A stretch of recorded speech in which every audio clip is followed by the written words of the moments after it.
started murdering people, there'd be none of you left.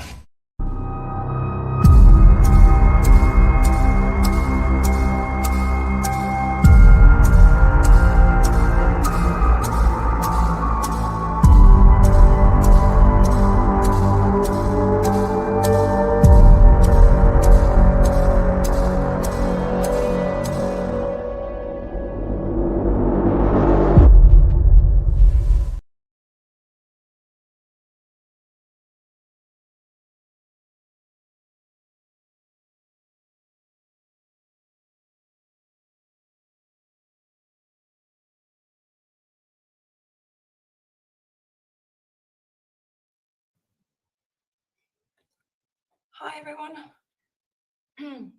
So I'm sharing this out. I don't know if there's people still coming, but as many places as possible. Why is it playing here?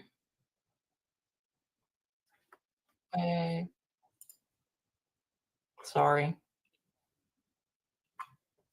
I left it play on the background accidentally. I hope I put the right link. YouTube.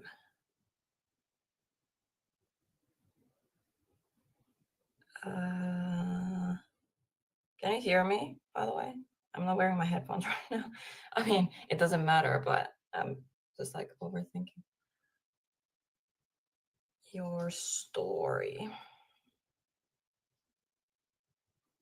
just gonna see. The link is correct. Hi, Nick. Hi, Raven. Visit link.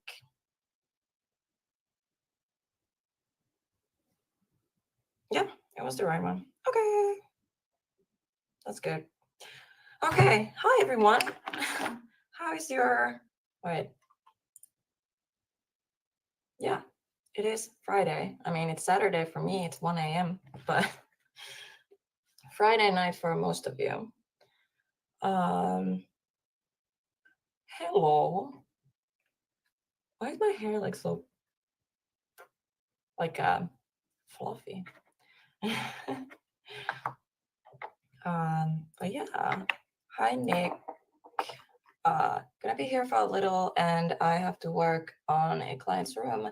Just want to make sure a decent amount of people are here to keep the chat and you company.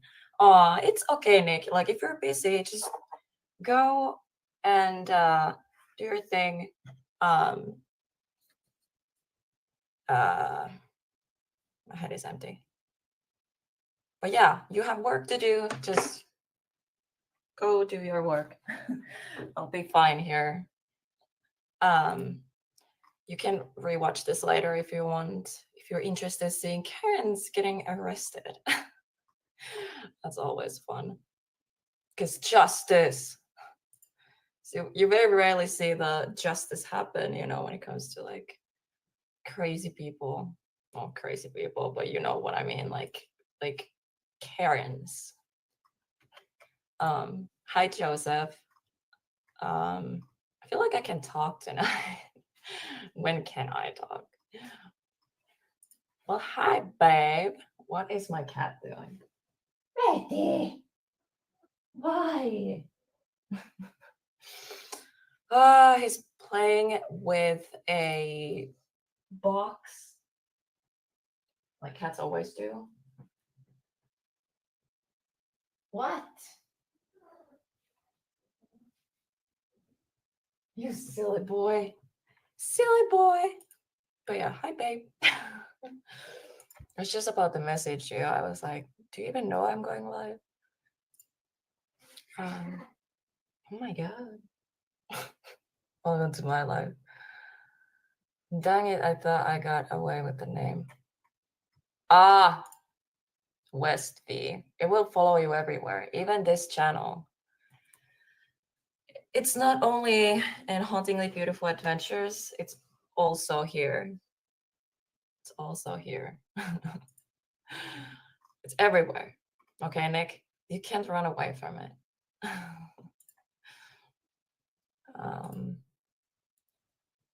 I'm trying to go through the comments. real quick, and then we can go to the topic. I have few videos selected. I really don't know because I haven't watched them beforehand. I wanted to react to them with you, like for the first time. So I hope they're good. The thumbnail, I thought the thumbnail was funny because I just opened like a YouTube video, like Karens versus cops, and I just went through it just to see like what would look good on a thumbnail. And there's literally this Karen getting arrested, and she's like, "This is kidnapping," and there was subtitles for it too. I was like, that's perfect. So I chose that one, but I haven't seen it, so I don't know how that ends. But that's going to be in the very first video we react to. We react to. I can't speak. Do you hear that? Hi, Harley or Jeff. Yeah, Betty. We know you're here. Everyone misses you.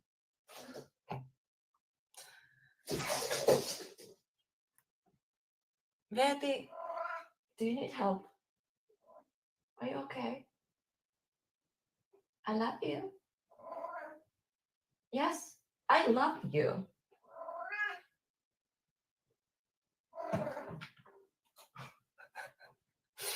Oh my gosh, I'm tired. He didn't say it, so I had to. Yeah. Yep, the name will never leave, Nick. You're stuck with it. I'm sorry. I'm just going through the comments real quick so we can start. So funny how it started as a joke and now I'm fused with the joke. I know, right? But yeah, hi everyone. Actually, there's more people than I expected. I feel a little sick today. I slept the whole day. I woke up. I think it was around. Oh, it's 1:11 right now. 1:11 a.m.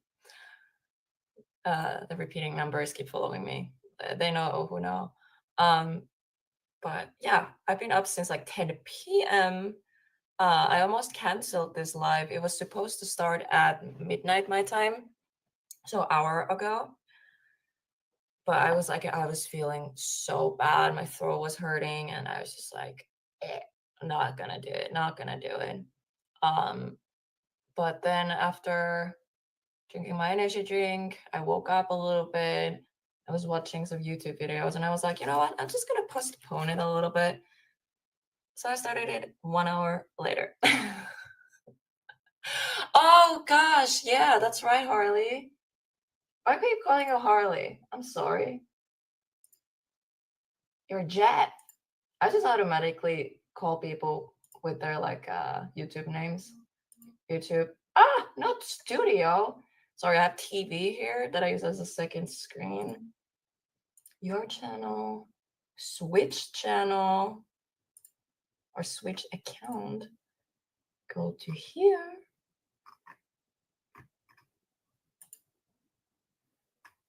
I'm sorry. This is gonna take a second. It's gonna stop playing the video. Oh, that's loud. Okay. So, Princess, you're here too. So add as a mod. There you go. And there. Who else? Just keep reminding me if I forgot someone. I'm sorry. Yeah, I forgot this is a new channel, so I have to do all that all over again. Jeff is naked. No. French. Why is it French? I need help. Oh my gosh. But yeah, moist V. Oh. Cat is rearranging the furniture. Seriously? Like I remember I got a new couch and I was like, oh, it's so pretty. It's not scratched. It's perfect. And literally like a month later, I was looking at it. I was like, I love cats,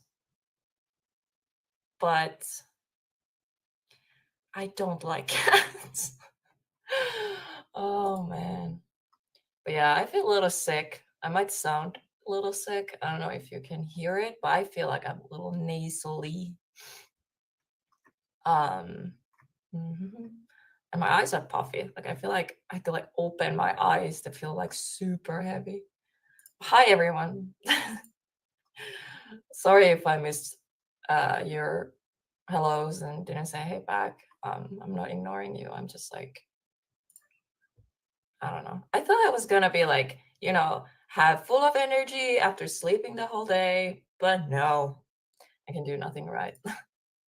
I think I'm going to start streaming on this channel also, not like fully, but also during the day my time, or not the day, but like evening my time. So that's going to be like daytime, morning time for you guys, depending really where you are. But I will start doing some of those earlier streams also. I don't know how much I will do streams because I feel like it's every day I feel a little uh, like differently about it. Sometimes I'm like, I want to stay away from social media. I don't really want to be in a spotlight, and I kind of want to like, I don't know how to explain it. But then I'm also like, I love doing this. I love talking to you guys. And you just make me feel better. Because if I didn't have you guys, I wouldn't have anything. Like, seriously, my life is boring. I don't have, well, okay, editing. I should be doing some editing right now. My problem is I can't edit on live stream. Because I can't edit when someone is watching. Even when it's like my own fiance, like I can't edit when he watches, or I can't do anything if somebody's looking. Like if I really need to focus on something, like I just can't. I don't know. I'm too scared I will fail. It's just. But yeah, hi Reti. Kids are jerks with their germs. No. Yeah, I have no idea how I got sick. Or maybe this is just allergies or something. I don't know, at this time of the year. Because my hair, my eyes are puffy and my throat hurts. So I don't know what's going on. But yeah, I just went back to school and they got nasty school germs. Yeah, when you really think about it, kids and like schools, daycare, whatever, imagine the germ city. Heaven. I don't even know the English words. I'm sorry. Cats scratch you and your furniture up, but not me. They don't really scratch me. That's weird. Like my cats are, because I literally just saw this post on Facebook. Excuse me, we're just talking about that. That's all. She was scratching my couch. Excuse me. Aw, that doesn't work on me. No matter how cute you are. Aw, it's so fluffy. Aw. Sorry, I'm talking to my cat. Yeah, but anyways, there was someone they're showing different like hands, showing like, oh, if you do this as your job, you have this much like scratches on you. If you do this job, you have a little bit more. And then there is the most amount of scratches. You own a cat. And I remember I commented, I'm like, not my cats. The only time they scratched me was like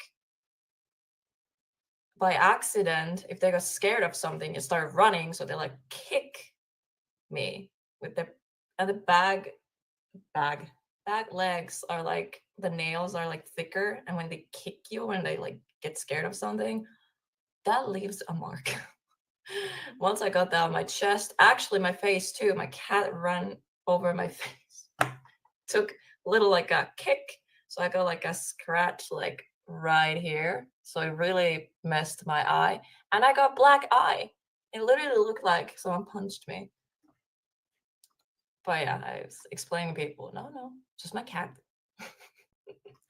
But yeah, they never like meow, like the stereotypical meow sound. Meow. Like cats screaming every time. There's this like added sound effect and things. It annoys the shit out of me. It's like, not all cats are like that. I'm sorry, but cat haters, you're the worst type of people. I'm kidding. But you're in the list. You're on my list. I'm kidding.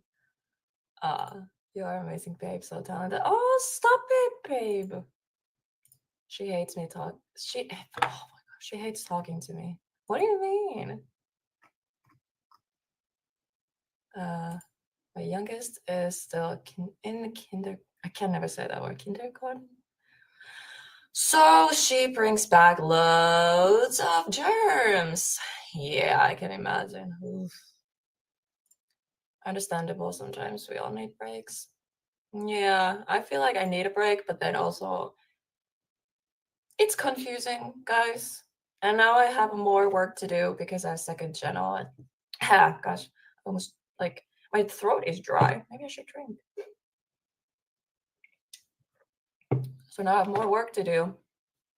But in a way, I feel like it feels refreshing to have a new channel. She's allergic to your mat. She just tolerates. She's allergic to your mat. She just tolerates it. Oh my god, that reminds me of the vlog on my, I call it my main channel. But yeah, those who have seen it, I'm allergic to bullshit. The random sneeze, that was funny. My girlfriend is getting her makeup done by my daughter. Really? That's so cute. Like, how old is your daughter? Hi everyone. I'm going to mute this video or pause it for a second. I'm gonna talk here. Hi everyone. I just wanted to say welcome everyone to True Crime Marathon. So if you're a little confused what's going on in here, I am playing my old live streams, old episodes. I was supposed to actually play my episodes first and then live streams after that. So this is going to be like a 12-hour live stream. So do you want me to finish this video? I mean, I know this one is 5 hours long, so I could just fast forward to when we start reacting. Or do you want actually some true crime stuff right now? So my videos that I have posted, I have 2 videos, Lakewood Murders and Top 5 Finnish Serial Killers. Should I play those now? So maybe it's more, because I think a lot of you are going to sleep soon. So should I play the more interesting stuff first, or are you interested in the live stream stuff? Do you want to react to crazy Karen moments right now? Because I can fast forward this past live stream we're watching right now and get to the point.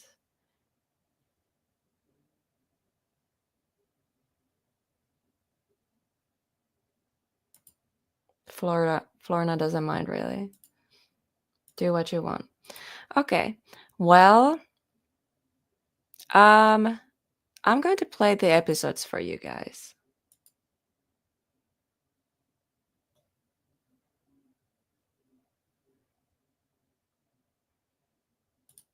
Give me a second. There we go. Okay, let's start from here.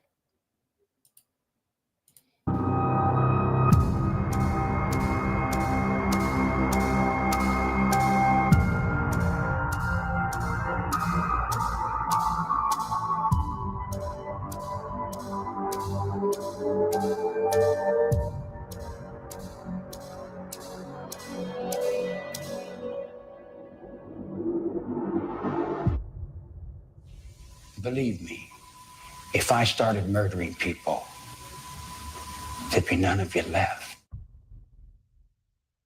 Hi everyone and welcome to my channel. My name is Helena and on this channel I talk about true crime cases but also everything disturbing, shocking and mysterious. And yes, I also react to craziest Karen moments and craziest police body cam videos on a live stream, so you're welcome to join us in chat here in YouTube. If you don't want to miss my upcoming videos or live streams, please consider subscribing to my channel. It helps out a lot, and I truly hope seeing you guys in chat when I'm having these live streams and premieres. I premiere all my videos, so yeah, come say hi. I will be updating you guys on my community tab on upcoming live streams and uploads. But without further ado, let's get into the video.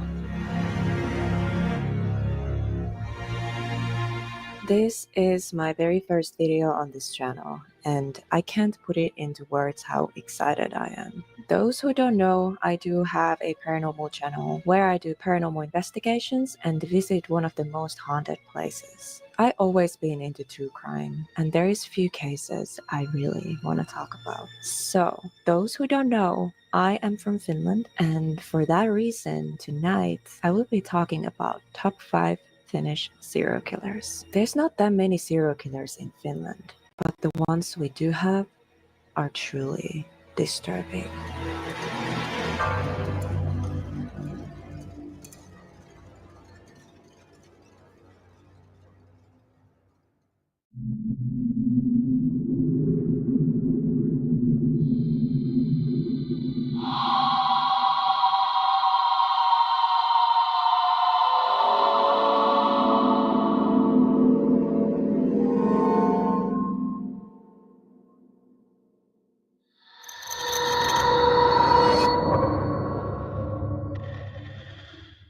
Ensio Kalevi Koivunen, aka Häkä Enska, was a Finnish serial killer who killed 3 female hitchhikers in the summer of 1971. Ensio Koivunen was born on June 23, 1930, and was 41 years old during the crimes. On August 21, 1971, bodies of 2 17-year-old girls were found in gravel pit in Ridasjärvi, Hyvinkää.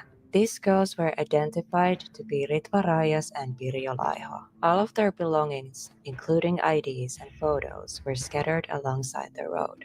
Thankfully, police were able to find the killer's fingerprint and started to go through a list of thousands of criminals and their prints in hopes to find a match. Police got extremely lucky and they were able to make a match and identify the killer. A 41-year-old power shovel operator, Ensio Koivunen. He had already been arrested before for smaller crimes like theft, DUI, and fraud. Ensio Koivunen was quickly arrested and police were soon able to connect him to a third victim, 23-year-old Salme Metsänikula, whose body was found few days prior in Inko on August 18th. Hidden inside a hole in the forest. Ensio Koivunen owned a white 1967 Dodge Dart that he would be driving around and picking up young female hitchhikers and kill them with carbon monoxide poisoning using a plastic tube or hose that was connected to the exhaust pipe. And it would lead the exhaust fumes in from the trunk of the car, and from there it would spread inside the rest of the car. At first, his victims would feel sick,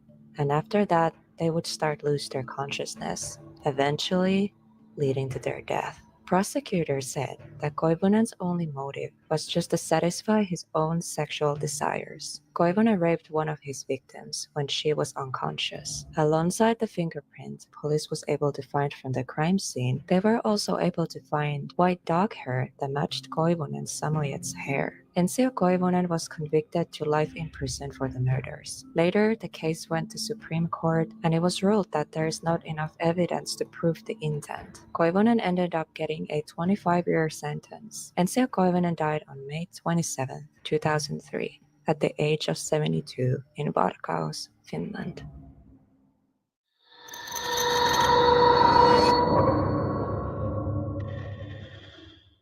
Antti Olavi Taskinen is a Finnish double murderer who is responsible for the deaths of at least 2 men between 1996 and 2005. I know what you're probably thinking. Killing 2 people doesn't make you a serial killer. Tuskinen was suspected of killing the 3rd victim, but the charges were dropped. I wanted to include this case on this video anyways. Antti Tuskinen was born in 1976 and was 20 years old during the first murder. Tuskinen was suspected to have killed his first victim, a 20-year-old student from Tampere, Finland, in August 1996. The victim died of morphine overdose. Tuskinen was never a suspect in the case, and the case went cold. In February 1997, Tuskinen was spending time in Tampere, Finland, with a 30-year-old man. This man ended up dying of a massive Abalgine overdose. Before his death, the victim had made a testament in favor of Tuskinen. This was considered a manslaughter by both the district and the Court of Appeal. In November 2005, Tuskinen murdered his final victim, Markus Juhani Franssila. The victim was a rich 54-year-old business manager. The victim also had a villa in Heinola, Finland, where the murder took place. The 2 men had lived in a registered partnership for the past 4 months. The motive for the murders was the inheritance Tuskinen would have been given after Franssila's death. In January 2006, Tuskinen was arrested as the main suspect for the murder of Franssila. After doing some investigating, police started to connect him to the first 2 homicides that happened in 1996 and 1997. Antti Olavi Tuskinen was found guilty and on May 31, 2006, sentenced to life imprisonment for aggravated involuntary manslaughter, and a murder. Tuskinen ended up appealing the decision. Hearing in the Court of Appeal started in February 2007. The court upheld the conviction on murder and manslaughter, but overturned the charge on aggravated involuntary manslaughter, stating the death might have been caused by heroin overdose. The sentence of life imprisonment remained. In May 2007, Tuskinen tried to appeal to the Supreme Court, but no leave to appeal was granted, rendering his sentence final. After this, Tuskinen decided to immediately seek pardon from the president, but the pardon was denied in July 2007. In November 2007, Tuskinen got in a registered partnership with a 44-year-old man that he met in prison in Mikkeli. Based on some sources, the pair are no longer together. While in prison, Tuskinen ended up changing his name. It is very hard to find information about his new name, but I was able to find a name, Anton von Schroll, after some digging. I am not 100% sure if this information is accurate, so take this as a grain of salt. While in prison, Tuskinen also studied law, becoming a Master of Laws. In April 2022, Helsinki Court of Appeal decided that Tuskinen will be released from prison at the end of July 2023, meaning while recording this video, Tuskinen has been released from the prison a few months ago. I couldn't find any recent updates about this. There is a lot more information and a lot of people are talking about this case in different forums. Many suspect that Tuskinen might be innocent. Some people who know him personally have come forward and told what kind of person Tuskinen really was. Obviously, Tuskinen got sentenced and is considered to be guilty under the law, but I am truly interested in diving deeper into this case and finding out more about his background and every detail leading up to the deaths of the victims. If there is enough interest, I will do a deep dive on this case. Would you be interested in seeing a deep dive on this case? If so, like the video and leave a comment down below.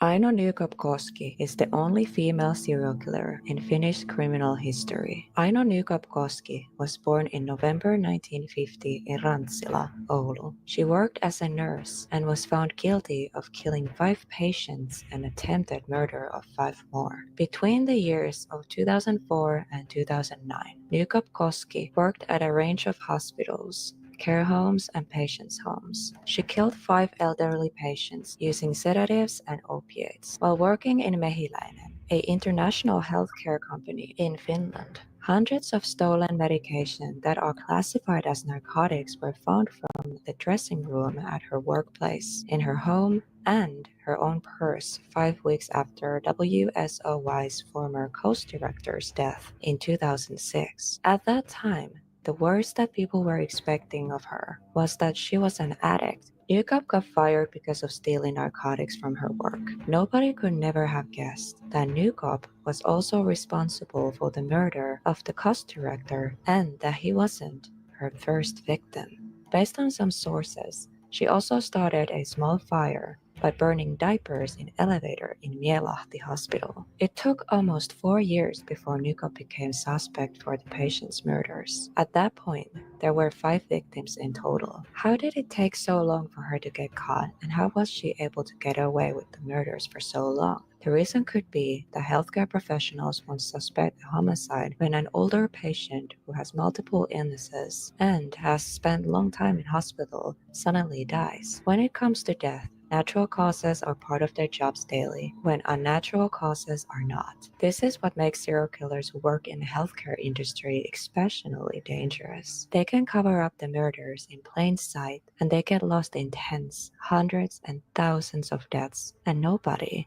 will suspect anything. The largest serial killer case in Finnish criminal history started to come to light in 2009 when an unconscious retired English teacher was brought to hospital with an ambulance. When she woke up and started to feel better, she started to suspect that her yogurt was spiked with medication. One of the doctors didn't believe her, but one did and called the police. The yogurt bowl was examined, and traces of benzodiazepine was found in the yogurt. Also, this elderly lady's blood and urine samples showed positive for benzodiazepine. But Newcomb had an explanation for this too. Nobody would eat yogurt that's dosed with lethal amounts of medication.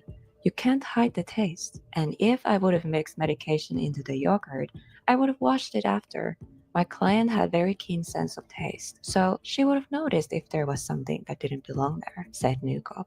Newcomb would also often steal her victims' belongings. One of her victims' golden necklace was found in her possession. One question was never answered. Why did she murder her patients? She has never confessed to the murders. She still strongly believes that she didn't do anything wrong.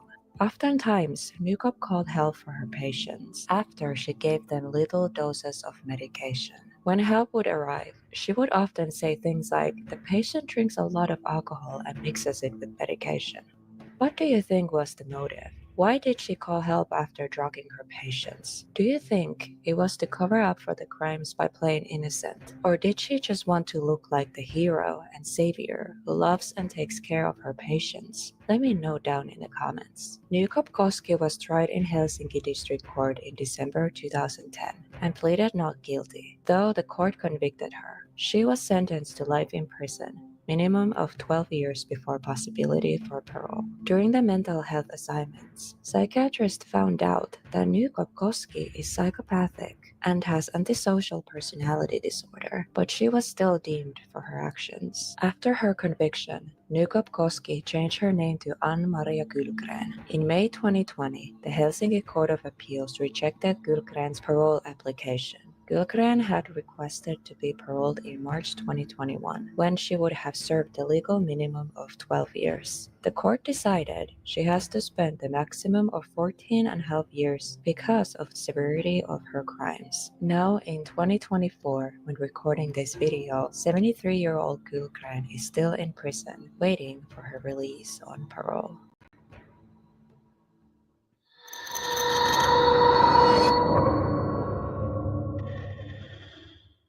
Ismo Kullervo Junni was a Finnish serial killer and arsonist. Junni committed several of the murders and arson in Kivinokka summer camp area in Herttoniemi, Helsinki. His very first victim was his own wife. The defining characteristics of Junni's killing was that he removed his victim's teeth. For example, while killing his wife, he pulled out one of her teeth and later stole his friend's dental prosthesis, which he kept.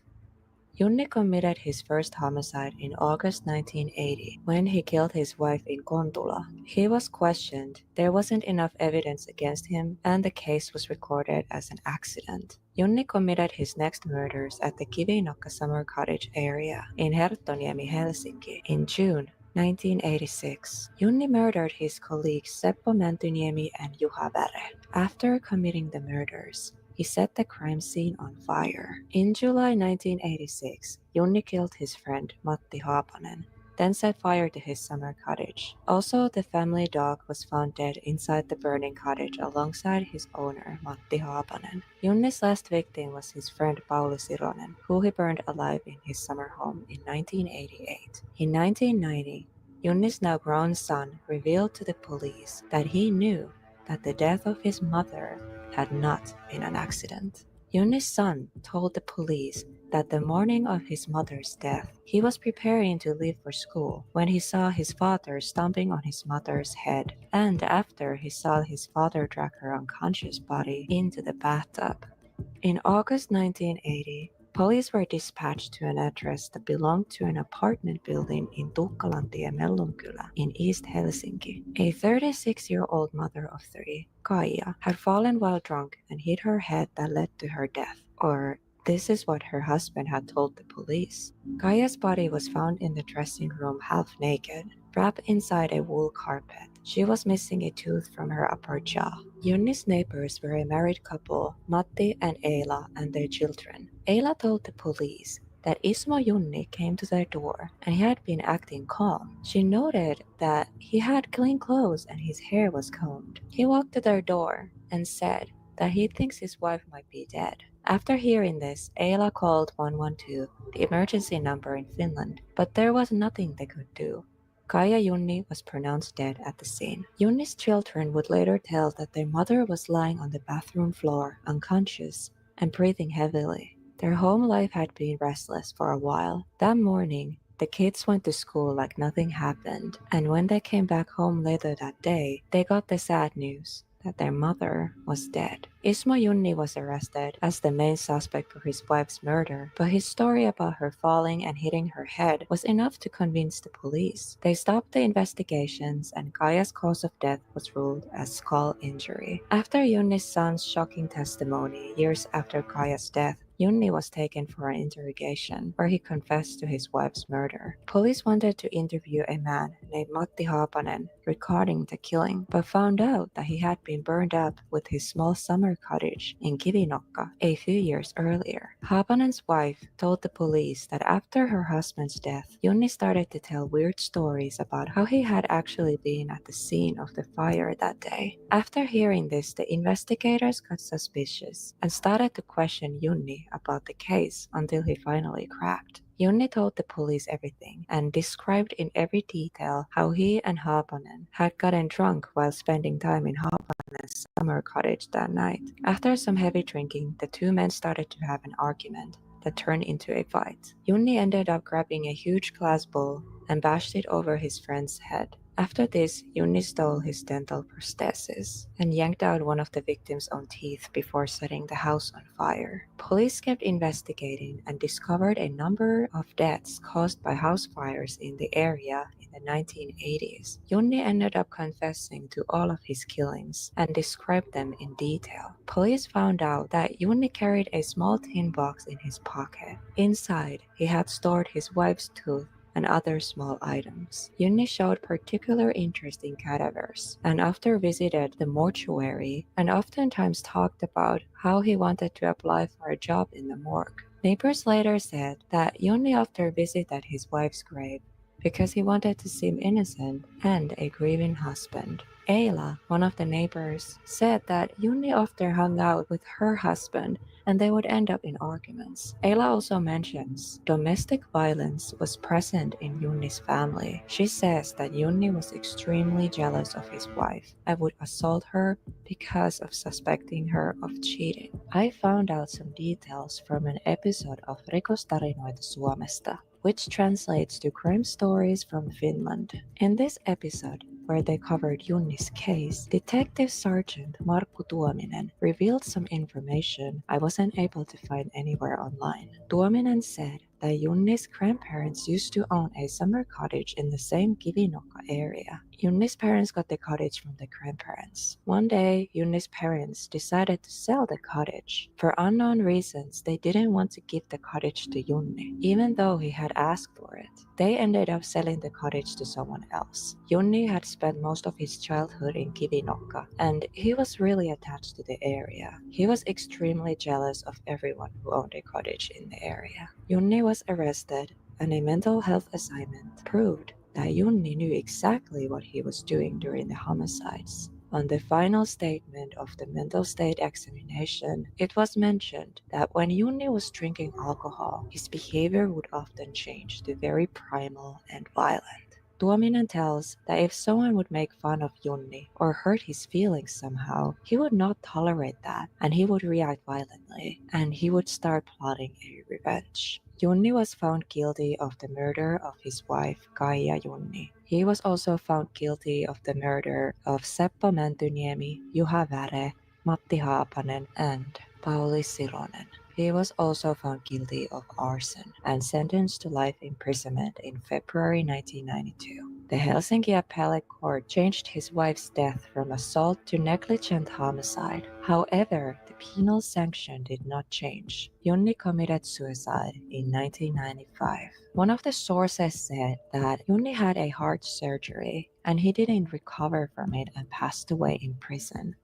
This is really a complicated case, and there's so much I didn't mention in this video. I truly want to make a deep dive on this video because there were so many shocking details and plot twists. What comes to Junni's death, different sources say different things. I really don't know which one is true, but I will definitely want to do more research on this case for the deep dive. I'm sorry for any misinformation that was on this video. I'm trying to do the research as well as I can. Would you be interested in seeing deep dive in this case? Please like the video and let me know your thoughts in the comments. This is a complicated one. I hope you understand.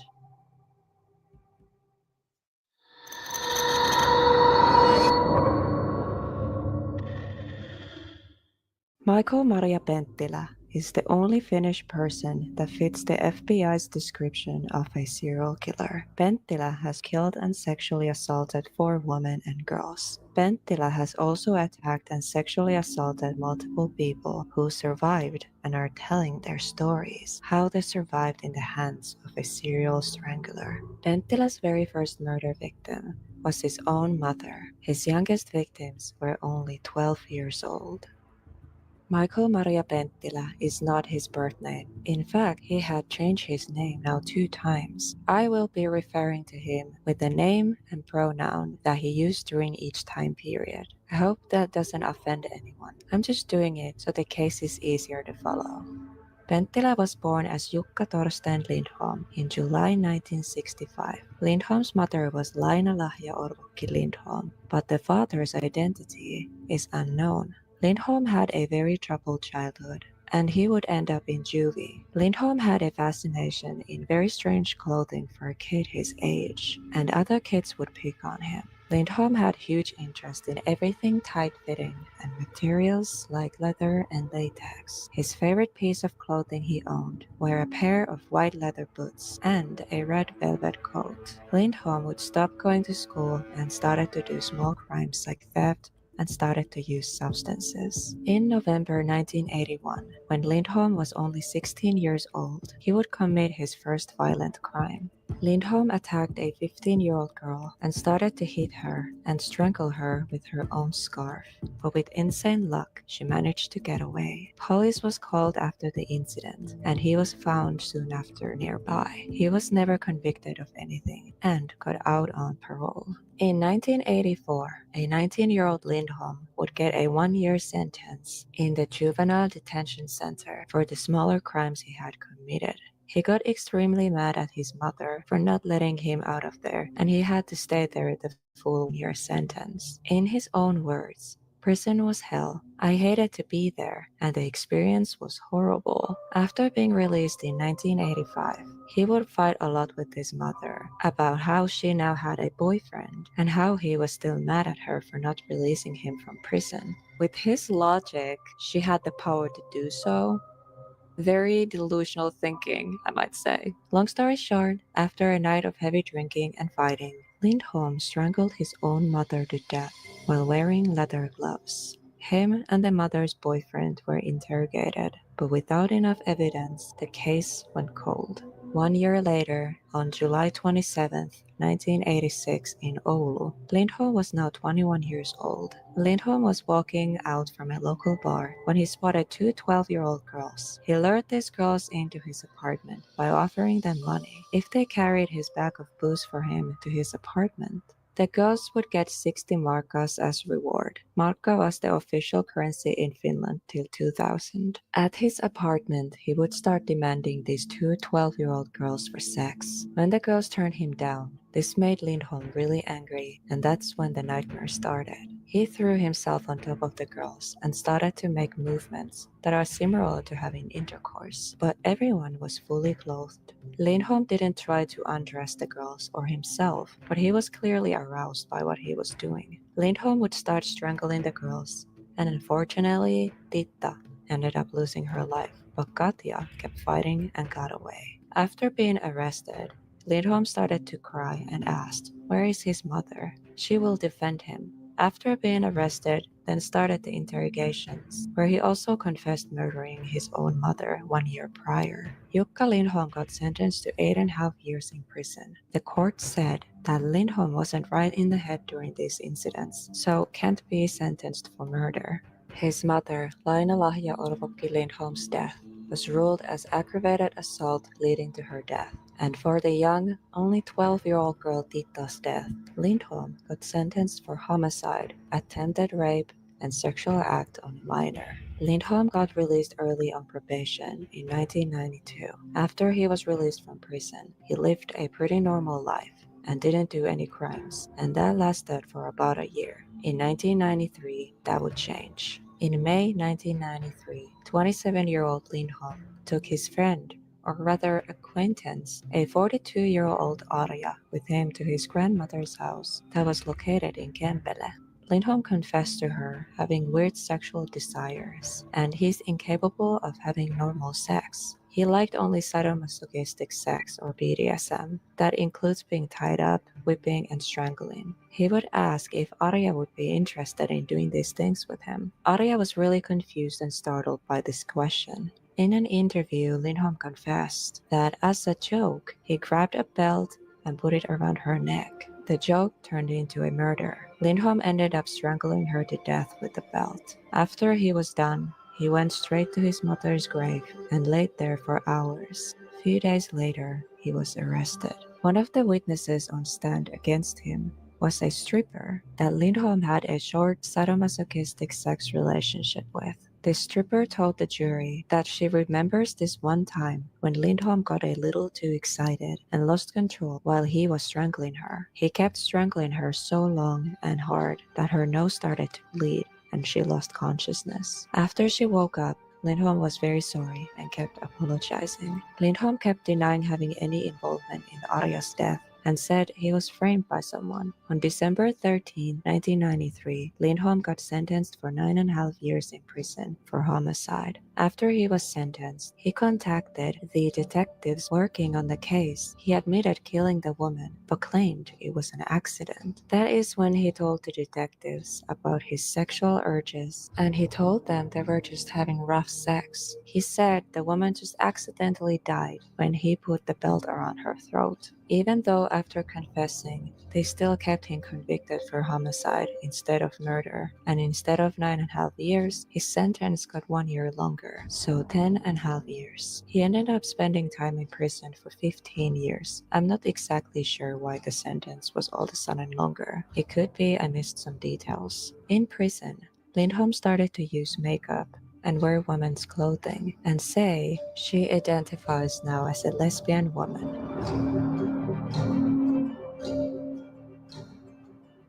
Hämeenlinna's keskusvankila didn't allow the use of women's underwear and makeup and said it was because of safety reasons. Lindholm made an official complaint, but it was overruled. Lindholm said in her complaint, "I didn't get permission to buy or order makeup and women's clothing, even though women are allowed to do so. Women can wear men's clothing with no problem." Based on a mental state examination that was made, Lindholm has admired primitive and violent manhood. But in prison, she started to use makeup and prefer women's clothing. It is really odd how her views, likes, and beliefs changed so drastically. Lindholm eventually got permission to use hair dryer, shaving supplies, nail file, and also women's leather pants and leather gloves. The prison said the reason they didn't allow the use of women's clothing was because she would have an easier time in prison if she wore men's clothing, and they don't allow behavior that can be considered as sexually provoking. Lindholm got married at the prison to a woman, Hannele Bentholm, and took her last name. But the name change didn't end there. Not only did she change her last name, she also changed her first and middle name. Now, her legal name was Michael Maria Bentholm. The marriage would last only for 2 years till they got divorced. In November 2008,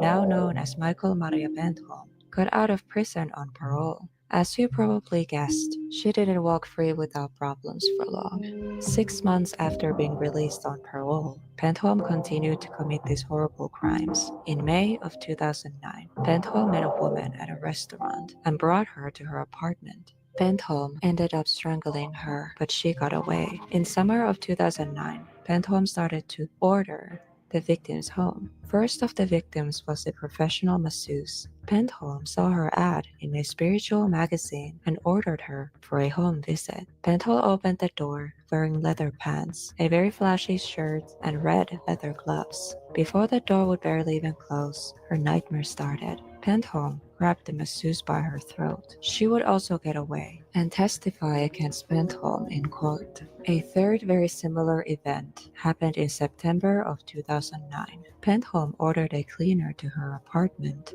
and started to strangle her. The female cleaner managed to get away and called the police. On June 1st, 2010, Bentholm got sentenced to 6 years in prison for 3 counts of attempted murder and assault. In April 2011, the Rovaniemi Supreme Court decided that Bentholm was guilty only for aggravated assault and lowered her sentence to 4 years and 5 months. In mental state examination, Bentholm told that she wanted to be a woman since very young age. Bentholm said that she is a very normal woman and her sexual orientation is lesbian. Bentholm said she likes to wear women's clothing and look like a woman, but it isn't enough. She is planning on having a sex change surgery and is part of the minority because she is trans and likes SM. Bentholm said in Danger Evaluation that she is not trans and do not want the sex change surgery. Now Bentholm denies that she ever said that. On March 11, 2012, Oulu's Supreme Court sentenced Bentholm to 4 years and 4 months in prison for aggravated rape, aggravated attempted assault, and deprivation of liberty.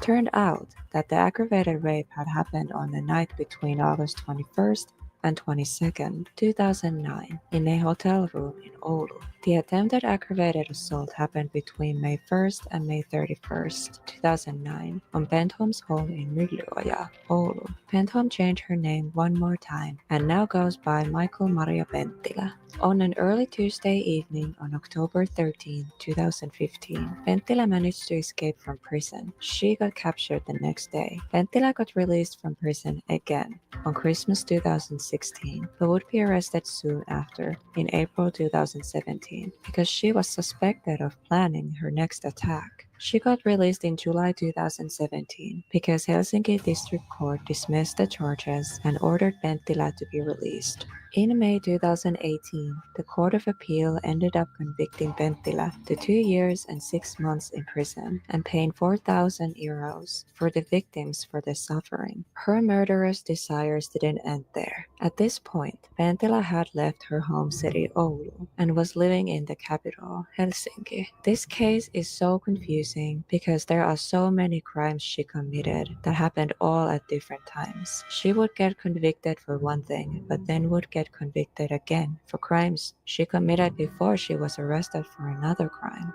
I hope you still follow, because for me, as researching this, I am more confused than ever. On April 13, 2018, Penttilä strangled a 52-year-old prostitute to death in an apartment located in Vasankatu, Helsinki. The victim's body was found May 4th, so almost a month later. Penttilä got arrested on May 6, 2018. Penttilä has confessed to the murder.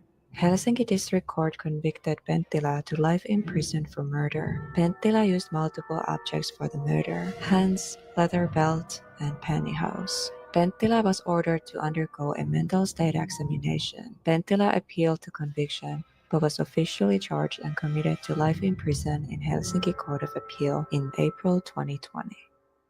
This is by far the most confusing and hardest case to do research on. There is so many articles, so many crimes, witness testimonies, and interviews. I had to leave out so many details, otherwise this video would be 3 hours long. I've been studying this case for a while, and I've been doing research because I want to make a deep dive on this case. Everything from Penttila's childhood, every crime, every victim, and every person in their life in detail. There's so many small details that makes this by far the most confusing but also interesting cases I have come across. It will take some time before the deep dive is done. I want to get every fact correct and create a clean timeline to follow. I found an interview where Penttila talks about his crimes, and I found it to be really disturbing. You guys want to see that. I will include clips from this interview and analyze it in a deep dive. What do you think was the most disturbing case? What was the motive for each murder? I was shocked how many serial murder cases there are in this small country like Finland. Even though FBI considers Michael Penttila to be the only person in Finland who fits the profile of a serial killer, all of these cases mentioned have been serial killers in my opinion, because there are multiple murder victims. After filming the intro, I got really cold, so I put this fluff on. You get fluffy version of me. I've been editing for the whole night and I'm tired. I used Google as help. I googled if there is any serial murderers in Finland because honestly I didn't know. And I found a list. But now, after doing some research and looking around, I realized there is a lot more than the list said. So yes, this is a top 5, but there will be another one and another one.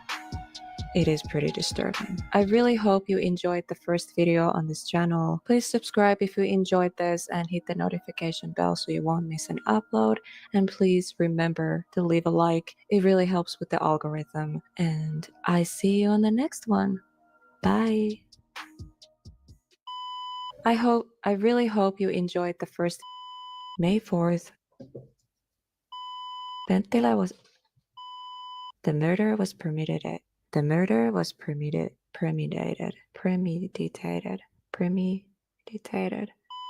Because there were so many shocking details and plot twists. There is so many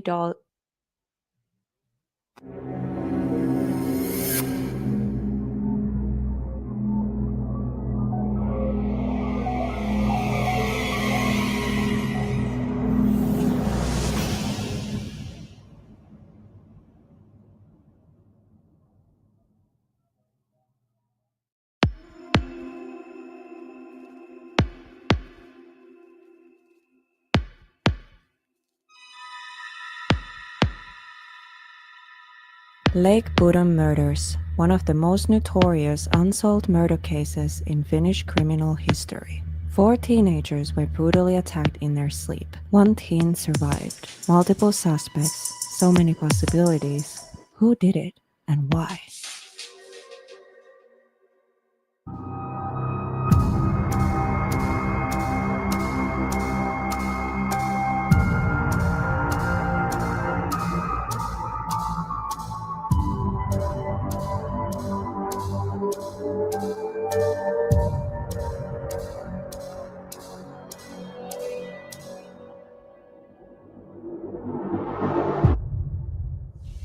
Believe me, if I started murdering people, there'd be none of you left. Lake Budon murders is one of the most infamous unsolved murder cases in Finnish criminal history. When I started doing research on this case, I had no idea what I was getting myself into. I spent hours researching and watching content, reading articles, and this case totally sucked me in. And oh my god, this has to be one of the most confusing and mind-boggling cases out there. There is so many possibilities, so many suspects who all look guilty, and still the case remains unsolved. I had to stop multiple times and take a break because I was about to rip my hair off my head. And I just kept yelling, they all did it. They're all guilty. Like, I'm done. I feel like I'm hiding behind the microphone. I just want the audio to sound good for you guys, so I hope it doesn't look weird. Anyways, before we get into the video, hi, hello, my name is Helena and I'm from Finland. On this channel, we talk about topics like true crime, mysteries, paranormal, and other mind-boggling topics. We also react to craziest police body cam videos and craziest arrests on live streams. And yes, we can't forget those Karens and Kevins. So we will also react to craziest Karen and Kevin moments on live streams. So you're welcome to join us in chat and we can get triggered together. Woo! So if you like anything creepy, scary, or mysterious, or just outraged and ridiculous, you're at the right place. If you feel like you belong here with us weirdos, please consider subscribing and hit the notification bell so you won't miss my next upload.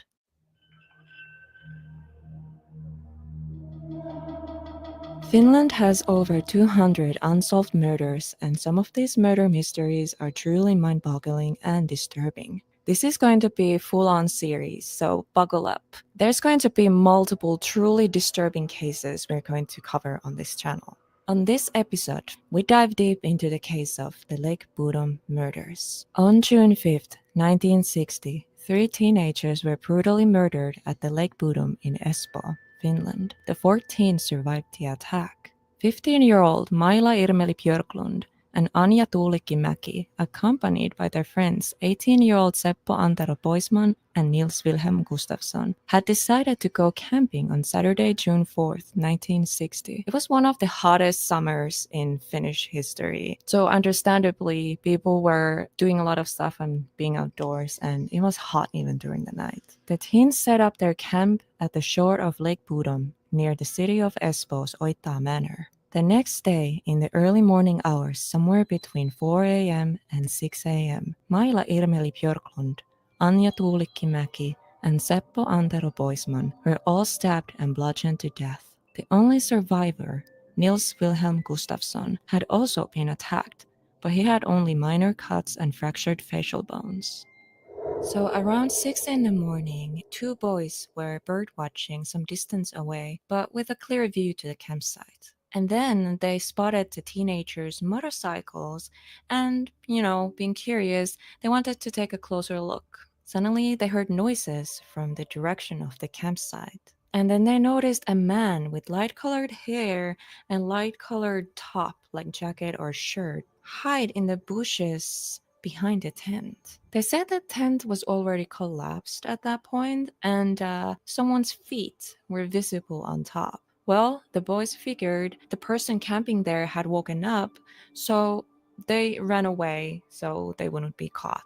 It took hours before the bodies were finally discovered. Around 11:15 a.m., a man named Esko Johansson arrived at the lake with his 2 sons, about to go swimming. Johansson had paid attention to the collapsed tent and went to get a closer look. After being close enough, he realized the seriousness of the situation and immediately left the scene to alert the authorities. Johansson's phone call with the police went like this. Bodomin järven eteläpäässä, Oittaan kartanon maalla, lähellä Veiston vesilaitosrakennustyömaata.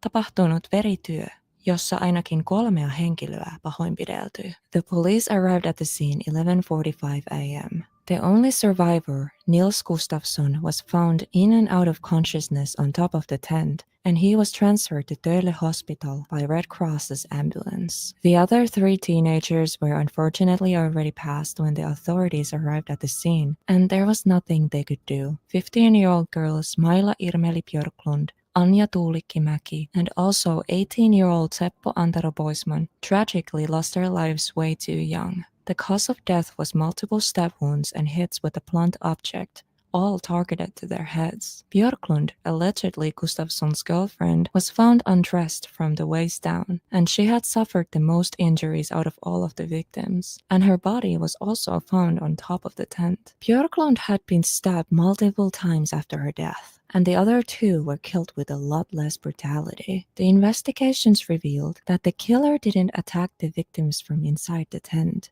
Based on the evidence, it was obvious that the attacker had attacked the sleeping teens from outside of the tent by stabbing and hitting with a blunt object through the tent. So what is odd? Turns out there was nice clean cuts on the side of the tent that were most likely cut before the attack. Why would the attacker cut these holes if he never used them? Did they cut the holes so they can see inside where everyone is sleeping? Because I think that's like the only explanation that makes sense. The blunt object that the teens were attacked with was most likely a big rock or a metal pipe, but the murder weapons were never found. What the detectives found really odd is that the killer had taken several items that belonged to the victims, but none of them were worth any money. These items included wallets, little bit of money, and clothes. Both Gustafsson's and Boisman's shoes were missing. Later, Boisman's shoes were found abandoned at the side of the road not far from the scene, but Gustafsson's shoes were found hidden between rocks. Also, along the items that were taken was keys to the motorcycles. But what's odd is that the motorcycles themselves had been left behind. The police working at the scene made a major mistake. The police didn't close the site, nor record the details of the scene. They allowed a crowd of police officers and civilians to walk around the scene and disturb the evidence. Almost everyone in the town came to help to find and collect the evidence. Despite all efforts, several of the victims' items were never found.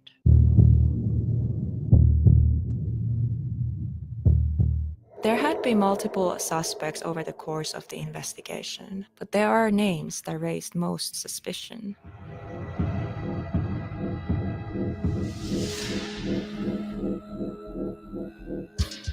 Valdemar Kullström was suspected by many of the locals. Valdemar was a kiosk keeper from Oitta, not far from the murder scene. He was known to have been hostile towards campers. However, police found no hard evidence to link him to the actual murders. The town locals knew Valdemar was violent, and a lot of people were afraid of him. He terrorized people by cutting down tents while they were sleeping inside, and threw rocks at people who came to his street. Some people have later said they saw him coming back from the murder scene, but they were too afraid to call the police. The police never collected any DNA for Valdemar Kullström. It is rumored that there is a lot more evidence that the police almost immediately ignored. Some people suspect it might be because of the language barrier. So in Finland, we are a country with two languages, Finnish and Swedish. Some people speak one but not the other. And if I understood correctly, a lot of people related to this case are Swedish speaking and some of the names are Swedish. So I don't know exactly the details to that, so that's just my guess. But Valdemar had an alibi for the night of the murders. His wife told the police that he was home that night.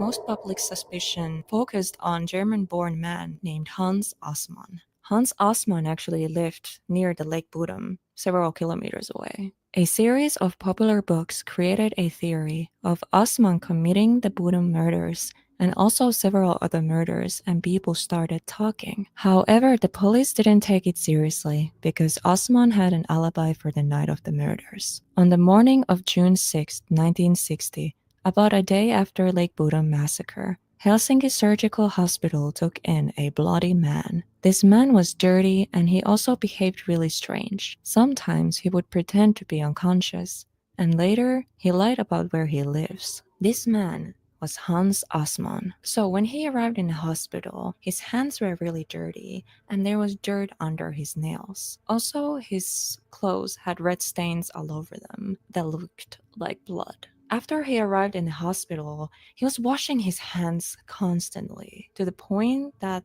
the doctors and nurses thought it was really odd.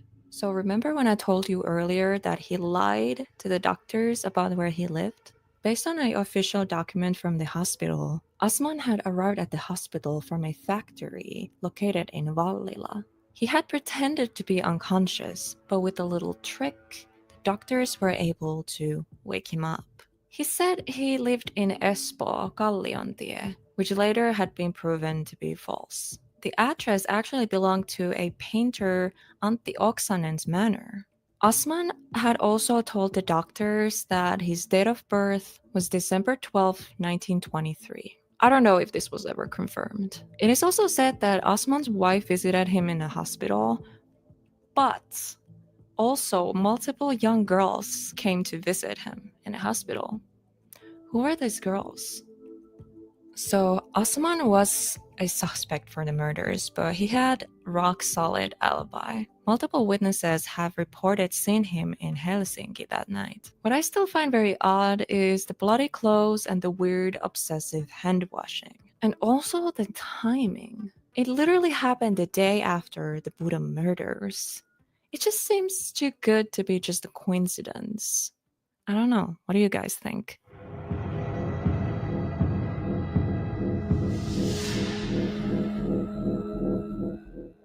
A man named Pentti Soininen was known for his violent tendencies in the 1960s. Soininen was arrested for other crimes, and he had claimed to a fellow inmate that he was responsible for Lake Budon murders. However, it is very unlikely it was him, because he was approximately 14 years old during the murders, and many question whether it be possible for a 14-year-old being able to overpower 4 older teenagers.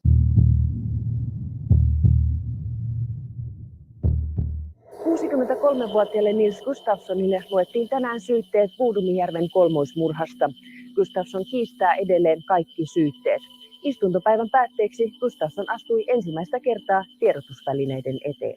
So fast forward to almost 44 years after the murders. In late March 2004, Gustafsson, the only survivor of the massacre, was arrested. In early 2005, the Finnish National Bureau of Investigation declared the case was solved based on forensic analysis. According to prosecution's interpretations of the bloodstains, Gustafsson had been drunk and excluded from the tent when he attacked the other boy, getting his jaw broken in a fight, which escalated into him committing the murders. The trial started on August 4, 2005, 45 years after the massacre, and it looked like there was finally going to be closure for the victims' families' long torturous wait. But Gustafsson's defense lawyer argued that Gustafsson would have been incapable of killing 3 people given the extent of his injuries. Ihan ensimmäisenä, mitä muistat aamuyön tapahtumista?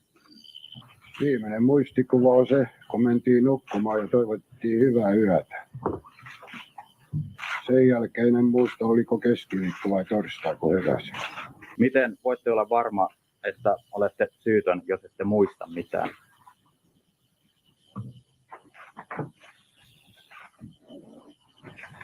Olen syytön ja sillä sipulla. Miten hyvin tunsitte uhrit ja millaiset suhteet teillä oli erityisesti Irmeliin? Mulla oli lämpimät suhteet Irmeliin. Ja Seppo oli mun nuoruuden kaveri. Miten on mahdollista, että teistä ei näkynyt juuri vammoja sen jälkeen, kun pääsitte sairaalasta, vaikka olitte kertomuksenne mukaan vakavasti loukkaantunut? Näkyyhän niissä vammoja. Miten olette kokenut tämän odotusajan? Siis sen jälkeen, kun asia nousi uudelleen esille keväällä. Kovin raskaalta. Anteeksi. Sanon sen jo. Kovin raskaasti. Entä kuinka paljon olette seurannut Bodom-kirjoittelua tässä vuosien varrella? Olen lukenut lehtiä.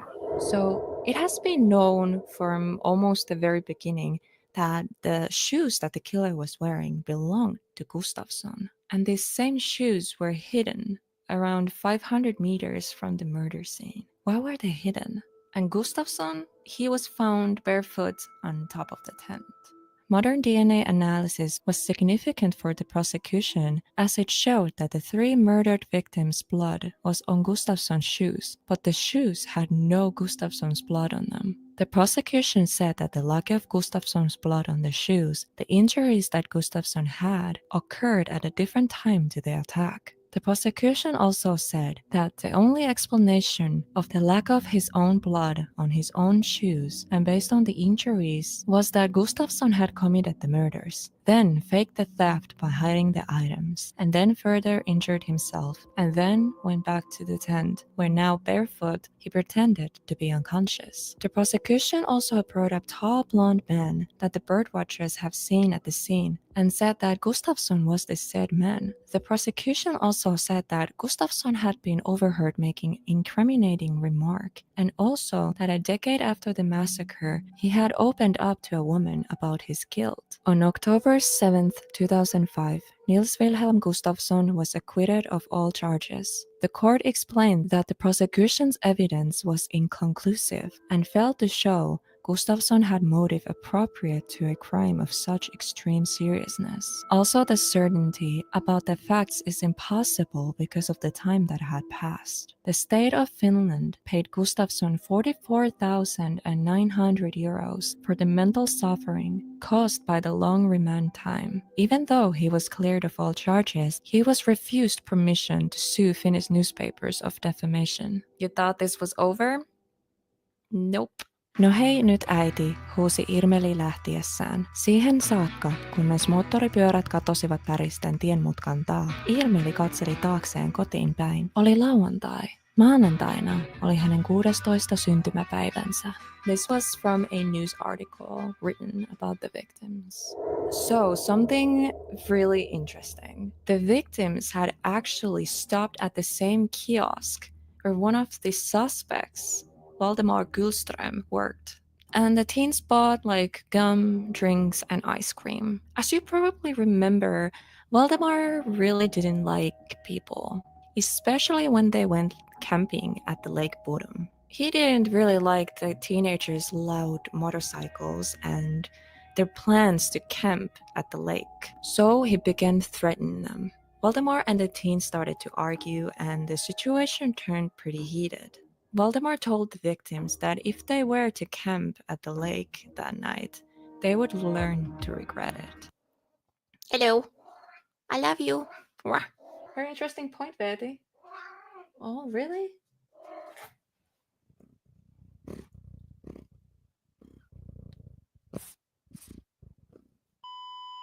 I found this and a lot more information from Finnish paranormal investigation team Aavedata's video. This video is on their YouTube channel and it is called Aavedata, Bodamjärven murhat. This video had a lot of information about the murder and the case. If you know or understand any Finnish, go give the video a watch. Unfortunately, they don't have any English subtitles. I have actually interviewed Aavedata on my other channel, Hauntingly Beautiful Adventures. That interview has...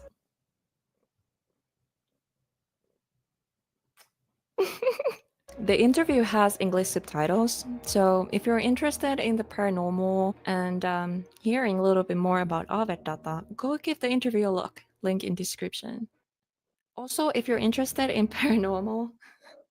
Ow. Oh, Betty, no. Oh. Also, if you're interested... Dude! This is not great. Also, if you're interested in paranormal, go check Aavedata's channel or go check my other channel, Hauntingly Beautiful Adventures. I post a lot of paranormal investigations and I also interview other paranormal investigators and teams. I'm also planning on interviewing people who don't do paranormal investigations, but they have their own experiences. So, if you have any spooky experiences, let me know. And I can interview you with or without camera, whatever you are more comfortable with. I think true crime and paranormal walk hand in hand, and they are both my passion. Let me know what you think about ghosts and the spirit world, and please stay respectful in the comments. I understand everyone has their own opinion on things, so, very civilized conversation, please. So, some of this information I'm about to say about this case comes from Aavedata's video. So, big shout out to Jupe and Tuuli. Mwah, I love you guys. Link to their video and their channel is also linked in the description box below.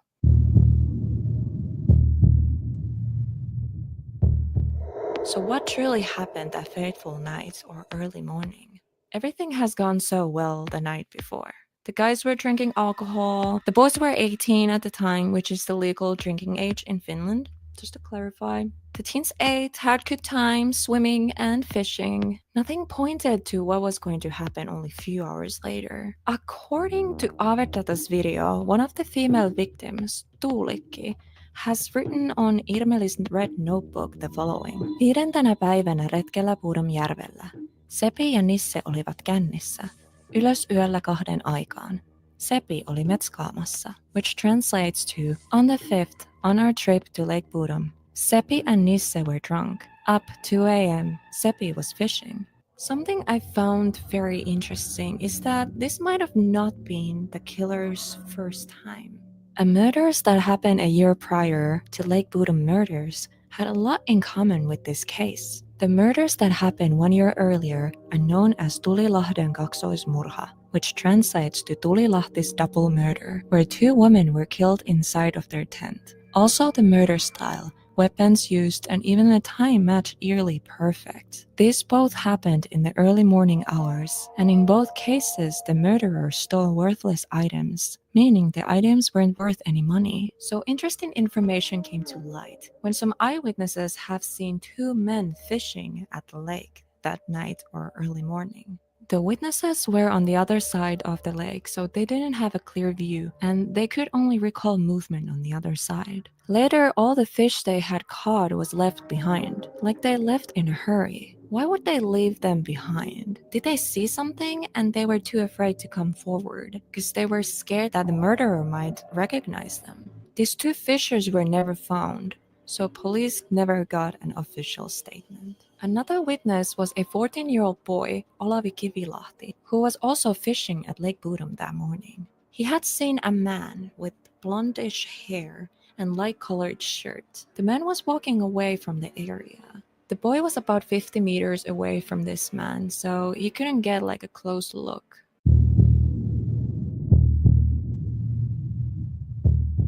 So the question a lot of people have is, why did Gustafsson survive?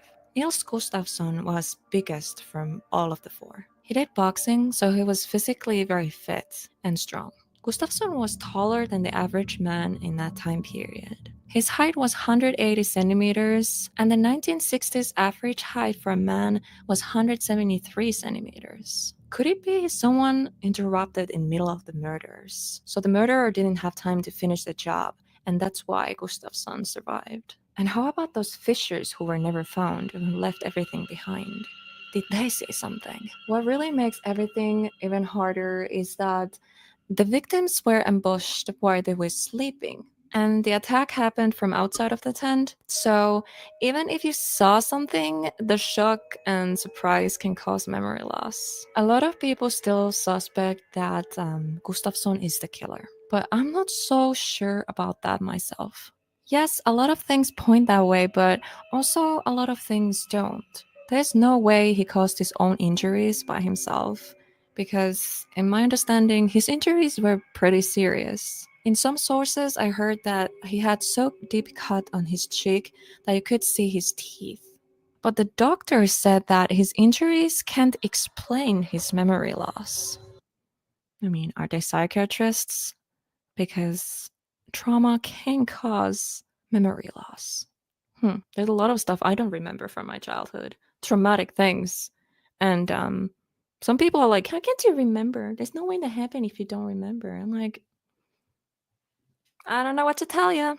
So remember that really mean dude, Valdemar Gulström? Valdemar? So the kiosk keeper. So he was the guy who threatened the teens and told them they were going to regret camping there. Valdemar had made supposed confessions, but the police were skeptical because they considered him disturbed. Wouldn't someone disturbed do something like this?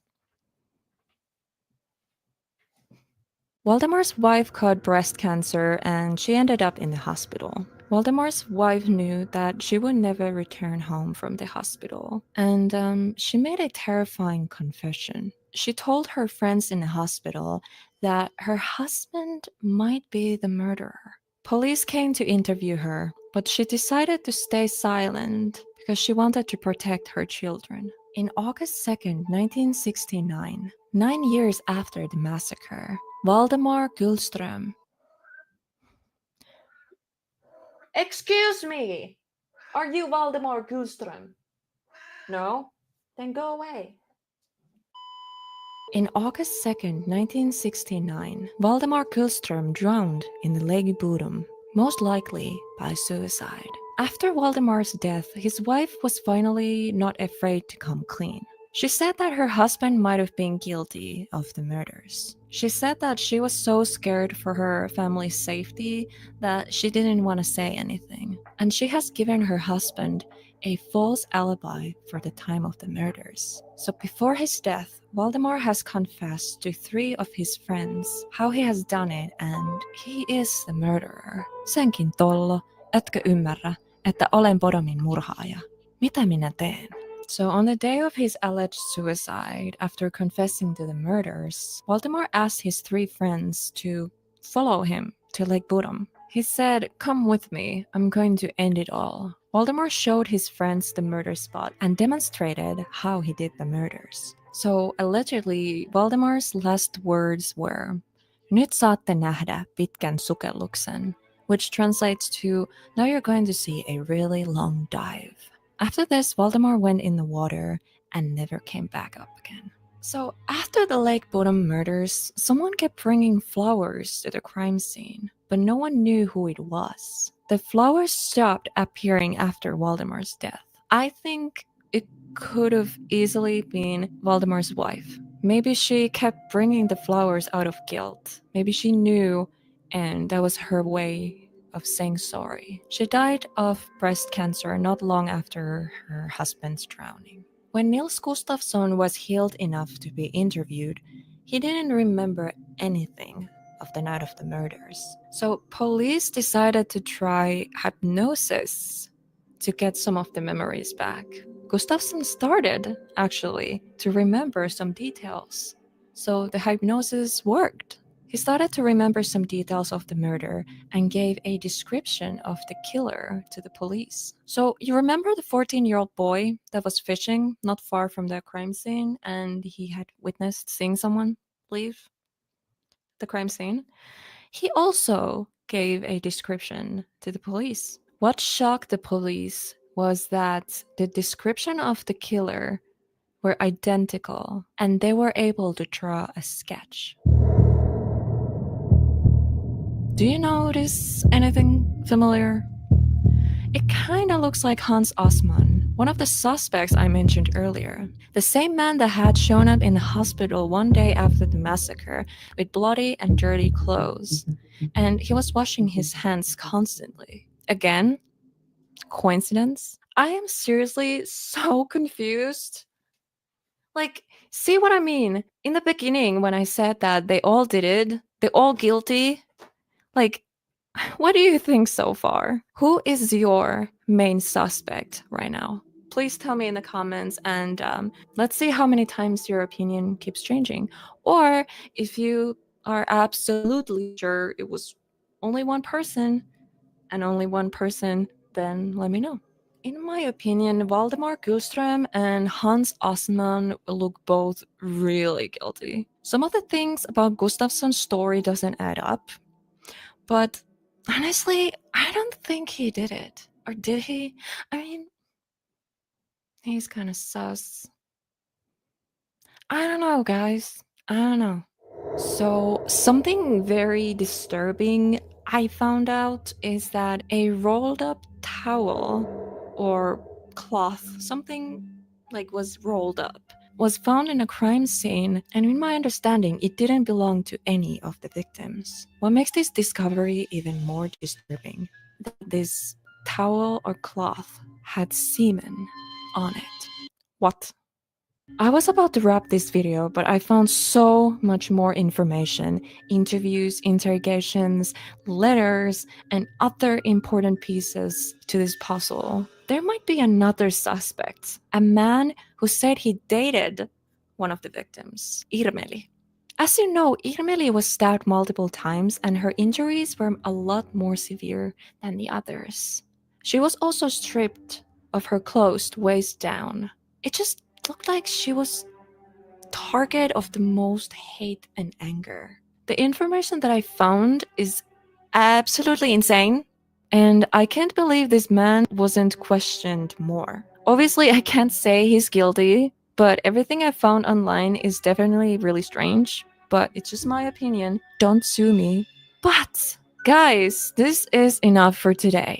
There will be part 2, and I will get in more detail about this man and everything else I found out. There is so much I want to show you. Oh my god. We will also go through the key evidence, letters, interrogations, and interviews. This is far from over. I am invested. I am obsessed with this case. It's in my dreams. I can, like, I was about to just to talk about this case, like, hey, this thing happened. And I became a crime investigator. I will find the killer. Will you help me? But I tell ya, it gets really weird. There's engagement rings, cheating. The amount of information is mind-blowing considering how old the case is. So subscribe so you won't miss the part 2. Also, please leave a like if you enjoyed this video and you are excited and can't wait to see part 2. By liking the video, that lets me know that you enjoyed this and you want to know more. I am still very new to this. This is my second channel and this is my second video on this channel. So yes, Fatty, you want to come say bye? No? Thank you so much for watching, and I see you on the next one. Bye. Shh. Fatty. Shh. Valdemar. Valdemar. Valdemar. Valdemar. Hans Osman was a German-born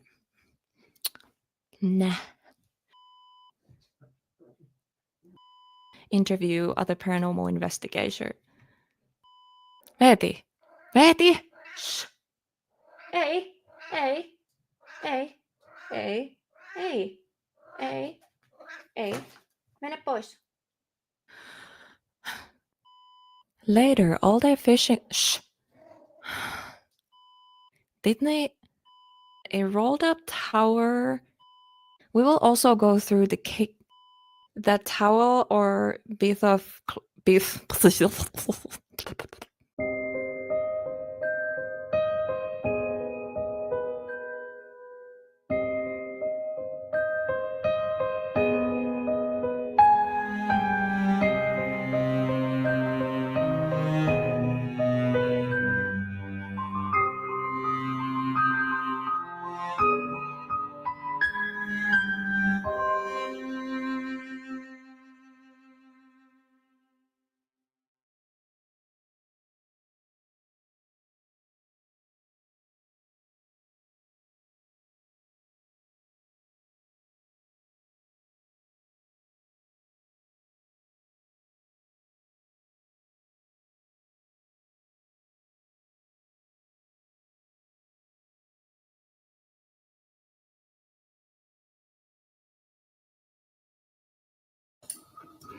Hello, everyone. I hope you can hear me.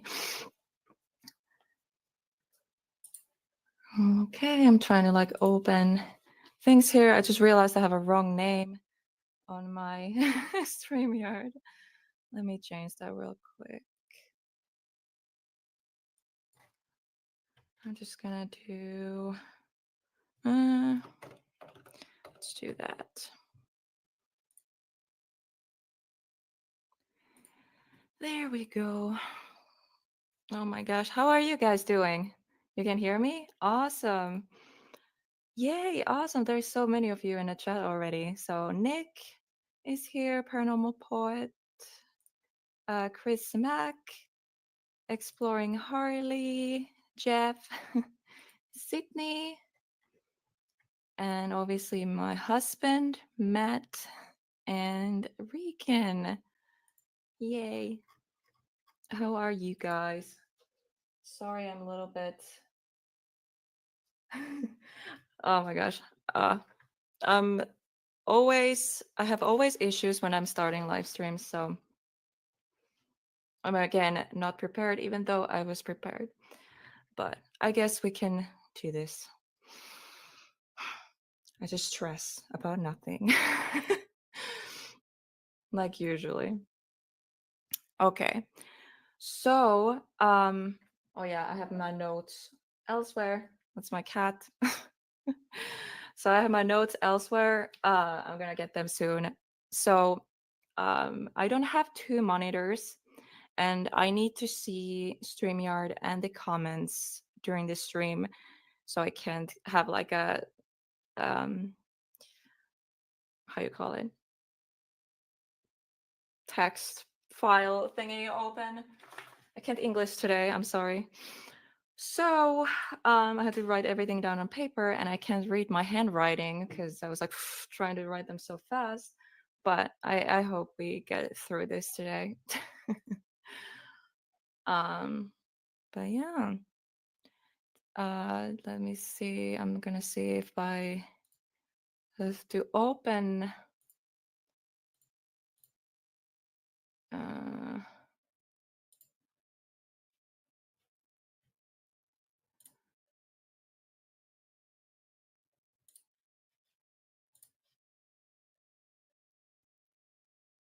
Okay. It's gonna start playing that video. Ah, stop. Okay, because I saved a playlist of videos we're gonna need today. Sorry guys, this is a little chaotic. Not good start at all, even though I started preparing for this live stream since 3 days ago, and I'm not prepared. What the heck? Welcome to my live. ADHD live, am I right? Oh no. Okay, where's the playlist? Oh my god. Why is it so hard to find everything?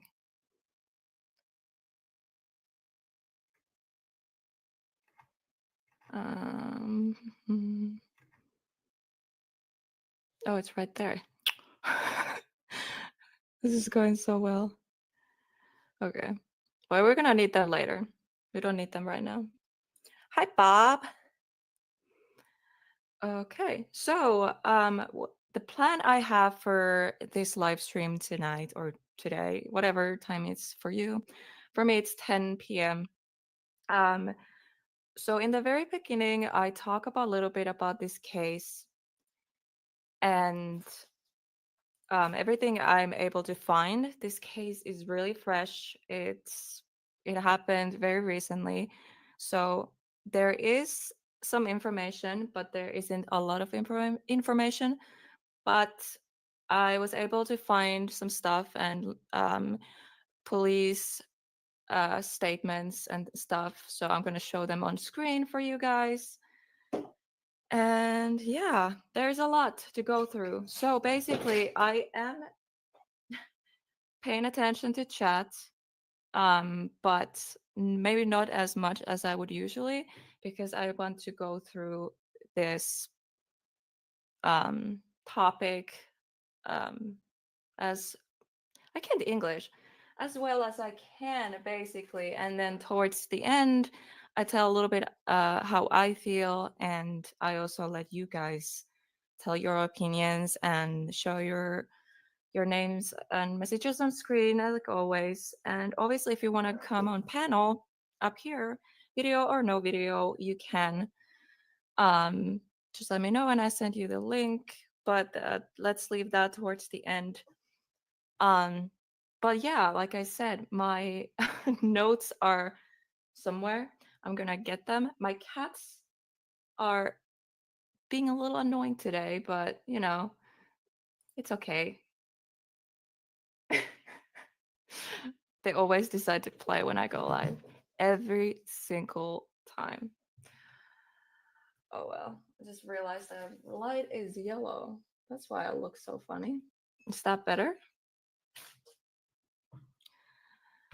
That is better. Okay. So, give me 1 second. Before I go, I'm actually gonna do this. Ah. Oh no.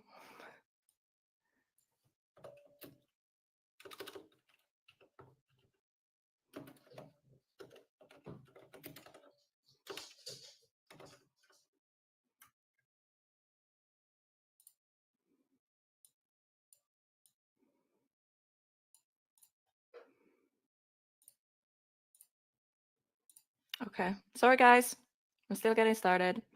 For those who are watching replay of this, I'm gonna provide timestamps so they can skip over this.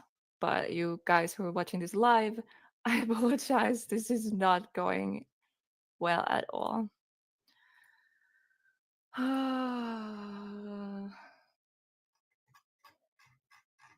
Overlay.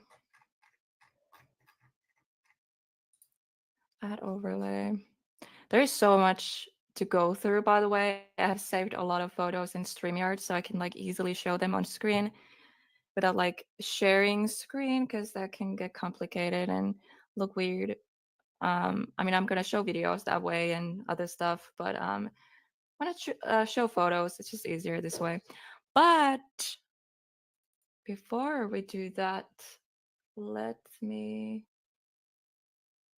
pull like I'll be right back screen on the screen. Seriously, I can't English. I'm nervous. I apologize. For those who don't know, I am from Finland and this is my Finglish brain today. So my normal followers who know me, they know my Finglish. Anyways, I stopped talking. I'll be right back. I get my notes. I want to get started. This topic is just insane. I can't wait to start talking. I'll be right back. Don't go anywhere.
All right, I'm back.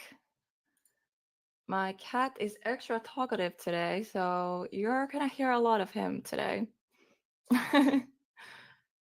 Cue elevator music. I wish I could play music here, but I don't have Epidemic Sound connected to this YouTube account, so I would get copyrighted. And I don't have the funds right now to pay for 2 channels, so yeah. I'm not making money on this channel at all.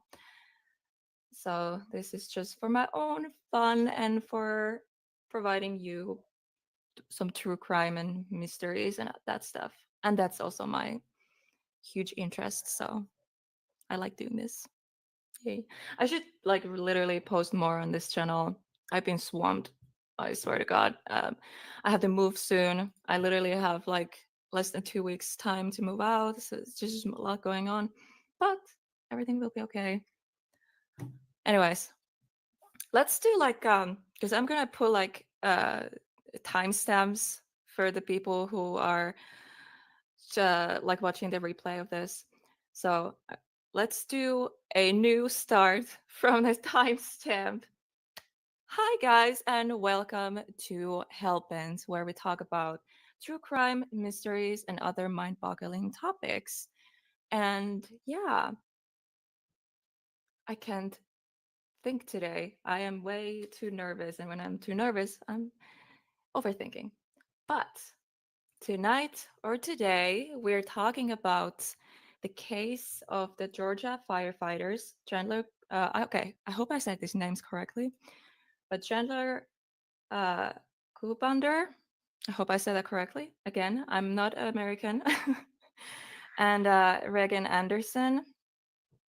They're two firefighters from Georgia, and they vanished. There's two different information, so it was either 24th or 25th of June.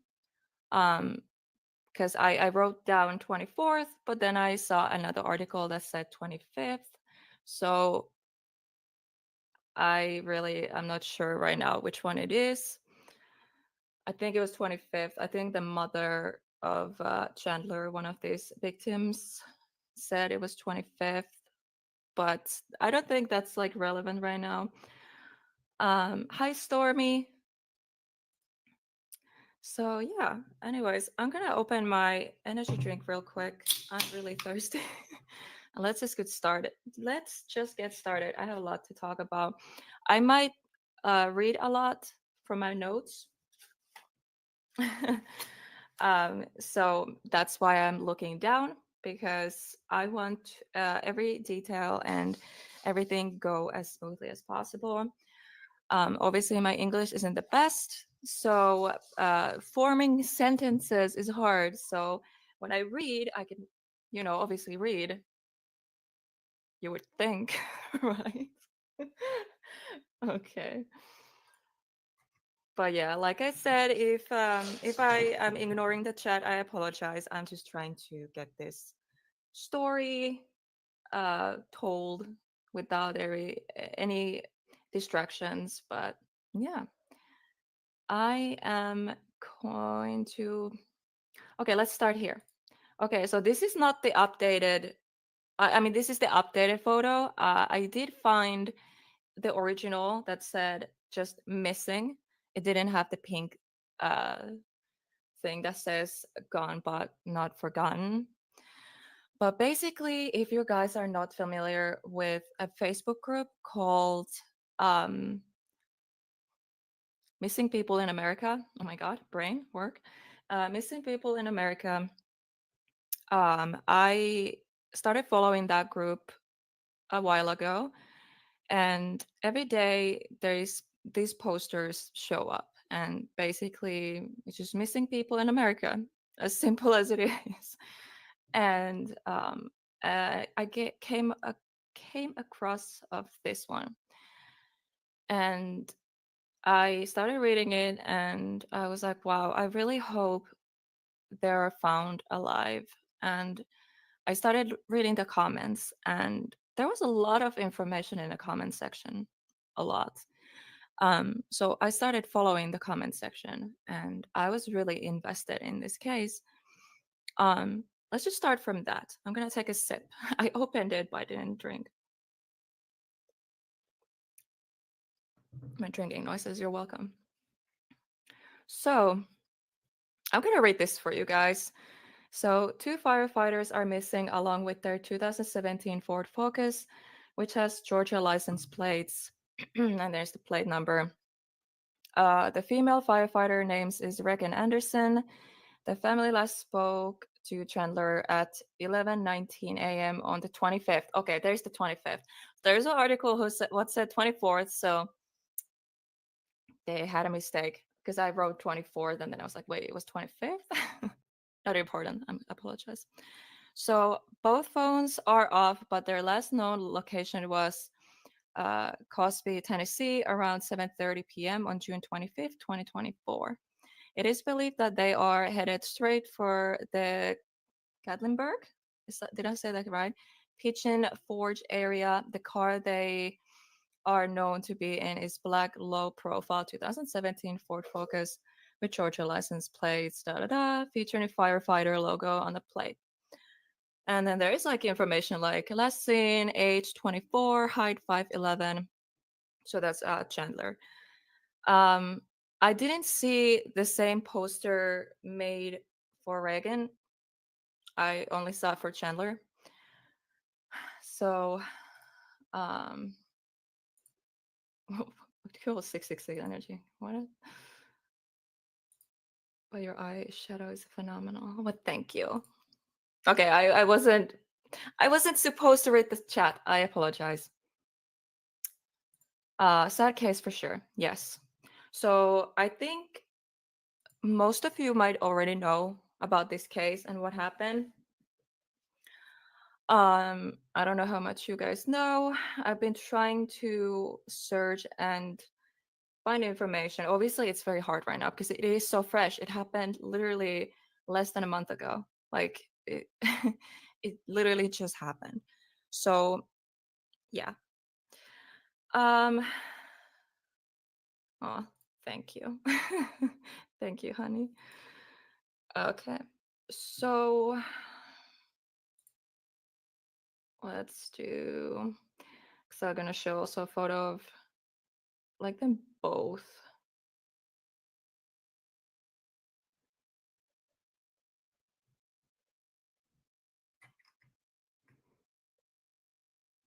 Okay.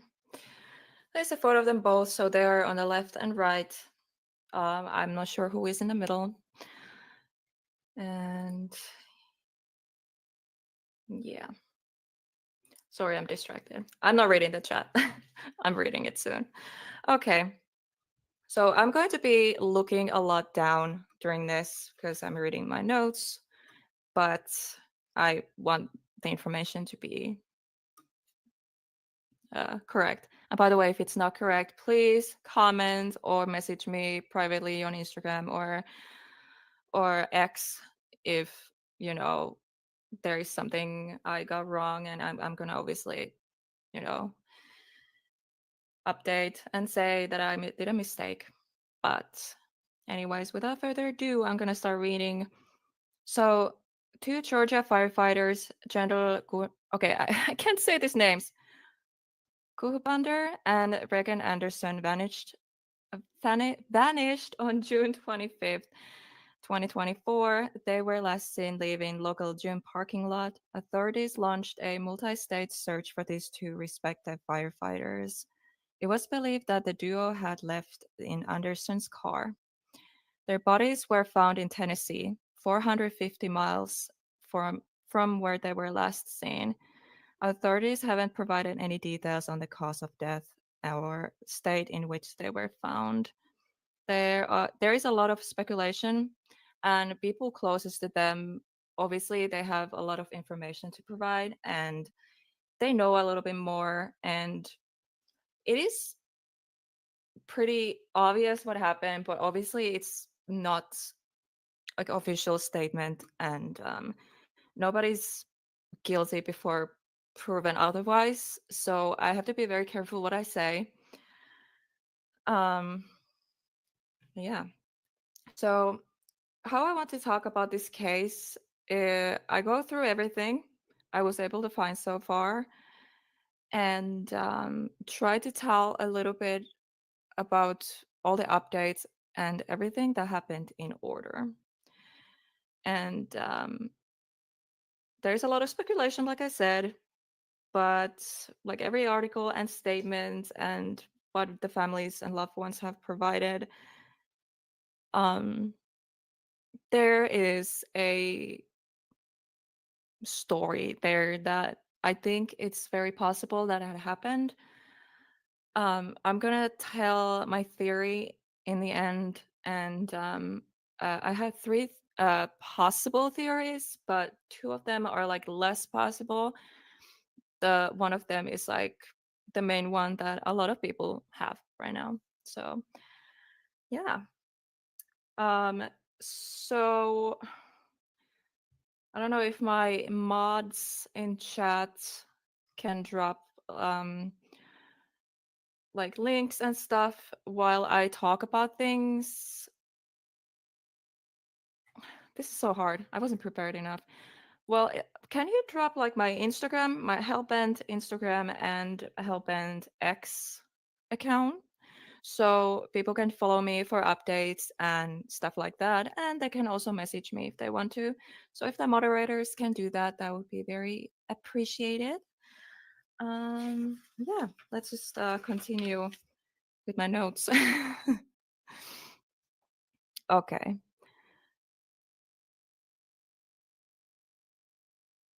I'm just trying to think where to start. But yeah, I'm also going to talk a lot like my own feelings and stuff like that. And chat is also welcome to, you know, tell their own opinion. I will show your comments on the screen, and yeah, you can kind of be in this with me, so I'm not alone. I should have had a co-host in this. I'm nervous being on camera alone. Anyways, so because this is so chaotic, I know like this is not for everyone. Like people come and go, they're like, oh, F this shit. So tell me if you want me to do actual video, actual deep dive that I'm actually good at.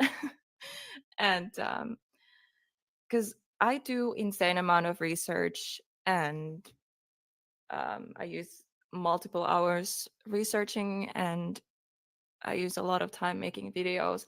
So the information is like I can find everything. Like there's nothing I can't find, okay? So tell me if you want like actual deep dive video on this case. I will make one. I think I will make a deep dive on this anyways, because this is so chaotic, but I wanted to kind of talk about this on a live stream. And yeah, sorry, I got distracted because I was reading this comment.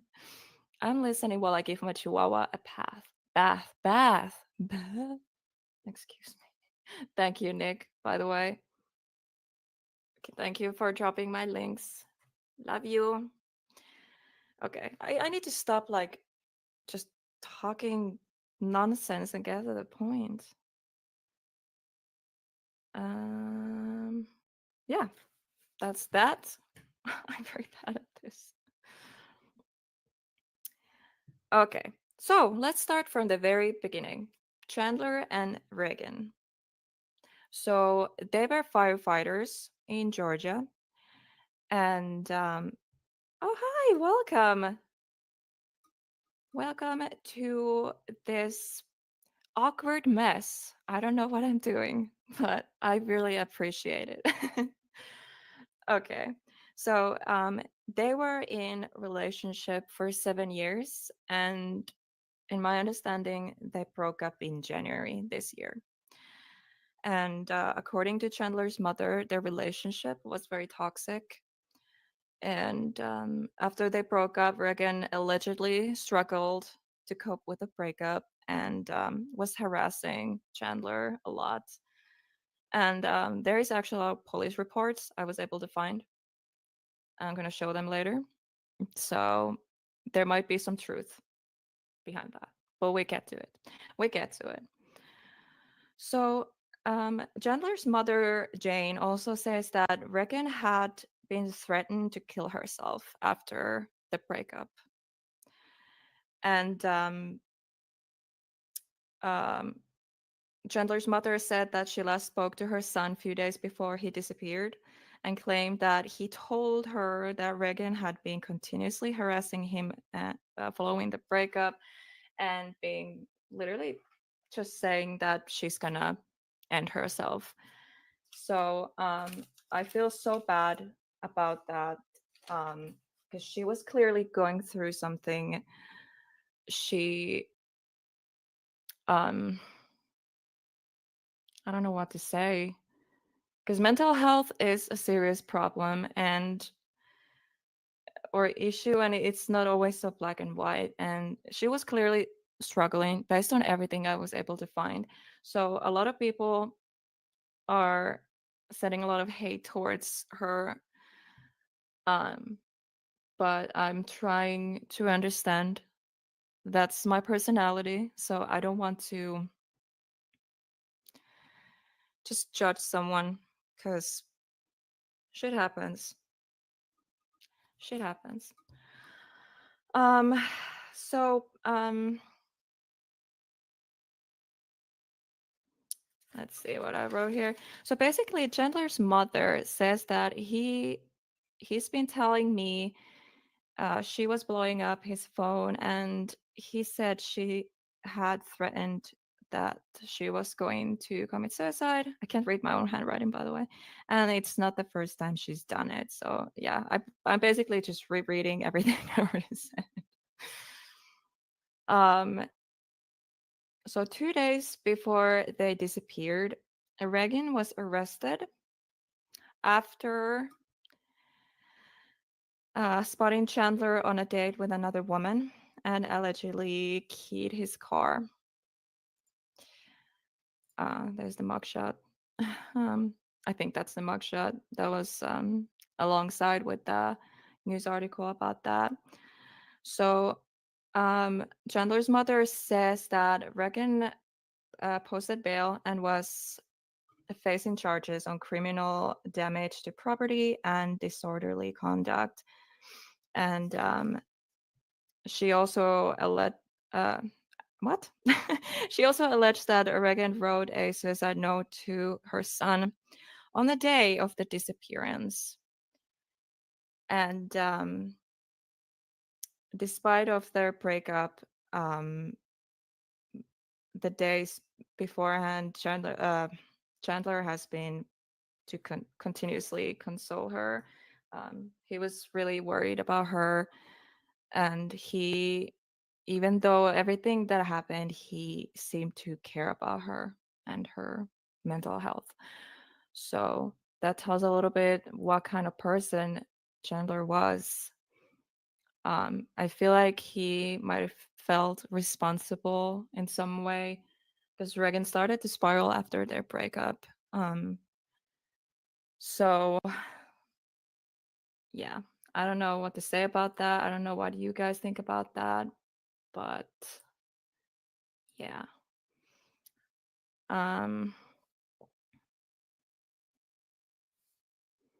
But yeah, there was allegedly a suicide note written on the day they disappeared. And yeah. Oh, and also Chandler's mother also added that he is very driven to do it right, do the right thing and make sure people are safe. He really does care about Reagan. And well, he was a firefighter. So obviously he cares about people and he wants to save people. And this is so sad because he couldn't save her, and it's very sad. This whole case is just absolutely sad. So the moments leading up to their deaths, so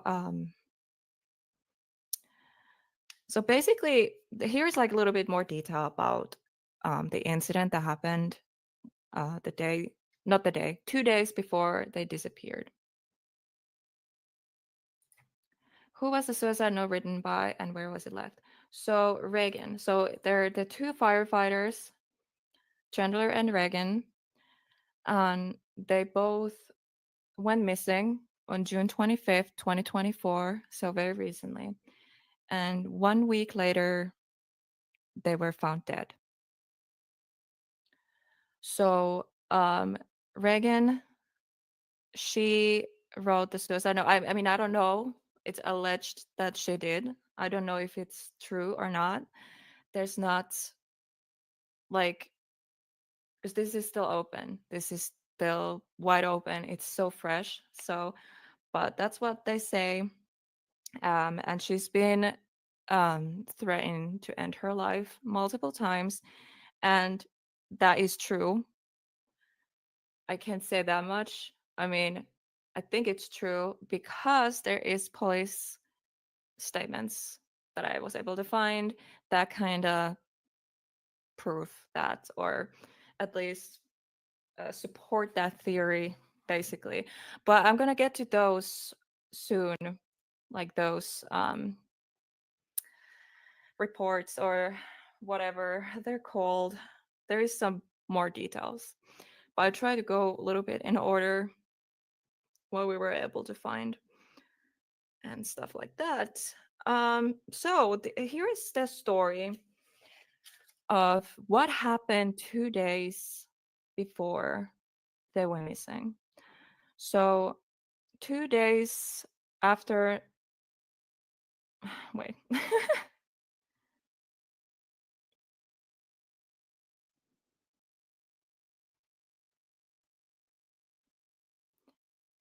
So yeah, 2 days before, Anderson keyed Chandler's car, which led her to be arrested.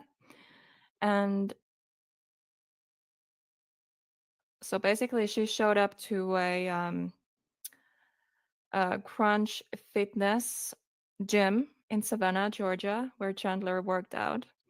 So Chandler was inside working out, and she showed up. Actually, no, that's not it. Oh my god, I'm literally getting this all wrong. I'm so nervous. Oh, this is not going well at all. Does I feel like I'm missing something?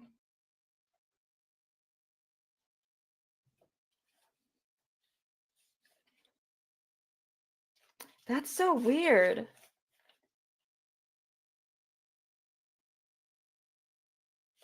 Why I don't have it here? I wrote it down. I swear to God I did.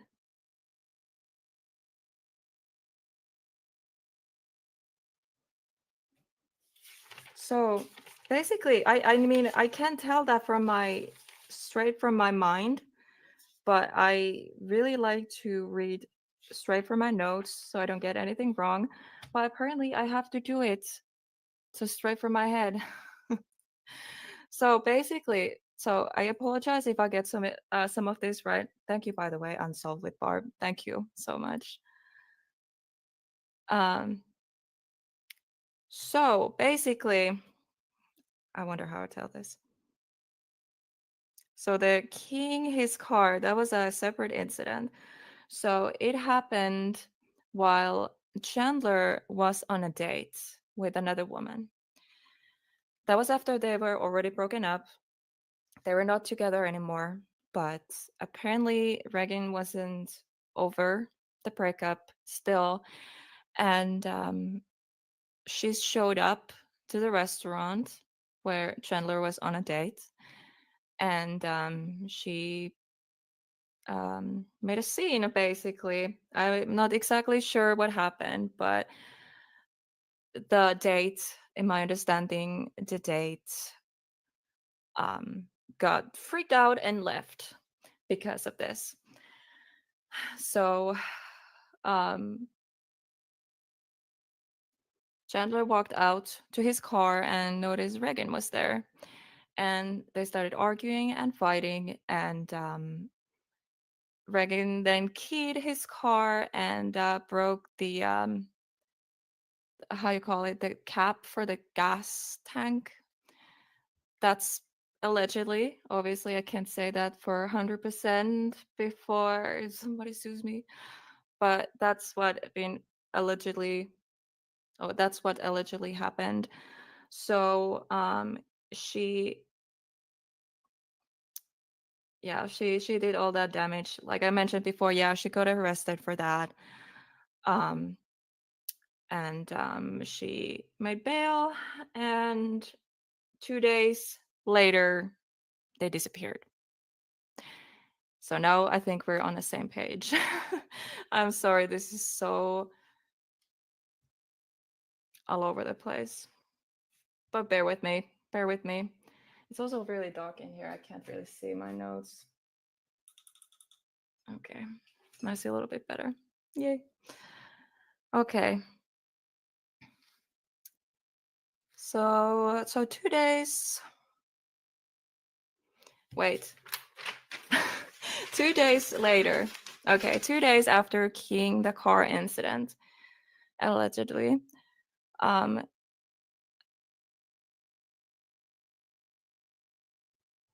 So she showed up to the gym, like I said, in Savannah, Georgia, where Chandler worked out.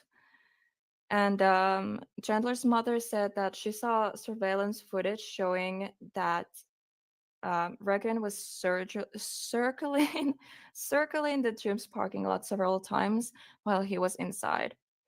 And when Chandler left the gym, the security footage shows him walking out of the building looking comfortable, like he's just has his workout. He doesn't look rushed as he walks through the parking lot. The security footage shows him head towards his car.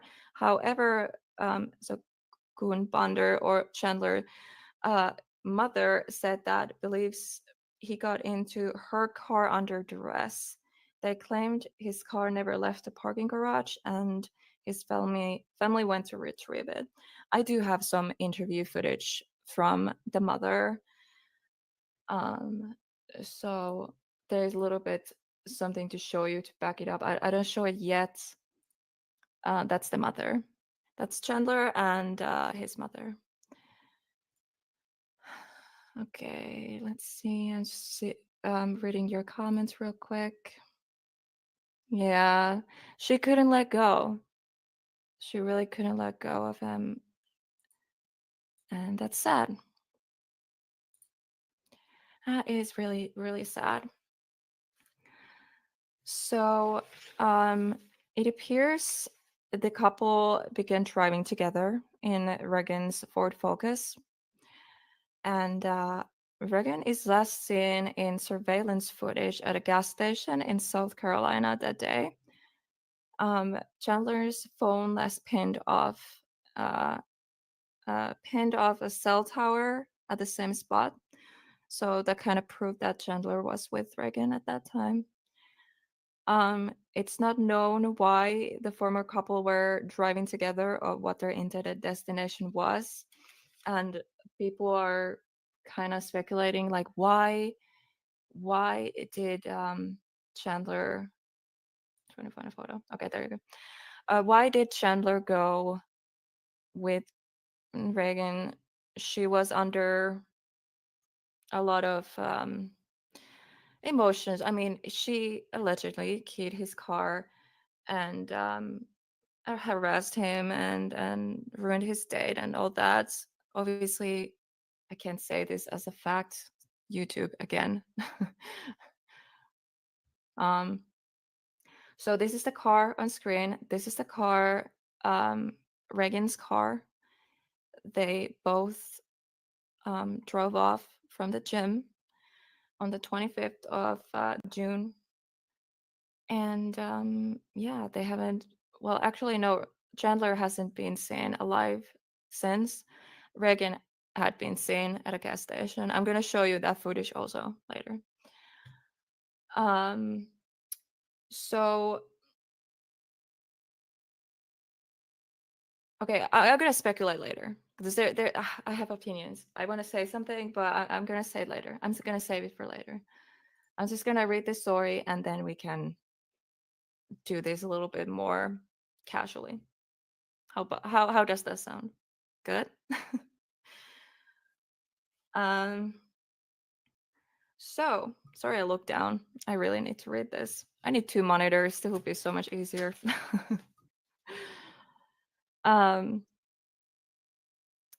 So the search for these 2 firefighters finally came to an end 1 week later. So it took 1 week for them to be found. The family was obviously devastated because they didn't know where they were. They were nowhere to be found. And yeah.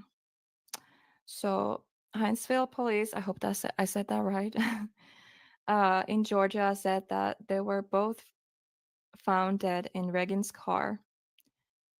In okay, I don't know how to say this one either. It's like Cocké, so it's like Cockee County, Tennessee. So 450 miles from where they were last seen, or where Chandler was last seen. There's numerous unanswered questions to like what happened to Chandler and Reagan and how they died. And the autopsy is reportedly being prepared to determine their cause of death, but nothing has been,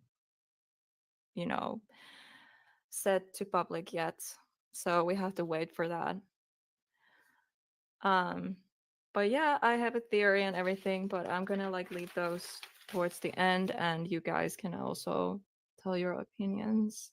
But yes, they were high school sweethearts. They dated for 7 years, in my understanding, and they broke up in January this year. And that's a long relationship. So I don't know. I understand that Reagan couldn't let go. And the obsession went too far.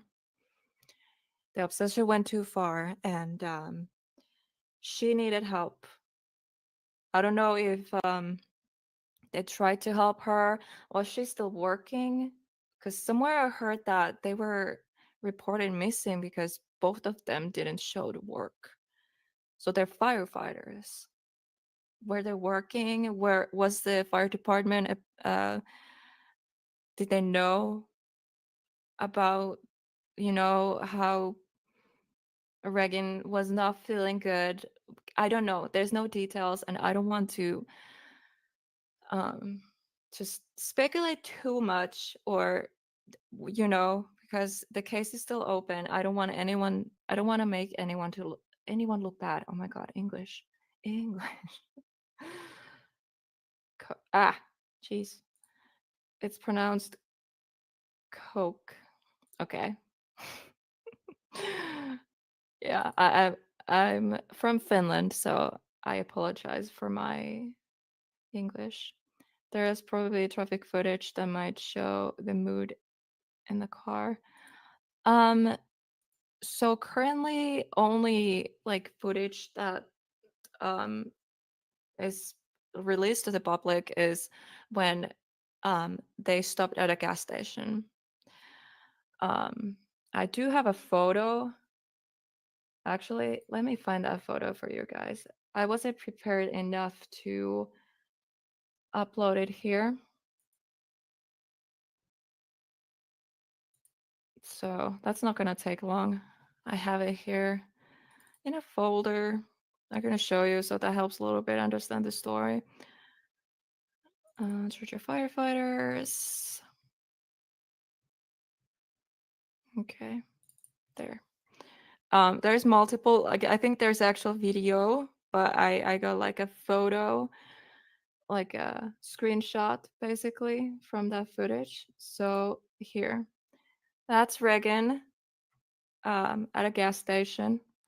That's the last time she's been seen alive. Chandler, you can't see Chandler in this, but his phone pinned from a cell tower in this area. So obviously, Chandler was most likely with her. I don't know. I don't really know. Like, was he alive? Was like what was happening? I'm getting to it. You know, there's still a little bit to say, and uh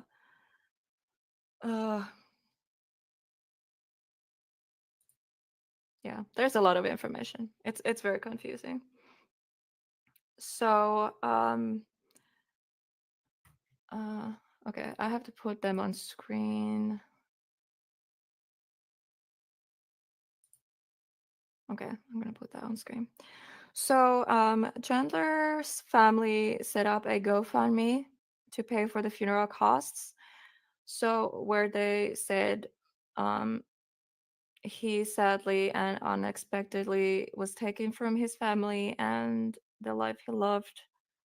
So the GoFundMe is linked in description box below. So if you like to donate, you can. It's for Chandler's funeral costs. I don't know if Reagan has GoFundMe. I wasn't able to find one. But let me see. Chandler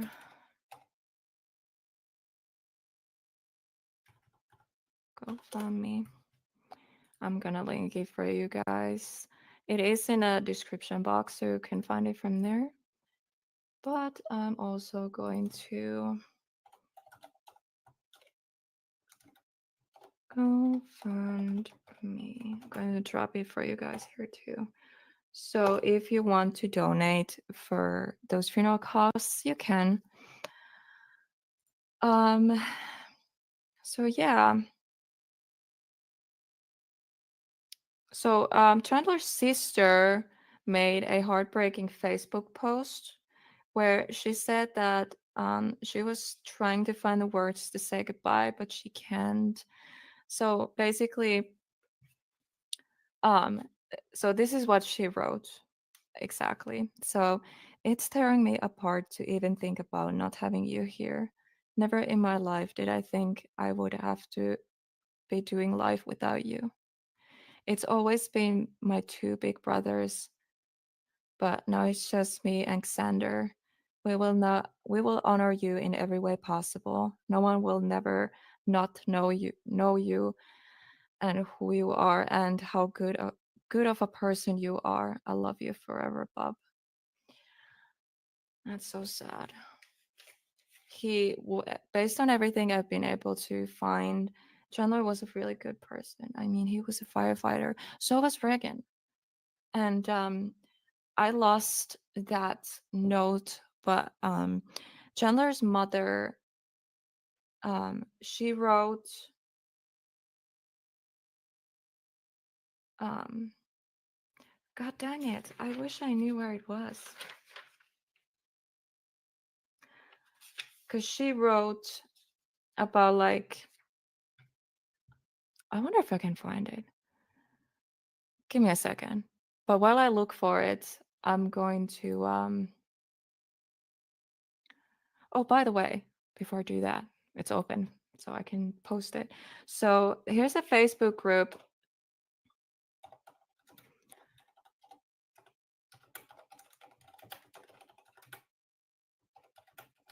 Missing People in America. So this is the Facebook group where I found this case originally. I found the missing person poster. So this, but obviously saying missing. The pink gone but not forgotten wasn't there. So basically this is where it all started. So if you want to join the Facebook group, you can. They post missing people in America. There's like a lot new posters posted every day, but based on what they say on this Facebook group, a lot of missing people were actually found based on the, you know, how you call it, like people saw the poster on Facebook and were able to help police or authorities to find the missing people. So go support that Facebook page. I don't know who's running that Facebook page, but it is very useful. And I'm trying to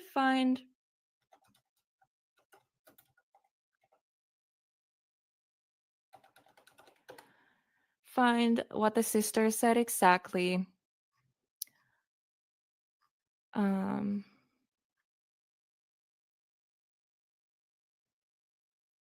I found one.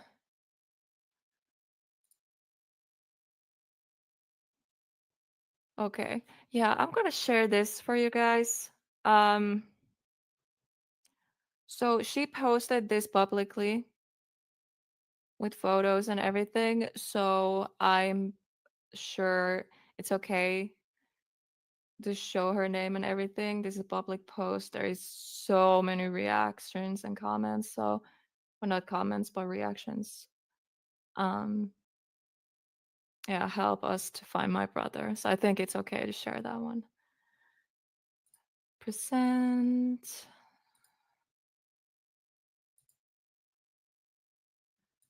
Okay. So yeah, can you see this? I don't have a second monitor. I can do this. Oops, I'm gonna hide that real quick. There you go. You're able to see this. Actually, let's do that. You can, it didn't, it's not bigger. Which one is better? Well, not that. Okay, let's do that. I don't know if you can see this. Oh no. it's easier to see like that. I'm gonna read it to you anyways. I'm gonna read it to you guys. So so this is Chandler's sister who made this post. This was before they were found. So she posted, "Help us to find my brother. I have an emergency. My brother has been missing since yesterday afternoon. Last seen in a gray t-shirt, black shorts, and black how do you say Vans? Vans? His name is Chandler uh Gulbander. I hope I said that right. I'm sorry. He's 24 years old, 5'11", medium build. His phone has been turned off, and the last anyone had heard from him was 11:19 a.m. He is last known to have been obtained by a woman named Regan Anderson. She is a danger to herself, and he is believed not to be with her willingly. Both phones are off, but the last known location was Cosby, Tennessee, around 7:30 p.m. on June 25th, 2024. We believe to be headed. We believe to be Okay, I think that meant to say we believe they are believed to be headed straight to Gatlinburg, Forge area. So basically, the sister said also that, you know, that he's not with her willingly, and she's danger to herself and others. Again, I can't say too much, but there is police reports we're actually going to go through very soon. So they kind of make sense, you know. So we get to it. We get to it. I'm trying to find the Facebook post about what the mother said.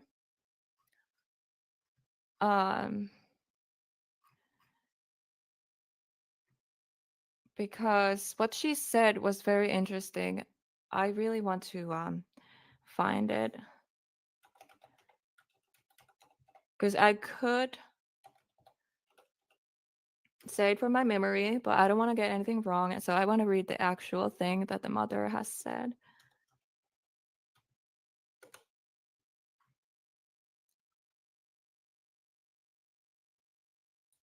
Okay, I think I found it.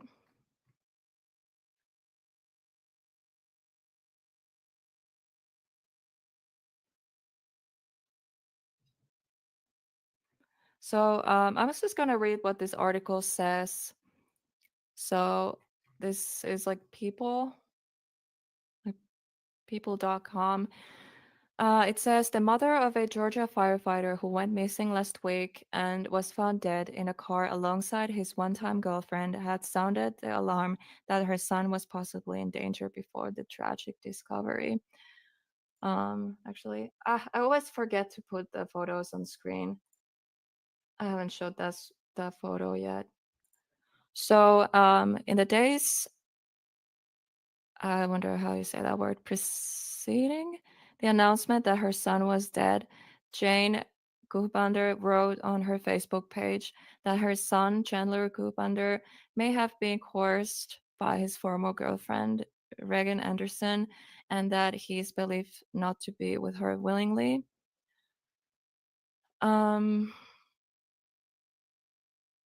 So the two firefighters, who were also previously involved in a long-term romantic relationship, had been missing since June 24th. My throat is very dry. Their bodies were found together inside Anderson's black 2017 Ford Focus, police told local something. That's already the information we know. Is there the comment the mother said?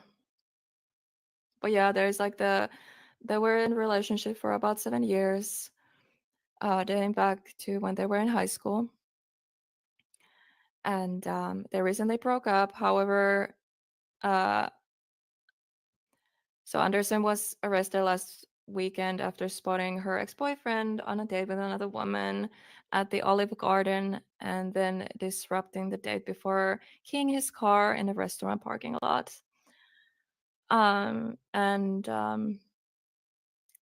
Coupander was last seen leaving the gym and getting into Anderson's car on Monday, June 24th, and okay, 24th. I think it was 25th, right? It was 25th. I'm so confused. Some articles say 24th, but the mother said 25th, so I don't know. So, and also, where was it? Coupander's mother told the outlet that she last spoke to her son that Monday morning when he told her that Anderson, so Reagan, had been continuously calling him and threatening herself. He was telling me she was blowing up his phone, and he said that she threatened that she was going to commit suicide. Coupander's mother told WJCL. I don't know what the hell that is. And it's not the first time that she's done it. Okay, that's already, I'm like repeating myself, but this is kind of like a recap to kind of where we are. And did I get every information out there? Okay. I found this. So on social media, yes, I found it. On social media, Coupander continued to, so the mother continued to plead for help finding her son throughout the week, clarifying her belief that Reagan is not a bad person. So she is great firefighter, the mother wrote on June 27th social media post asking for help finding Anderson and her son. She's just lost, unstable, and losing what she has known for 7 years. They were or are not good for each other. She is making bad decisions because of this. They are not a couple, but he cares deeply for her. We don't want anything bad to happen to either one of them. We want them home safe and sound. Yeah. So even the mother, because I couldn't find that one right now, but there was post where the mother said that Reagan is danger for herself and others, and her son didn't go with her willingly. But then she added that, like, I want to clarify that she's not a bad person. She's just in a very bad place. So I think that's like about that. I'm going to show you some of the reports I was able to find. Police reports. So, like I said, this has been like a continuous thing. And there is a police report from June 10th, 2023. So, a year prior. So, this is the report. So, it says like I don't know how to say that word. I don't know if this is like a police report or what report this is, but this seems to be official document. I apologize if I say some of these words incorrectly, but I'm trying to pronounce them as well as I can with my Finnish accent. So I'm going to read this for you guys. You can also read it yourselves. So, so the date it says is June 10, 2023. On the above date and time, I was dispatched to 501 Berg Drive, I think. DR is short for drive. Apartment 704. And in reference to a suicide threat.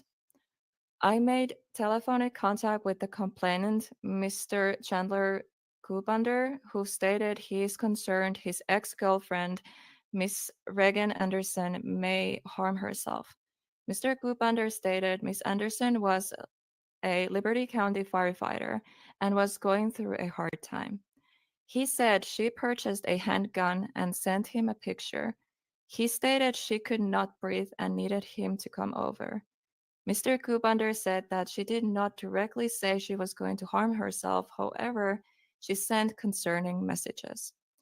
Upon my arrival, I made contact with the Liberty Fire Department Chief Brian Darby and Liberty County Fire Department Captain James Ashdown.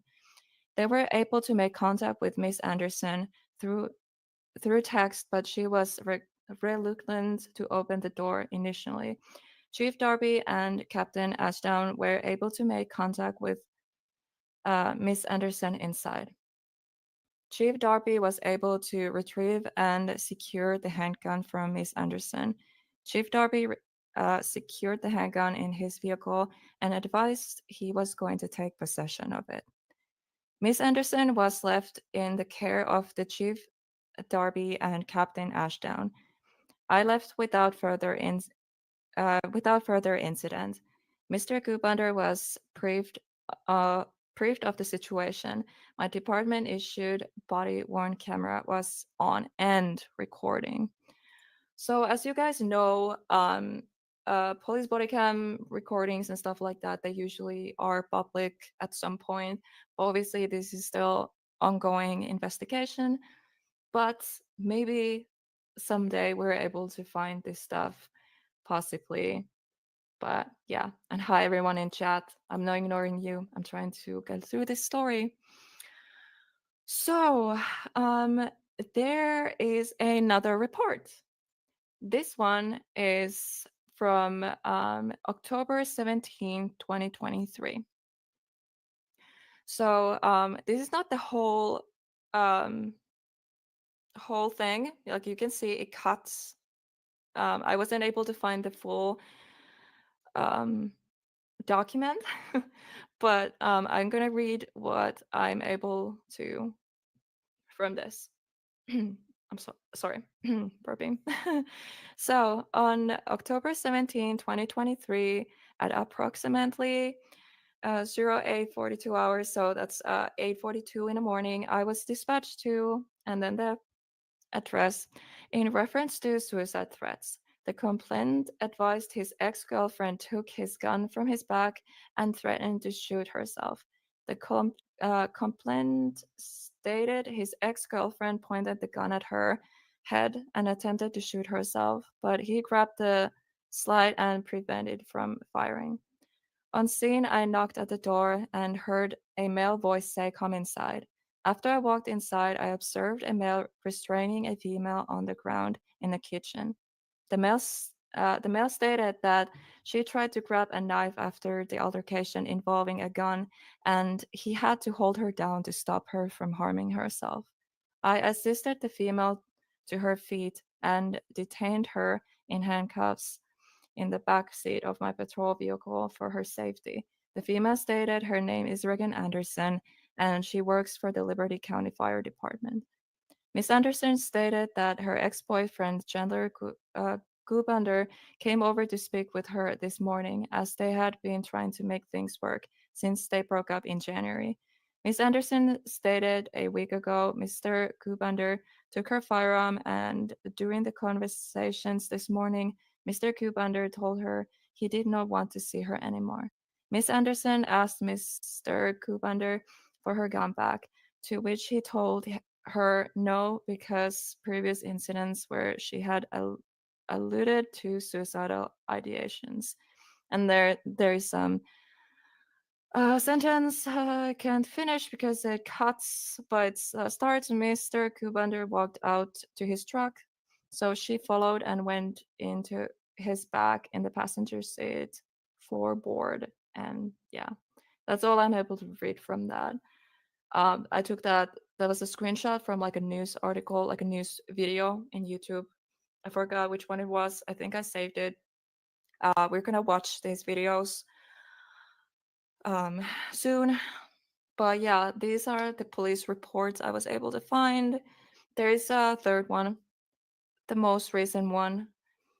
And yeah, I feel bad showing these because I don't want, because I don't want make anyone look bad. I understand mental health problems are very, very, very serious, and obviously, yeah, this could have been prevented if she got help I don't really know much about, like, I just know what you guys know. I just know what's online, and yeah, this is very sad case, and I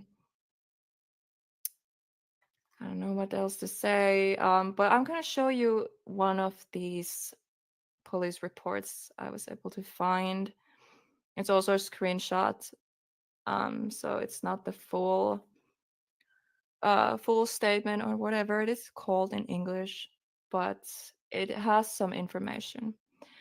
So basically, okay, so it cuts. I don't know who wrote this. Where is this from? Is this actually official? But it was in news. I found this from a news video in YouTube, but obviously, I don't know. Maybe they don't always tell the truth. So everything I say in this, sorry, I'm hiding my face, but everything I say in this live stream, obviously, it's alleged unless it's proven otherwise. So I'm just saying what I can find online. Take it as a grain of salt. What I'm saying. Obviously, the truth is gonna come out at some point, so we just have to wait. But I'm just providing you some information that is public right now. So here is this report. So it says on the above date, again, I don't know what the date is because it doesn't say, but this is that what I told you about. It happened 2 days before they went missing. So on the above date and time, I responded to domestic at Olive Garden located at 280 Puller Parkway. Caller advised that his ex showed up on the scene and damaged his car after a verbal altercation. While en route, I was advised by dispatch that the female suspect left in a black Ford Escort with Georgia tag uh, GEX 655. I advised my backup officers of a possible direction of the traveler for the suspect as I made contact with the victim, identified as Chandler Kuhlbender. Kuhlbender stated he was at Olive Garden on a date with when his ex-girlfriend of 7 years, identified as Regan Anderson, walked in. Kuhlbender stated he did not know how Anderson knew he was there, other than she was possibly passing by. Kuhlbender stated that Anderson started making false claims about his date until she left. She felt uncomfortable and left. Kuhlbender stated that, sorry, I can't read. Kuhlbender stated he then left the restaurant and Anderson was in the parking lot near his vehicle, arguing with him. Kuhlbender stated that Anderson then began to key his vehicle, broke the gas cap, broke the rear windshield wiper of the vehicle. Kuhlbender stated he told Anderson he was calling the police, and that is when Anderson left the scene. I was able to make contact with Anderson via phone, and she advised me that she was parked in a Walmart parking lot. I was able to make contact with Anderson, and I asked her what happened. Anderson stated she was on her way to Mellow Mushroom when she saw what she believed was Kuhlbender's vehicle at Olive Garden. Anderson stated she pulled into the parking lot and verified that it was his car, so she went into the business. Anderson stated that she began to have a conversation with the unknown female that Kuhlbender was on date with, and she eventually got up and left the business. Anderson stated she then followed Kuhlbender outside, and he said some hurtful things to her, and she keyed his vehicle. Anderson stated she did not know why she damaged Kuhlbender's vehicle, except that she was very hurt by him moving on. She stated they had been together for a long time and she was hurt. I advised Anderson she was being arrested for criminal damage to property in the second degree, as well as city or ordinance of disorderly conduct. Sorry, I can't read. Anderson was handcuffed, double locked, and checked for a fit. Anderson was searched before being placed in my patrol vehicle. And Anderson's vehicle was locked and secured on Walmart's property until she could have friend bring her to pick, and then it stops. So that's all that report was able to provide for us. I don't know if there's like full report somewhere. I found this last minute, so there are just the screenshots I was able to find from this news clip. I'm going to show you guys. I'm going to show you videos. But yeah, I'm gonna have a little break from talking and I'm gonna see the chat real quick. Um, okay, so Nick, Paranormal Pod, yeah, it's a sad case. Last weekend, remember what he stood for, wanting to help others. That is true. He seemed like a person that wanted to help others, for sure. So hi, Scott Metalhead, and everyone else. Dope Nose, I don't think I said hello to you. Let's see. The complaint was from a year ago. Wow. Yeah. And I realized I said earlier that they broke up this January, but it looks like it was last January. So like year prior. So over a year ago. Okay, I'm not exactly sure, but they did break up over a year ago and she was still obsessed with him. I mean, that's sad. Obviously, like I don't know what happened, but I have a theory. I have a theory. I wonder what you guys think. Let me know in the chat, or if you're rewatching this, please let me know in the comments. What is your theory? Or if you have any information, I can make another live stream, and I'm obviously making a deep dive video if you want me to.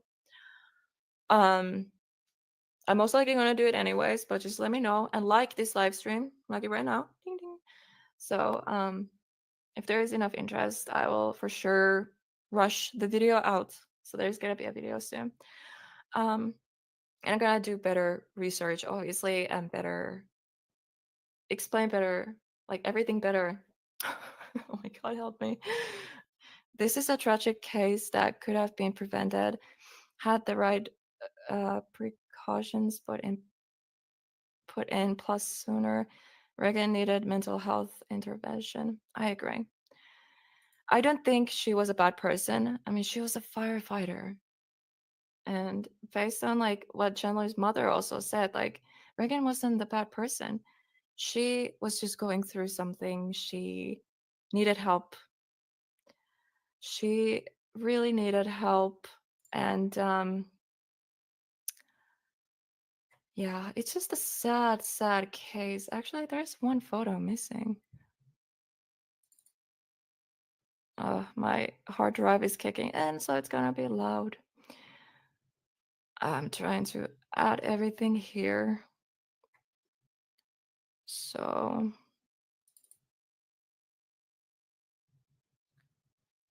okay, so that's Reagan right there.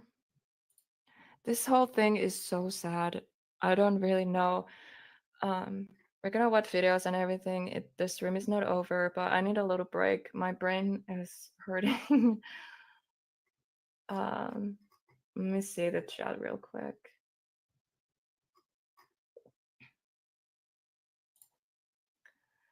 I don't understand how someone that unstable could have been allowed to continue work as a firefighter.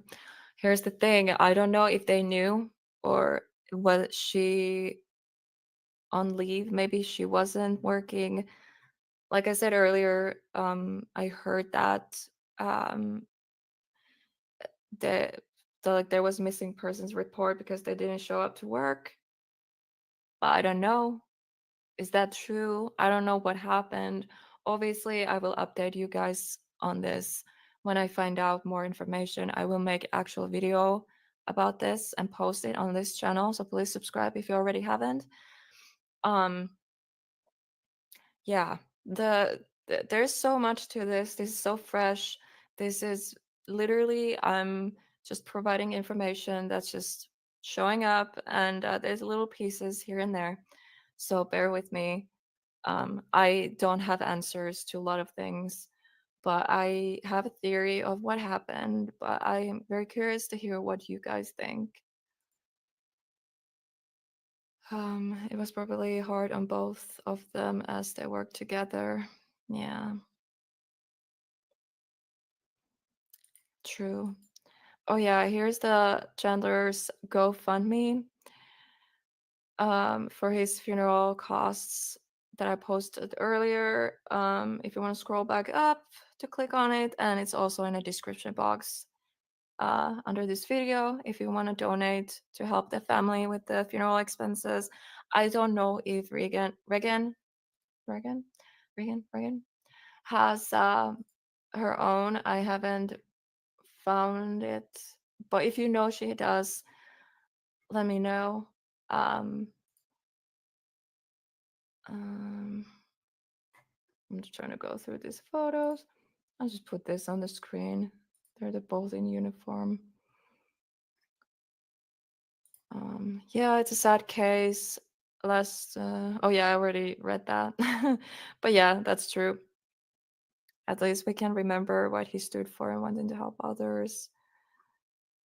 And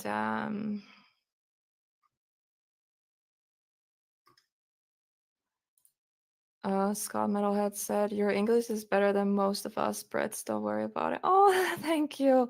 I'm so, I don't know, self-conscious when it comes to a lot of things, and one of them is speaking English, being in front of camera, showing my face, and also reading something, and then reading my own handwriting that I can't understand because, oh my god. Yeah, I promise I will be better prepared for the video for sure. If you haven't seen my videos, you know how I do my videos. I do very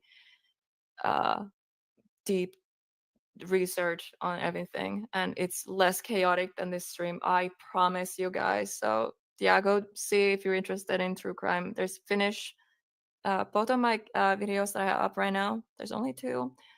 They're Finnish serial killers, or you know, Finnish murder cases. So if you are interested what happens here in Finland, go check them out.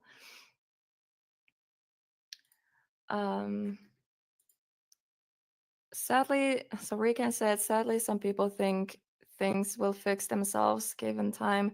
However, as a firefighter and someone responsible to save lives, this should have been huge red flag to her fire company. True, because they knew. Because one of the police reports we read stated that the fire was a chief, someone from the fire department knew, so they knew. So I don't know, was she working, was she not? I don't know, but I hope they at least provided her some resources. It's different if she wanted to accept them. Obviously, she was really, really deep into that depression and fear of losing him.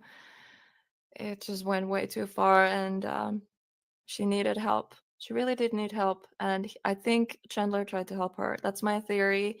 Because he stopped her from killing herself multiple times. He tried to stop her. Based on the police reports, he took the gun from her hand. He held her down on the floor because she tried to take a knife. So yeah, he tried to help her. So I feel like that's what happened now too. He got in a car with her. Maybe she was under stress. He was trying to go with her because maybe he thought like he was trying to help her and stop her from doing something stupid. And they both ended up dead in her car. I have a theory. I don't know if I should say it or not, but I think all of you kind of already go there, you know? I don't know, but it is very sad, and because it's such a fresh case, that's why I'm very careful what I say. I don't really want to offend anyone. I really hope the families and loved ones and everyone who got affected by this, I just wish you luck, and I am so sorry you're going through this. It's just horrible. I don't know how to say this. My English is not the best today. I apologize. Thank you, babe. But yeah, family and loved ones and everyone who got affected by this, my deepest condolences. Is that how you say it? This is hard, and I hope this live stream is not like offensive in any way. I'm literally just reading what I find online, and yeah. Yeah, smash the like button if you enjoy this live stream so far. We're going to watch videos and some news clips of this case. There might be some information and footage that we haven't read yet on the stream. I know that I watched one of them. I watched half of it. I didn't watch the whole thing, but the mother is interviewed. That one was before they were found dead. So that was when they were pleading for help to find these two. So let's watch those soon. True crime is my favorite genre. I'm glad you talk about it, Helena. Well, thank you so much, Stormy. Yeah, true crime is my passion also, and like some of you know, I'm a paranormal investigator. I talk to dead people. That sounds so wrong. Oh my god. Oh my gosh. Um what was I saying? But yeah, true crime and ghosts are my thing. So if you like paranormal and ghosty stuff, ghosty stuff, what? Go check my other channel, Haunting the Beautiful Adventures. Oh, this is so chaotic. I hate myself today. It is 11:30 p.m. in Finland, by the way, so I'm a little tired. Okay, right. Let's read the comments. Maybe that's why she didn't want to let go. I don't know. Just a shot in the dark. Sorry, what? I wonder if they were still sleeping together while he was dating. Okay, that's one possibility. Sure. But people can also get obsessed even if there's no contact at all. Maybe she just couldn't accept the fact that they broke up. It could be one of the two or both. So obviously we don't know. It's very hard to speculate on something like that because, yeah.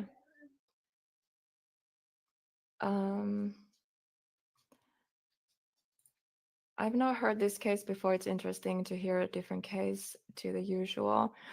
Yeah, this one is very fresh. It literally just happened. June 25th, they disappeared. And 1 week later, what's the exact day they were found? It was a Sunday. I know that. So June 25th. So I wonder if it was like Sunday the 30th they were found. So that's not exactly a week. I don't know. Somebody let me know in the comments or chat what day they were found. I can find it also if I just Google it. But yeah.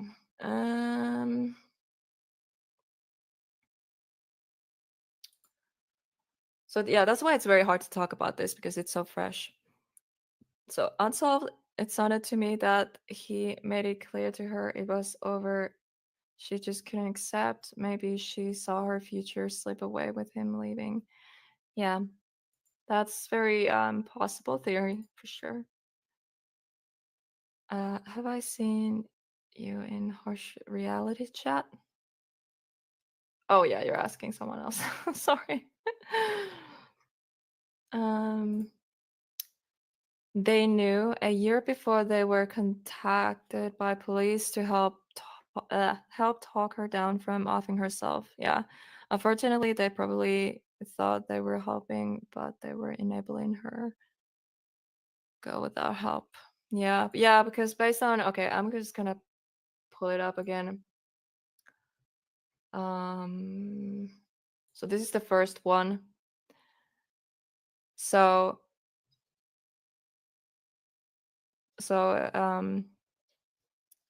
he was dispatched to this address in reference to a suicide threat, and so Mr. Chandler Kubander was the complaint, and who stated that he is concerned his ex-girlfriend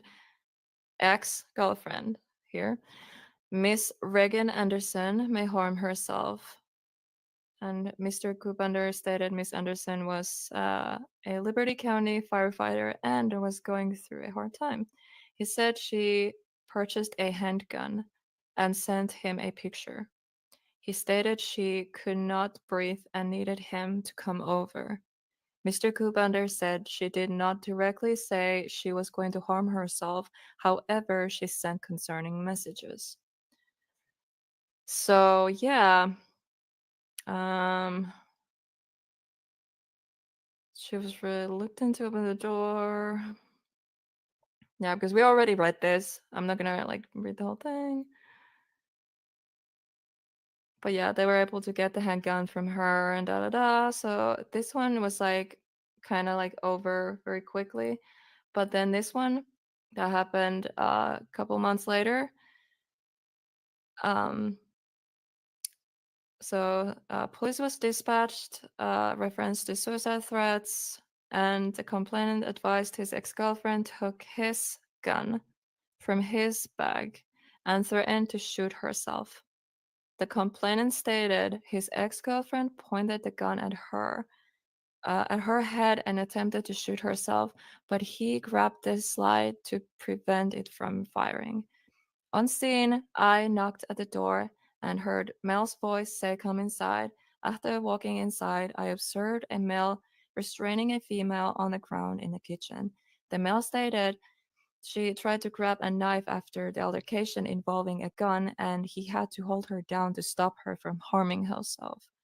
I assisted the female to her feet and detained her in handcuffs in the back seat of my patrol vehicle for her safety. The female stated her name is Regan Anderson and she works for the Liberty County Fire Department. Miss Anderson stated her ex-boyfriend Chandler Kubander came over to speak with her this morning as they had been trying to make things work since they broke up in January. So maybe they tried. Maybe you're onto something. I think it was Regan. Maybe they were trying to make things work. Miss Anderson stated a week, or it's all in her head. I don't know. Sorry. Miss Anderson stated a week ago Mr. Kubander took her firearm during the conversation this morning. Mr. Kubander told her he did not want to see her anymore. Miss Anderson asked Mr. Kubander for her gun back, to which he told her no because of previous incidents where she had alluded to suicidal ideations. So yeah, that's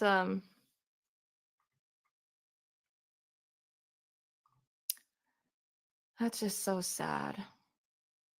I wonder why they didn't do anything. Like she, I don't know. I wonder if she got therapy or if they tried to get her to therapy.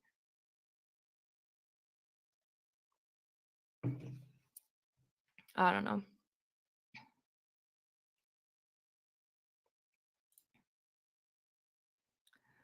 Not placing blame. Hindsight is always 20/20. I feel bad for his mom because she's going to have to go through all the emotions. I know. Both of their parents. Both of their parents. I can't imagine the grief and the sadness and just It's awful. I agree. He tried to help her. The sad thing is he could never help her. It was too big for him. Exactly. I think he thought he could, and he tried his best because that's what he does. And he really tried to help her. I don't know what happened in that car. They both ended up dead together in that said car. The official cause of death is not public yet. It's not anywhere, at least as of before starting the stream. But if there is any updates, please let me know. If there is something during this stream, let me know.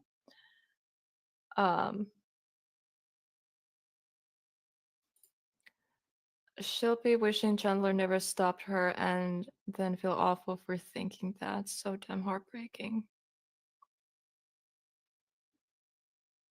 Yeah, it is heartbreaking. This whole case is heartbreaking, and it is so hard to talk about this because it is so fresh.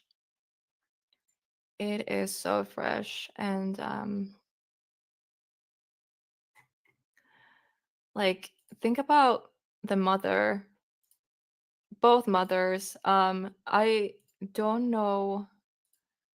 I don't have a photo of Reagan's parents, and obviously because the sensitive situation right now, I don't want to drag the family into it. They can come forward if they want to, but I totally understand if they're staying silent. I really hope people don't go attacking because I know how the social media works. I know how the social media works, and people just take matters to their own hands and start just basically attacking people and blaming, like, yeah, most likely, okay, this is just a speculation. I'm not saying this happened, so don't sue me. It's just an idea. Maybe she ended both of their lives, but she was sick. She needed help. She was clearly suffering from some mental disorder or something. I can't English. I'm sorry. I don't know. I'm not saying anything before it's official. But that's like one theory that a lot of people are saying right now, that she's responsible. But obviously, we have to wait. We have to wait for official statements, and yeah. I'm gonna read the comments that's here real quick, and then we're going to watch some videos related to this case. So I'm gonna read this quickly. What do you have written here?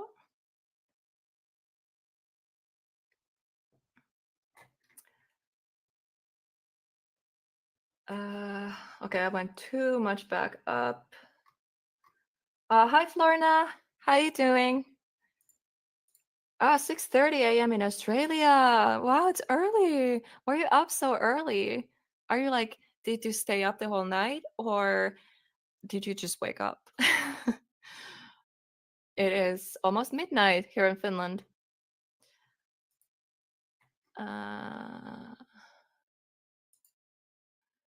Helena, I'm mod for a harsh reality. I'll try and send people over. Oh, thank you so much. That's so sweet of you.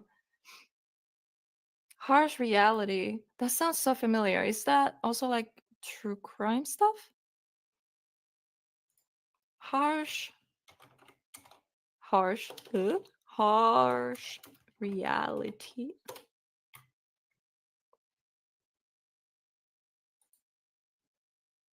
Oh, don't stop playing it. I wonder if it's this one. 79.2k subs, or is that another one? Oh yeah, you can't drop a link. You're not a mod.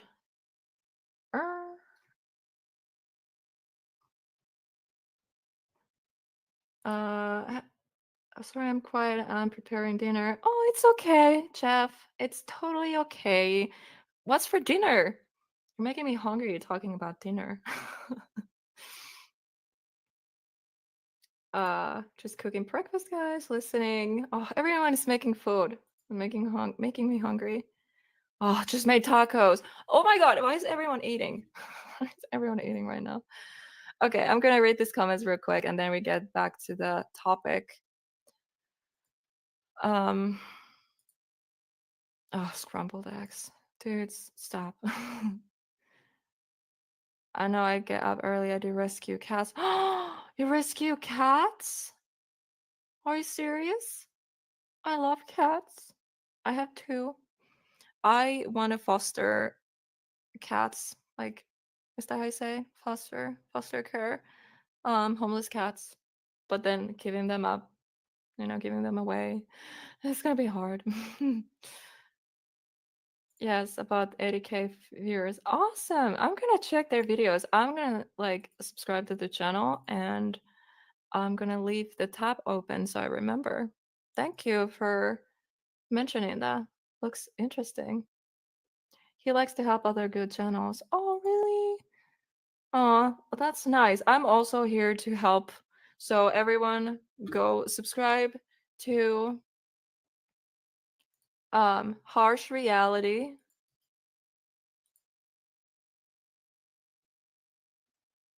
I have so many tabs open. Oh my god. And everyone support each other in chat. So everyone who has a channel, go help them out. That's what we do here. But yeah. Anyways, we're talking about food and not the actual topic. So let's get to the point. So we kind of went through everything that was on news articles. We kind of went through what like the close like family members had said and what's known as in like timeline wise and location wise and what had happened.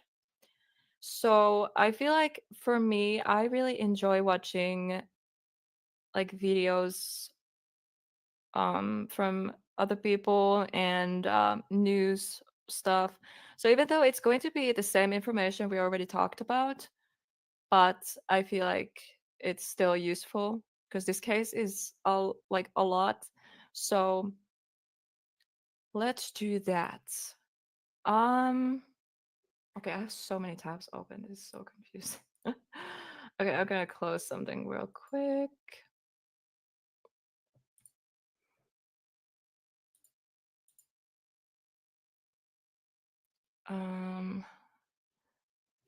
Okay, I had the playlist open, but I closed it.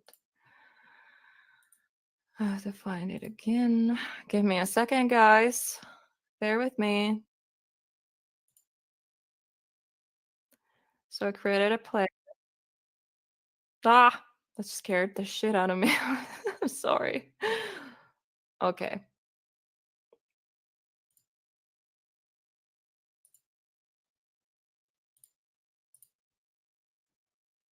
I'm gonna share the screen. So let's react to these videos real quick. This is basically the same information we know already, and then some of them have actual interviews with the family. Does Finland have true crime TV shows? Oh, yes, we do. I don't know if they have like English subtitles and where to watch. There's like a Finnish streaming service you can watch them from. I can check it like after we stop talk about this topic. Just remind me if you're still here. But I just want to get this over with. I don't want this live stream to be too long. So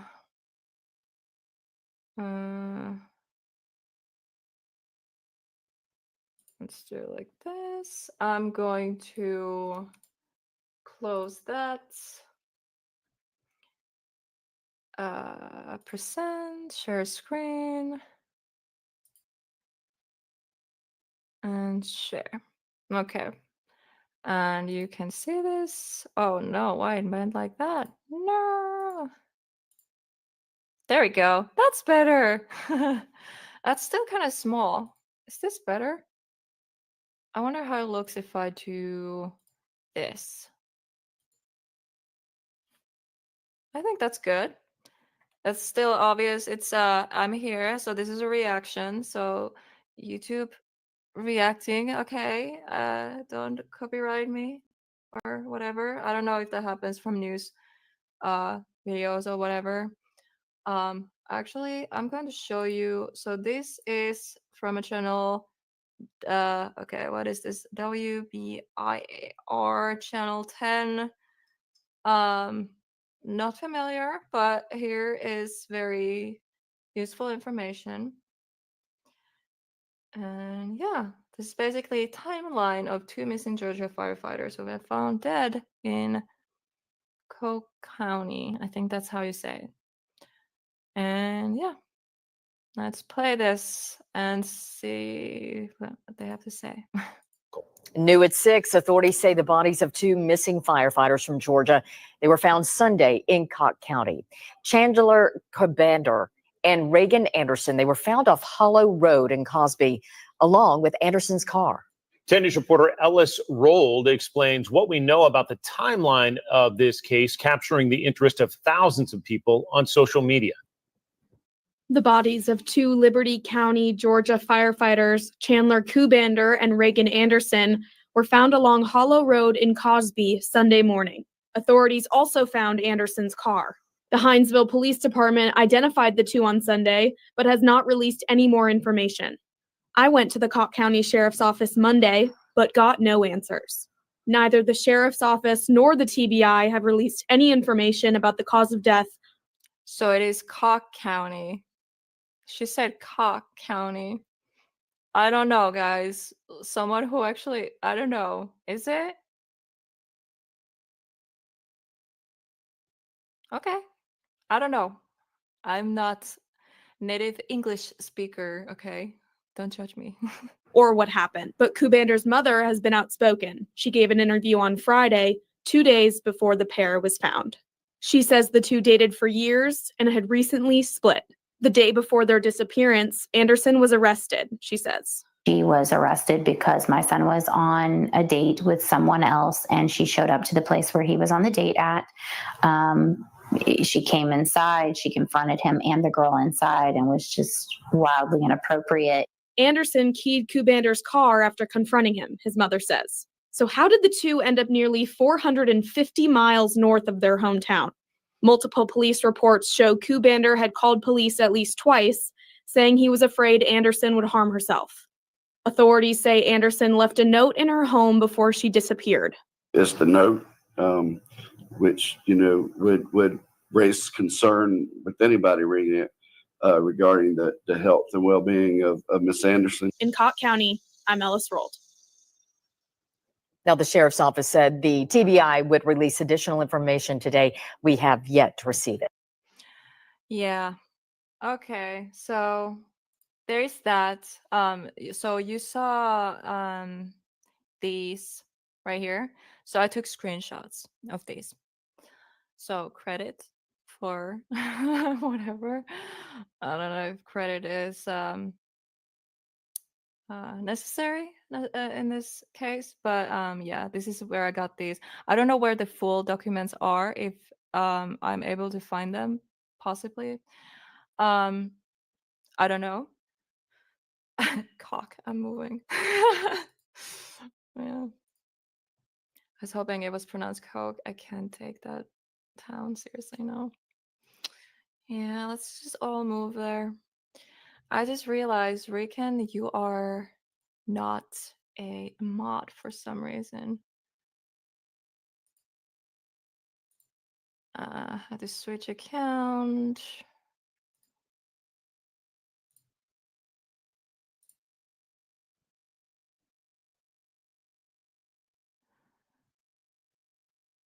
And open this.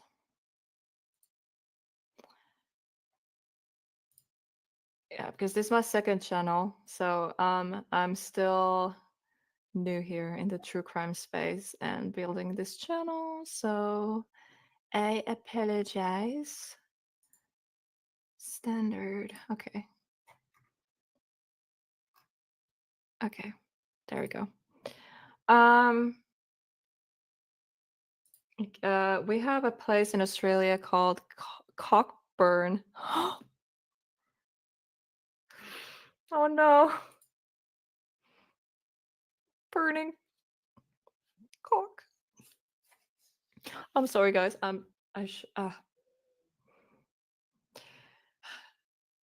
My sense of humor is not for everyone. If you want a serious stream, obviously, like I take the cases seriously what I talk about, but then there's this like a little in a between where I interact with the chat, and we tend to be a little inappropriate sometimes. Not related to the cases, like, you know, we're just weird. Insert crickets. Actually.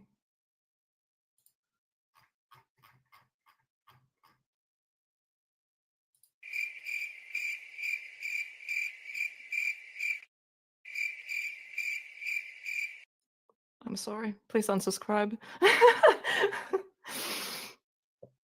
Oh my god. Okay, let's continue. Let's watch a couple more videos and then I'm gonna end the stream. I don't want this to be too long.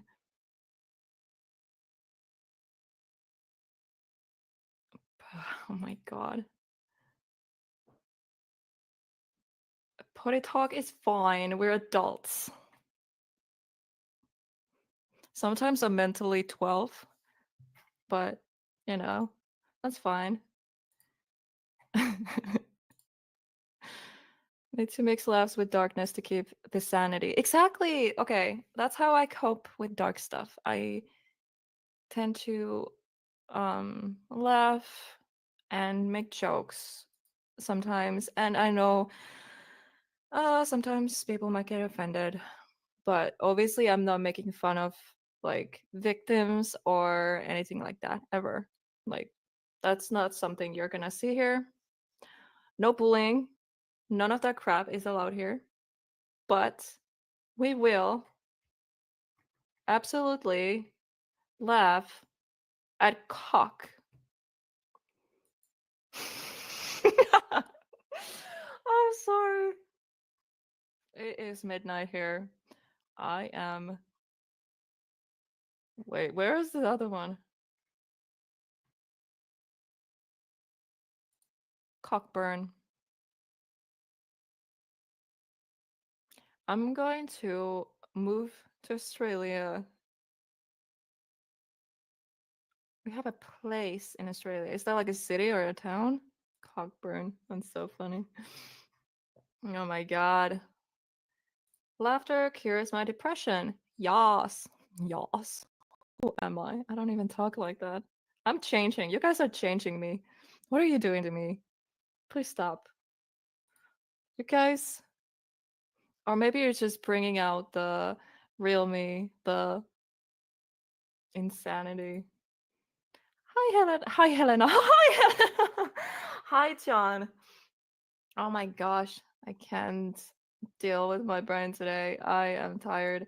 I've been researching this case and trying to like write these notes down, and oh, but it's a good thing to kind of end the stream. Oh yeah, I'm not ending the stream yet. I mean, yeah, obviously, like we're gonna talk, watch these videos that I told you about, but after that, we're also going to talk about the other case, about the mother and her two children that disappeared, and then the mother was found dead, murdered in her own home, and then the two children were missing. And this case also I found from Missing People in America Facebook page. So both of these cases I found through Missing People in America Facebook page. So we're going to talk about that in the very end of this stream. Not now, but I just wanted to tell you that's coming up. That's very tragic and sad case. That's also very recent. That happened just also this summer. It is way too recent. I kind of feel bad talking about it. But I'm not going to talk about it for too long because I'm making a separate live stream for that one. But I kind of want to talk about it a little bit, just some basic information for you guys, and then see if you're interested for me making actual live stream like this and talk about it. That case, like a longer live stream, and also then make a video about it too if you want more. But let's still stay in this firefighter's case. You guys are killing me. I can't, like, this was supposed to be very serious, professional live stream, and I'm failing. Everyone in Cockburn burn might have some really strong grip. It's called Cockburn. What? Oh my gosh, you guys, I love you so much. You guys are literally the best. This is the best community. I just love you. Mwah. Okay, let's get to the point.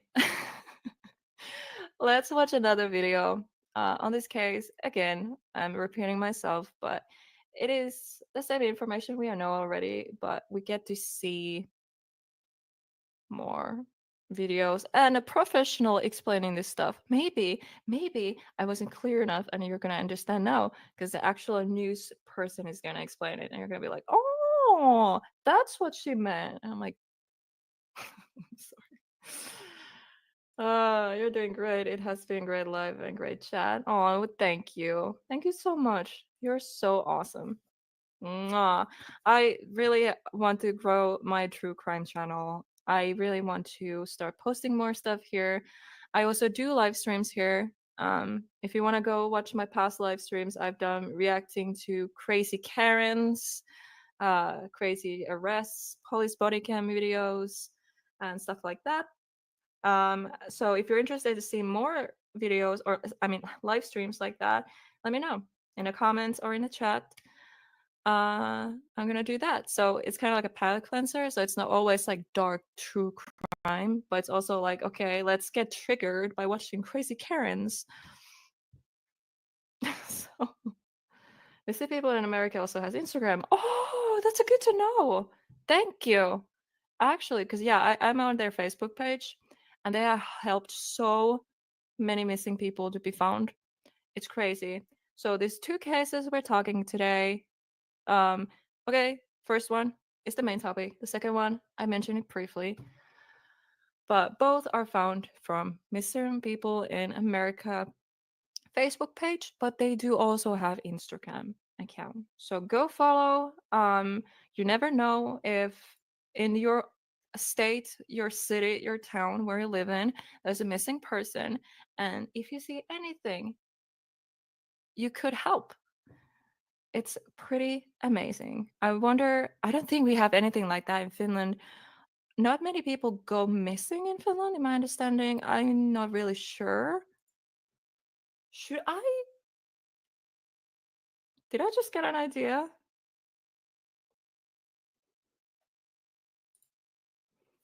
Did I just get an idea?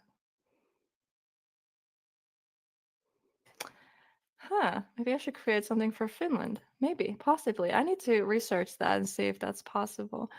Okay, I'm gonna follow Missing People in America Instagram page now. So now I'm they don't have many posts.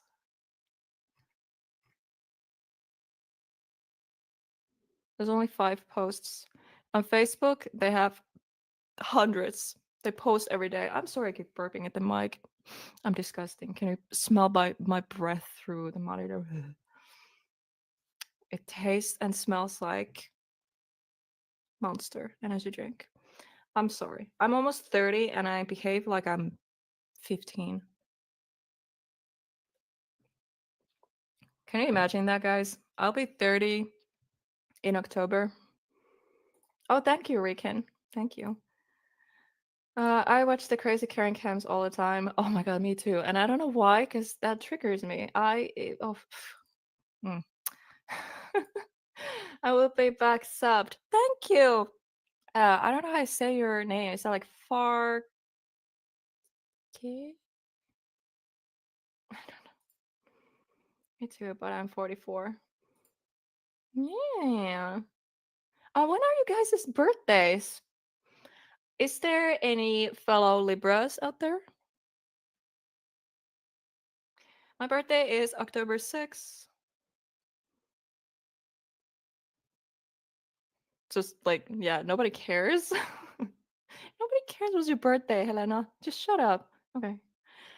Okay, stop talking. I'm gonna chat with you guys more at the end of the stream. I promise you guys. I love you, but I know there are people here strictly for this case. I might do a hangout stream after this. What do you think? Should I do a hangout stream after this one? We're just hang out and do whatever or react to Karen's. We can do that tonight if you want. After this stream? Maybe, possibly. Let me know. But let's watch more videos. There's like two, they're very short ones, but they're about this firefighters, Georgia firefighters. Yeah, I feel like it's important. Anyways, I'm gonna not read the chat because I'm gonna get so distracted. So, present, share screen.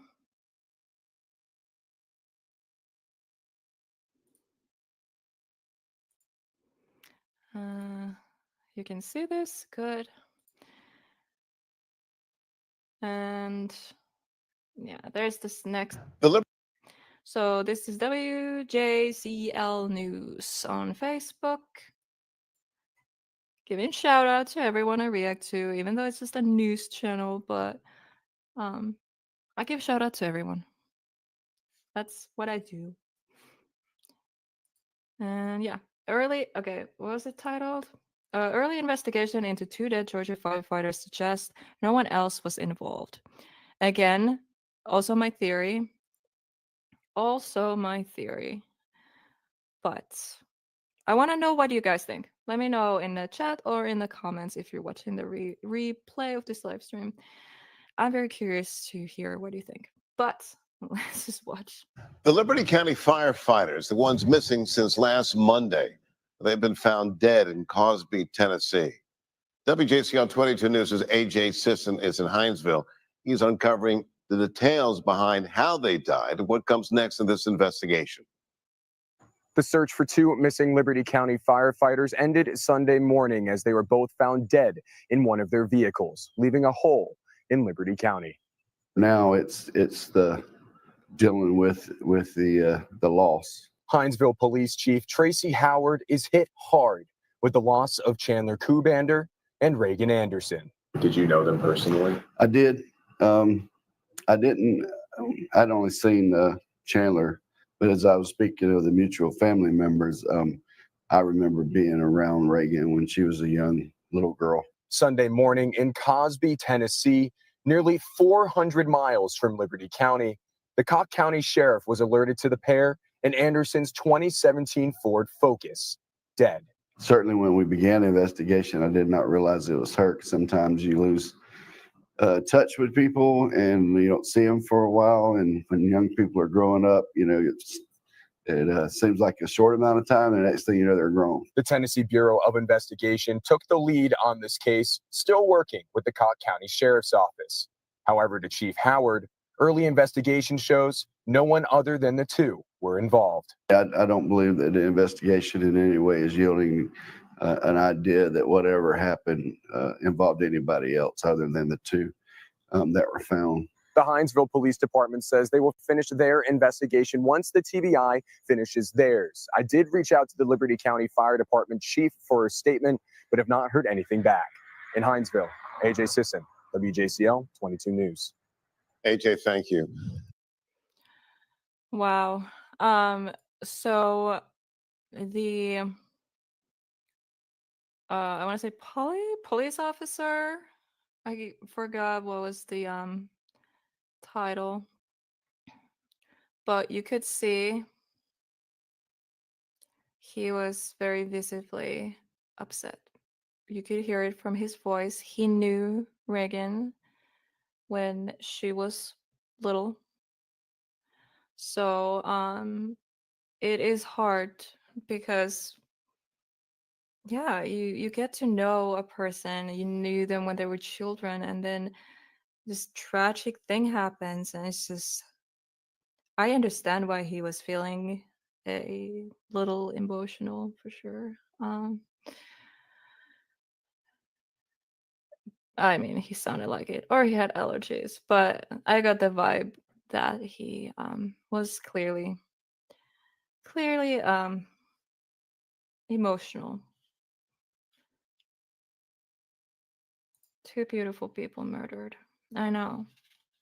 Absolutely beautiful. Firefighters. Firefighters. Firefighters. Imagine that job. Not just everyone can do it. Like being a firefighter, you need to be a certain type of people to put yourself in danger to help others. So here's also one thing I wanted to say. Because a lot of people are obviously mad at Reagan because many people are assuming she did it. Everything points that way, but obviously everything is alleged. So I don't want to get sued. So I'm very careful what I say. But everything firefighters see every day, first responders, they see a lot of death and horrible, horrible things that will scar them for life. There are resources. I think all first responders have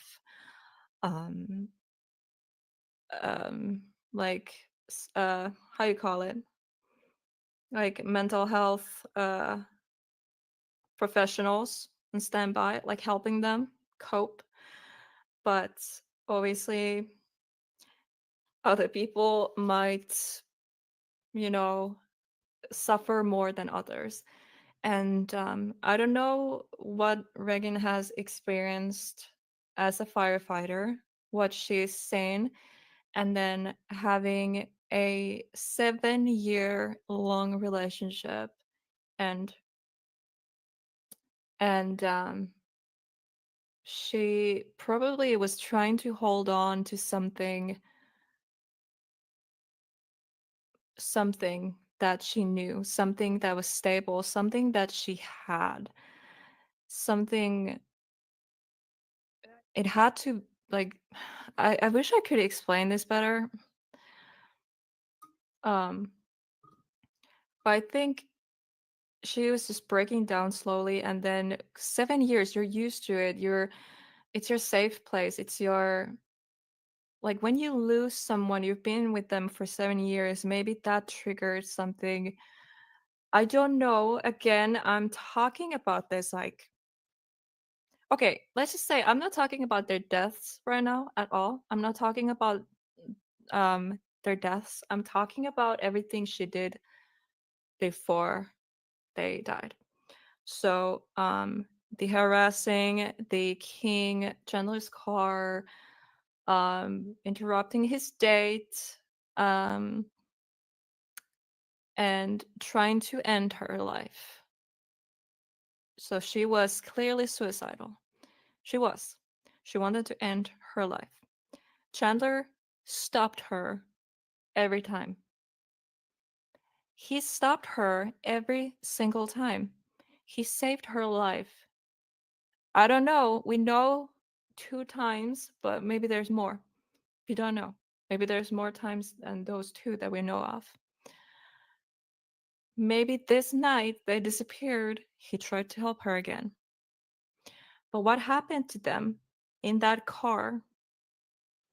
We don't know yet.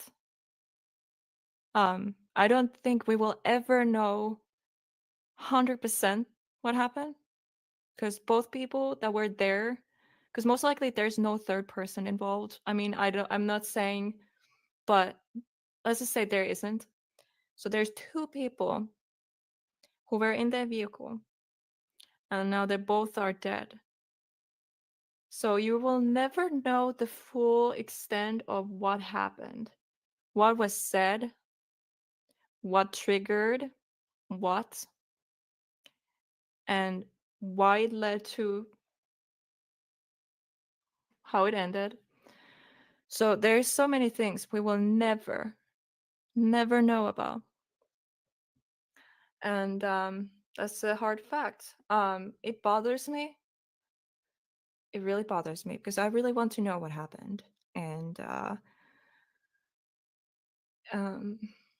when something isn't, I don't know how to word these things, guys. I'm sorry, I'm not good at like describing things, especially in English. Again, not my first language. Yes, Scott, PTSD, probably. There's so many things that might have happened that just made her, you know. And like I want to say again, again, I'm not saying she did, but if she did do something that caused for the both of them pass away, I'm not saying that it was justified that what she did. No, but when I defend her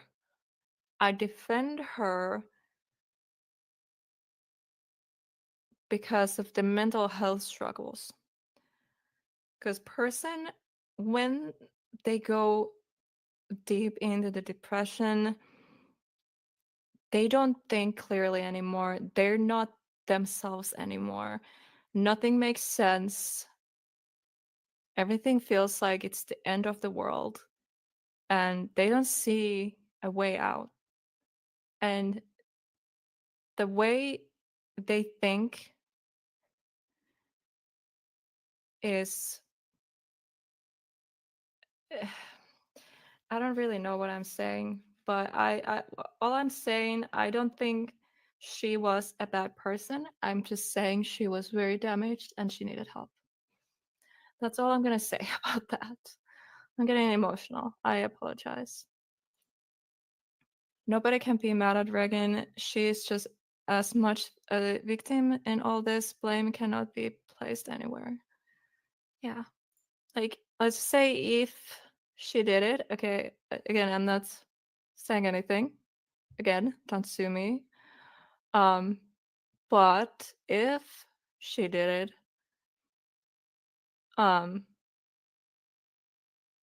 yeah, it is bad. But at that point, when it happened, it wasn't her. It was, I don't know, maybe she just saw darkness. Maybe there was no way out. I don't know. I'm not a shrink. I am very interested in human behavior and psychology. Is that how I say it? Psychology. I always wanted to be a psychiatrist or a therapist or whatever. Because I'm a listener. I want to help people, and I have my own struggles, and I feel like I would be perfect for the job because I understand. And even though I know people do bad things, I try not to judge them. Like I always see the full picture. I'm like, okay, but why did this happen?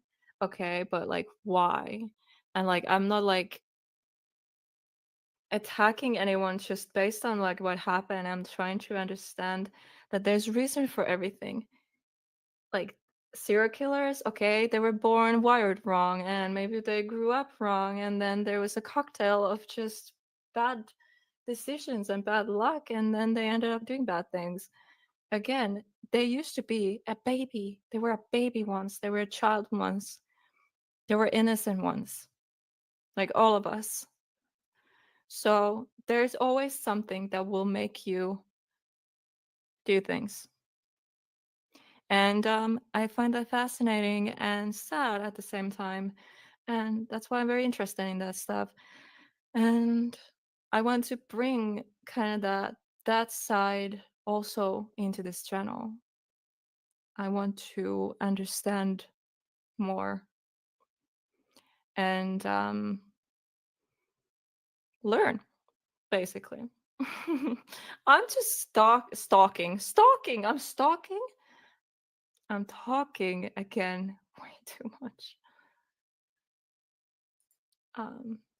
Just need to be more vigilant with coworkers' mental health. This needs to be a learning lesson. Exactly. Oh my god. Maybe this could have been prevented. Like, if they just had an intervention, like, hey, Reagan, we love you. Please get help. And we're here for you. I don't know. Maybe they offered. Because again, when person is going through something, they react differently when they're offered help. But if she got to go to work every day despite everything and they knew, then that's not okay. But again, I'm not saying that happened because I don't know. Was she working? Was she on active like duty? Was she still firefighter? Was she on like leave? Or but like, yeah, there's so much we don't know, or there's so much I don't know. But yeah. I was in a relationship with someone with PTSD for 9 years. It's hard on both parties. Yeah, definitely. I have PTSD too. For me, it's more mild. Like, it doesn't how you say it? Like, the symptoms and stuff are not like super bad. I get anxiety and panic attacks sometimes. I get triggered by certain things for sure, but I think I learned a lot and I learned to control them a lot too. So, yeah. For all we know, he could have tried to stop her again, couldn't, and maybe he took his own life. You just never know. That's also a theory. Okay, I don't know. Should I tell like all the theories? Like, okay, they're not like is plausible the word? Like, I'm not saying these things happen, but these are the things that could have happened based on the information we have.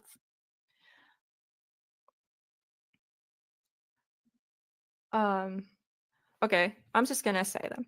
So the first one, again, these are theories. I'm not saying this happened. So again, please don't sue me. So the first theory is that she came to the gym. Okay, that's a fact, she did. And he went into her car. Maybe she had messaged him or called him or something and was just not okay, and maybe he went in her car because he knew she was going through something and he wanted to stop her again. And okay, there's two different ways this could have gone. One, she had a gun and she threatened him, so he had to go with her. And then they drove to Tennessee, 450 miles, and maybe, I don't know what happened in the car. The one theory that I have is that he went in the car. She was threatened to hurt herself, but he tried to talk her out of it, saying like, okay, we can be together, it's okay, we can go wherever you want, like trying to kind of stall her. So yeah, let's start a new life in here and da da da. And then he went there, and then maybe he said like, hey, you know, let's just go home and let's get you help. And maybe that triggered her, and then she did what she did. Again, that theory. Then theories that are more far-fetched, but I'm just trying to think like how it could have happened if it happened. So this is like very far-fetched. So maybe there was a person in the car already in the back seat, giving her on gunpoint, picking him up, and then driving them all the way to Tennessee and then killed them. Again, doesn't seem that it makes sense, right? Like, who is this person? Why would he do it, right? Like, it just doesn't make sense. But like, I'm just trying to think like possibilities, right? Or they went together to Tennessee for one reason or another, and then someone tried to rob them and then they died. It could be someone who didn't even know them. Those are like the possible theories that I have. Let me know what you think in the comments or in the chat. Is any of my theories something you've been thinking about, or do you have something else in your mind? Please let me know. There's one more video I want to show you related to this firefighter case.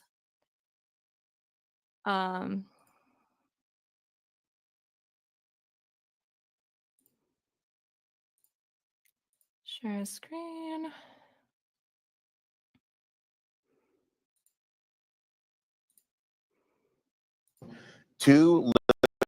Ah, that scared me. It was so loud. I jumped every time. I don't know if you can see that. Oh, no, not like that. Here we go. Okay, that's the right one. Okay. So let's watch. Oh my god. So this is the same channel actually, we just watched. So this is the security camera footage. This is actually the video that was published before they were found, if I understood correctly. So they're still missing in this case, and the security camera footage shows Reagan, but not Chandler. But Chandler's phone pinged in the cell tower in that area. So they were together, but there's one question: was Chandler alive, or was he just in the car, just waiting? Like, I don't know. That's also one thing. Like, did she do something to him and then drive all the way to Tennessee and then hurt herself? Or it's not that? I don't know. Again, theories. Well, let's just watch this. I keep talking way too much. I'm so sorry. Why's the quality so low? God dang. 2 Liberty County firefighters have been missing since Monday morning. They were last seen in Cosby, Tennessee, about 30 minutes away from Pigeon Forge. WJCL 22 News' AJ Sisson has been on the story since the beginning, and he has new security camera footage that may help authorities in their search. This is terrifying. We have no answers. On your screen is the last known security camera footage of Reagan Anderson on Monday night at an unspecified Circle K in South Carolina. My understanding is that his phone pinged at the same gas station where she utilized her debit card and can visually be seen pumping gas. What I'm able to see, I cannot tell he was in the vehicle. According to Chandler Kubander's parents, he was last seen on Monday morning, leaving Crunch Fitness at the Oglethorpe Mall. They say they saw security camera footage showing Anderson's car parked near Kubander's, and then only saw her car leave. After that, we don't see him again. His car was still in the parking lot at this time and remained so until they allowed us to go ahead and go get it because we have an extra key for it. Monday evening is the last time either of their phones made a ping. The FBI Bureau of Knoxville referred me to the Cook County Sheriff's Office on the investigation. I called, but have not gotten a response. I would encourage anybody that may come into contact with them to call 911. Any information that they could provide and being a good witness would be beneficial. providing that information to local law enforcement. We really hope it keeps going. Just keep sharing the information is what we really want. Find him and bring him home. All it takes is one time seeing him for us to find him. So we're hoping both of them are fine, and both of them come home. So, and then we'll go from there once we get them both back here. As more information is released, we'll update you on air and online at WJCL.com. AJ Sisson, WJCL 22 News. Yeah, that is so, I don't know, that hurt because when they were still missing, I haven't seen the parents' interview. All I did was this post. Let me find it. I saw this post, obviously without the pink part. It says I'm missing. That's the thing I saw, and I only read the comment section. That's all I knew while they were still missing. I was just scrolling Facebook like usual, and then I came across with this. Gone but not forgotten. And I'm like, no. No. I was really hoping for them to be found alive. I really was.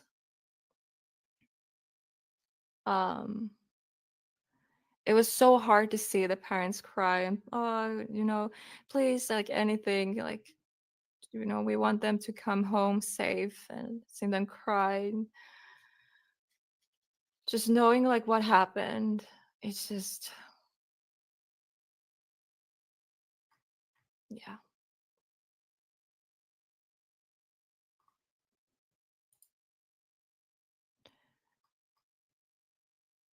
I have CPTSD. It is permanent, so I try to stay away from crowds and other triggers. Yeah, crowded places also trigger me. Loud noises, yelling, aggressive men. What else? And then there's like some smaller triggers that I still have to like learn about myself. But yeah. Helena, can I send you my sister's case? Yeah, of course. Can I ask, is that like you don't have to tell me if you don't want here? You can tell me privately if you want, or whatever you're comfortable with. But like your sister's case, like what happened? Thank you, Stormy. In my opinion, she emotionally blackmailed him into car because he had stopped her in the past. I believe he thought he could again. He probably tried talking her down. She got so overwhelmed she murdered/suicide.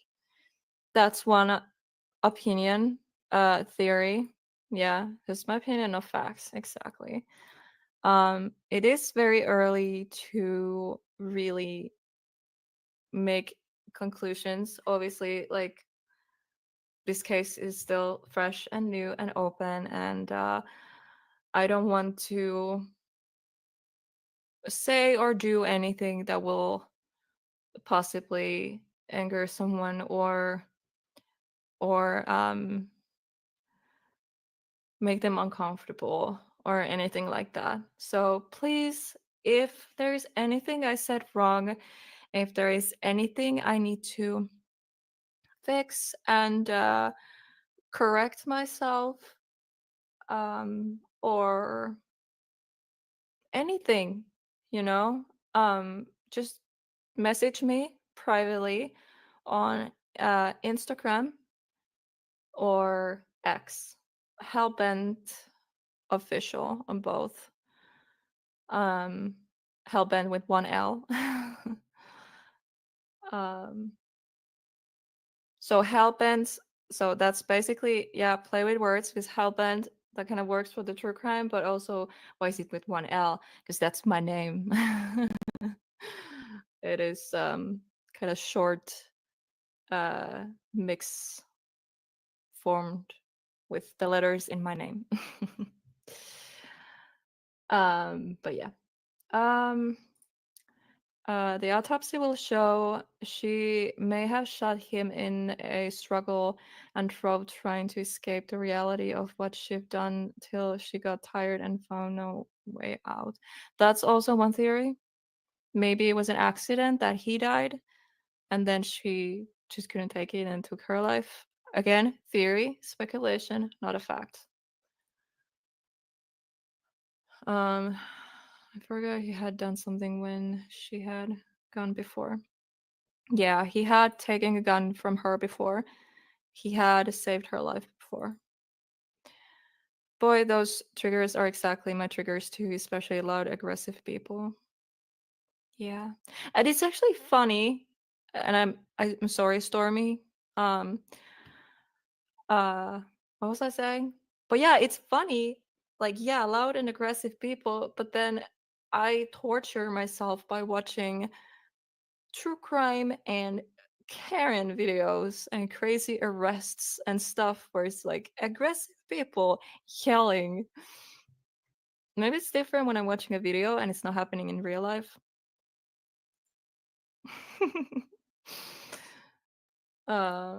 DBK's worst in Australia. Wow. Wow. Not much known about her case. Wow.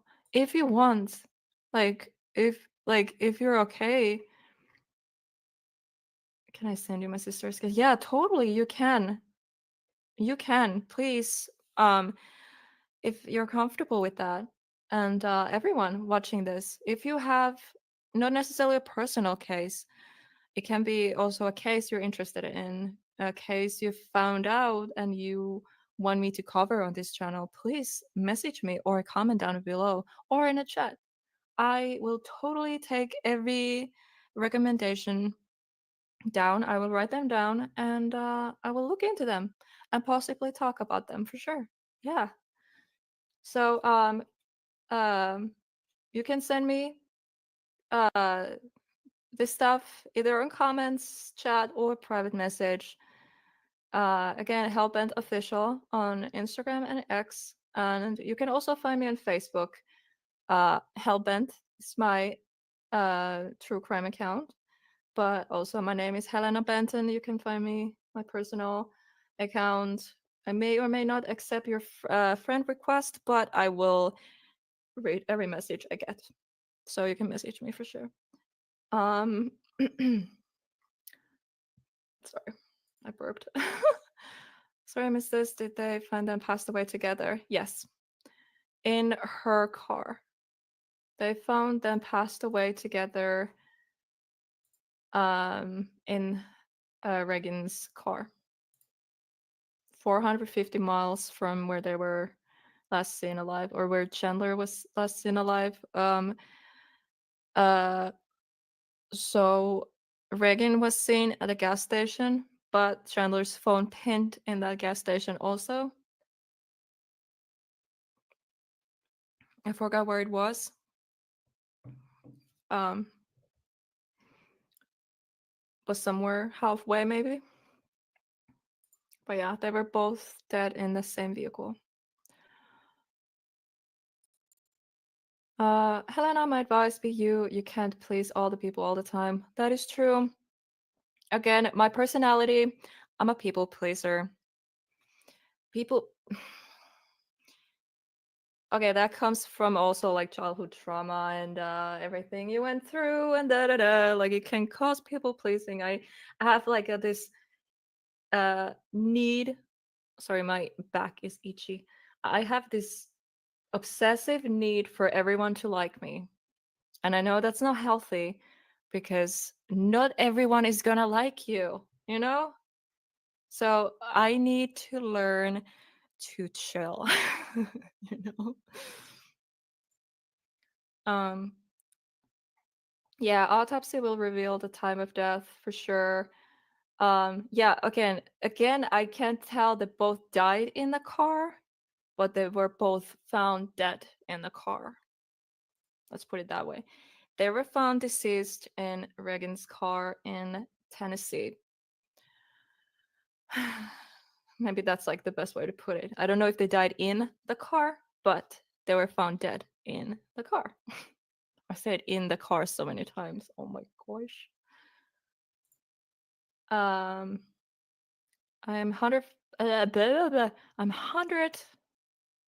I don't know if that's like 100%. Following the 4 Idaho students. Oh my god, I forgot about that. Fuck. Sorry, I'm swearing. Okay, you know what? I don't care. Fuckity fuck fuck fuck. That's what we do on this channel. Excuse me, this is not for children. I mean, we're talking about murder and death, so I think that's implied. That's obvious. This is not for children. Okay. By the way, I don't know if I'm the only one. Is anyone else like this? So I'm old school in a way that I like to write things on paper. I hate typing on like a phone notebook or whatever. I hate typing in Google Drive. It feels weird. I like feeling and just writing on paper with a pen. I learned better. I feel like I'm more focused. I don't know if it's an ADHD thing or ADD in my case. But yeah, Idaho, that case is so sad. I am obsessed with that one actually, or I was. I forgot about it. Thank you so much, Stormy, for reminding me. Idaho student murders. So the Koberger, he was the main suspect, right? If I remember correctly, the name sounds familiar. So I remember the last time I was talking about this case, or talking about it, like last time I was watching a video related to this case, he said that he wasn't guilty or something, and his defense was also like saying like the evidence isn't like there's like a chance for him to be free actually, like he like it was something so crazy, and I was thinking in my head like, oh my god, like there's so much like evidence, like again, I don't know. Don't sue me, but I don't know. So I don't know what's the cases now. Like I need to do a follow-up. I'm gonna do a live stream and a video on this channel, so please subscribe if you want to see that, or don't subscribe because I am all over the place. But again, like I said before, my videos are well done. I really, really do deep research for them, and I am perfectionist. But when it comes to live streams, these are very chaotic and all over the place, so I apologize for that. Okay, I'm gonna remove that from the screen for a second.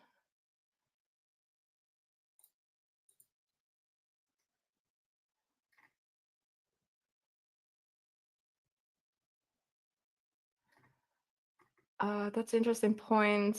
I'm gonna read that soon. I'm just gonna go back. Did I miss something?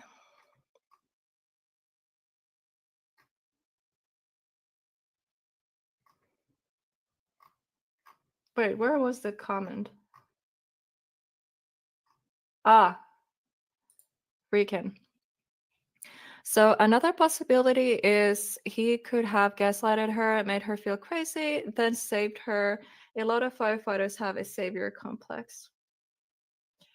Again, a possibility. I'm not saying that is the case. I'm just gonna keep something. It feels weird if there's nothing on the screen. I'm just gonna have a photo of them.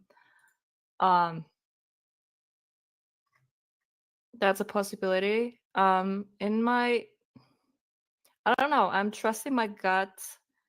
I'm not saying too much though. Again, because this is so fresh case and we don't know much. So, but there is a lot of theories for sure. Oh, hi Joseph. Oh my gosh, I totally missed your comments. Hi Joseph, how are you doing? And how is Kuala? Is that how you say her name? I never know. I apologize. I suck with names. Definitely, I'm still on the fence. Is guilty or not?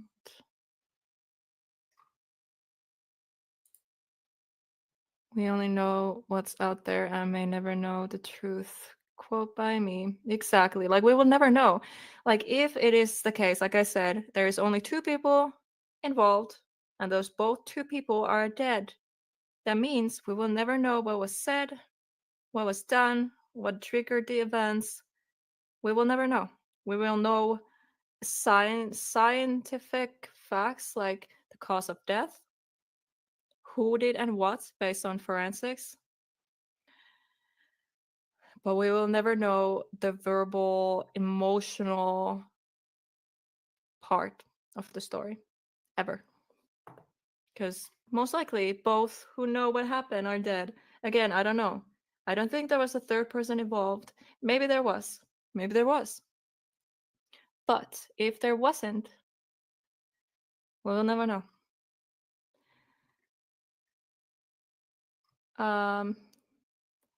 I like to write things. Yay! Definitely pen and paper here too. Yay! I'm not the only one. Joe said, I write stuff down, but I forget where I wrote it. Oh my god, same. Oh my god. You have no idea how many freaking notes I have all over the place. And then, like, when I clean and stuff, I find them and I'm like, when did I write this? And why? What is that? Oh, I forgot about that, you know? Yeah. I do have one place for my notes so I don't lose them. I keep saying that, and I still haven't found a working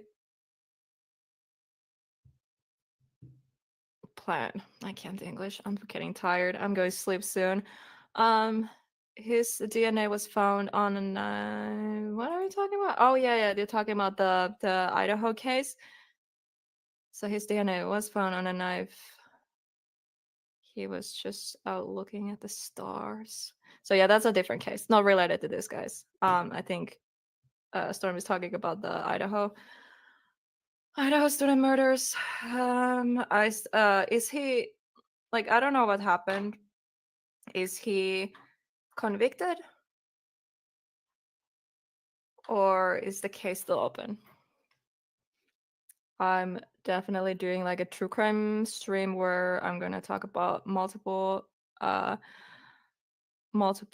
cases. Again, before I go to sleep, I will talk about the mother and her 2 children and the sad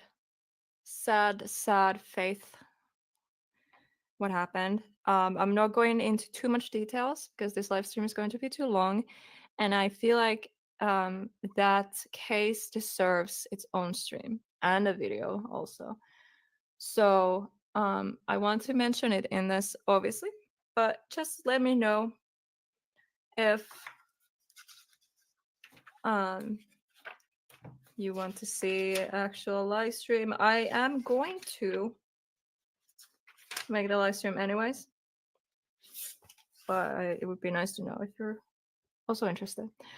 So I think I should go to the point. I think we're done talking about Reagan and Chandler right now. I will make a video about them for sure. If there is enough interest. I am swamped right now. There's a lot to do, but also let me know, like, end of the stream after I mention the other case, that which one would you like to see first? Like, which one would you, or which one are you more interested in? Then I might maybe prioritize the other first.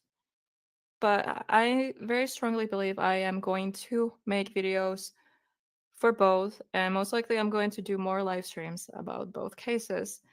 And yeah, the beginning of this live stream was rocky because I was nervous. I never done this before. Like, I went live before, but the whole structure I had planned for this live stream, I was overthinking, and my brain stopped working. So I apologize because now it's going a lot more smoother. Like, now I'm used to it, so this is a lot more smoother right now. So in the future, when I do these true crime streams, I promise you there will be a lot less glitchy on my part. So yeah, thank you for, if you wanted to tune in only for the Georgia firefighter case, thank you for hanging out tonight. And for those who want to know about the Callie Burnett and her children, Erin and Julie, also very recent case, stay till the end of this stream because I'm going to talk about that next. I'm gonna read the comments real quick. Oh, I see. Just ignore me. Oh no, I'm not ignoring you. I swear to God, there's just so much going on. Thank you so much, by the way, being so engaging, like so active in the chat. I'm like so surprised how much you have been chatting tonight. It's crazy. It's amazing you're a part of this with me. This is absolutely amazing.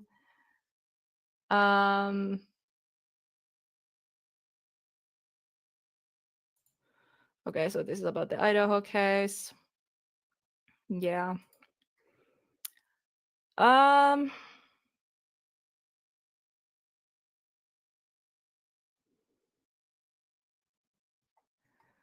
Yeah, that's yeah, that okay, let's not talk about that case now. I mean, you can talk about it in chat. That's fine. Totally. You can do whatever.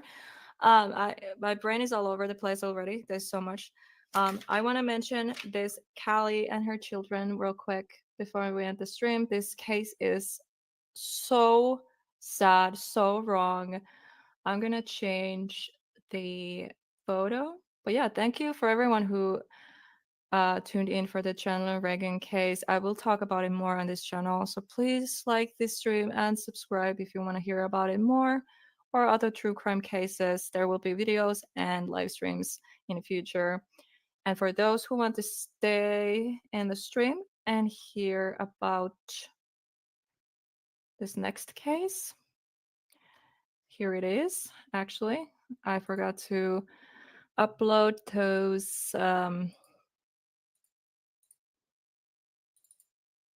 photos. Give me a second.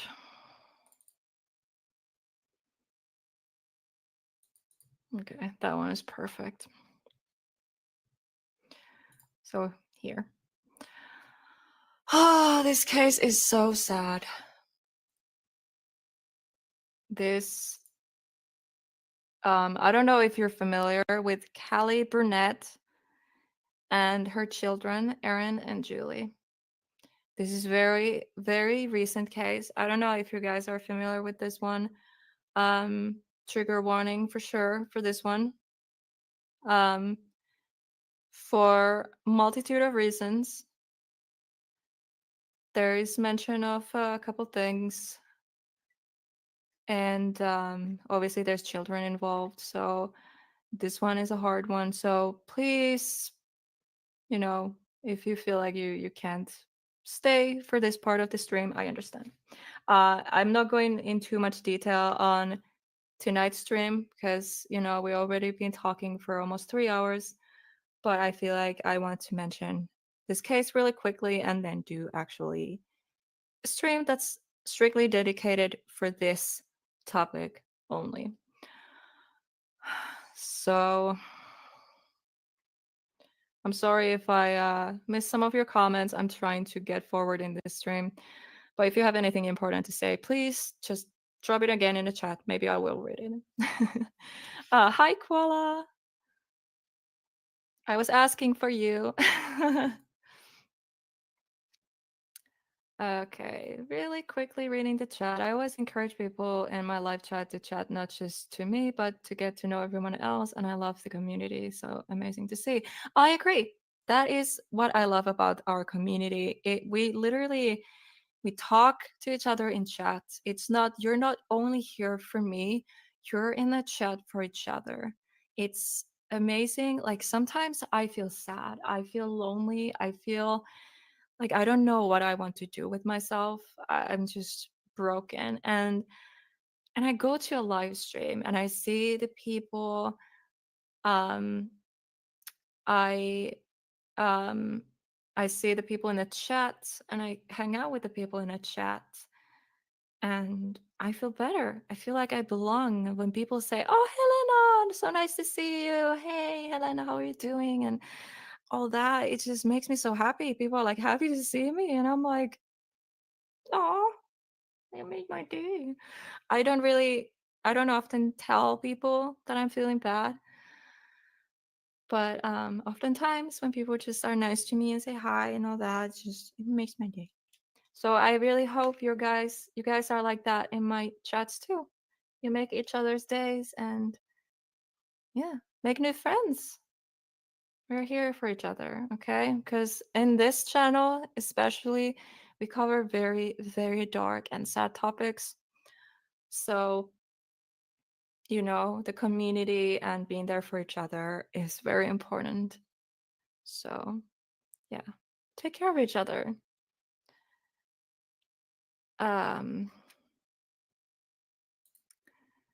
Thanks for talking about this, firefighters. I'll check out more information about them too. Yeah, you're welcome. Of course. Like I said, it is very new case, like is this one. Callie and her children. They're both very fresh. They both happened this summer. It's sad. Not heard this case. Yeah, they're both so new. Oh my gosh. I heard about these sweet little angels. Yeah, it's sad. So, like I said, trigger warning. Bob, I was wondering where you are. Trigger warning. This one is dark. Involves children.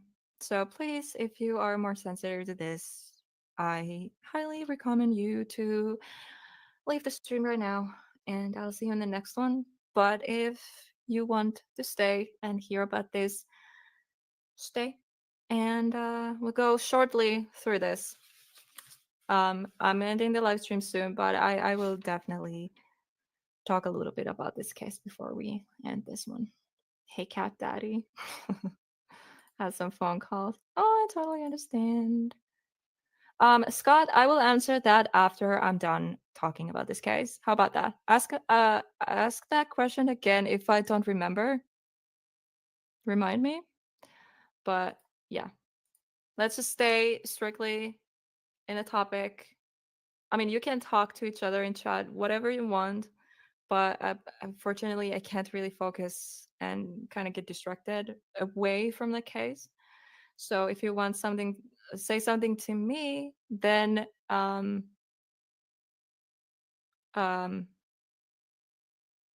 ask about the case or tell your opinions about the case, or talk to each other. But don't get offended if I don't reply to your other questions.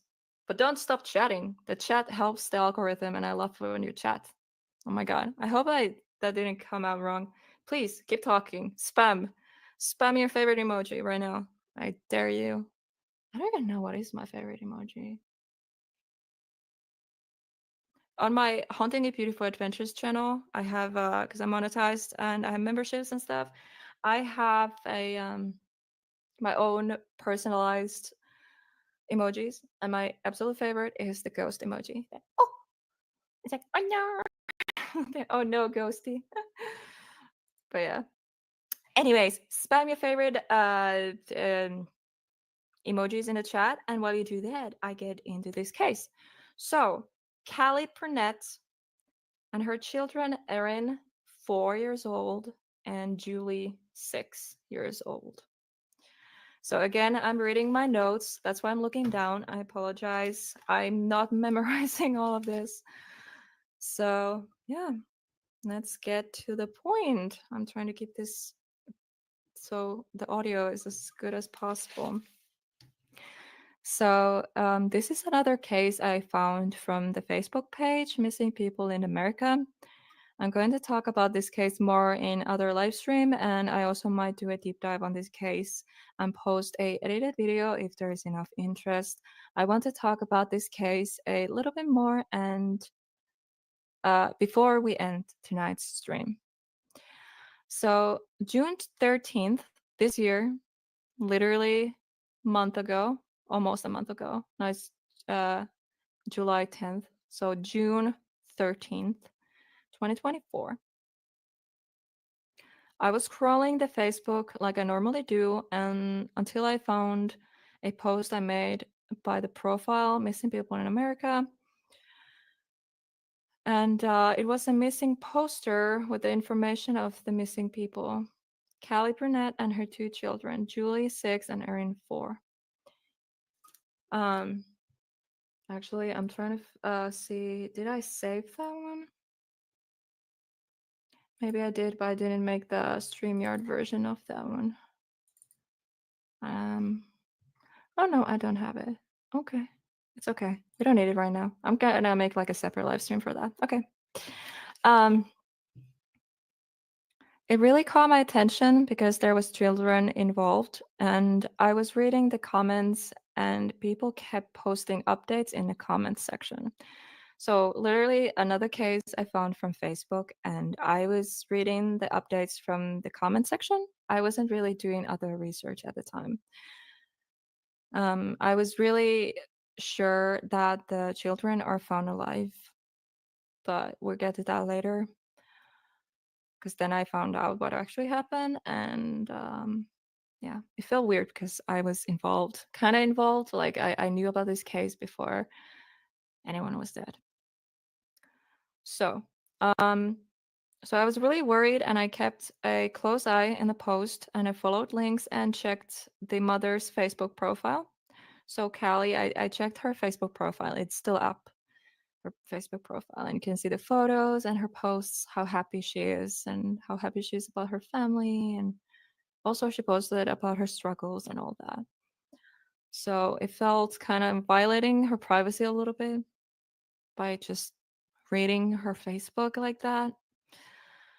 And I got like emotionally involved with this one. I don't know if it's a smart idea. But anyways, so there was a lot of people doing detective work, and found one of the daughter's father and suspected him. There was a lot of like speculation in the chat. So, oh my gosh.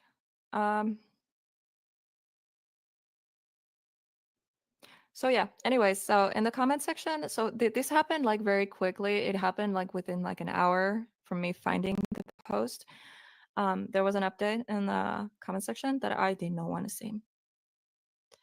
The missing mother was found dead 24 hours after being reported missing in her home, and also her car was missing. And her 2 children, Erin and Julie, 4 and 6.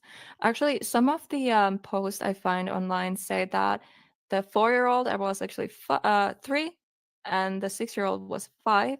So I don't know which is accurate. So I keep saying 4 and 6 because most articles say 4 and 6, but I found also articles that say 3 and 5. So again, I apologize if I get the ages wrong. You can correct me if I'm wrong. I'm just going on the information that I found online. So Callie Burnett died of multiple sharp force injuries, according to coroner. It was believed she was killed before the 2 children were kidnapped. Callie's father discovered her body early Thursday morning. Louisiana police issued an Amber Alert for her 2 daughters. There was Amber Alert for the 2 daughters. So this happened in Louisiana. So I don't know if like the surrounding states got Amber Alert. Did you guys get Amber Alert? But a lot of people started posting in the comment section screenshots. Hey, I got the Amber Alert. So I was really involved with this case in the comment section. So so Callie Burnett was allegedly killed by her ex-boyfriend, Daniel Callahan. Callahan was actually, I do have a photo of him. Give me a second. Because I wasn't planning on going too much in detail about this one, but I will show a photo of him real quick. That's gonna cover my face, unfortunately, because I didn't create the side version, but there you go. That is Daniel Callahan. I'm gonna keep that up there for a second. So, like I said, Callie Burnett was allegedly killed by her ex-boyfriend, Daniel Callahan. Callahan was captured and arrested in Jackson, Mississippi. And actually, I do have a photo of the arrest also. I think this is the photo I found. I haven't gone too much in detail, but this, I believe, is him being arrested. And the location kind of checks out. That makes sense because where he was found and the children found. Again, I get to it soon. So yeah, Callahan was captured and arrested in Jackson, Mississippi. I suck at this. I'm sorry. After he was captured, the youngest child, the 4-year-old Aaron, God dang it. I'm sorry. Yeah, the 4-year-old Aaron was found dead in the woods. And her sister, 6-year-old Julie, she was found alive, but she was injured. Oh God, this case, I can tell you. I'm sorry, I'm not reading the chat right now. I'm really trying to, like, you know, hope you understand. I will read the comments later. Just keep chatting. It's okay. God dang it. Oh, I'm trying not to get emotional. So, so the 6-year-old, she was alive, but she was injured. I don't know like what kind of injury she had, but she was taken to hospital.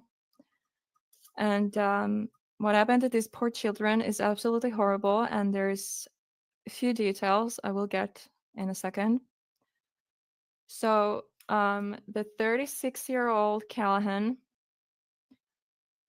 confessed to the crimes. So it's not allegedly anymore. He actually did confess. So he confessed on Friday and said he had no reason for what I did. All I know, I was sober and only on Lexapro and off Lexapro, and I'm also diagnosed with multiple personality disorder.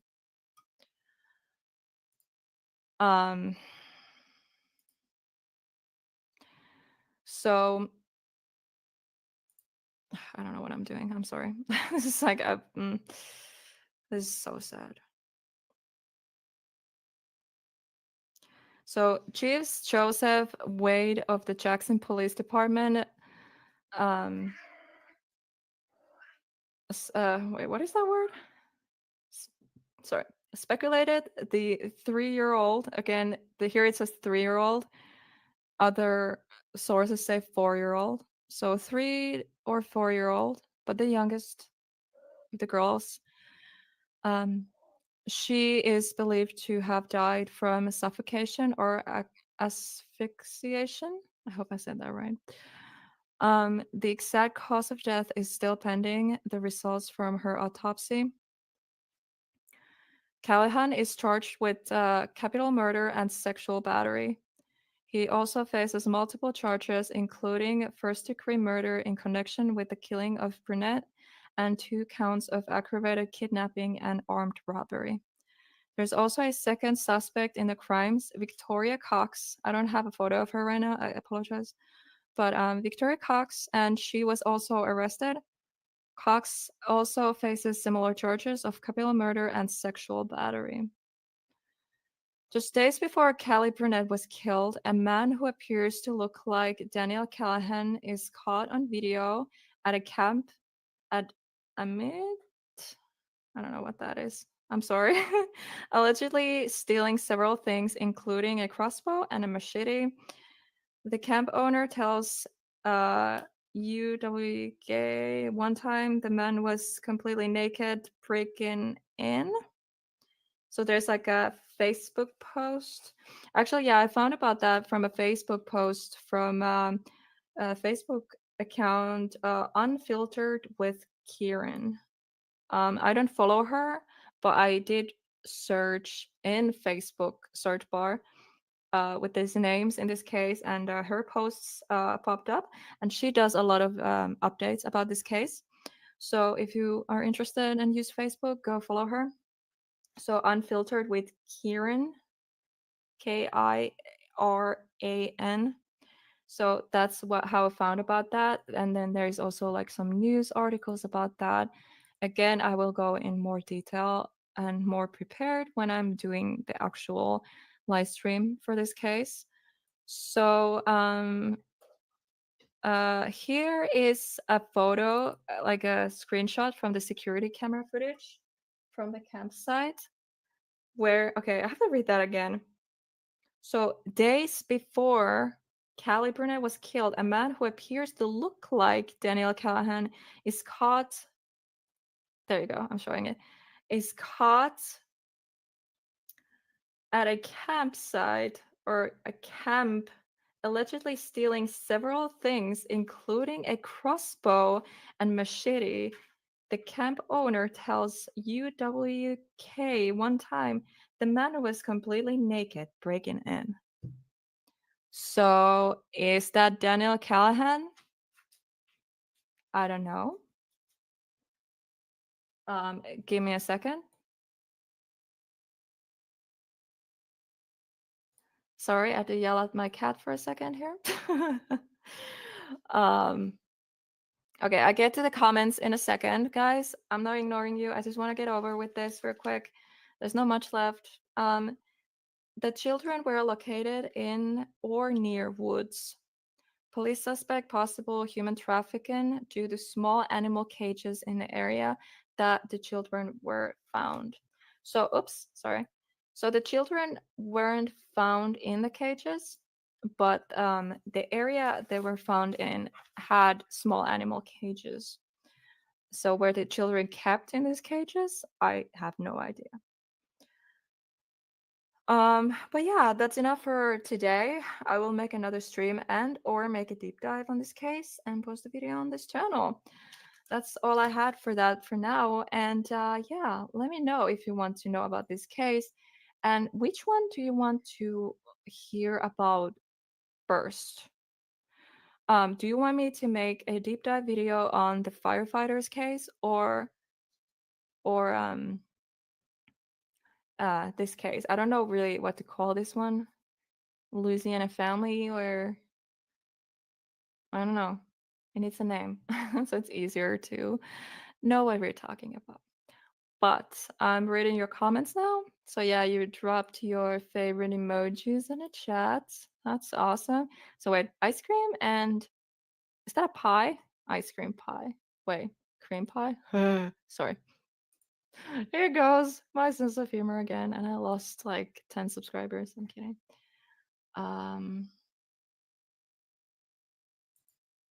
Favorite songs. Awesome. I'll top draw songs. I am old. My favorite singer is Leonard Cohen. I have no idea who that is. I apologize. I'm maybe too young then. I hate that, by the way. Some people are like, oh, I'm so old, I know this. And I feel bad for being young. It's that I don't know stuff. I always been kind of old, so I kind of feel like I belong in the 50s. I don't know. I can't explain it why, but I learned a lot from my mother. My mom is born 1950. Yes, I am 29-year-old with a 74-year-old mother. I will turn 30 this year. God dang. Bye everyone, we have to go. Okay, Joseph and Koala, take care. Okay, you're saying your favorite songs. I don't really know, or favorite artists. I have so many. I will talk about them maybe later. I'm getting tired. It's awesome you're sharing in the chat though. That is so cool. See, this is what I mean. I love our community. I absolutely love it. Didn't she say she sent the kids to a good family? So wait, what are we talking about now? Why are you talking about Stormy? I'm a little confused. Okay, I'm gonna like put this photo here because we're still kind of talking about this case. So it's obvious for people who are coming in, like they're just looking at my face and me just scrolling the chat and they're confused, like what's going on. Yes, we're talking about this.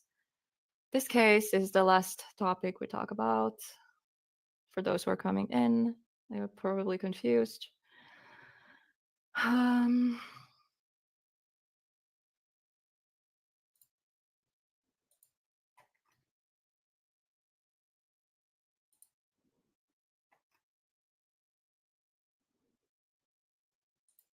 It's no excuse to kill children. Yeah. Like, I don't even want to know what happened to those children. And the youngest died. And now the sister, the big sister, the oldest, she has to live her life. And she most likely witnessed her mother and her little sister being murdered. And God knows what else happened and what else she witnessed. I don't know if those sexual battery charges are related to this case or if they're related to something before. I fucking hope it's not related to this case. I swear to fucking God. I'm sorry I'm swearing, but like I don't give a fuck at this point. Sorry, I'm getting a little emotionally invested this time. Ugh. Okay. I think that naked man was me. Oh my God, babe, stop. Breaking in a campsite and stealing machete and what else did he steal?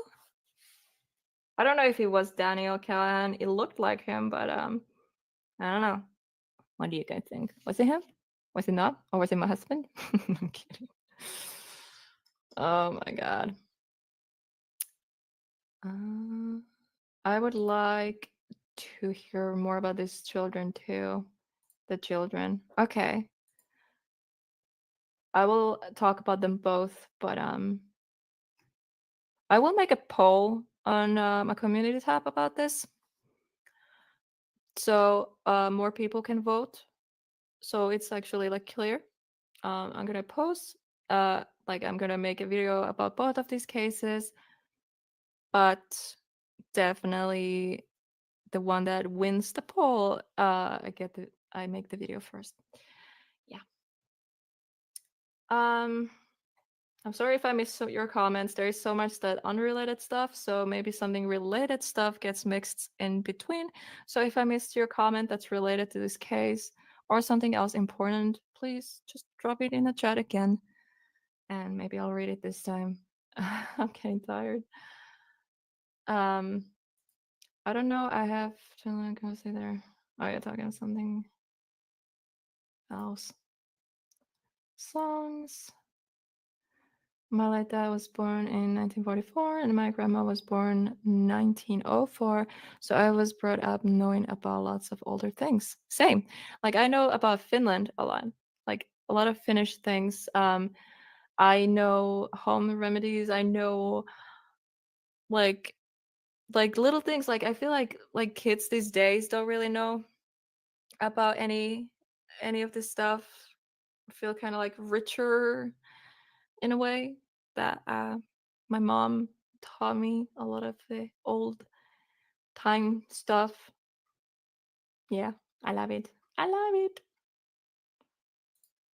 Sorry, Helena, I got it mixed up with another case of 2 children. Oh. So there is another case. Oh, I hate when children are involved.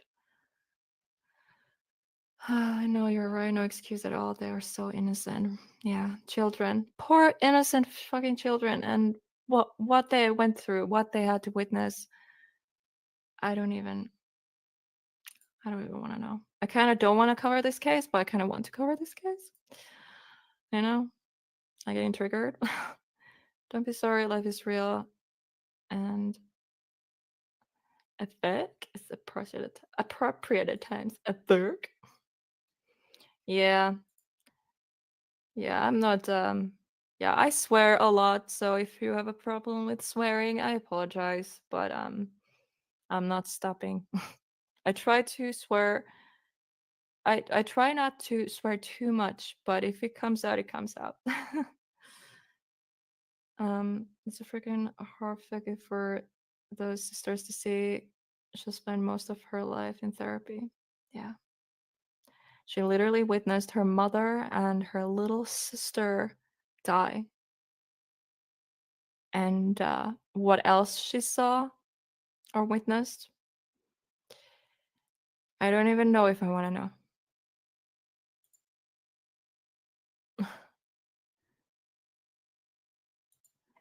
But yeah,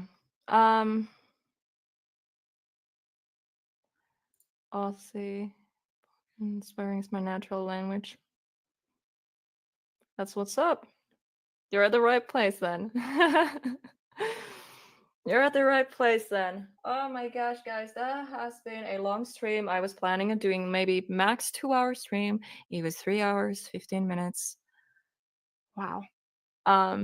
It's 1 in the morning or 1:20 in the morning. I am going to bed right now. Thank you so much for hanging out, everyone. And talking about these cases. It was a lot of information, but there is also a lot of information that we don't know. So I will definitely do more live streams and videos about these cases. Excuse me. So yeah, these children and their mother, I will make a live stream soon. I don't know what day exactly. Maybe tomorrow or day after tomorrow. I don't know. But please follow me here, subscribe, and put your notifications on, and follow the community tab. I will post there updates. And also follow me on Instagram, HelBent. I think it was HelBent_official, and on X, HelBent official, all together with H. Like each word has a big letter, like uppercase, like hell. Actually, you know what? F it. I'm just gonna post it in the chat. I put links. Oh, that's my other account. That's Hauntingly Beautiful. That's my paranormal. I mean, you can follow me there too. Hauntingly Beautiful _official. That's my paranormal Instagram. But what I'm looking for now is my true crime one. That's HelBent _official. I will post that here. That is my Instagram. And then my ex former Twitter account, my ex, that sounds so wrong, that locked me out. Oh, no.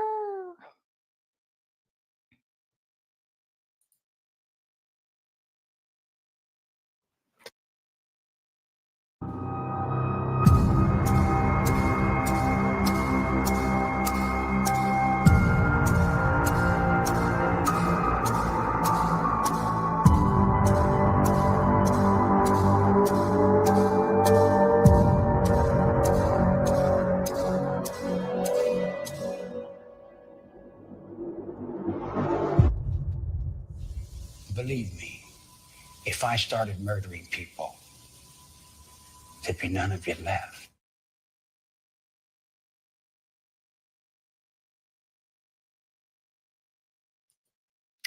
Hello, guys, and welcome to True Crime and Chill with your host, the Potato. Yep. Hi, guys. Yeah, I'm back again. Oh, I was like, what is that light? But I realized I have my oven on because I'm about to fry some fish sticks because I'm hungry.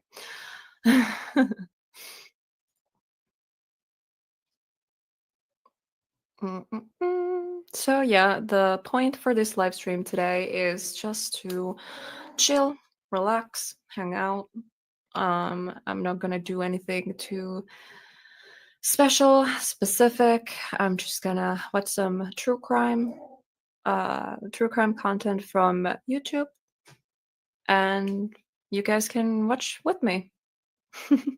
That's what's up. Hi Sydney.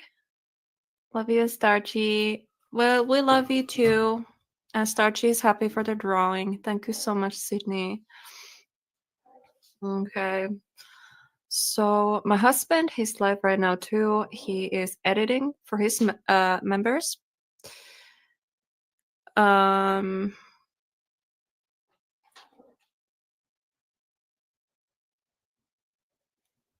yeah, I don't know what's going on. Hi, Nick. Yeah, I'm very drained, as you can see. So I just want to, Patty. What are you doing? So yeah, I'm drained. I don't really feel like talking too much. We had an amazing stream earlier today. Talking about missing people cases. So yeah, that was pretty great. And now I just want to chill. Let's chill. Let's find something to watch. I had to switch my account to Hauntingly Beautiful Adventures because that's the one where I have YouTube Premium. How can I silence Discord? Because I get notifications from Discord group, which is created for my our paranormal team. It's called no, my brain is not burning right now. Parattack Crew. So yeah, we have a Discord. If you want to join that, I will probably post info about it later. Not right now. How can I mute this for a bit so Discord won't notify me of stuff? Like temporarily. I just close it. We'll see. Just right click and hit mute notification until you choose. It doesn't give me the option. It just says remove from the taskbar and close window. I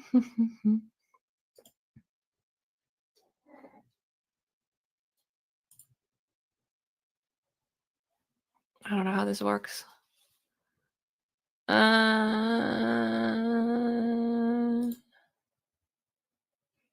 Oh, notification settings. Got it. Mute a server prevents unread indicators and notifications from appearing unless you are mentioned. All messages, only nothing.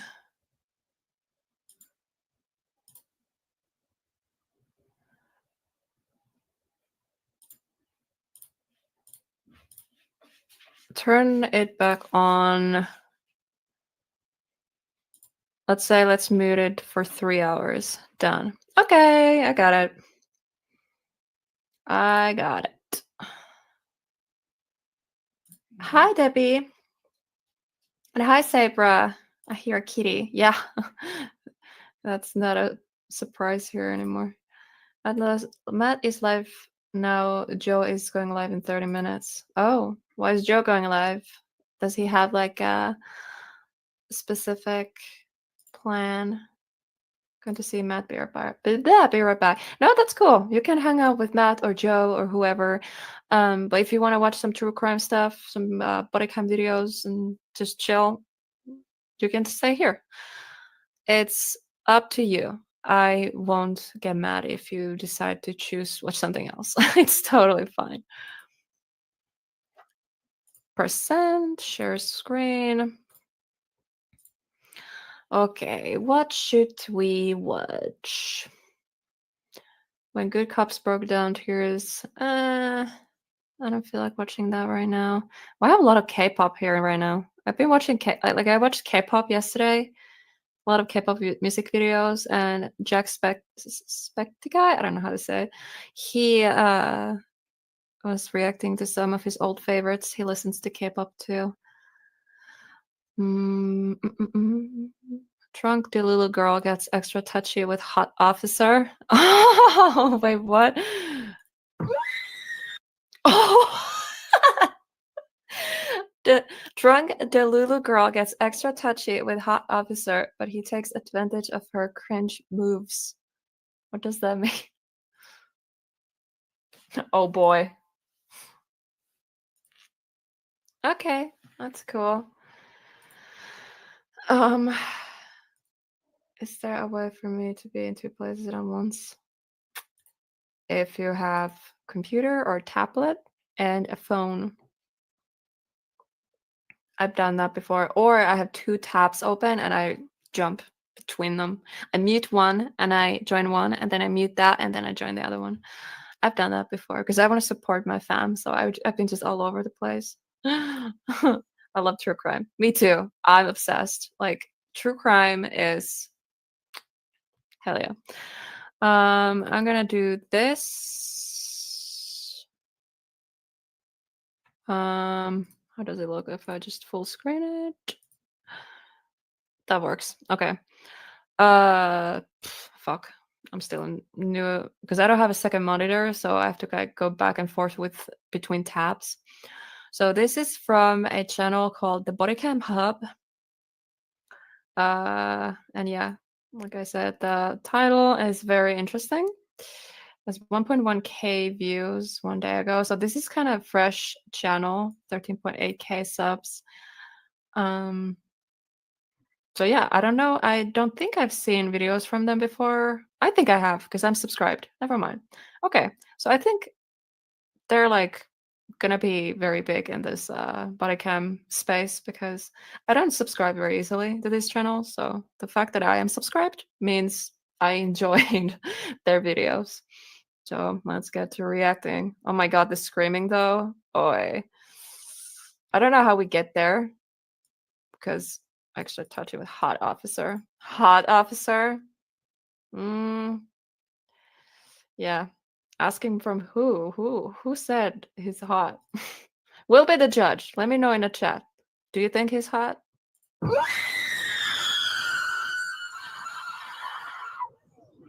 Are you blowing air into the tube? On July 21st, 2024, law enforcement responded to a report regarding a Tesla driving erratically on the road without one of its tires. The vehicle was promptly located, and officers initiated a traffic stop. Hey, what's up? What? Another motherfucker. Let her know we have one in custody. That's not necessary. Thank you, though. Please stop. Take a seat, please. Please stop. Please stop. Please stop. Please stop. Please stop. Please stop. Please stop. It's best if you. As a precaution, another patrol vehicle was positioned in front of the Tesla to block it from moving, as the car appeared severely damaged and potentially disabled. Officers approached the vehicle and attempted to communicate with the female driver. Despite their repeated requests, she refused to open the door. Her demeanor suggested disorientation, and her responses were vague. When asked why she would not exit, she said she was waiting, but did not elaborate further. Officers noticed the front of her vehicle showed clear signs of a collision, leading them to inquire if she had been in an accident. She neither denied nor confirmed, merely replying with dismissive remarks.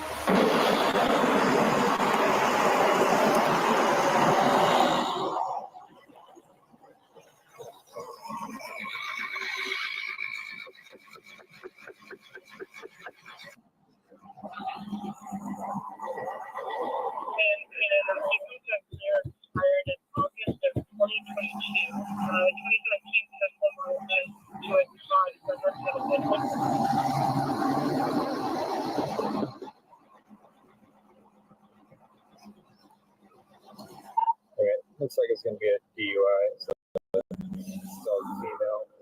That's with using Oh my God. front end. What is she doing?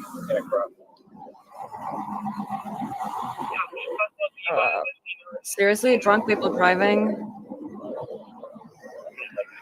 Fucking idiots. Hey, open the door. It's the police. And can I have the next incoming just come in and block it from the front? It does look disabled, but just in case she tries to drive away. When the officers insisted she turn off the car and step out, the driver continued to delay. Her responses, such as, "We'll see," suggested she was avoiding compliance.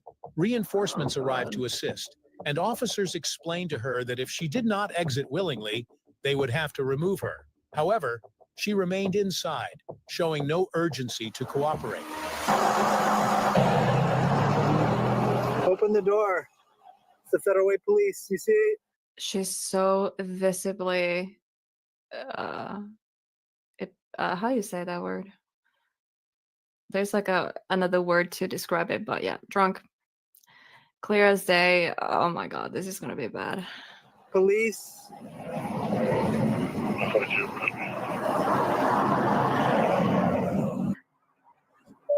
There we go. Step out. Come on out. What's that? What's going on? Waiting. Canine Chief, open the door for me. You're waiting for what? Can you turn the car off for me?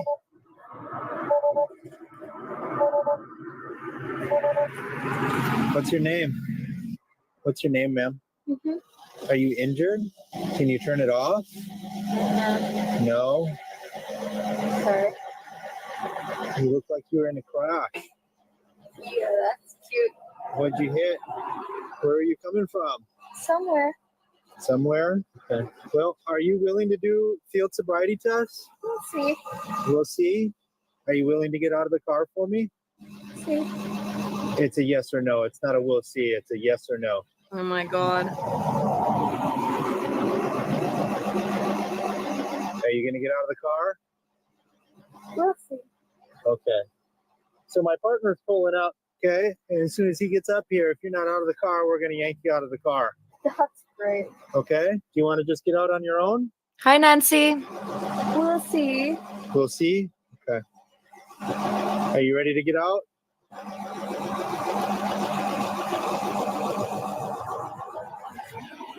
my new favorite. This guy? Yeah. You want to talk to him? Will you get out for him? I'll stop talking Oh, to you. is he the hot one? Talk to him and get out. The hot officer?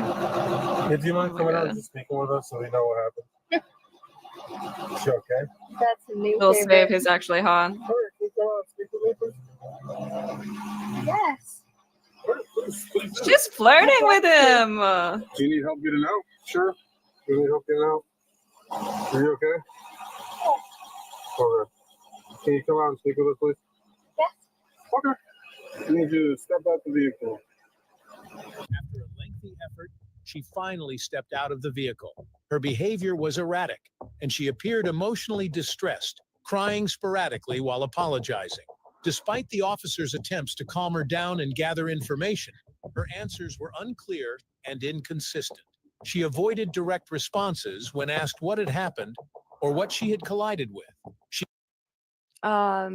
Welcome, True Crime Lullabies. Ooh, I love your name. Welcome. Yeah, I'm a little quiet right now. I explained earlier. I don't know which I should do, this or this. I'm very small. Like if you're watching on your phone, you can't even see my face. But yeah, I was just live for like 4 hours or something, so I'm pretty drained. But I wanted to go live and just watch some true crime stuff, some body cam videos, and I was like, I should just go live and hang out with you guys. We can just be quiet, hang out, and just, yeah. I don't even know. My brain is not braining. It's 1:42 in the morning where I'm right now. So, but yeah, we're just hanging out here. So, yeah. Just wanted to say, if you're wondering why I'm so quiet, like, what is this channel? We're just hanging out today. We're just hanging out. Hi, Rebecca. Wow, a lot of new people here.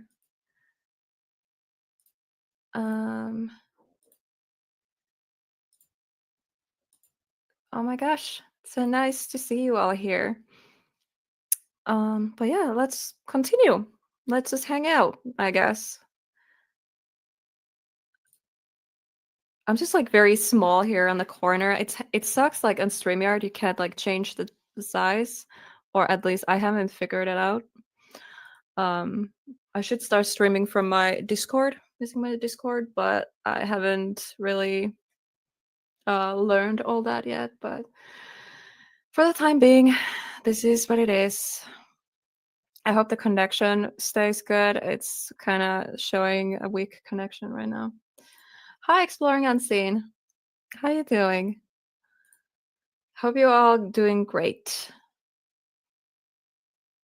I like hanging out. Yeah, I thought like this is more chill. It's not like there's no like specific like topic. We don't need to talk. We can just watch stuff together. You're good and you sound good. Oh, thank you. Okay, well, let's continue the video. I will maybe do some comments here and there, but if I'm quiet for long periods of time, that's just because I'm trying to recharge my social batteries. She expressed confusion and repeatedly mentioned unrelated or incoherent thoughts, raising further concerns. Do you understand what I'm saying? Yeah. Well, what am I asking you to do? Getting out. Oh, yeah, exactly. So can you do that for me? Yes. Are you injured? Are you injured at all? I'm trying to make sure you're okay. Mm-hmm. So that's why it'd be easier if you step out. Start Yeah. fire as a precaution to just What's up? do an eval on her once we get her off. Hey, what's up? You need help getting out? What's your name, man? Code 4, they can come up. You need help? We'll help you out. No. Okay. I don't want to touch you. I want to touch him. Okay. Can you come out for me, please? You okay? You want to come out the vehicle for me? Okay, let's do that. I'll hold your hand as you walk out the vehicle. I just want to make sure you're okay. What's your name, Elise? What's your first name, man? Carissa? Carissa? That's a very beautiful name. Do you mind stepping out of the vehicle for me, Carissa? Oh, he's flirting my with name's him William. too. Yeah. I wish you more. Hey, what's up? Are you okay? What are you crying about? Tell Fred. Huh? Tell Fred? Tell Fred. Tell Fred. Oh, what does that mean? What's up? Sorry. Awareness. What are you apologizing for? What's Don't happening? you see this? Yeah, I do see it. What happens? Please don't. Huh? Please don't. Well, don't what? Let's walk behind the vehicle. Please. Yeah, what are you asking me to do? Can I kiss her? No, we can't do that. Sorry. Can I have you? Do you have your ID on you? Oh my god. Damn, are you really? Oh, no. Let's go in. Let's talk behind the vehicle. I don't want you to fall and hurt yourself. All right, so what's going on? This is the last thing. This is the last Oh my gosh, she's so drunk. thing I'm ever going to be able to. As part of their procedure, officers asked her to perform field sobriety tests, but she declined. Her emotional state, erratic speech, and refusal to participate in standard tests heightened their suspicions that she was under the influence.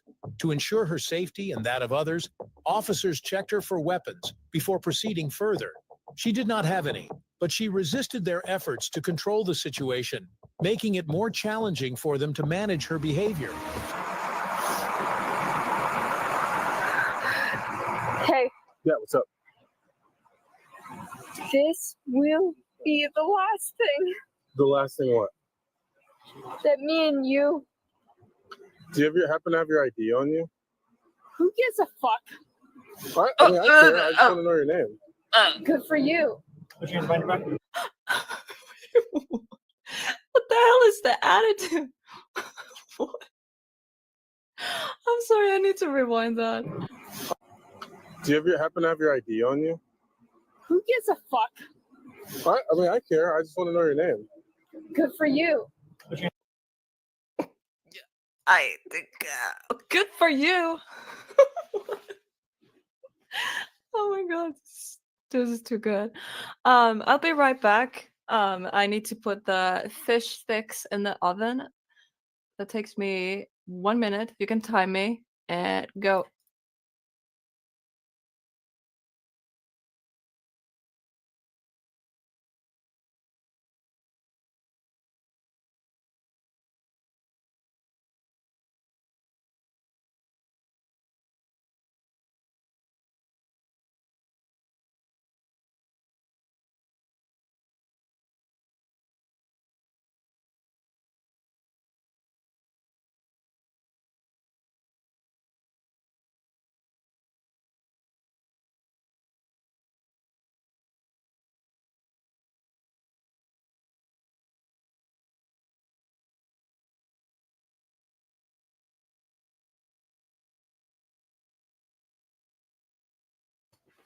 Hello.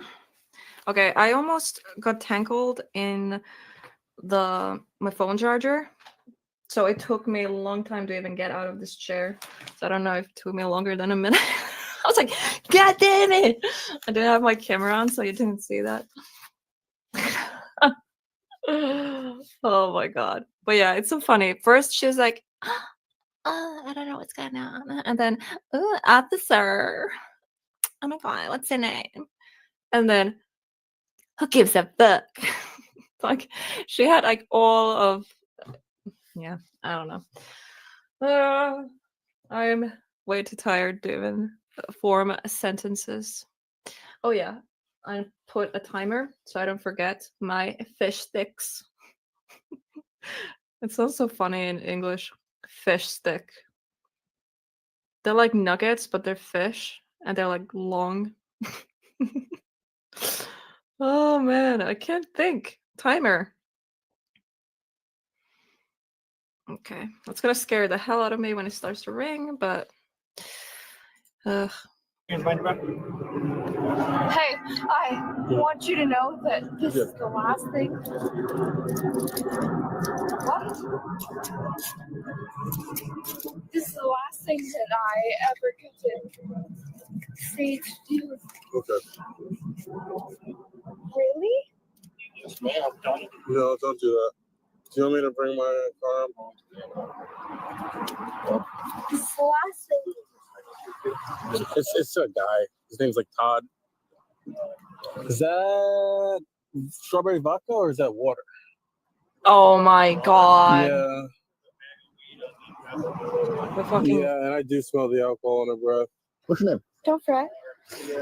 I'm sorry? It doesn't even matter. Yeah, It doesn't even matter. Me. Oh my god. No, I'm not in the US. I'm in Finland. I travel to the US a lot. My husband is in Marine Corps in California. So I travel back and forth. I can't live in America right now because I have to take care of my mother.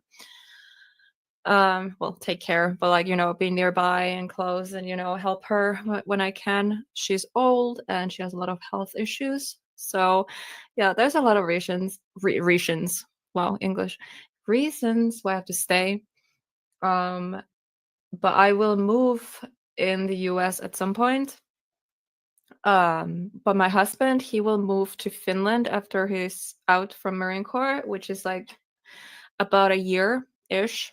He's gonna deploy soon, and after the deployment, he's pretty much out. So yeah, this is our current situation. So it's a little annoying traveling back and forth, but it is what it is.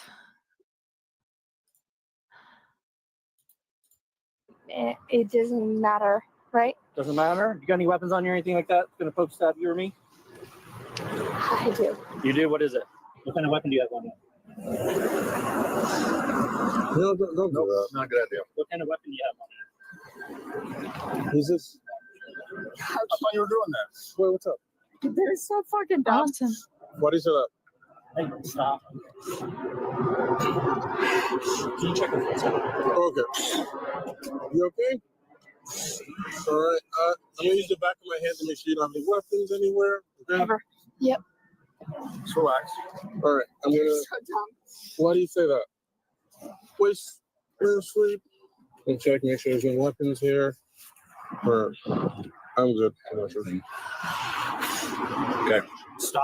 Let's get her in the car. Okay. Officers then attempted to place her in the patrol car, but she became increasingly uncooperative. She repeatedly pleaded with them to stop crying and resisting their instructions. She struggled despite warnings that further resistance could result in additional charges, delaying the process. After persistent efforts, they managed to secure her in the vehicle. Hey, Hey, what's up? What's We can that? go on that. Another motherfucker. Let her know we have one in custody.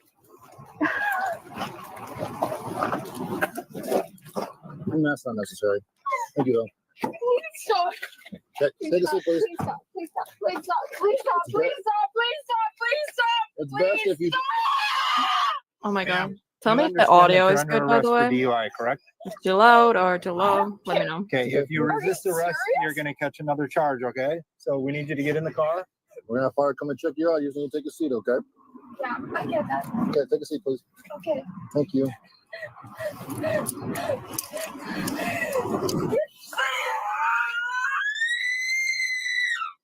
Oh my god. I need to put the volume down a little bit.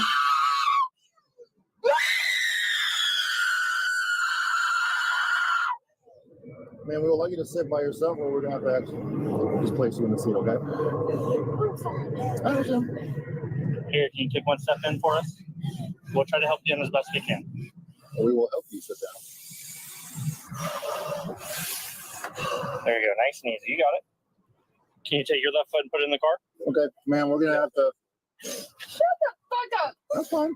Jesus. You can be upset. Just shut up. I've never been like this when I was drunk. Can you sit down so the fire Ever. department can come look at you, ma'am? Sure. I mean, They're just gonna check her in the car anyways. Like, I've been drunk, but I never They can deal behaved with her like sitting this. down. oh, I don't give a shit. okay. Did you mind taking a seat for us, though? Just move your car so we can open up the door. We Okay, need you wanna? Yep, I'm here. Hey, no, get up. Do it yourself, man. It's William again. Do you mind taking a seat for me, ma'am? And you just stand up. I kind of Can I feel sit bad down for a too, second?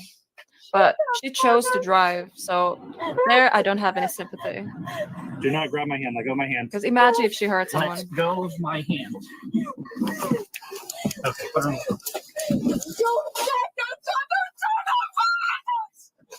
Get in the car. Knock it off. Don't fucking stop. Stop. You're gonna catch another charge. For obstruction, okay? Get in the car. Get in the car. Don't even dare. Don't even dare. Yeah, she made the decision to Let drive. me unlock. Yeah. Don't even dare. All right, let's go. Get in the car. Stop. You fucking better fucking business. Stop. Stop. Stop. Stop. Stop. Stop. Stop. Stop. Stop. Stop. Stop. Stop. Stop. Stop. Please stop. Please stop. Please stop. Yeah, how old is she? If she's Please stop. Please stop. is she even 21? Please stop. Please stop. Please stop. Please stop. It's actually crazy. In Finland, you can drink when you're 18, and in America, it's 21. And it's so weird because when you're 18, you're an adult. So of course, adults can drink, but I think 18 is still very young. But it's just so funny in America, you control adults if they can drink or not. It's just crazy to me. But sometimes when you look at these videos, I think it's a good thing that, but like it's not going to stop anyone. They're going to get drunk anyway. So it's just like, I don't know. I have different feelings about the law, the age. It's just, I don't know. I still feel like 21 is kind of high because you're adults. Like when you're 20 years old, you're an adult. You can't drink legally. Like that's kind of weird. But yeah, in Finland it's 18. I do feel like it's young. I think it should be raised to 19 because you can grow up a lot in that 1 year. But yeah. Anyways. You gotta move your feet. You want me to get this out or you get it? I think she'll be fine. Yeah. She was hyperventilating a little and was completely out of it, but I think she's coming around now. That we probably don't need much out of you guys. So. Once at the station, officers read her legal rights and informed her of the following procedures. She was asked if she would submit to a breath test, to which she initially agreed. Carissa, it's crazy. What's up? You okay? Yeah. What's you smiling about? You are ridiculously handsome. Oh my God, no! I'm glad you think so. Oh, so we're gonna have to walk in there. Are you gonna walk? You are ridiculously handsome. I need to see this police officer. Don't tell Matt. No, it's just for research purposes. I want to see if he's actually that good looking or if it's just a drunk brain making a frog look like a prince, you know? I need to see it. Please, if it's just me and you, will you walk normally there? Likely not.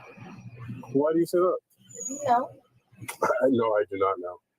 Oh, we'll go look. Go look. Go look at what? Go look. What am I looking at? Oh, yeah. You're so ridiculously good looking. Oh. I appreciate that. I appreciate that. Look. Go look at what? That's what's up. So we're gonna have to walk in there. Are you good to walk? Yeah, we gotta look. I don't know where to look. Like, oh my God, I get like secondhand embarrassment. I'm just like, oh my God. I don't know why this makes me feel so goofy. Goofy? I can't English today. Excuse me and my brain farts. Gotta look at what? You make the rules. You make the rules. Okay. I'm going to. No, like you have to make the rules. Could you step out the vehicle for me? Oh, I am. I know you're barefoot right now. I'll make sure to get your slides with you or your sandals later. Put one in chat if you want to see this police officer and if he's actually handsome. You okay? I'm gonna like hold your hand from behind if that's okay. Oh, yep. No, we're walking this way. Oh, which way? This way. Sorry, we're gonna keep going that way. You okay? Keep walking this way. You are ridiculous. I'm trying not to be ridiculous. Could you walk through these doors for me, please? Okay.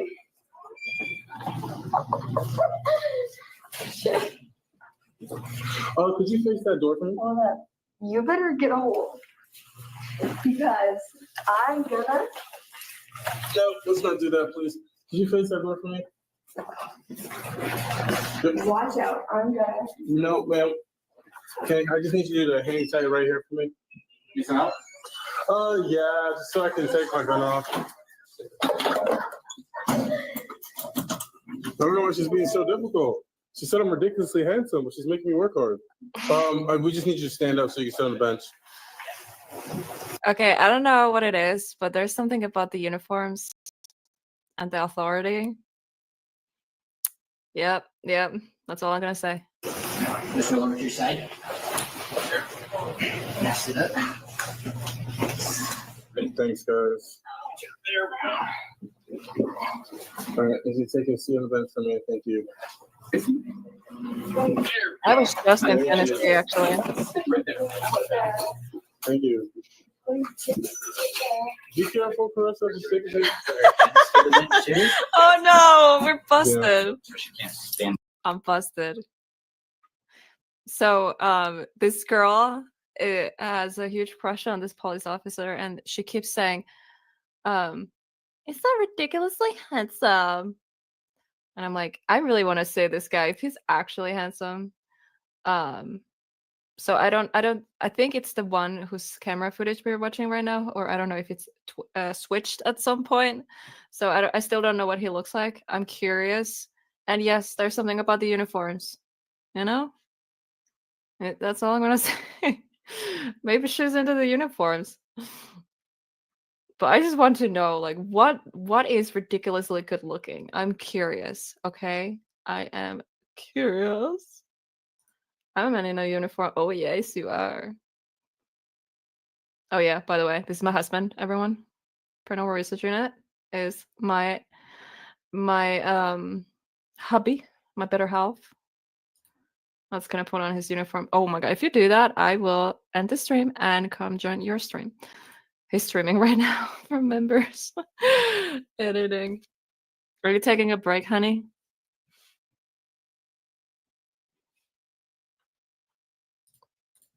No.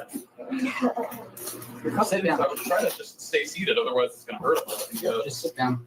Or you need something just. Yeah, will do. You get for an hour. Yeah, I'm good.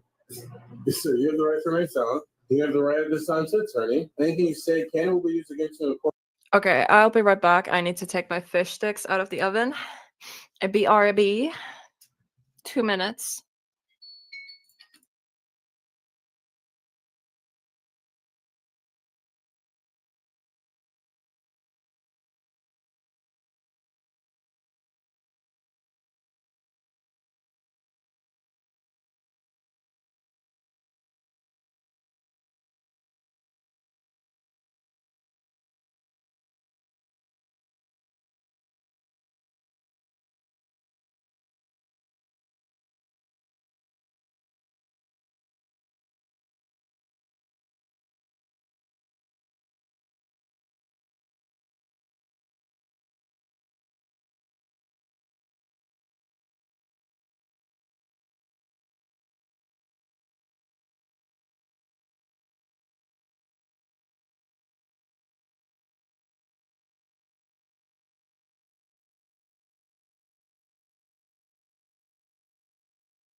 I am back.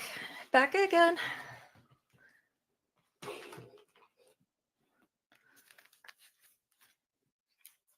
I guess I need to be more bossy and she will think it is hot. You know, it's the authority. I don't know what it is. It's the, you know, it's just, yeah. I can't be the only one. Come on. Girls, help me out. Help me out a little bit here. I feel cornered. With the clock his fingers and you okay? I don't know. It's literally like it's like fish. Like fried. Yeah, I don't know. Maybe. What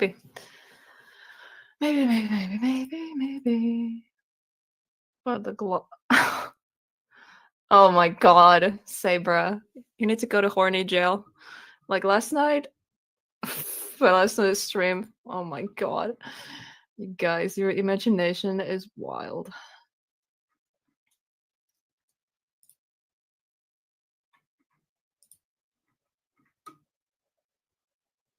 Yes, you're busted. Sorry, I'm going back. Way back in the chats. I don't like fish normally, but I did used to like those when I lived back home in UK. Yeah, they're actually surprisingly good. Like I like fish sometimes. More lately than before. But fish sticks has always been good, or fish fingers, whatever you call them.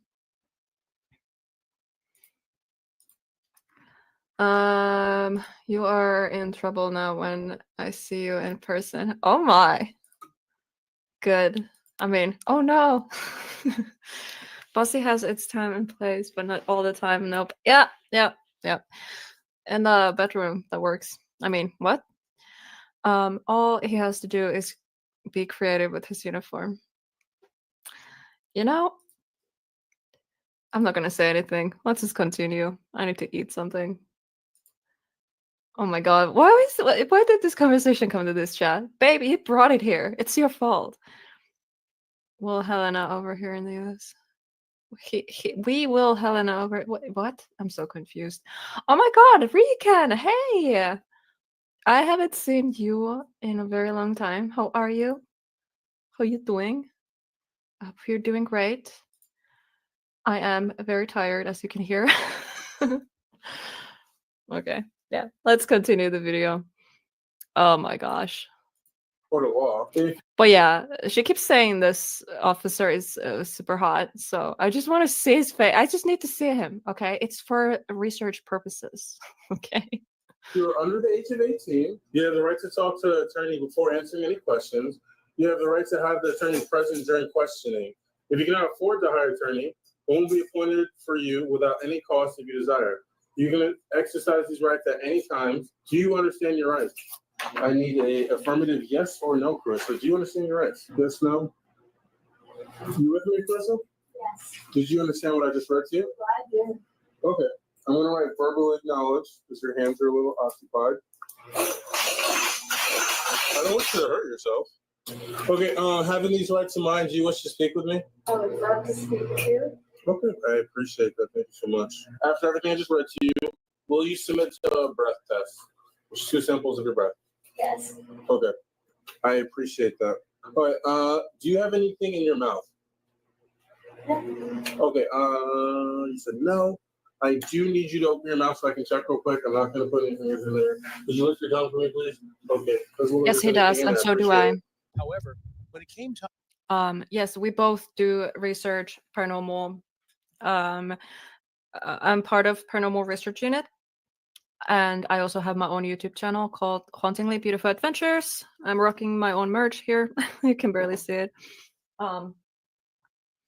So yeah, this is my second channel, True Crime. So if you're into paranormal, go check out my husband's channel and my other channel if you like.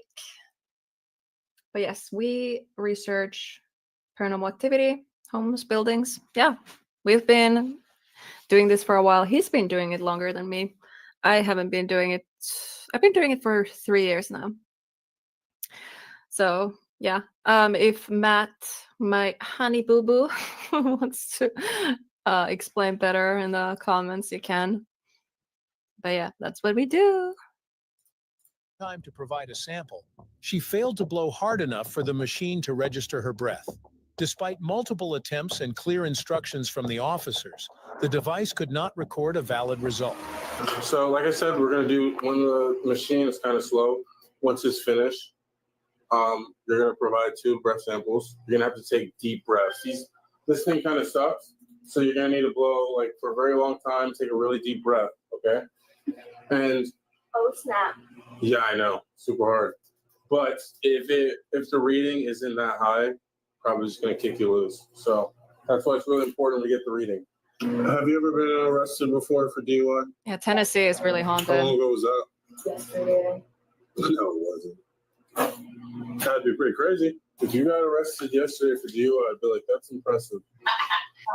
I'm stupid, right? No, you're not stupid.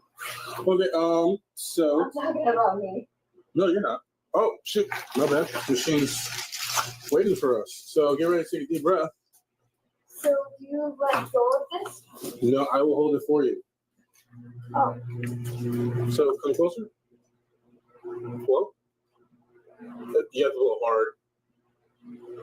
Oh my god, I think she's just sucking on it. So we're going to have to redo that again. So I would like you to take a really deep breath through your nose, and then you're going to blow. All right, so only put your lips on it when you're ready to blow. Take a deep breath beforehand. Deep breath. Okay, honey. Through the nose. You can lean closer to me so you can get in. Are you blowing? It's, for some reason, it's not detecting it at all. She's sucking it. Oh my god, that's so Blowing wrong. out. So you're gonna go and then blow into it, okay? Rebecca, I will reply to you after this video is over.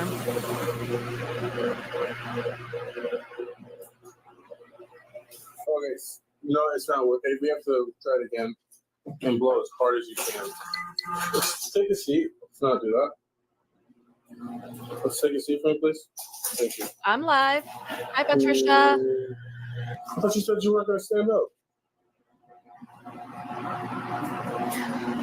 So, you're gonna have to blow really hard, okay? Like as hard as you possibly can for as long as you can until I tell you to stop. Ooh, I can't wait. Oh my god, the attitude. Don't fret. Don't fret. Don't fret? Yeah. Do you really like that phrase? Why do you like that phrase so much?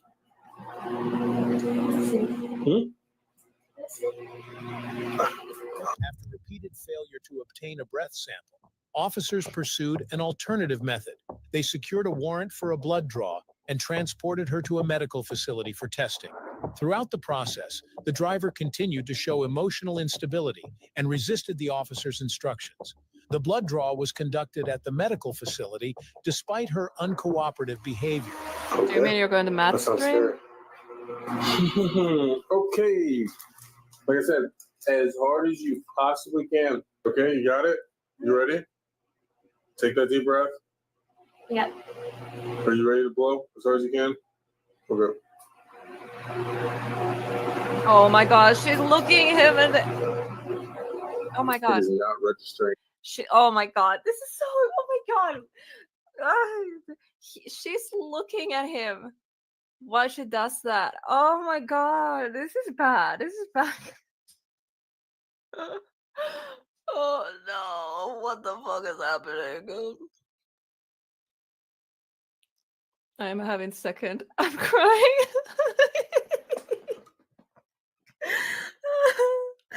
Oh my god, guys. This is she's looking at him. Oh my god, this is bad. This is bad. Oh, do blood work. They just wanted this video for later. Oh, right. Seriously. Like, do the blood work. God damn it. This is, oh my god. We left Matt all alone. Oh no, now he feels abandoned. Betty, what you doing? Betty. Where is he? Betty. Betty, tule tänne. I wonder if you can hear him. He's been very noisy in the background. But yeah, so Rebecca, I will reply to your comment after we've finished watching this video. Oh my gosh, this is a lot. At all. I don't know how hard you're blowing. That's not working. Are you blowing air into the tube? Oh my god. I don't know why it's not working. Oh my god, the way she's blinking her eyes. Oh no. Oh, now she's blowing. I think.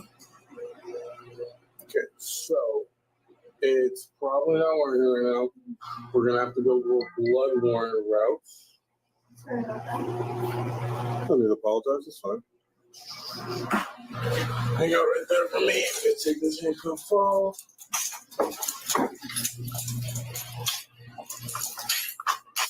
I know, right, Patricia? I chose the right video. So, what this I'm gonna was do good luck. is This is what we needed the other day when I was live. Okay. I wanted And like then I funny would like things you to to react take a to. knee on This the is bench funny everything to react so I to. can take your God foot damn handcuff it. off. Really? Yes. It would be a lot. Are you gonna take a knee too? No, I will not be taking a knee. Like I said, Oh I'm taking my. that off. And you're gonna turn around for me. And you're gonna go on your knees on the bench. Okay? Are we clear? So can you turn around and take a knee on the bench? Oh my god.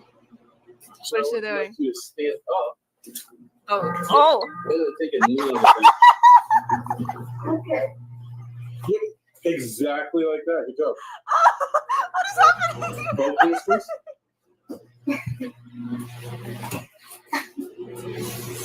So yeah, I need you to get both knees on the bench for me. All right. Could you just stand up straight? Since you're struggling to get both knees, I just need you to get both knees on the bench so I can take that leg handcuff off for you. What's happening? All right, let's just stand up straight. I'll just put handcuffs on you. And then I'll grab your leg restraint for you, okay?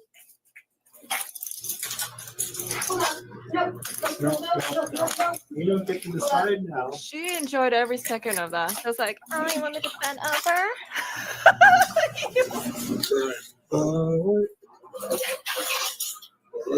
Oh, I'm sorry, guys. It's fucking loud. Yep. Neighbors. Can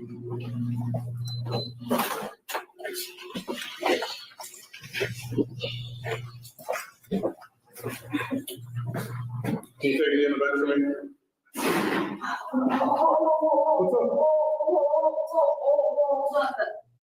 You know what, Rachel? She's been turned on this whole time. Ever since she saw the officer and she was like, yeah. And wait, how did she say? You're so incredibly good looking or whatever. Yeah, she's been turned on ever since she laid eyes on the police officer. I really need to see this police officer so I can maybe possibly understand her. I'm kidding. I need to know, okay? I can't be the only one who's curious, okay? Hold up. Oh, hold up. Hold up. Okay, what's wrong? Hold up. Okay. Hold up. Hold up. Hold up. Hold up. Okay, here's the one thing. I don't want her to be like exploited or taken advantage of because of this, because her behavior, because I know some dirty cops would actually do something like that. I'm not saying these cops are doing anything like that, but it's very easy to cross the line. So I really hope that nobody crossed the line with her. And everyone instead, what's the word? Okay, I can't think of the word right now, but yeah, I really hope nothing happened. Like actually, like because she's clearly, she can't think clearly. She is drunk, and I hope nobody took advantage of her drunkenness. That's all I'm gonna say. No. Okay, thank you. What is this? No, thank you. So leg restraint like we did before, same thing. All right. I'm fine with just leaving it like this. Does she have to be? Put one in the bench. Okay. Yes, Yeah, that's good. Save them. What are you so angry about? Because I don't. Don't do that. Take a seat. Let's just. Really?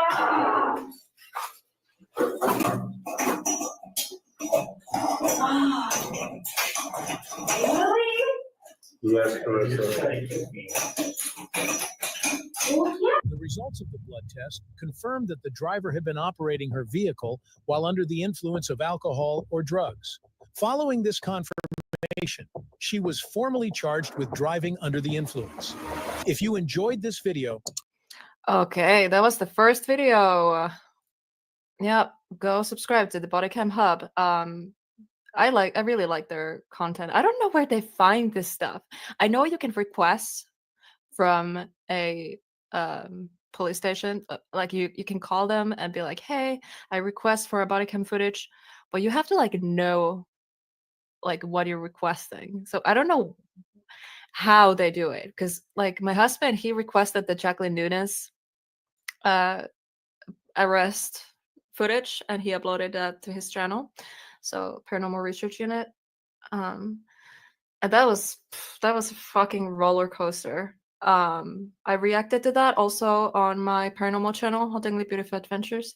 So if you want to see my reaction to that, it's a paranormal location owner who's gone crazy. There's some mental issues. I'm not gonna diagnose her or anything, but it's been like long saga of just unhinged shit. Oh my god! Like if you don't know, oh my god, I'm working on a deep dive. I'm working a lot of deep dives. I don't even know how I'm gonna get all this done, but fuck, it's a lot. So, yeah, if you want to see the Jacqueline Nunez arrest, go the raw footage.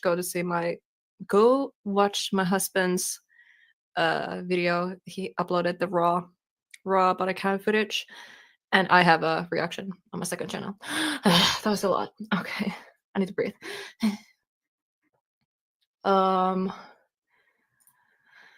She's pissed because she was getting cuffed to the bench by the other and not the Q cup. I still want to know what the cup looked like. God damn it. We had one baptize a girl to not take her to jail. And sorry, Daisy too. What? I know some female cops that I wouldn't want touching me.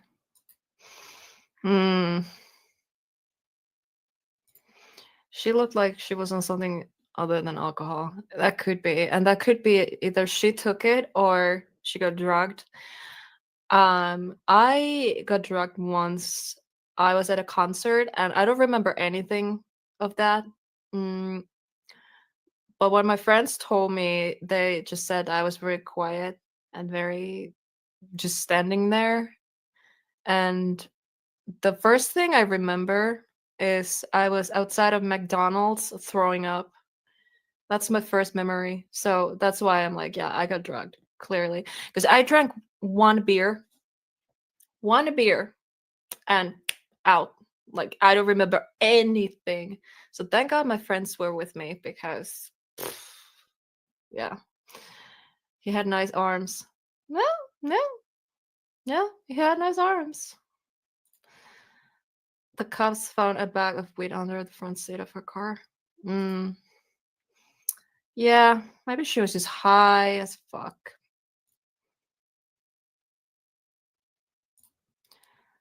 Matt is a Marine. He also a filmmaker. Yeah. My husband is a Marine and filmmaker. Yeah, he does both. He's a Marine by day and a filmmaker by night. He never sleeps. Ah, man. Working on the next documentary from the Monroe House in Indiana. I was there for 3 nights, and I gotta tell ya, it's fucked up. The house is haunted, and there's something evil. Oh yeah, the comment. I'm so sorry. I'll go back. Are you still here, Rebecca? I haven't seen you. Oh no, you are here. That was a good video. Thank you. You're welcome. We can still react to more stuff. I just have to find a video and hope it's as good. But yeah, Rebecca. So Rebecca commented earlier. I didn't want to like pause the video for this. So you guys would love my house. It's 115 years old. I'm the 3rd owner. It has 2 spirits that live here. I have pics of their faces, good pics. Can see their eyes, glasses, facial hair, etc. Wow, that's so cool. Do you have like photos anywhere I could see? Or if you feel comfortable, do you want to send those to me so I can analyze with my husband? My husband, he's very good at this. He can like because he's good at cameras too, so he can tell like if something is just a lens flare or long exposure or if it's actually paranormal. He has a good eye for this stuff, so if you want, we can actually look and see what we think. I'm not as good at like this stuff yet as my husband is, but yeah, if you want, we can check them out. yeah. Anyways. Where is the... My lips are so dry.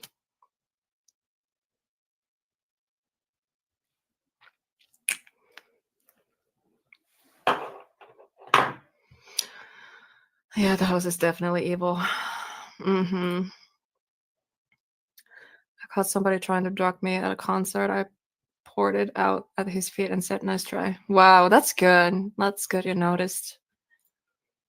I have them on my other phone. I actually just sold the home and I'm packing stuff up. I'll find them and send them to your email if that's okay. Yeah, totally. Send them to my Hauntingly Beautiful Adventures email. That's hauntingly.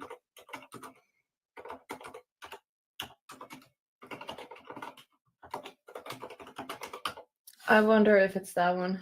Let me check. Let me double check if that's...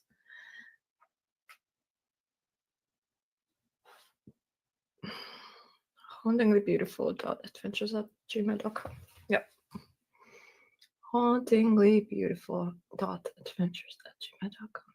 Yeah. Okay, there's the email, and you can also subscribe to Hauntingly Beautiful Adventures.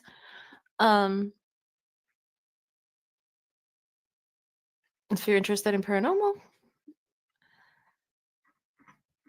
And yeah. Hi, Bob. How you doing, Bob?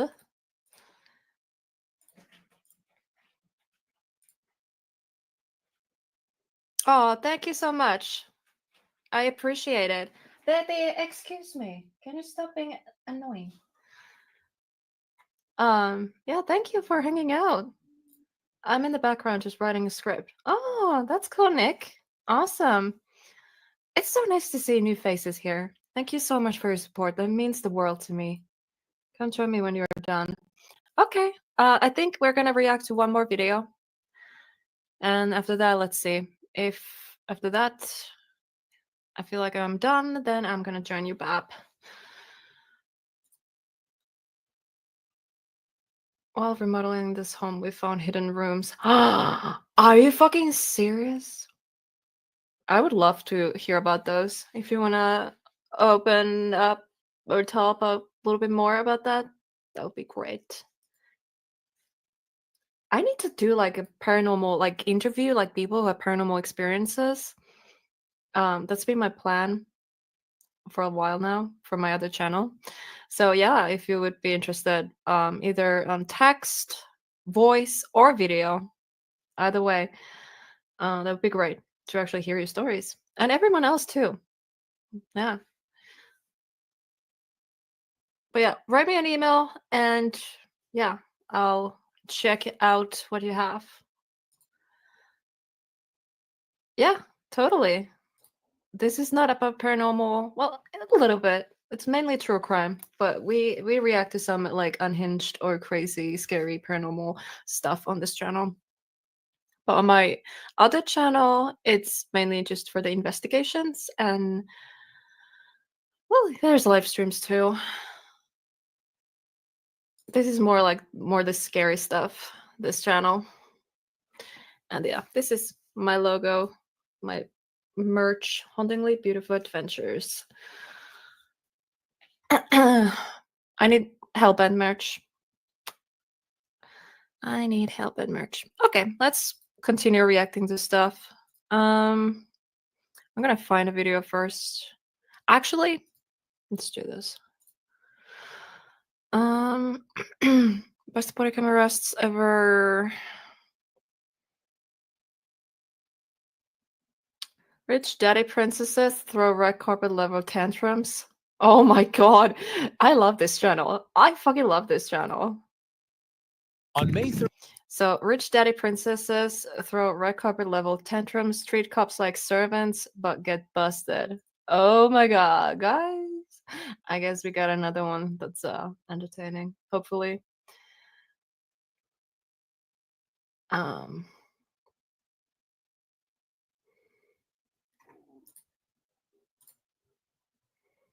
Yeah, bro, that title, I know, right? But yeah, like I said, if you want to everyone actually, if you have anything you have video topic ideas or anything, email me at helbent.official@gmail.com. Or if you have paranormal related, then it's hauntinglybeautiful. No, yeah, it is. hauntinglybeautiful.adventures@gmail.com. Oh my god. Yeah, like that. That's for paranormal, and then for true crime and other stuff, it's helbent.official@gmail.com. Yep. Anyways, let's move on and continue. I just want to relax and watch something. My brain hurts. My head doesn't hurt, my brain hurts. 31st, 2023, staff at a pizza shop contacted officers for help when two women appearing to be under the influence refused to leave after repeated requests. Their unpredictable actions made it difficult for the employees to handle the situation alone. Why do you think people sometimes refuse to cooperate, even when given multiple chances? When officers arrived, they attempted to calmly speak with the women, asking them to step aside and explain why they were refusing to leave. Obviously, we can't manhandle them.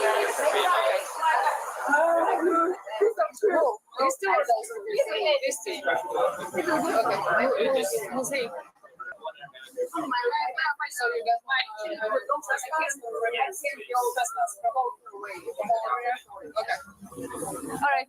Hey guys, let's go over here. Let's talk. Come on. All right. Let's go talk. Let's go talk. Come on. Let's go talk. We're gonna talk on the sidewalk. That's all. All right. Let's go. All right. Hold on. So what's going on? Nothing. Why are you not leaving when they're asking you to leave? I just leave. You tell me where I leave or what? No, why don't you leave? She don't want asking you to leave. She wants to leave. She don't want to make what? One of the women responded with confusion and defiance, questioning the authority of those asking her to go and refusing to comply. The officers repeatedly asked for identification, but the women resisted, creating more tension. As officers continued requesting cooperation, one woman began pulling away while refusing to comply with the officers' commands. Who you are?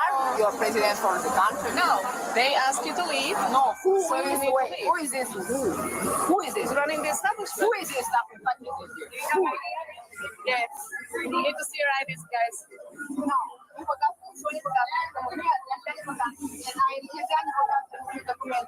Listen, guys, we need to see your ID and then you can go. Okay? No. Yeah, don't touch me. Don't touch me. Right? You want to go in the handcuffs?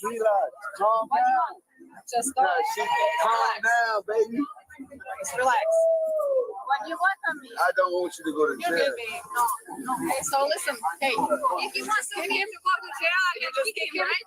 The situation escalated when she resisted being detained, making it challenging for the officers to manage the encounter.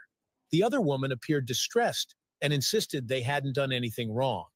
However, both women continued refusing to follow instructions, leading to officers attempting to place them in handcuffs. All right.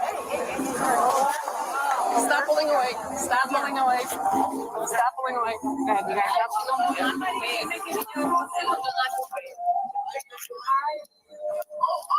Stop pulling away. Are you looking for somebody? I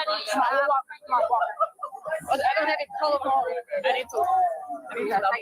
Stop. Stop pulling out. You're not pulling out. This guy. Look at him. Look at him. Stop. Look at this guy. Okay. Give me you. Okay, but you're making a fool of yourself. Okay, well then. You're not complying.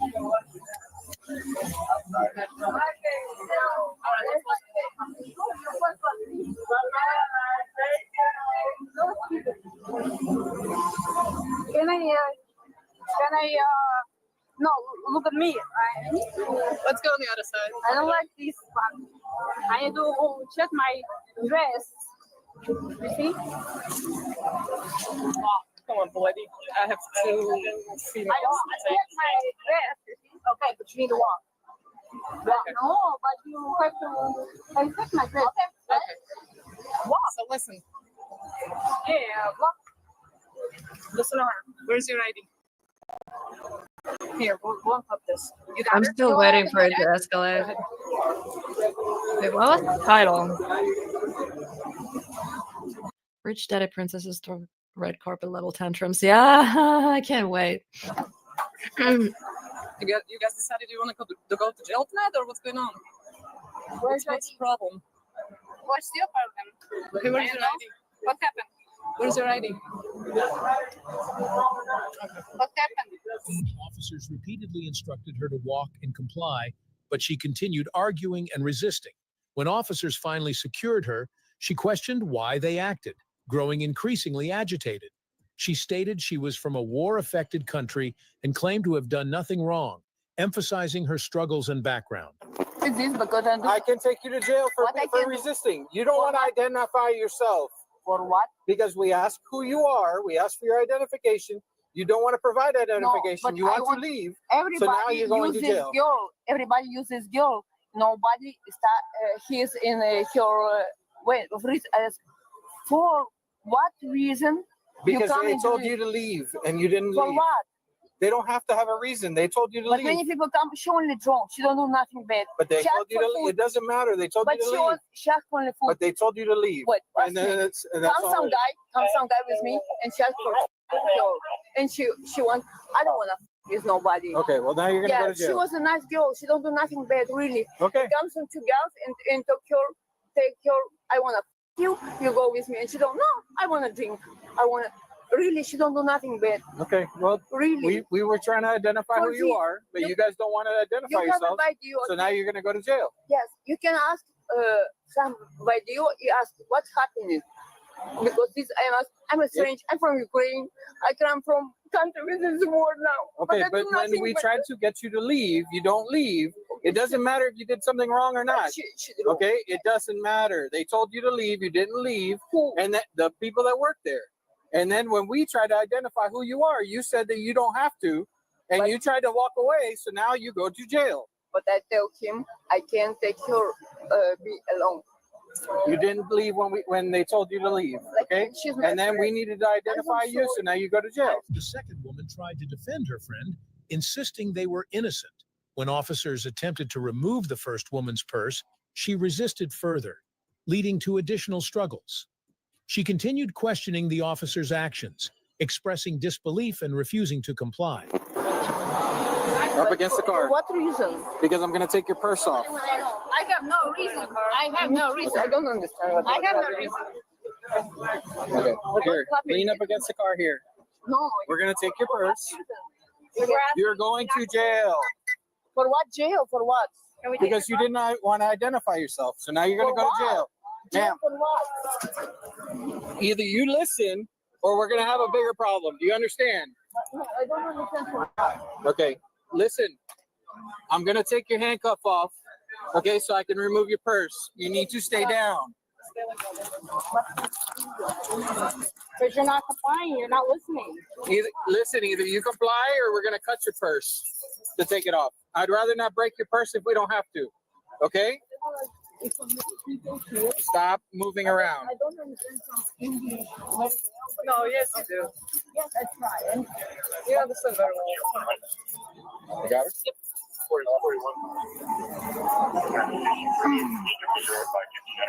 Oh, Jesus Christ.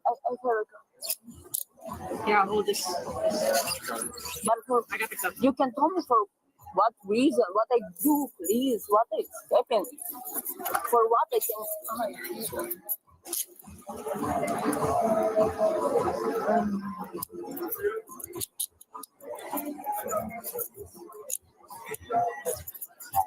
Stop moving around. Stop moving around. We're trying to adjust it. Stop. Her resistance became more aggressive, and she kicked one of the officers. Despite officers explaining the situation and attempting to de-escalate, her resistance persisted.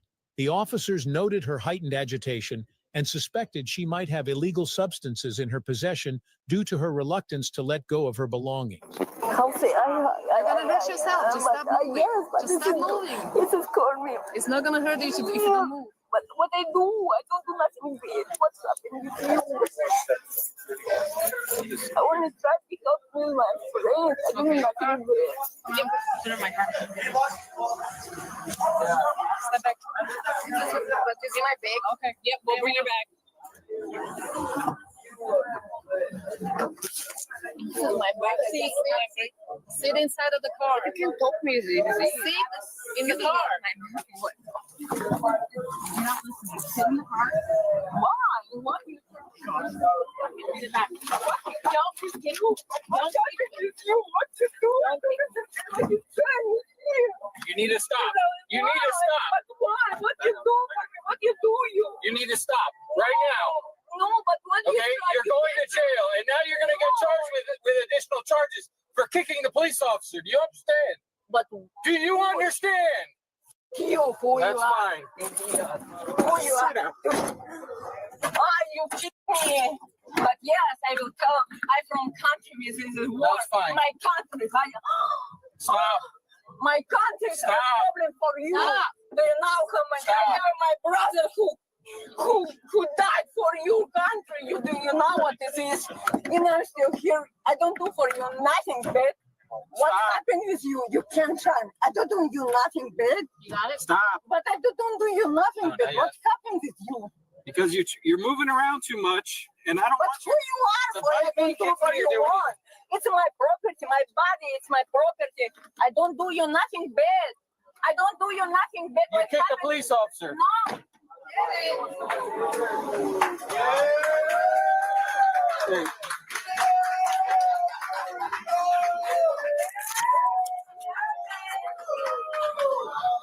She's probably got drugs in there. That's why she was so adamant about her bag. Throughout the incident, the women alternated between pleading innocence, arguing, and resisting the officers' attempts to manage the situation. One woman accused the officers of being unfair and claimed they treated her improperly. She expressed anger and frustration, insisting she had done nothing wrong. Hang on. Now I'm going to open the door. If you try to kick me or try to punch me or do anything like that, I promise you, you're going to have a bad time. Okay? Go ahead and turn and face that way. And what happened? You're going to put the handcuffs No, back on. What happened? You're going to put handcuffs No, back what on. happened? Ma'am, if I have to What force, happened? I don't want to force you to put What the handcuffs happened? back on. Don't touch me.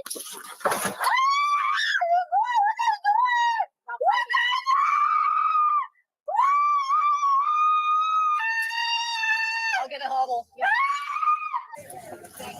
What are you doing?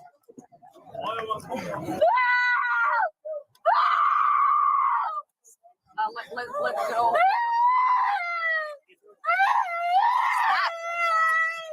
Stop. Stop kicking. Because we're trying to put the handcuffs back on. You're not.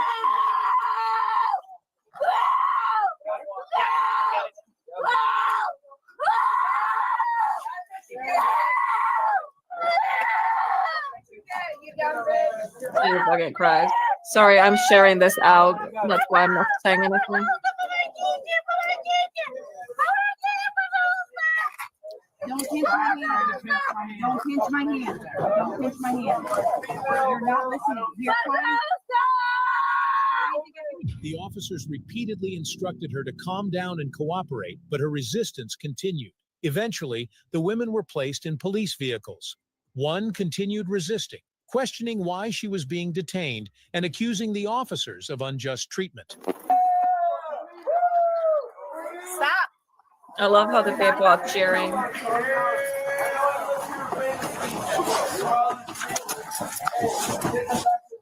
Okay, so don't bite me. Yeah. Don't bite me. Don't bite me like this. Yeah. Yeah. We're gonna probably need a mask too. You guys got it? Sorry. Hold it back. Yep. Hold it back. Hold it. I'm trying here. No, I'm talking about Okay. Stop resisting. Sheep. I know this. Stop. You're gonna get tased. Yeah, I know this before. Those cups are like. Yeah, they're just. This isn't as funny as the first one. Nothing is as funny anymore after that one. Like that ruined all the other body cam videos for all of us. Because it doesn't get any better than that. I'm ready to be proven otherwise, but You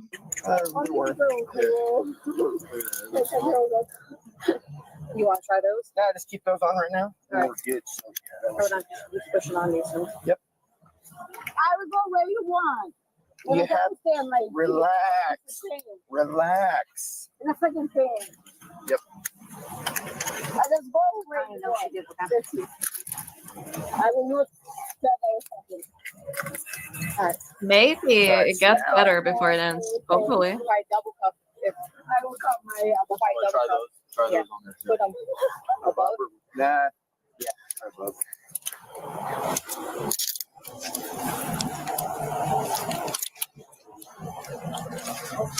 It's fine yet. I know. My stuff is right up here. She's just gonna get them as tight as they are. Yeah. One second. So. Okay, we'll just leave them like that. Yep, leave them like that. That's fine. So let's get the hobble. Though less combative, the other woman expressed concern for her friend and frustration over the situation. She claimed they had not caused any trouble and questioned why they were treated this way. All right, just sit that real quick. You guys got a hold? Yep. All right. I'm done. Look at me, guys. You all got. Relax, relax, relax. You're exactly fight everyone. I know, right? How many cups are you using? I have 10 eggs.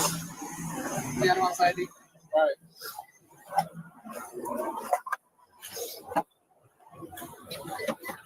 Yeah. All right. So that on the car. Have a seat. Okay, you go. Let's try and get me some this. Good job. Bring this way for me. Come over this way. Yeah. There you go. No, There you go.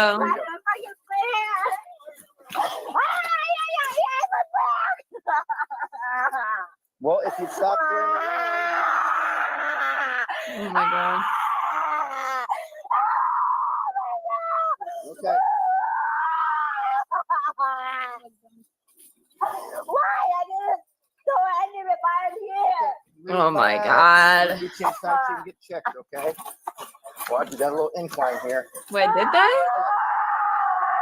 Did I miss something? Where? What do you Well, if mean? stop doing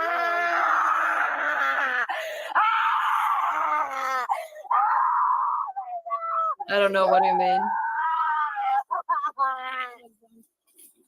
Why? I didn't do anybody here. Relax. We'll get you inside so you can get checked, okay? Watch, you got a little incline here. Oh my god. All right. People are sleeping. At the hospital, officers ensured the women were medically evaluated after their resistance during the arrest. Despite being restrained, they continued arguing and resisting, prolonging the process. Officers remained patient while addressing their complaints, emphasizing cooperation for faster treatment. People are sleeping. Find out where they are.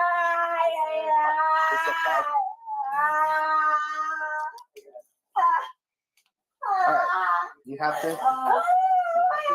So wait, what do you mean, Sabra? Go back a little further when they were still outside the pizza place. Wait, they tossed her? What do you mean?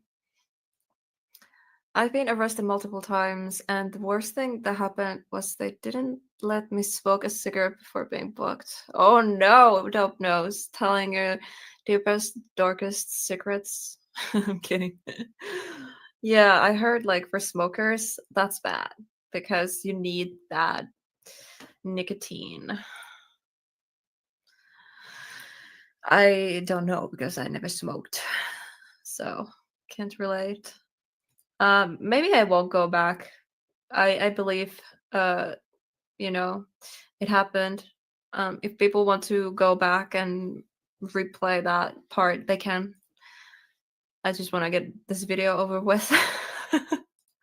I'm not really entertained right now. No, I do nothing. Okay, well, relax, okay? You have to. What happened? I do nothing. Okay. Maybe they did. No, I was some animals. All right. No, you gotta stay right there for me. Thank you. Oh my God, You gotta stay Patricia! right Patricia, you were arrested?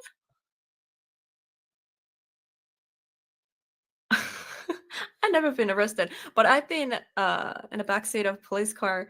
But that was because that's a long story. I need to do a story time. If you're interested, I will tell you what happened. But I wasn't arrested. I was taken safe. Like I was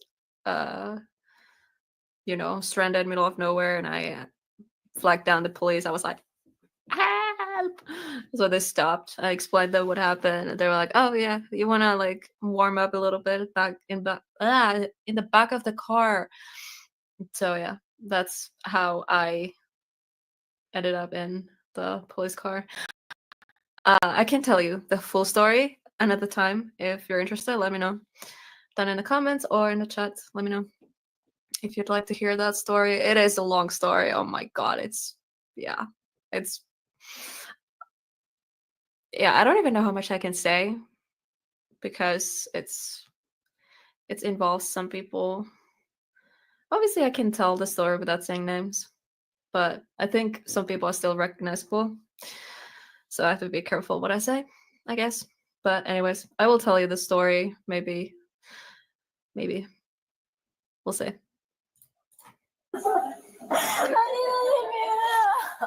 Okay, Listen, if you relax, I do not want to have to. Somebody pay you for that. Okay, Somebody I pay see. me. Well, no one pays me for anything. I see. Okay. You're over here. Oh, Whoa. if you relax, this goes a lot quicker, okay?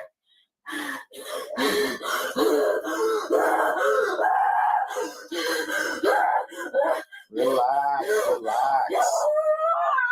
Oh my God.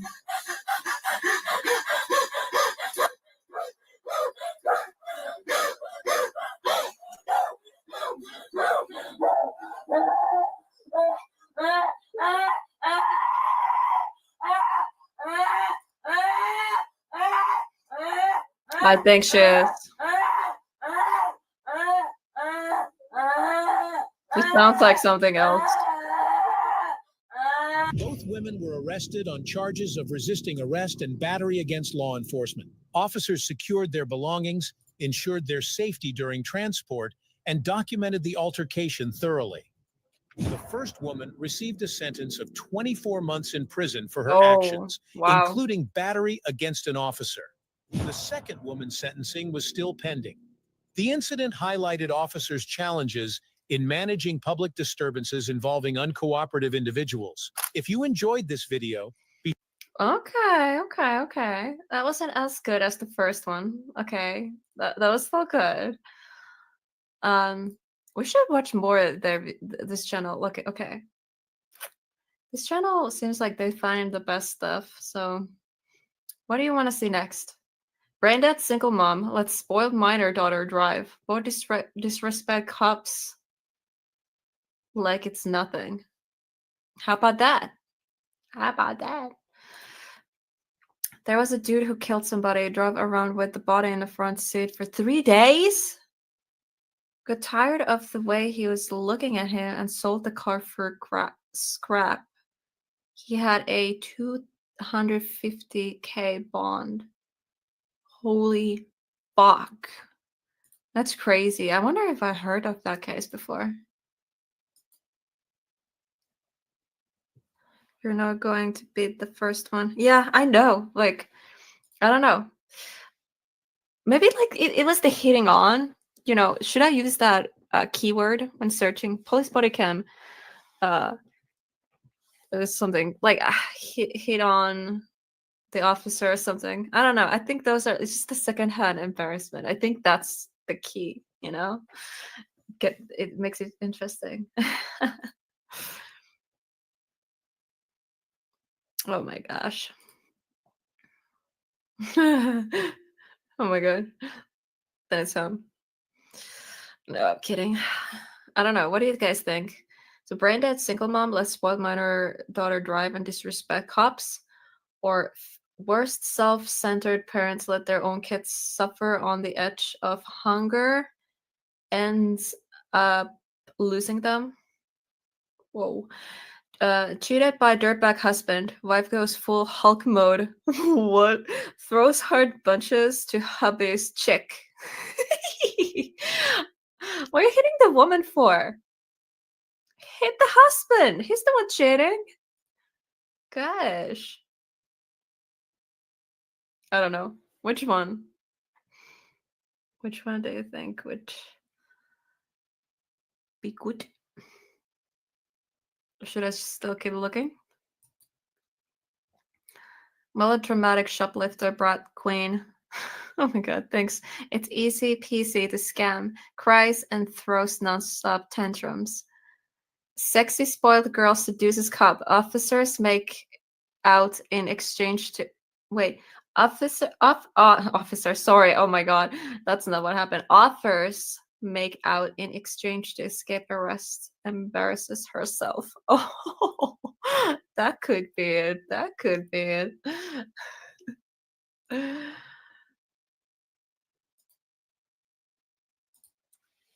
So which one? The last one?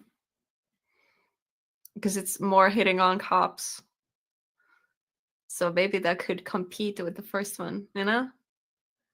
Because that was embarrassing. And it was so funny. It was so fucking funny and entertaining. Sexy? Yeah. What others think? Is anyone else still here? Should we go with that? That one with the stupid chick wanting to play kissy face.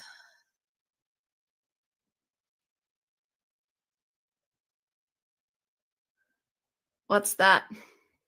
That's a crazy one. Give me a second. I need to open YouTube.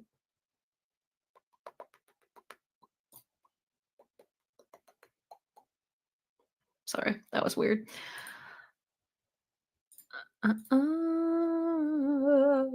Open. Midwest Safety. Oh, I know this channel. How to ruin your college life instantly. Oof. I'm gonna save that for later. Save to. Ah, there's a wrong channel. God damn it. I'm gonna put it there. Okay.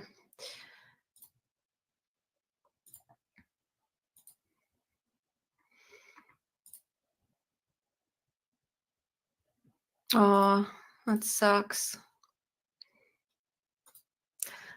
So the sexy girl, that sounds so weird to say. So I should go with the sexy spoiled girl seduces cop. Offers make out in exchange to escape arrest. Embarrasses herself. So we go with that one? Yeah, that sounds good. Let's do it. Are you wearing contacts right now? Are you wearing contacts right now? No, I'm wearing glasses.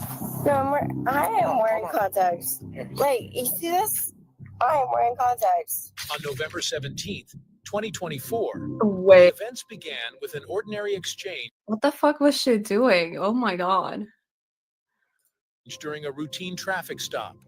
The person in question, seemingly intoxicated, was involved in an incident where they appeared to be having a casual conversation with a second person in the vehicle. Just across the street? That's really bad. Okay. Sorry, I wasn't even concentrating on what was said. I'm gonna rewind. It was only 30 seconds. Don't worry, guys. 30 seconds. I didn't miss like 2 minutes. I spaced out. Like, I honestly spaced out. I don't know. Does that ever happen to you? You're like listening to something, you're watching something, but you completely space out. Let's try this again. Are you wearing contacts right now? Are you wearing contacts? No, I'm wearing glasses. No, I am wearing contacts. Wait, you see this? I am wearing God. contacts. On November 17th, 2024, the events began with an ordinary exchange during a routine traffic stop. The person in question, seemingly intoxicated, was involved in an incident where they appeared to be having a casual conversation with a second person in the vehicle. Just across the street? That's really bad. Okay. Well, you're going to have to hang out. Unfortunately, there's no places to be right now. Where is across the street? Golf Gate, Tipsy Turvy. Golf Gate? Tipsy Turvy. Tipsy Turvy. Is that a bar? Excuse me, down at Golf Gate? Oh! Sorry, I'm drinking a fizzy drink. What were you drinking?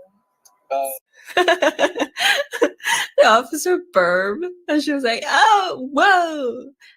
Sorry, I'm drinking a fizzy drink." Oh, sorry. I think that was funny. That's Celsius. Oh, Celsius. Fizzy drink? Yeah. And it's Celsius. Yeah. You swear? Pinky. You swear? Pinky. Oh Okay, God. why don't we get out of the road? You were drinking a fizzy drink. Come on. Hey, Yes. you were drinking a fizzy drink. Oh, You all right? yes. I just want to counter you. Counter me? I think you're trying to counter you. Hey, you were drinking a fizzy drink. You were drinking a fizzy drink. Yeah.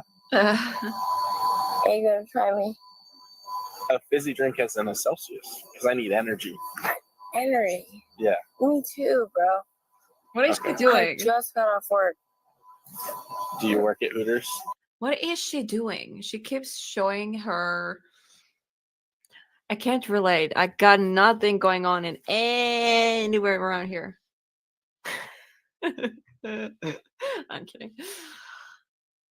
I'm actually glad because I have a lot of back issues. If I had like, I think my back issues would be even worse. So, yay me. Yes, I do. But then you went to Hooters and then I went to Hooters and then I went to... Do you work at the Hooters down? I do. Okay. Call me red flag. You what? Red flag, call me. Okay. Well, what's your first name? Sophia. Sophia. While the initial interaction seemed relatively harmless, things turned out unexpectedly when the officer noticed the driver's erratic behavior. This shift prompted the officer to look closer and initiate a questioning process. Okay, I got a question for guys, straight guys, and also lesbians or bis, whatever. Okay, so if there was a girl and the girl approaches you, let's say her, and she behaves exactly like that, would you be into it? Would you go with it? Would you be like, oh yeah, that's hot, let's do it? Or would you be like, ew, go away? I'm curious. Let me know what you think. I would be turned off. Okay, I'm not gay or anything like that, but I would it's just the idea, like someone behaving like this, I would be like, yeah, no. But like no judgment if you would be like, hell yeah. But you do you, I guess. I'm just curious, would somebody actually be down like, hey, okay. I don't know. Just wondering. Although being asked about the state of their mind and whether they'd been consuming alcohol or any other substances, the driver denied being under the influence. The individual claimed that they had not been drinking or doing anything that would affect their ability to drive. My name is Nick. Nick Ashby. And I'm going to be honest. Nick Ashby. It seems like you are under the influence of something. Oh my God. Now, unfortunately, in situations like 안녕하세요. I said that wrong, but hello. Hi, Antoine. this, Tony. I'm my brain is not burning right now. Hi. We are going to investigate a DUI. Would you be willing to participate in it? No. Just by the way, I got this huge book. I'm studying Korean right now. I got this huge book that's like this thick, and yeah, it's Korean. Study Korean. I'm gonna get fluent. Okay. Okay. Hey. You don't want to participate. No. I get a little tipsy. I'm drinking I'm beer. literally drinking, and I'm not gonna drive. I'm not gonna drive. This is so funny to be drinking and then watching someone behave like this. Like, okay, first of all, this is my second beer in 3 hours. I'm drinking slowly. This is my last beer too. I don't have more. I do have wine, but I don't think I'm gonna drink wine. It's 3 in the morning. But you were already driving. I am. I was not. No, I wasn't. No, I was not. I mean, we stopped you in the middle of the road. No, you didn't. Yeah, we did. No, you did not. Look at the cars. No, you did not. Where do you think you are right now? I am in Gulfgate. No. You didn't. You're You miles didn't. from Gulfgate. You did not stop me in front of Gulfgate. We You did didn't. not. You were correct. That's what I'm saying. So look, I want you to turn This it. is Florida. Fair. It's Florida. So why doesn't it surprise me? There's a lot of things going on in Florida.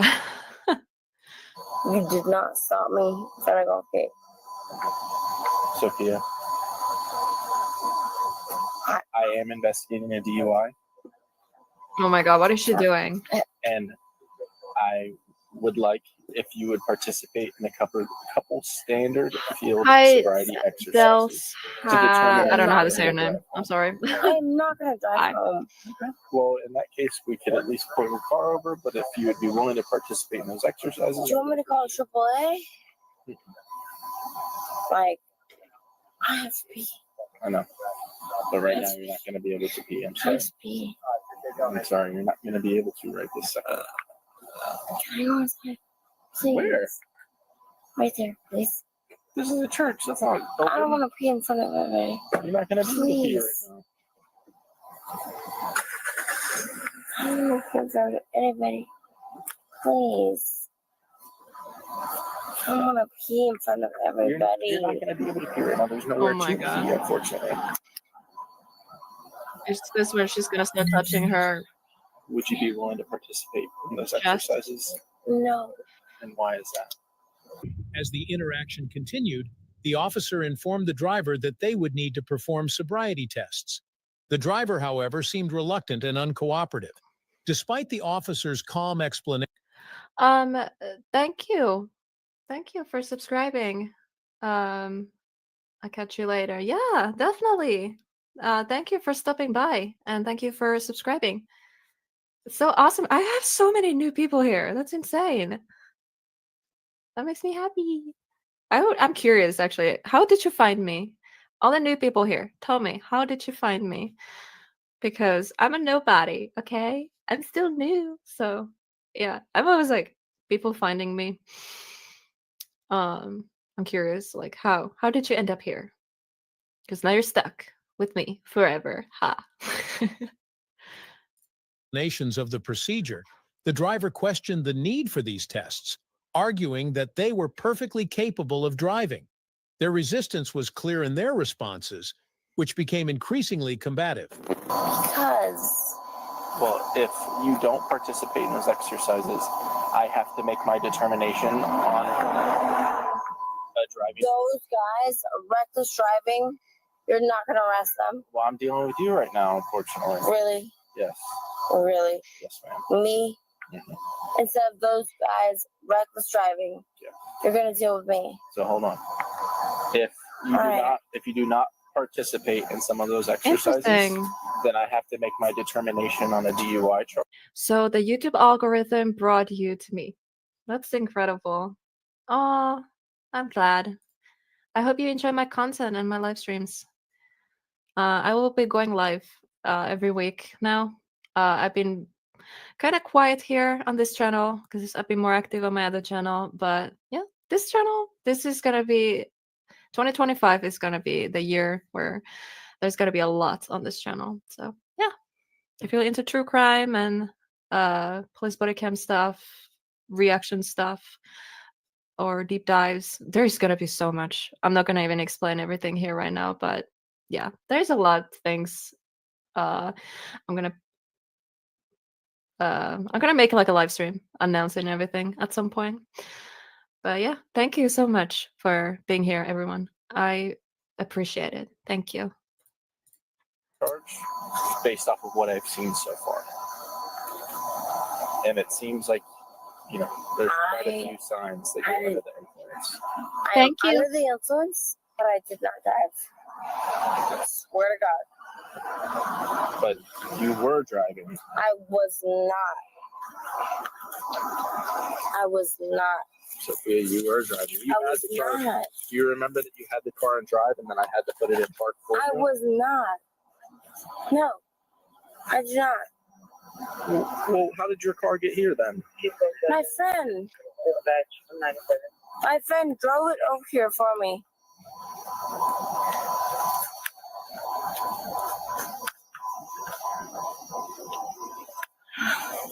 Okay. So that's not what happened. He drove it over here for me. We physically saw you driving. I was not driving. I was not driving. We saw you driving. I was not driving. I wasn't. Okay. I swear. I swear. Okay. Well, I'll ask you one more time. Would you be willing to participate in those exercises? No, I was not driving. Even if there's just one to check your eyes? I was not driving. It's a super simple exercise. Babe, I was not driving. I will not drive. Like, it was not me. It was never me. And it would really help with me making my decision. Why? Can I go to the bathroom first? You cannot at this second. No. There's nowhere That's to. not fair. That's not fair. That is not fair. That is not fair. You're Not asking fair. me to take a promo To take a with- what? without taking piss. Taking a what? Taking a test without taking a piss. You're going to participate in an exercise. You're exactly. But this It was- exercise, you only have to stand there. You were asking. Okay, I don't want to be mean. So I don't know if I should say anything or should I just say it? Just the way she speaks annoys the hell out of me. And that's all I'm gonna say. Babe. You were asking me. Babe. Babe. You were asking me Babe. to take a Oh my test God. without a test. That doesn't make much sense. You are asking me to take a test without a test. What do you mean by that? You are telling me to take a test without a test. I'm asking if you're willing to participate in an exercise. You want me to participate? Do I- what?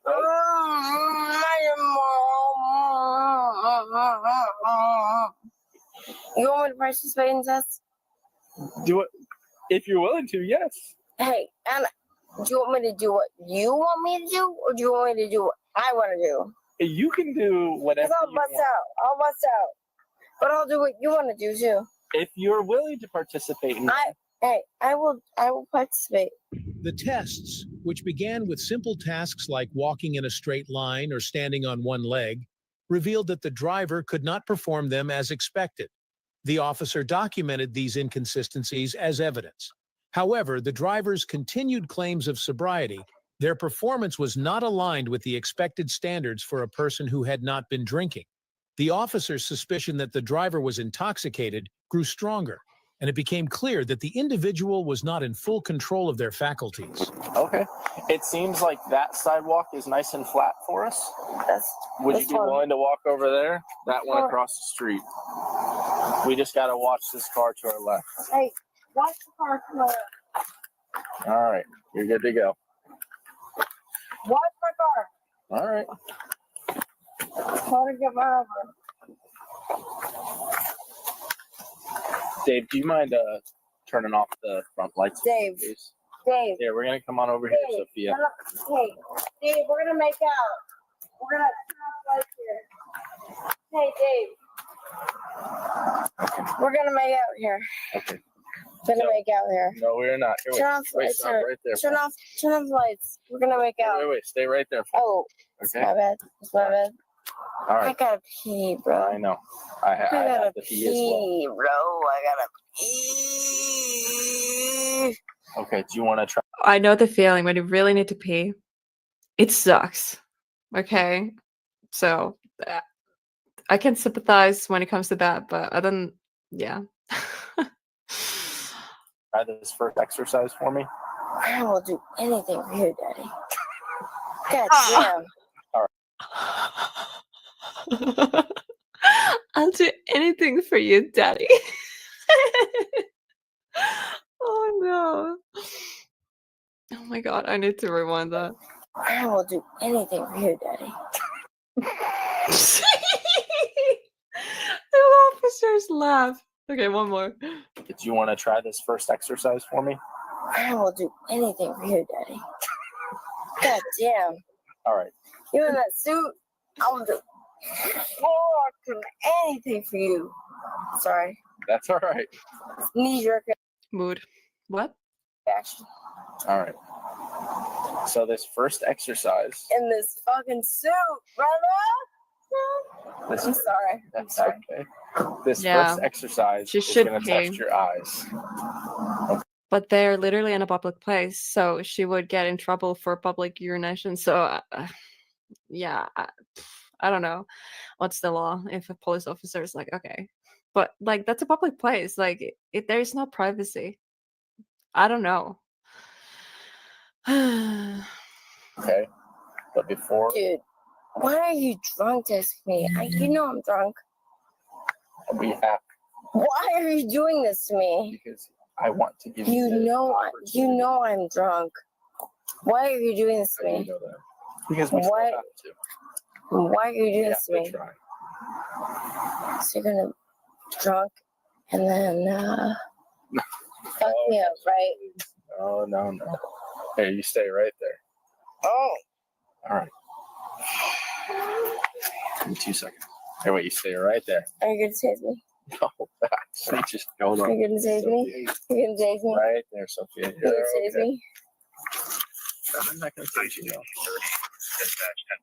She wants to be tased. I still remember the first one. The first one was so fucking thirsty. She was just hitting on the police officer. Oh, yeah, I don't know. This title though. Yeah. Offers to make out in exchange to escape arrest, embarrasses herself. Yeah, this is gonna be good. Oh my gosh. We'll see. We'll see if this is gonna be better than the first one. I don't know.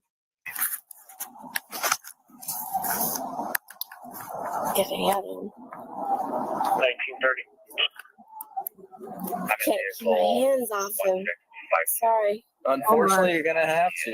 I can't, bro. I can't. Here, I'll give you this to hold on in the Give meantime. me a citation. No. Fuck, bro. That's not a citation. It's something that God damn, bro. so you don't have to touch Is me. this your phone number? Is this your phone number? Nope, it's fine. I'm sorry that was loud. I'm sorry. Oh my god. Shoot Thursday. Okay. Hey, put his phone number on this. I don't know. Please. Please, bro. I think he's got some in his car. Okay. Please put your phone number on. Sophia, I Oh know my that you're god. drunk. You know that you're drunk. I am drunk. If you are willing to participate Bro, in a few exercises, I would like to do those. you don't have to do this. If you don't want to, I can't make you. You don't have to do this. I have to try to do the exercises with you. But I am drunk. I'm only asking your Listen. consent to do those. I am drunk. I will piss on the fucking street, bro. I would appreciate if you did not do that. You and me both, bro. Okay. You and me both. Okay. Do you want to try this one exercise? They began to make remarks that attempted to deflect from the seriousness of the problem. Their comments ranged from questioning the officer's professionalism to making jokes, likely trying to ease the tension or deflect attention. However, the officer remained composed and focused on the task at hand. The behavior of the driver was not helping their case. Oh. Wait. Stand right there and let's put your feet together. Hey. Hold on. You can talk to the camera if you want, but you got to stay right there. You talk to the camera. You hold this. Hey, you hold this. I will talk to the camera. No. Hold on. I will talk to the camera. Oh I my will talk God. to the camera. Hello. Here, why don't you try putting your feet together for me? Oh, this is where she. And let's put your hands down to your side. You're the one taking me home, right? Sure. You're taking me home. Mm-hmm. I want you. Okay. I want you. Okay. You're taking me home, right? Yep. Before we start. Hey, fair shot. Are you wearing Fair contacts right now? Are you wearing contacts right now? No, I'm wearing glasses. Oh No, my God, why should I am wearing contacts. Here. Wait, you see this? I am wearing contacts. Sophia, Did you see this? I am wearing contacts. can you put your shirt down? I am wearing contacts. I swear to God, I'm wearing contacts. Oh my God. I want you to think for like 2 seconds. I am wearing contacts. Sophia. You might have glasses, but I am wearing contacts. Hey, Sophia. I swear to God, I'm wearing contacts. Like 2 seconds. Why are you such a nerd, bro? In all seriousness. Yeah. Bro, don't. It's the law. I don't know exactly what the law is, but there is like a legality thing in that. So if somebody can like explain it better, please do. I don't know. Like she wasn't driving, but she was in a car. I guess she was. Bro, I don't know. I'm confused. But yeah, if someone knows more about the law, let us know in the chat, please. Don't be such a fucking nerd, bro. Sophia. In all seriousness, everything that we do Don't be such a nerd, is bro. on body cam, and that body cam is public record. Nerd. It's for anybody. I am a nerd. I am a nerd. But I am a nerd. Show it to the body cam. I am a nerd. But anything we do is. I am a nerd, bro. Hold on. Anything we do is recorded, and anybody can see that. Mom, dad, grandma, family. You think I give a fuck? I just wanted to let you know. You think I give a fuck? Okay. Hey. Nerd, bro. Nerd. Can we just try this one exercise? You want to? I would like to, yes. Do you want to come back here and stand with your feet together? No, I don't. I actually want to stand back here with my feet. Actually, my arms around me. Like this. Okay. Hold on.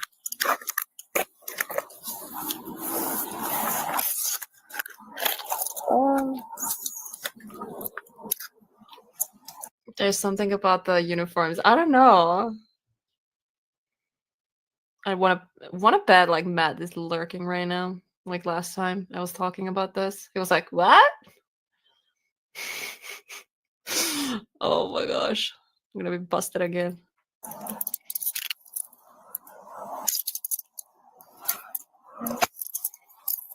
So cold. It's so cold. With the handcuffs? Yeah. I know. Come on. It's so cold. Bro, it's so cold. Yeah, she's been moaning a couple times, making this weird. Oh my God, it's so cold. Yeah. Hold on, stop moving around so much. It's so cold. Fuck. Hold on, lean forward.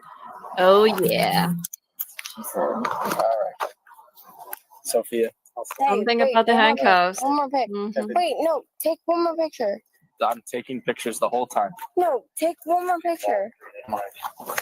Eventually, after completing the sobriety tests, the officer informed the driver that they would be placed under arrest for driving under the influence. The officer's explanation was clear. outlining the legal ramifications and the necessity of arresting for the safety of the driver and others. Take one more picture. All right, here you go. Take one more picture. I took it. There you go. No, you didn't. I did. The body cam took it. Remember? This is gonna be on the internet. She's gonna be so proud. That's be so bad. Her parents are gonna be so proud. Okay, we're gonna go back to this. Wait. Wait.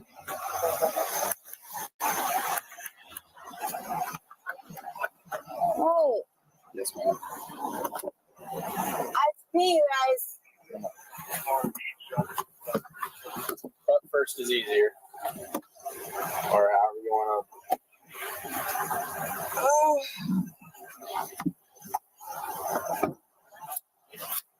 I know this is not good news, Sophia, but you are going to jail tonight for DUI, okay?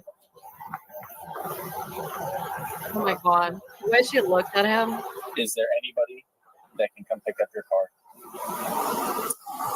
I'm trying to see if anybody can pick it up. You. I cannot. I don't want your car to get towed. I don't want you to have to pay for that. Is there anybody that can come pick up your car for you? You. Sophia. Oh hi, you're still here. Or you came back. Yeah, we just find these unhinged videos out of nowhere. It's just like they're right there. This channel is amazing. Oh my god. This like the Bodycam Hub. Go subscribe. This content is gold. It's pointless money that you'll have to spend to get your car out. Can you have somebody that can come pick it up that won't be extremely far away? You know what? I should be hanging out with better dudes. I should not be hanging out with Is there somebody in your phone that we can call to come pick up your car? Yeah, his name is Connor Giselle. Is that one of the bad guys that you're hanging out with? Alright. Listen. Oh my god. Don't I'm saying, do you trust this person with your car is what I'm trying to get at. Yes. Okay. I do. Okay, then he's gonna grab your phone and we're gonna see if we can call him. Is he sober? Yes. Will you just Hold on. Stay right there. Oh my god. She is thirsty. Them girls want them cops, huh? Yeah. Yep. What? You're afraid of my every day? No. Yeah, you are. Yeah, you are. Connor G? Yeah, that's him. Can I call Connor? Accept. Hey, Connor. Hey, put it on speaker. Hold on. You're gonna yell too much. Connor, this is Officer Bernier with the Sarasota Police Department. How are you? Bro, fuck you, bro. I'm here with Sophia, and we are downtown Give it to Sarasota. me. Give it to me. And she's going to be going to jail for a Give it to DUI. me. Give it She's to wondering me. if you can come pick up her car for her. Oh my god. Give it to me. Oh my god. Oh my god. Give it to me. We're talking about phone here, okay? But never mind.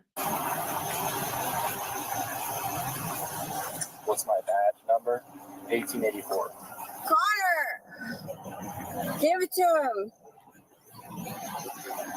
The vehicle, which had been stopped in a location that prevented the driver from continuing their journey, was arranged to be secured. A third party was contacted to retrieve the vehicle, ensuring it wouldn't be left in an unsafe or unlawful position. The arrest was made, and the individual was formally detained with all necessary paperwork completed. Connor, give it to him.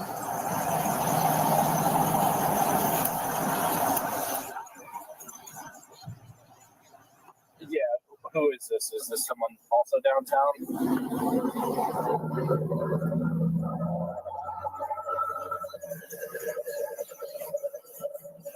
Okay, so Harry, So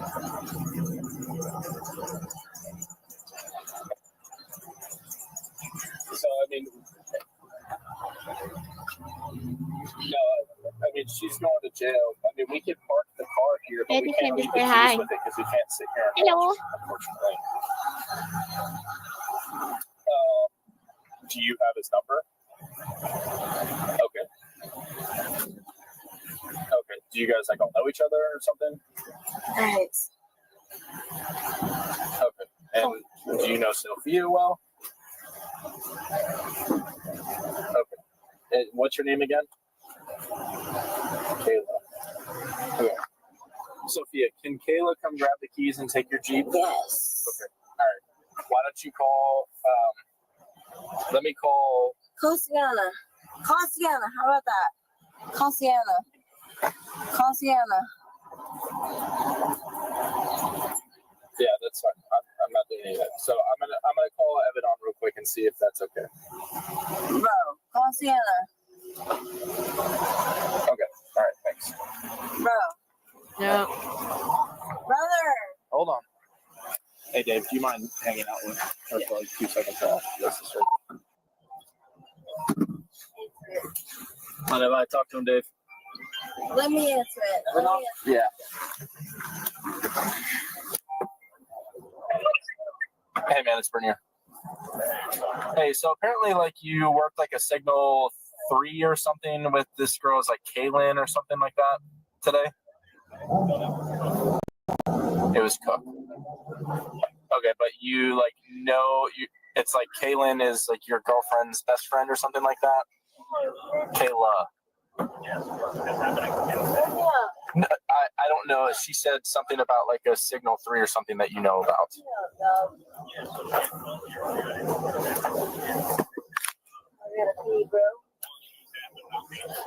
Okay. But I don't know. So, side story, we're arresting her friend for a DUI, and Kayla wants to. Yeah, Sophia. So Kayla wants to come pick up the car, but we can't leave the keys in the car and stuff like that. So she said, Sophia's okay with you grabbing the keys and Kayla grabbing them from you later. I'm trying to leave the keys with Alec. In addition to the DUI charge, the officer noted the driver's minor in possession status, which was an additional charge linked to their actions earlier. Given the situation and the conduct during the stop, the driver's legal troubles appeared to be compounded by the multiple violations they were now facing. If you enjoyed this video, Do you guys think, should we watch one more?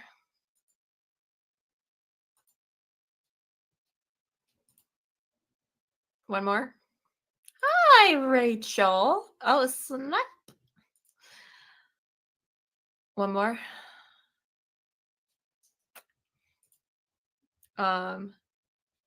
Brain dead single mom, let's spoil minor daughter drive.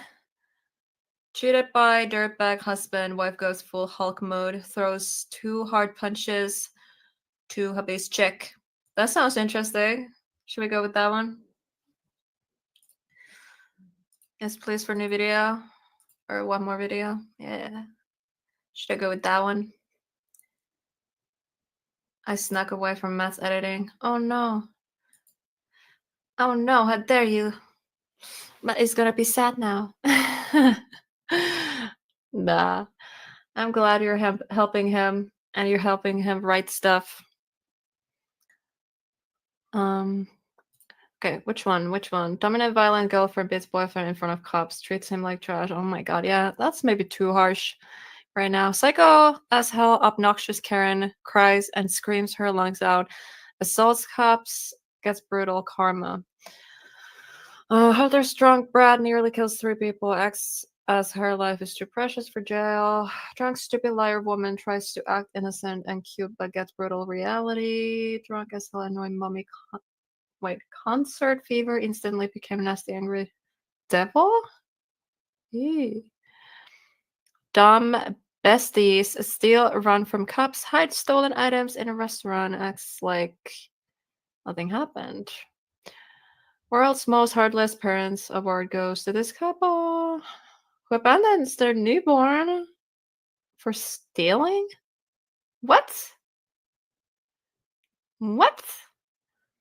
Annoying dumb wasted brats who got busted in seconds after a huge cat fight. Bleh. Powerful politicians, drunk as hell, spoiled brat girl thinks she's above the law. Blah. Drunk as hell, seductive drama queen, teen cries like a baby, plays victim card, goes wildly crazy. I think we go with the Hulk mode. Cheated by dirtbag husband, wife goes full Hulk mode, throws 2 hard punches, 2 hubbies, check. Cat fight? You're into the cat fight? You guys shouldn't have to fuck. You guys shouldn't have 2 live streams at the same time. We have to decide who to go. Yeah. Seriously, go to which one you feel like you're most interested in. The documentary is super interesting. After this, we watch one more video and I will join my husband. Well, he's editing if he's still alive when we're finished here. I've seen arrests where parents leave their infants or young kids in the car while gambling and casino. Oh my god, I've seen body cam videos like that too. It's fucked up. I'll try to go both of you. Well, thank you, Patricia. I appreciate that. Okay, one more. Well, Rachel wanted a cat fight. Was it Rachel? I feel like I want to go for the cheated little it's only 20 minutes. So we should do that one. Okay, let's do that. We can watch more of these like on another stream. Let's go with this one. On March 25th, 2024, police in Ohio responded to a heated altercation involving a woman who rammed her car into her husband's mistress's vehicle. Ooh. Before officers arrived, the woman was driving to clear her mind after discovering her husband was still in contact with the mistress. She unexpectedly saw the mistress's car and acted impulsively by chasing and ramming it. When officers arrived, they found the suspect's vehicle damaged and lodged near a tree. That's my husband. He was cheating on me with the car.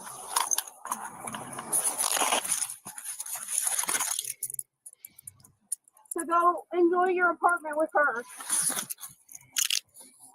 You don't have to give her more. She didn't have to be a home wrecking either. Okay, first of all, why you're mad at her? Be mad at him. Like, I don't know. Did she know? Maybe she didn't. Or maybe she did. Then yeah, she's a bitch. But I think who you should be mad at, it's your husband. But yeah, don't hit anyone with your car. Like, obviously, don't do that. But yeah. Female 21 detained. Just park right where you're at.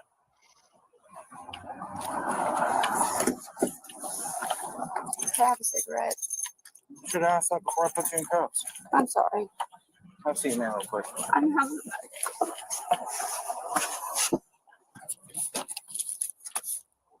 I'll be right back.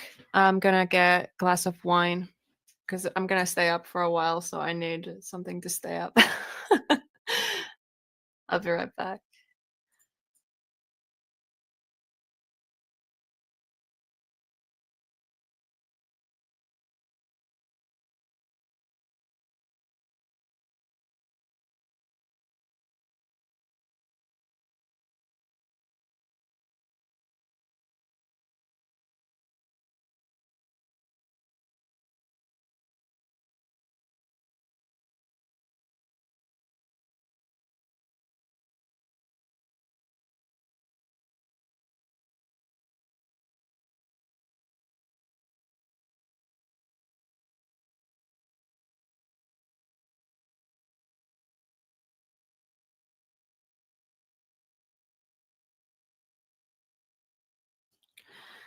I am back. Oh my gosh. Yeah, this is sad. Like getting cheated on. Oof. Yeah, it's never fun. I don't know. Should we react to this? I feel like this is not gonna be fun. I need something funny. Like we need to like people to embarrass themselves and stuff. I mean, I want to see that, but I feel like right now I just need something very unhinged, funny. We need more like this delusional people just like hitting on the cops. I think that's funny.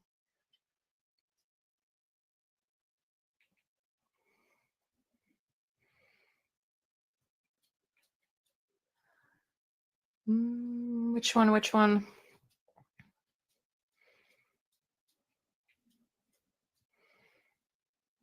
Jesus.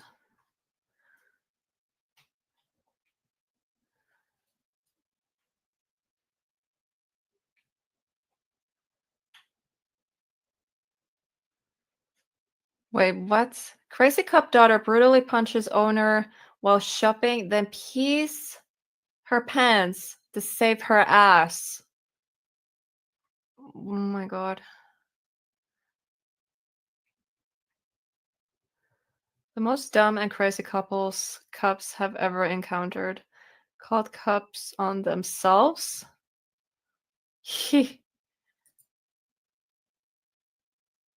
What the fuck are these ladies wearing?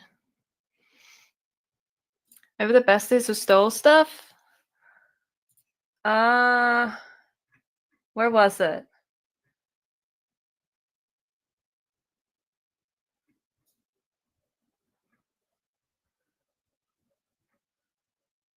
This one? Dumb besties steal, run from cops, hide stolen items in a restaurant, and acts like nothing happened? Is that the one?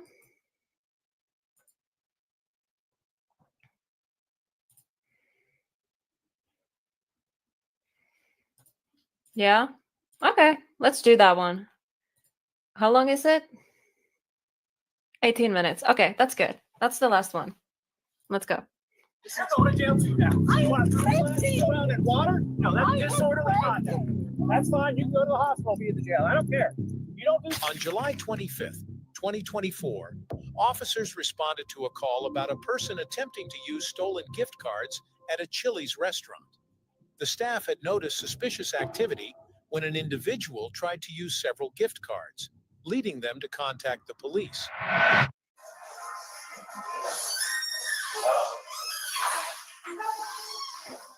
It was just us three that came in. Somebody sitting with you guys? Who's the fourth person? 1, 2, 3. 1, 2, 3. Sorry. They're saying there's no fourth person. They only have stuff for 3 people. Yeah, say, what are you doing?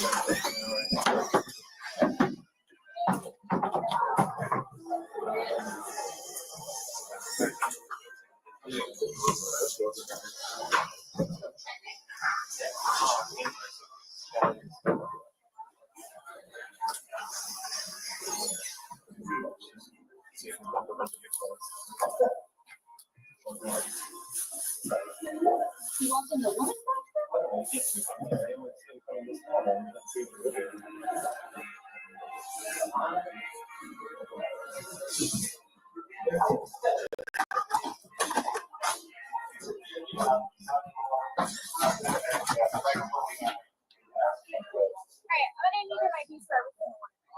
Upon arriving, the officers began questioning the group of 3 individuals sitting at the table, trying to determine if anyone else was involved in the incident. The group initially claimed there was no fourth person with them, but the officers were aware that one individual had entered the women's restroom earlier. The officers insisted on getting identification from one of the men at the table, but he claimed he did not have any ID on him and refused to provide further information. He stated that he was simply at the restaurant to eat with his family and had nothing to do with. I heard that's very common, actually. For example, if you get gift cards for Christmas, like I don't know how people do it, but there's a way to, yeah, like you should use your gift cards quickly because there's a lot of gift card thieves out there. Yeah, I don't really know how it works, but that's what I heard. With the situation. We'll get your name and date of birth. We're conducting an investigation. There's a fourth party here that's involved with the crime. Run them cameras, bro. That's real. Run them cameras. That's what talking. Okay, well, we're just gonna get ID for all of you guys. Matter of fact, what I wait to do? I'm not even there, bro. I don't even Oh boy. Say that we were only here. It said that the individual left 7 minutes before we got here. We just got here. What is that? Classified information saying the fourth person. It wasn't no fourth person with a job. Run the camera. Run the camera. Arabian, right? See us get out. Why y'all walk in here and did not prepare to get some food? Why y'all do that? My brother and my baby home. Last time, the second time they were here, you said it was going to gift cards. The first time they got a vehicle with a silver Mercedes with a tag RN. It's in the supplement. But it wasn't a white Mercedes SUV. It said silver Mercedes and it was a tag number. I pulled up the kid's number and saw the latest supplement from the company. Said we should follow up and confirm that the gift cards they used last time were stolen. They haven't stacked a gift card on the table. We're confiscating it. They're stolen a vehicle burglary. Yeah. Sergeant for the sheriff's office and confiscate all gift cards. Yeah, he had the right for them. So it's a big burglary systematic. That's one that night when we were working, they had like, remember they had like 50 35s out there in Central Island? All that area? So now all the stuff is going to start to come up. Hey, wait a month, you know, it might die down. Then they came here and they used them without issue, so they didn't get nothing at all. Okay, right back. But when they called in, they're getting city from Iowa. Yeah. Corporate confirmed they were just stolen gift card serial numbers. You don't got to tell them. Yes. Yes. Yes, and they legit. Yes. Everybody, pass me the gift cards that you have. I'm not giving you nothing, bro. These are legit, bro. No, these are mine. I came here with my family. I ain't had nothing to do with whatever that had to do. So there was a fourth person here? No, y'all. I know my rights, bro. Y'all not finna play with me like that. I swear to God, just gonna call my mama. I'm so confused what's going on. Guys, we came in here, we got sat down, we ordered our food, they went outside to grab my food. Bro, my grandma died, bro. I'm not. The fuck?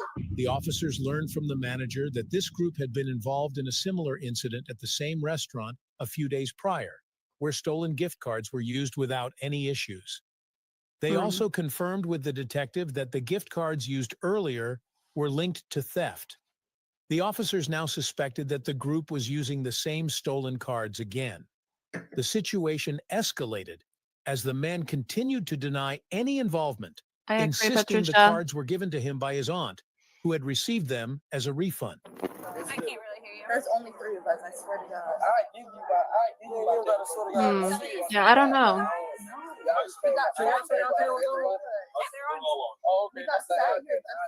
You want me to finish this one or just watch something else? Oh my god, it's literally, it's boring. We should just finish this so we get it over with. There wasn't no fourth person here. Nobody never sat right here. Nobody ever. I'm actually kind of curious to see how this ends. Because the title literally says dumb besties still run from the cops. So they run from the cops. So yeah, I'm waiting for that. Like, it's coming. I think it's coming. Yeah, they're getting arrested and shit. That's like nothing happened. Yeah. Okay, I think it gets better. It just starts very slowly. We'll get there. We'll get there. Yeah, they went to the same spot. That is so fucking. Oh my god, they're stupid. We sit here chilling, man. Look at everybody else. Y'all come to our table. I'm minding my damn business, brother. Yeah, Patricia, I heard that too. I gave you my information. I'm not tripping. I just want to know what's the reason. That's all. Issue is there's a bunch of vehicles. What is a vanilla card? The gift cards that are being used to stolen. Oh, a nestle. This was here. That's what it is. So I don't know. Last time we used gift cards? That's what the manager's saying, so. No, we're not. We asked her to go back there and ask. That's why we're here, manager. Show him those gift cards. Can I take them, check them and verify that? But these are yours. They're his. I ain't got about to break our bro. Like 339, 659. I don't know nothing about breaking no car, none of that. I'm lost.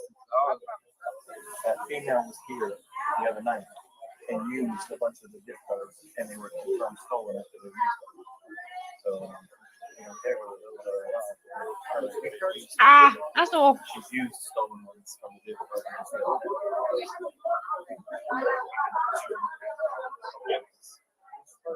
Are we detained? I didn't like. Oh my god, you're getting chunky. Chunky girl. Chunky. I got hair on my face. No, you're good, man. I appreciate you being cooperative. I mean, obviously that shows something. Cause I've been in the system, so I ain't trying. I'm gonna give you my information because I know I ain't dead. I appreciate that. That was practice hungry. Right. To get in the car, trying to eat. I don't know about if they stole it out there. Well, y'all got the card. I don't know if they stole it, but they shouldn't be. Yeah. They're pretty dumb. So, if I understood correctly, they used gift cards at the same restaurant, the same gift cards, and now they went back or something? I'm confused. Correct me if I'm wrong. I understand you question your girlfriend, but you gotta understand they just got a call. You know what I'm saying? They come to do it, they do that. Yeah. All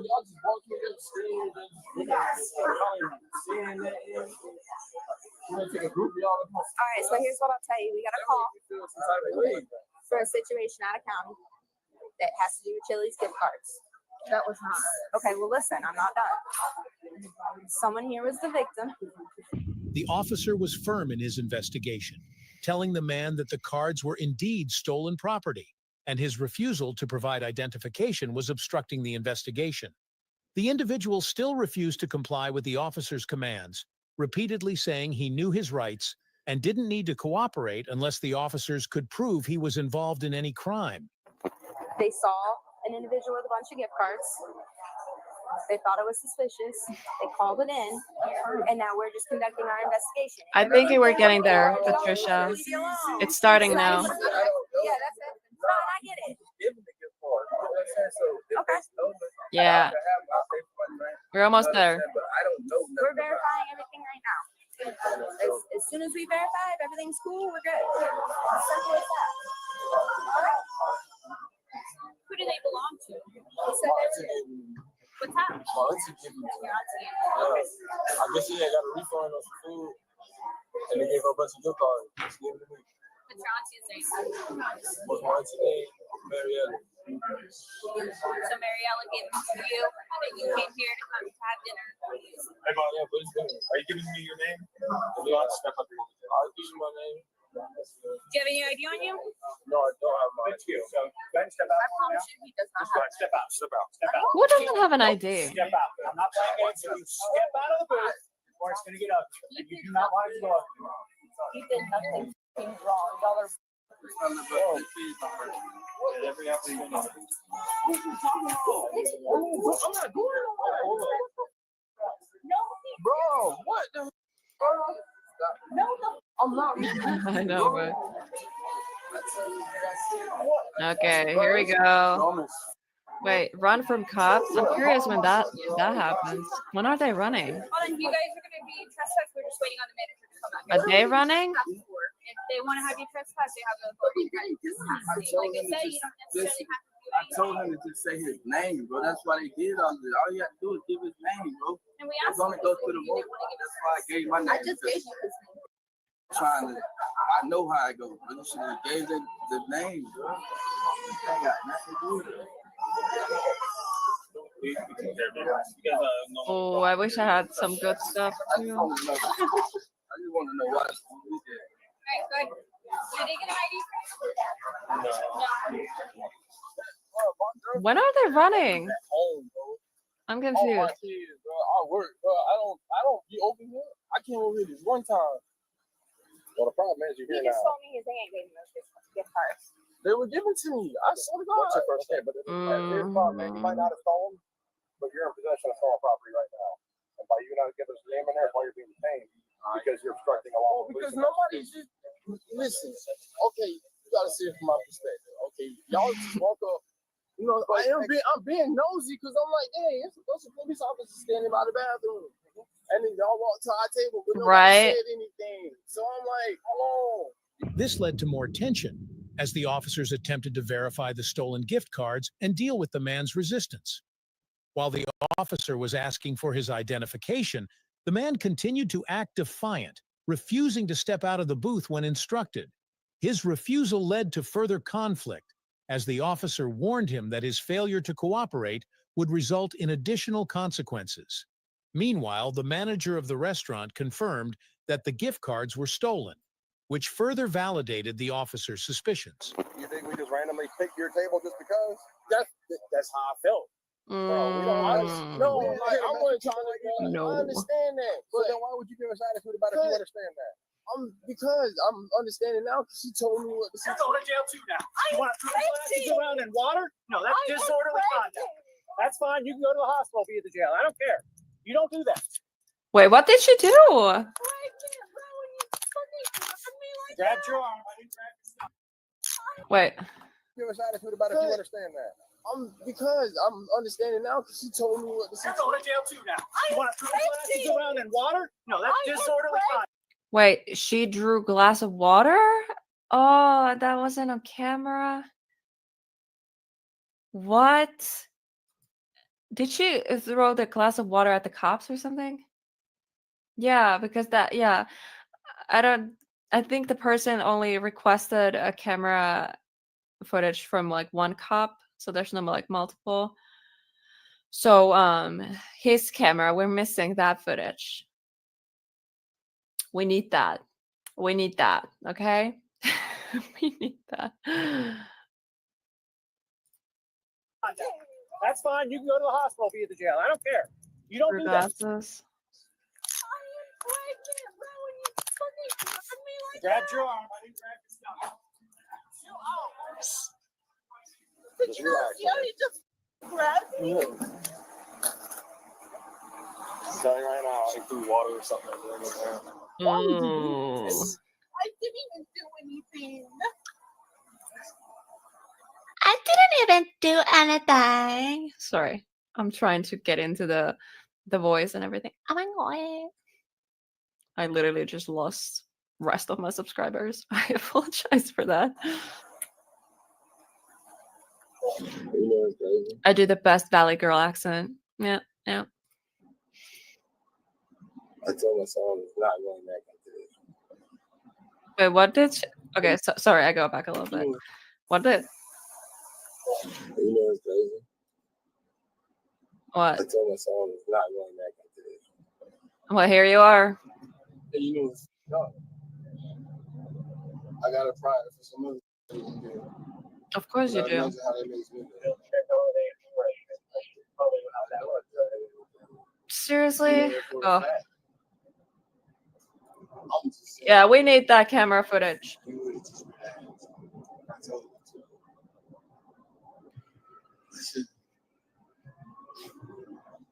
They weren't stolen. Yeah, I don't know what they was. Obviously they were because the one we know. Yes. Besties who do crime together, do time together. Exactly. But they didn't even look at the cards to help. I gave them the cards for them to run the cards. No, I'm saying before. Because I wanted to prove that they were worthy enough to pass. But I guess they didn't go the right way. So that's why I don't take people off. We both have honest jobs. I like her shirt. I would wear that. That's like out of context, but yeah. I know Brandon. If I don't show up to work and I didn't call my boss, it would be something happened. They didn't even try to identify the person. They tell me, oh, they said they had you on camera. You.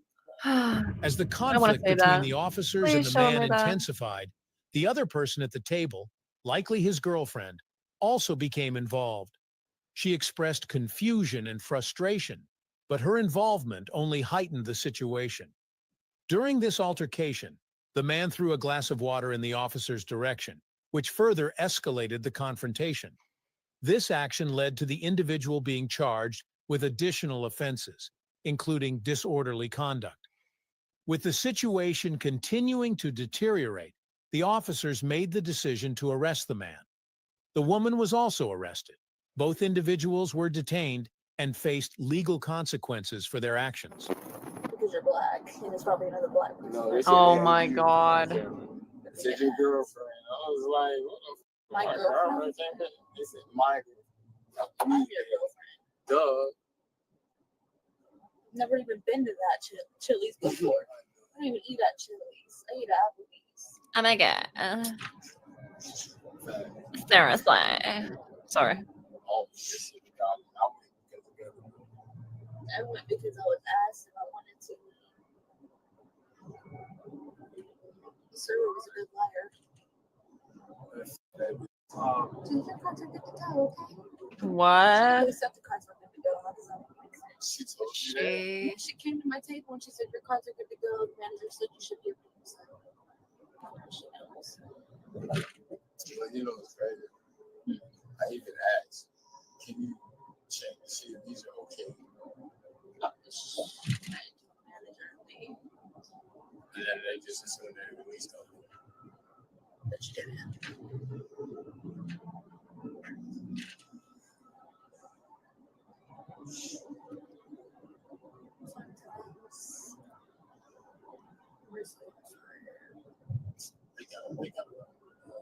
They got run the camera for real. I'll take this to trial. I'm not kidding. This is so stupid. Yeah, I'll take it all the way to trial. Do they know there's a camera in the cop car? Not pregnant. She's not pregnant. And I don't want to believe it when I say I'm pregnant.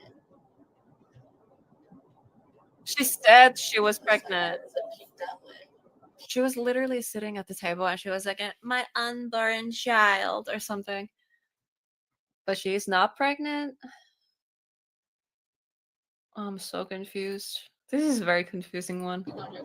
In the end, the man faced charges for obstruction of justice because of his refusal to cooperate with the investigation. The woman faced charges for disorderly conduct and resisting arrest without violence. Both individuals were taken into custody and would have to face legal proceedings related to their involvement in the use of stolen gift cards. If you enjoyed this... Okay, well, guys, I think that's it for tonight.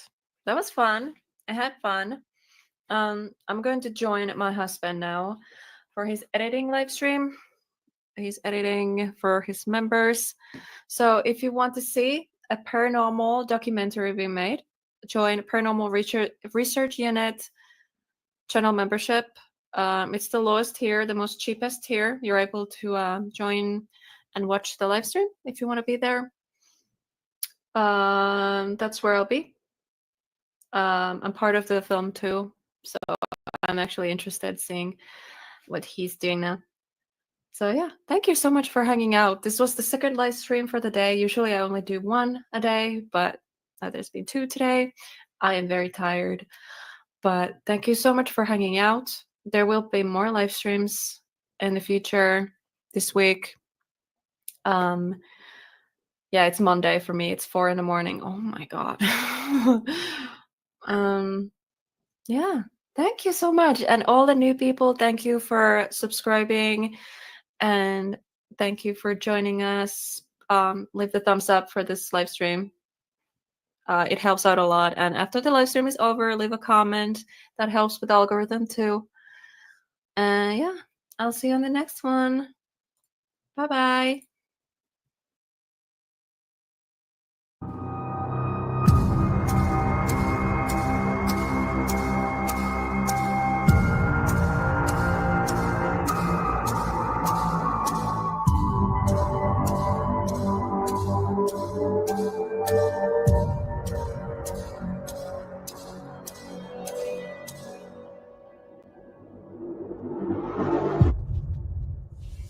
believe me, if I started murdering people, there'd be none of you left.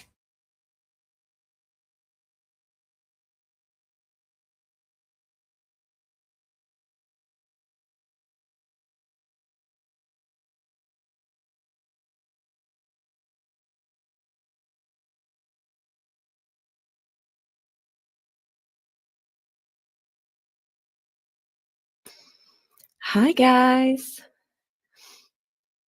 I'm here like trying to set things. Why am my hair so fluffy today? I'm extra fluffy just for you guys. I hope you can hear me.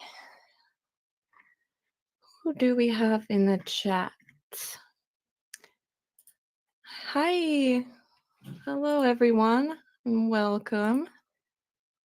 So nice to see you all here. I'm doing good. I'm a little bit hungry, but it's okay. Today it's going to be very chill.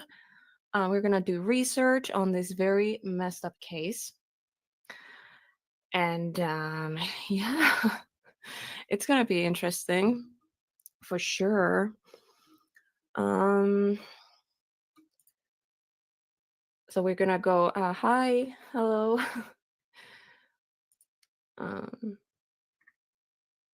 So we're gonna go through articles, videos, interviews, police body cam videos, court videos, sentencing, all that. So we're gonna go through everything. I don't know if I'm able to find everything in order. You stole my fluff. Yeah, I stole your fluff, babe. Yeah. So I don't really have anything planned or prepared, I'd say. So we're just gonna kind of just see what we can find. So basically you're joining me today for just a research train, as you would maybe call it. So we're just seeing what we can find because I don't know much about this case. So yesterday I was in YouTube and there's this new true crime channel. She goes like live and talks about true crime cases. I forgot what the channel name is. Give me a second. I'm gonna find it for you guys if I'm able to. Yes, Flora. Flora. Or it's like at Flora.Bella. Yeah. I found she was like live and yeah, she was talking about this case. So I was listening for like an hour and a half. And I was intrigued because this case is absolutely insane and I can't believe he walked free. In my understanding, he was not found guilty of murdering his mom and dad, even though I think I don't know if he pled like self-defense or something. So like you can see, I don't know much. So what we're gonna do, I'm going to do a lot of research now and kind of dive deep into like, okay, wait, what happened and how did we end up here that he is now free? Oh, give me a second, my cat is doing something.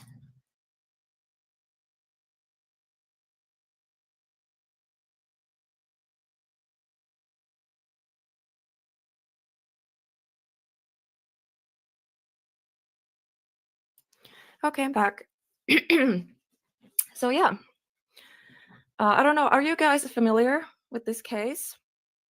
So Colin Griffith, is that how you say the name? Colin.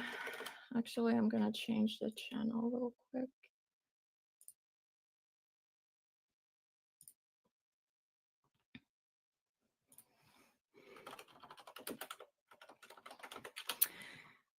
So we're gonna really dive deep into this. My throat really hurts today again. I don't know. I was just sick not that long ago, and now I'm sick again.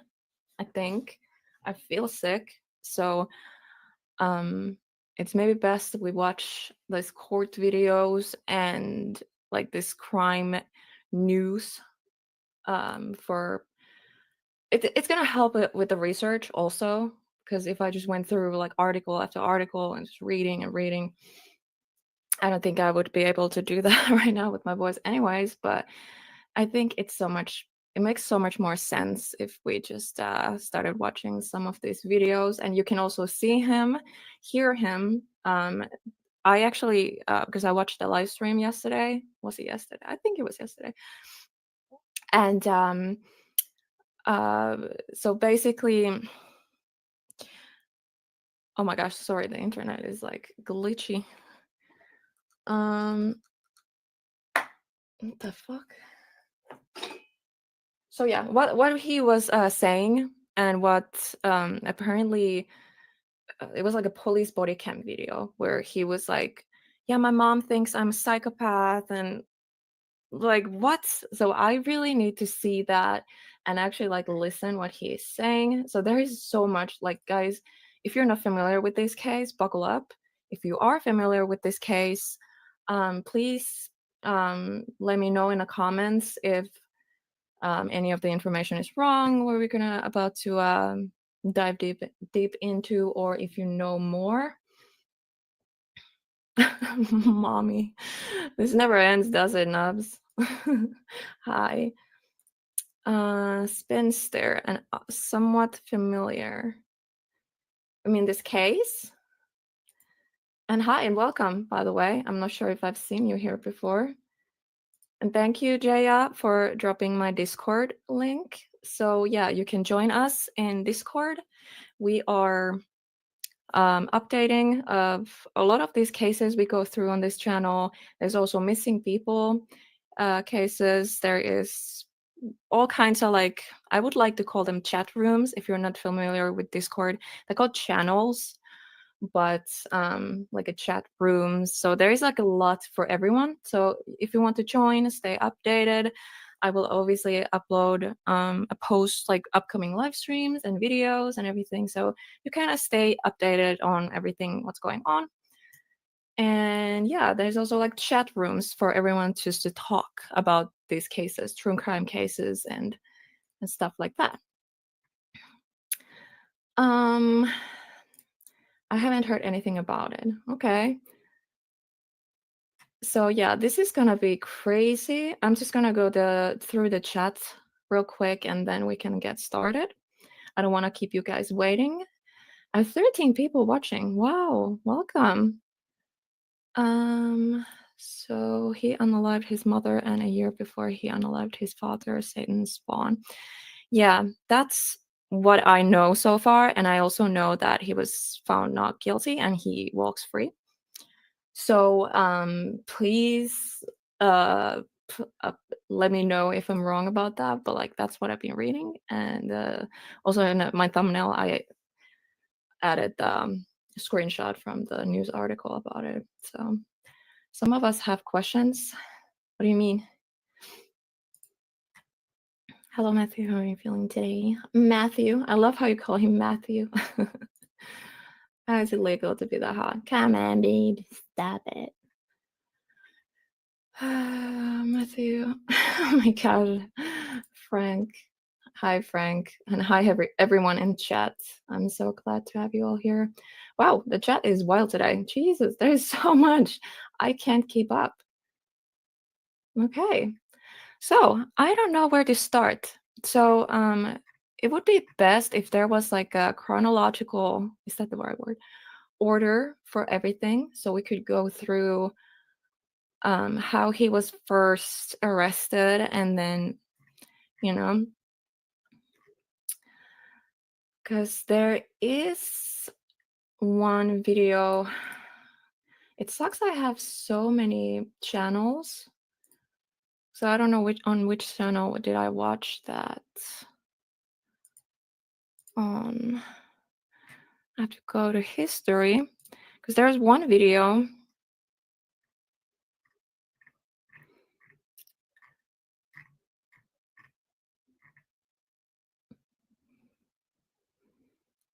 Okay, I found Flora's video or the live stream.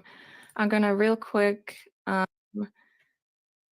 go forward so we can see which video she was watching, because I really that had like a lot of information, so I'd like to watch that with you guys also.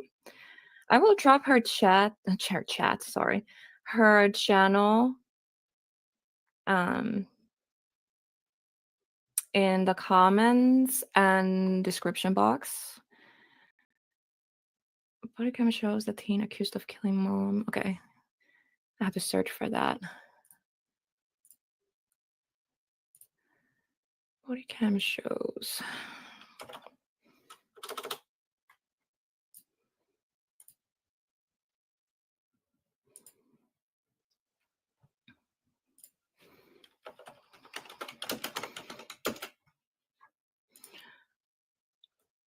Teen accused of, what's the title? My memory sucks. Of killing.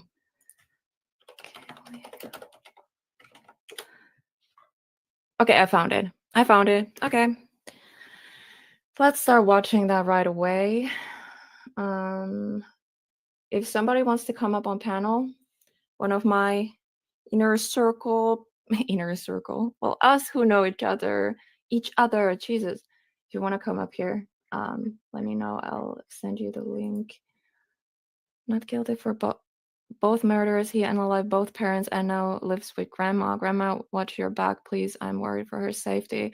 Oh my god. Dude, he's actually living with a grandmother now. So this man, again, I'm not familiar with his case completely. I am just speculating on based on that little bit I saw from Flora and her live stream. But he seems like a person who can't take what is the word? Oh my god, guys. I swear to god, I know what I'm like authority, like if he's told to like do something in the house, like clean, he's not like, he doesn't like to be told what to do, or I don't know, like please let me know in the comments like a right word for it. There's a word I'm looking for. My brain is just not braining right now. I'm under a lot of pressure. There's so many people watching.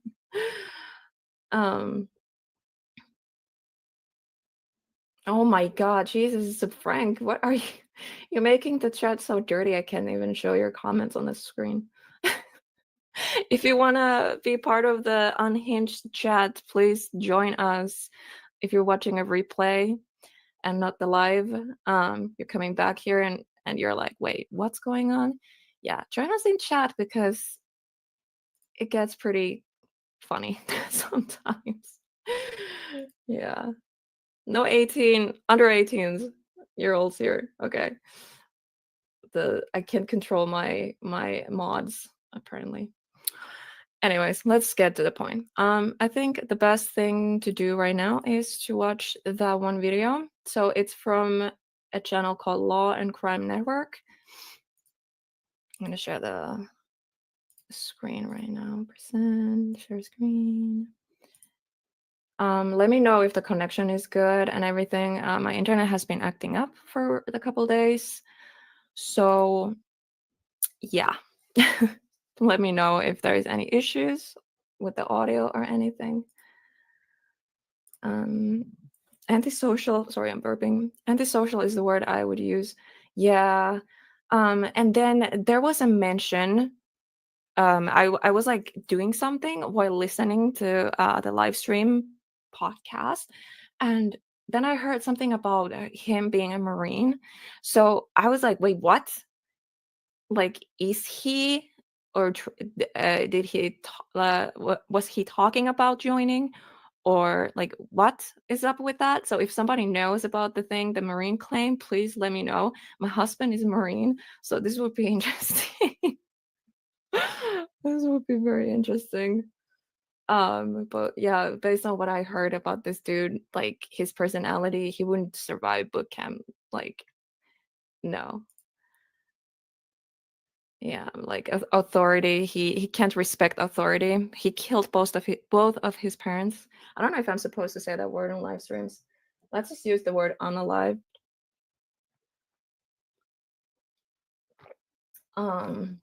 But yeah, let's just get started. And hi, Michael. Welcome. Remember to like the stream and share it out. That would help out a lot, the channel and everything. I would appreciate that. And without further ado, let's just stop yapping and let's get to the point. Because I'm so curious. I want to see what's happening. Did you make any statements saying that? I need to put headphones on. So Law and Crime Network. Please go subscribe. This is my this is my personal account, so I haven't subscribed. On my true crime channel, I am subscribed. I swear. That account is just not connected to premium, so yeah, we don't want those ads here and reacting to things. So yeah, let's just watch the video. I've seen like half of this or something. I was like listening while doing stuff, updating my Discord. So now I will like really pay attention. And please let me know your opinions and your thoughts in the chat. Don't hold anything back, but obviously be respectful. And yeah. Did you make any statements saying that you were going to kill No, your mom sir. if you got in a car with her? That's Please Colin let me know Griffith, nearly if you a can year hear. before the prosecutor says he murdered his mother by stabbing her to death. I go through the chilling body camera footage that foreshadowed events to come.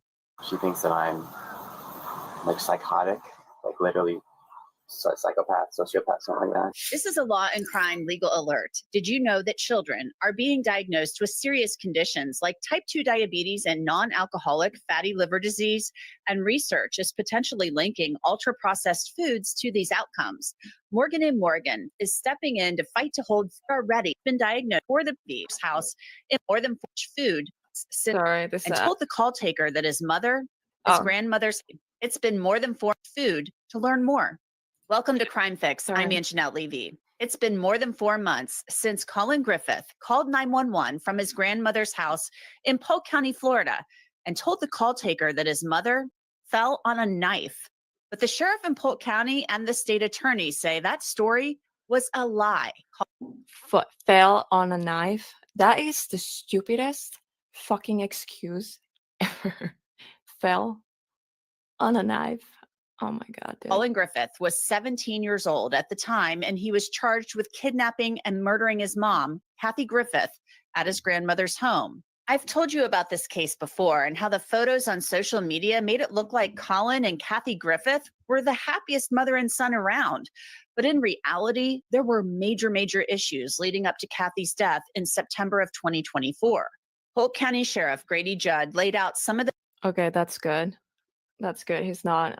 Yeah, there was a Marine comment. Like, so I don't know if it's like he wants to be a Marine or something. But I was like, what?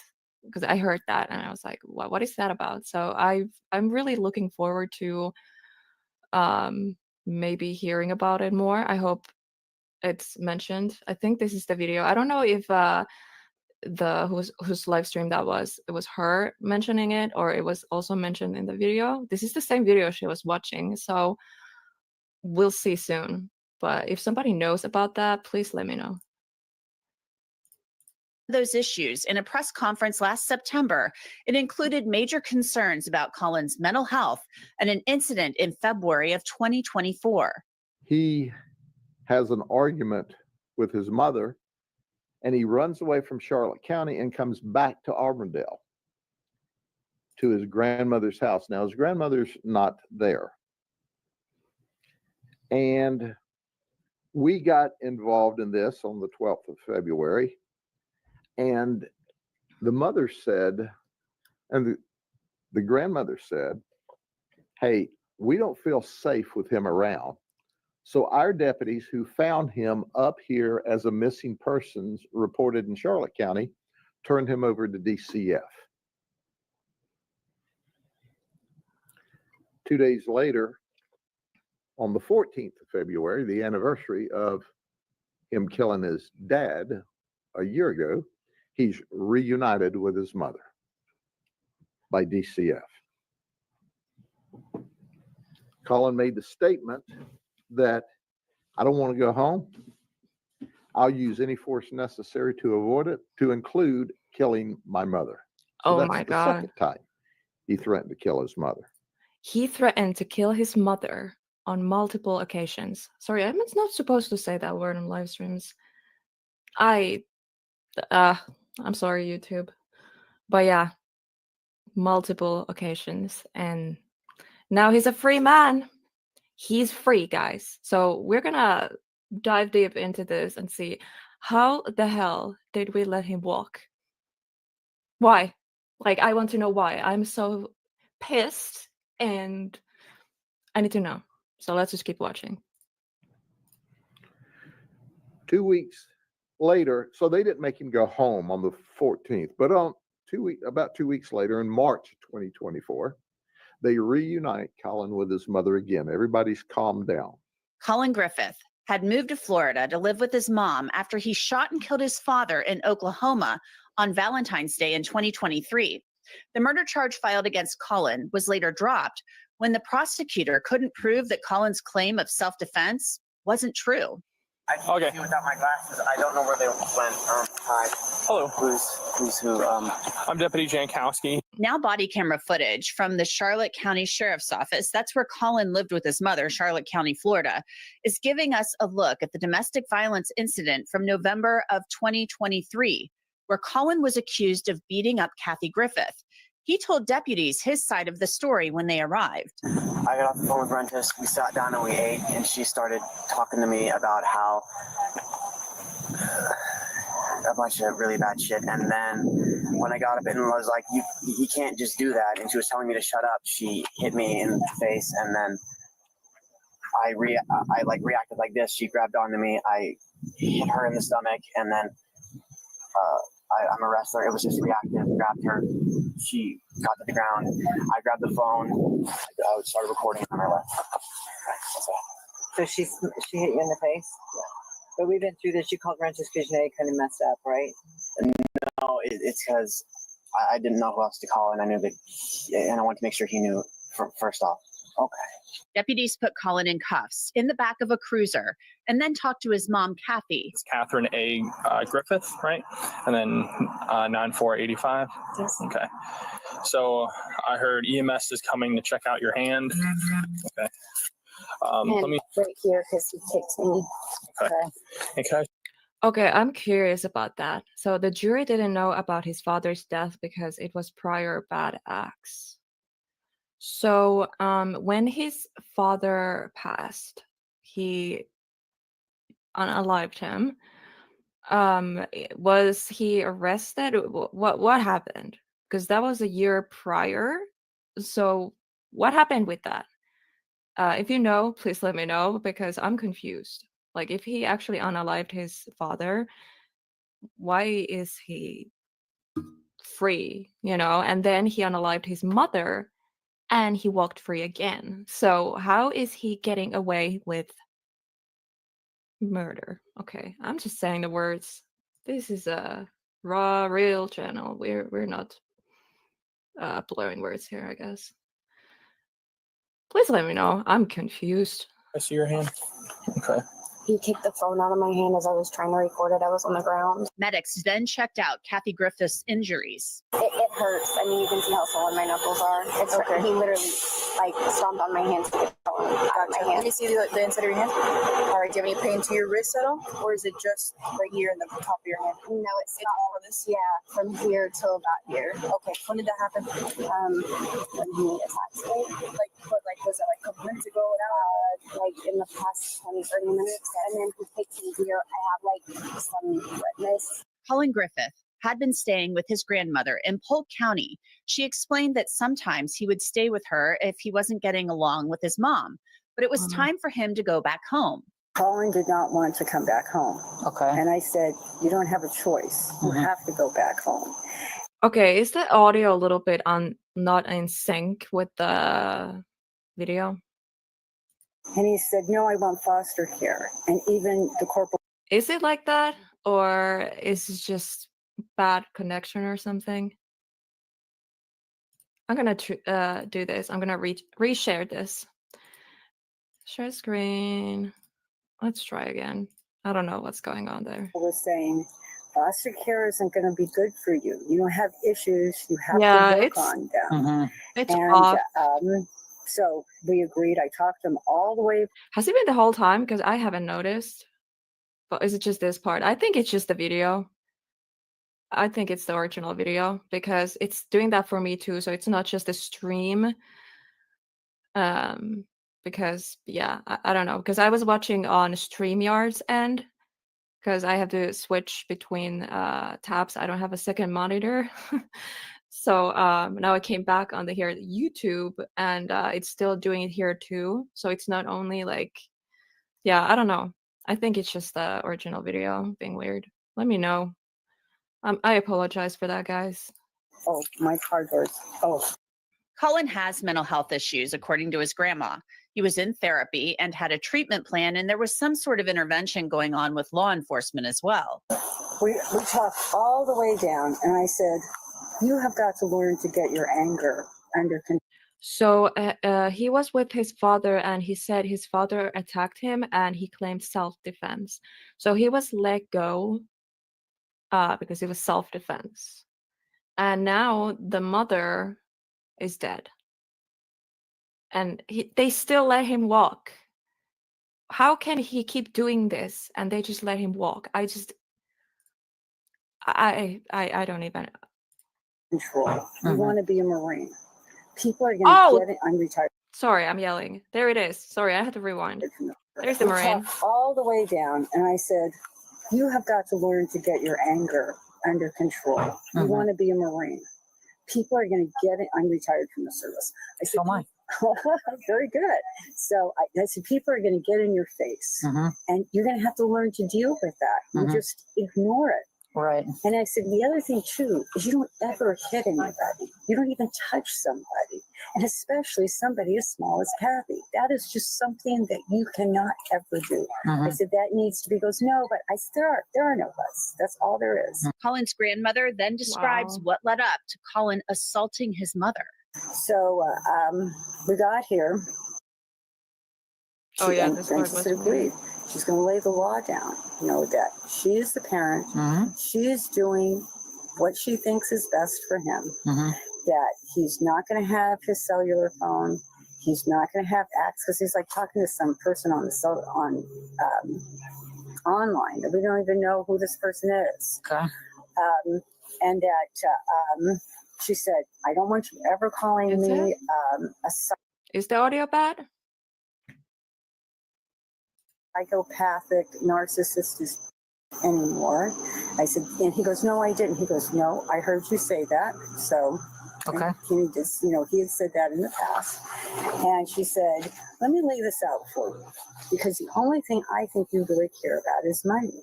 So anytime there's an infraction, I'm going to take that from you. And it'll add up. So you have got to fly right, because otherwise, if not, and then she was doing something with his eyes. Colin's grandma then described why she believed Colin attacked his mother. I think he wanted the phone. Okay, so yeah, he wanted to be a Marine, but he never was. So like my husband says here, he wanted to, but never was. He is forever a wannabe now. LOL. Yeah, with his personality, no, he could never be a Marine. Just saying. Hi everyone in chat. Sorry, I'm not ignoring you. I just want to stay in topic. But yeah, hi, stay tuned. Hi, Beth. And who else joined? Water Horse, Rachel. And stay tuned. I think I already said. My brain is not burning. Well, hi everyone. Welcome.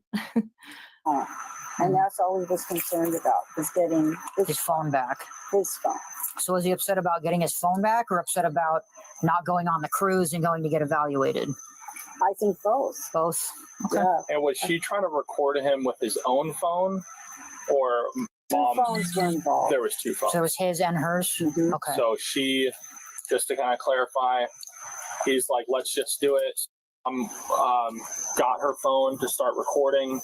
You said next thing you know, they're on the ground. Did you see how they got on the ground? No. Okay. No. I just because I was trying to call also. Okay. So, but I was very worried she was on the ground, and I went in between them. Mm-hmm. Deputies took Colin to jail, but before they did, his grandma spoke with him at the patrol car. Got to get your anger under control, okay? I'm saying prayers for you all the time. I'm sorry it's not in sync. I don't know what's going on with this video. Like the audio and their faces, like it's not in sync, but at least you're able to hear it. I'm calling. I love you.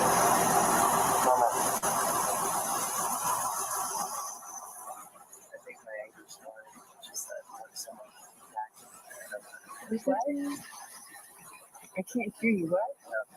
Do you think your anger is fine? Yes, it's just been some other facts that is why That didn't happen though. I was there. I saw it. I saw you stand up.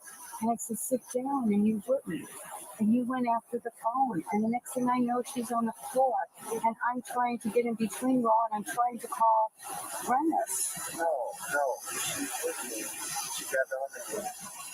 I leave her, and then I got her to the ground, and then wrestling me, but then I left. I didn't see that, Colin. I really didn't. All I saw was you on the ground, or her on the ground, and you by her. And you guys fighting for the phone. So how did she get on the ground? Because I moved her off the ground, I wrestled her to the ground, and she got off. Why did you stand up? And why did you say? I was just trying to have a face-to-face conversation. No, you didn't. You stood up and said, okay, let's do it. Let's do it. Yes, you did. I was there. I was saying, no, I'm not a psychopath. I'm not this murderer. I'm just trying to peacefully leave or peacefully. Oh, what? Loving the kid on the background flossing. Yeah, is there? Yeah, there's like some people in the background. Are they like being like, yeah, like being weird or something? I didn't pay attention. Oh my goodness. But yeah, this is crazy. Like the grandmother is really defending, her grandson, even after, like right now, like Colin Griffith is living with the grandmother, and yeah, he's walking free. You guys, like after killing again. I don't know if I should say these words. I don't care. Unalived, killed both of his parents, and he walks free. Welcome to America's justice system and this Florida. So, what's up? Why? We coexist and just figure something out. And she kept telling me to shut up, but when I wouldn't shut up, she hit me. No, that's not what happened, Colin. That's not what happened. You never said you wanted to peacefully coexist. I've been saying that. You said that in the car, but not there with her. So Colin's grandma told him clearly that the account he was giving was not what happened, and he said he wasn't a murderer or a psychopath. The next day, deputies were back at the house with his mom after Colin had been released from jail. All right. Yes, sir. So what's going on, man? Last night, me and my mom went to a physical altercation. I got arrested for domestic battery, but going in front of a judge today, I have right to public defender, and we'll see how that goes. Okay. So how is the situation with you and mom right now? Have things calmed down? Are you guys able to get along? Where are we at? No, sir. It's not good. She thinks that I bitch out of her. I don't. She thinks that I'm like psychotic, like literally psychopath, sociopath, something like that. I don't know exactly where she's at. She thinks I'm. Yeah, the mother said that he is psychotic, a psychopath, and he's here telling it like, yeah, my mom thinks this about me. I'm like, I'm innocent. and then she ends up dead. I don't know how soon after this. What was the exact day? Because this was there's the text right in front of it, but 2023, so 11, 14, so that's November 14th, 2023. So I don't know what the day the mother died. Let me know. So how soon after this? Because yeah, this is just telling you how it's just like very disturbing, you know? Because at this point here, the mother is still alive. So yeah. If I'm like following again, there's a lot to cover in this one video because there's literally 2 victims, and I'm so confused. I like the dad. It was self-defense and everything. So I'm like, yeah, I really need to dive deep. So that's what we're doing today. So we're going to be all over the place, but you're here to join me on this ride. We're going to go through a lot of court videos and everything. So buckle up. This is going to be a long one. I'm gonna kill her. I want to kill her. That I want to beat the shit out of her. Do you? No, sir. Okay. Given what we know now, this footage is very interesting. Colin Griffith goes on to say his mother had attacked him. I don't want to hurt anyone, let alone my mom, even despite this happening, but I'm not going to take what I consider abuse when someone's attacking me. And how is she attacking you? What when she attacked me, when she threw a punch at me and grabbed on me, I grabbed on her back. I got her off of me. She hit the ground, and then I fled and called Rentis, and then he sent someone out. You called who? Rentis, Detective Rentis. Okay. The deputies then questioned Colin about statements he made at the jail. Did you make any statements saying that you were going to kill No, your sir. mom if you got in a car with her? No, sir. I'm trying to figure out why we would have a corporal at the jail that took you out, that dropped you off and telling us that you said, "Don't put me in a car with her. I'm going to kill her." Yeah. Was that said? I did not say I was going to kill her. I did not say kill. I don't know why he sent me back here. I asked him not to, but he said he didn't like my attitude and that I had to just walk. And he sent me back. But his words not mine. I love you too. Well, we're just trying to figure out. We just want to make sure we do everything we can to prevent anything happening. Sir, given the situation, I don't think that we should be in the same house at all. I don't think it's okay. I mean, we're going to court anyways with one. God knows what's going to happen then. How are you getting to court? I Do you drive? How old are you? Yeah, but I have to have an adult in the car with me. You got a learner's permit? Yeah. She's been trying to lure a confession out of me all day. It's been, well, it's not all day, but. So you heard Colin Griffith tell the officers that his mother had been trying to lure a confession out of him all day. The deputies continue to question Colin about why he and his mom argue, and he tells them his mom had once pulled a gun on him. What does this all start over? Has this been ongoing forever, or is this all of a sudden happened last night? For a long time. So I came to live with her after my dad died, and since then died. Yeah, you killed him. Boil over with her, and she acts out. One time she put a gun on me. I called the cops. I guess I just didn't believe. What got her to the point that she's doing these things? I don't know. You have no idea. All of a sudden, out of nowhere, she pulls a gun or that I hit you. It's because that I'm driving her crazy somehow with the way that I act, and I don't know how I'm acting badly. She talks about school a lot. My grades are fine. I got a 3.7 GPA. Okay. I mean, obviously you're not, you're smart enough kid. I get that or whatever, but I mean, obviously it takes two to create this type of environment in this situation, right? And I've heard nothing. You haven't said a word about what's going on, what you're doing, or what is going on to provoke this, or where it's coming from, other than out of the blue, your mom flies off the handle and does this stuff. I'm struggling with that a little bit. She claims that because I don't help around the house, don't seem to follow rules. For her is that I don't make a schedule, I don't schedule my day. she has ADHD and a lot of other stuff.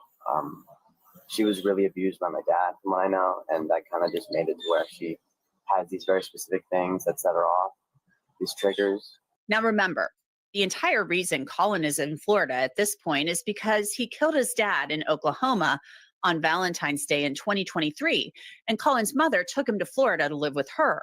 The deputies asked Colin about his father's death. So how long ago was your dad passed? Sorry to hear that. 7 months. Yeah. So yeah, he killed his own dad. Remember earlier he said, oh, when his dad died or passed away, he didn't say anything about like he did it. Because back then he claimed self-defense. So, you know, he already admitted like, yeah, he did it. But like the choice of words so far. So I'm curious to see if he's now mentioning it to the cops, like what actually happened. We'll see. He attacked me, my dad, and when he did, he tried to kill me overnight, and then it was in Oklahoma, and he died. So How was that? I shot him when he tried to kill me. Did you already have? I don't know, guys. Just the way he talks about it is a little. Yeah. By the way, guys, remember to like the stream and subscribe if you already haven't. We're about to cover this case a lot in recent or like upcoming weeks. This is not over. This is not going to be the only live stream and video on this case. I'm going to do a deep dive video also. So make sure to like and subscribe if you want to see that. You got any hand? Or did you go I get was one? fleeing, and the house was filled with guns, 23 to be exact. And You knew who they were? Oh my I god. didn't seek one out. I was just trying to run. But when I was cornered and I had nothing else, there was a gun. Why was he trying to kill you? He's also a bit of a case, but homophobia. Oh, The deputies decide Colin needs to be removed from the home again. They cuff him and take him to the cruiser. His court date is coming up in a matter of hours. Then his mother speaks with him at the cruiser. Did you tell them at the jail that you were going to kill me? Did you say you were going to hurt me?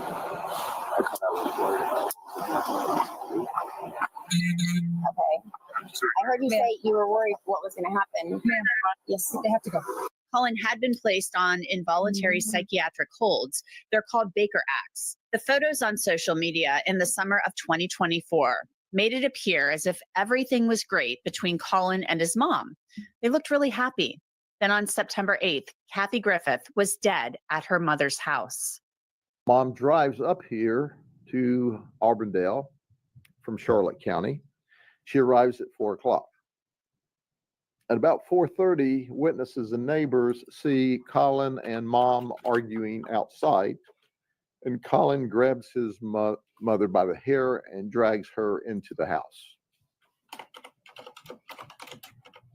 Just about 2 hours later, that's when we receive a 911 call where Colin said, I've had a very, very long fight with Mom, and she fell on a knife and she's bleeding from the neck. She fell on a knife. Are you? I'm not gonna even. When you look at this, you see a kid. When I look at him, I see a psychopath. Colin Griffith has pleaded not guilty to the murder and kidnapping charges he faces. He's right now being held without bail at the Polk County Jail. Okay, so as we know, that is not the end of it. So, let's see.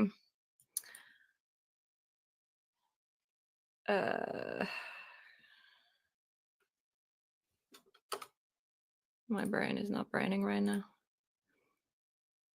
So Colin Griffith.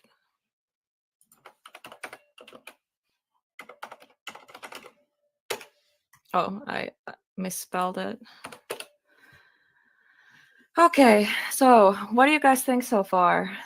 We have a lot to go through still because still have a lot of questions. The answer to some of them. Do you guys, if I'm able to find the actual uh body cam video from like these incidents, like there was the when he uh I guess like attacked his mother but didn't kill her, and then there is the when police responded to the actual death. I don't know. Do you guys, are you interested? I think we should, yeah. So while I look for that, I'm just going to stop sharing for a bit. I'm going to see body cam.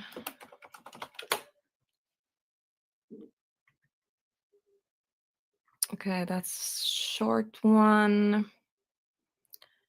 Closing arguments. So that's the court TV. Because I would like to watch these videos in order. So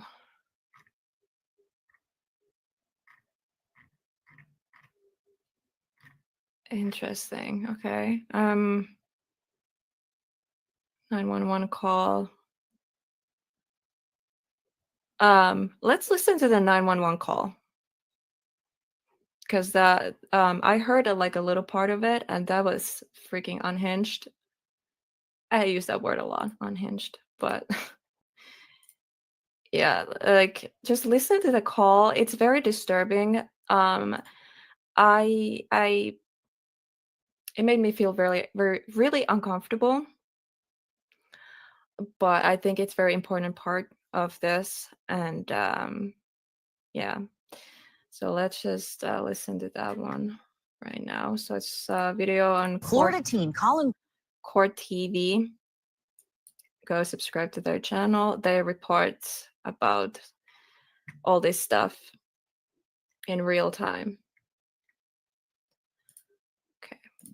Florida teen Colin Griffith is standing trial on charges that he murdered his mother. Just 18 months before that happened, he killed his father. And he said he acted in self-defense, and the charges were dropped against him in that case. Let's go back into court now, where the state is about to enter Griffith's 911 call into evidence.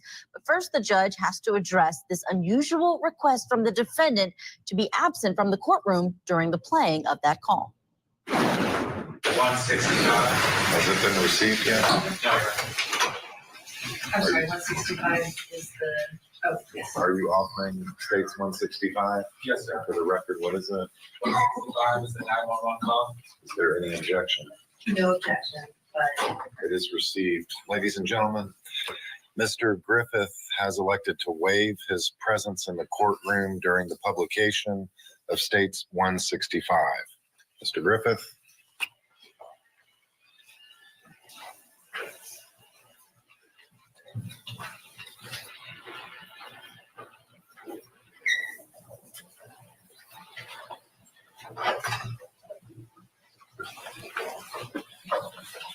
Mr. Levine, you may publish. All right, thank you. All right.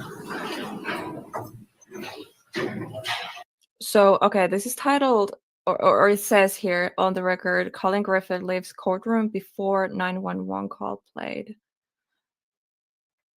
Hmm.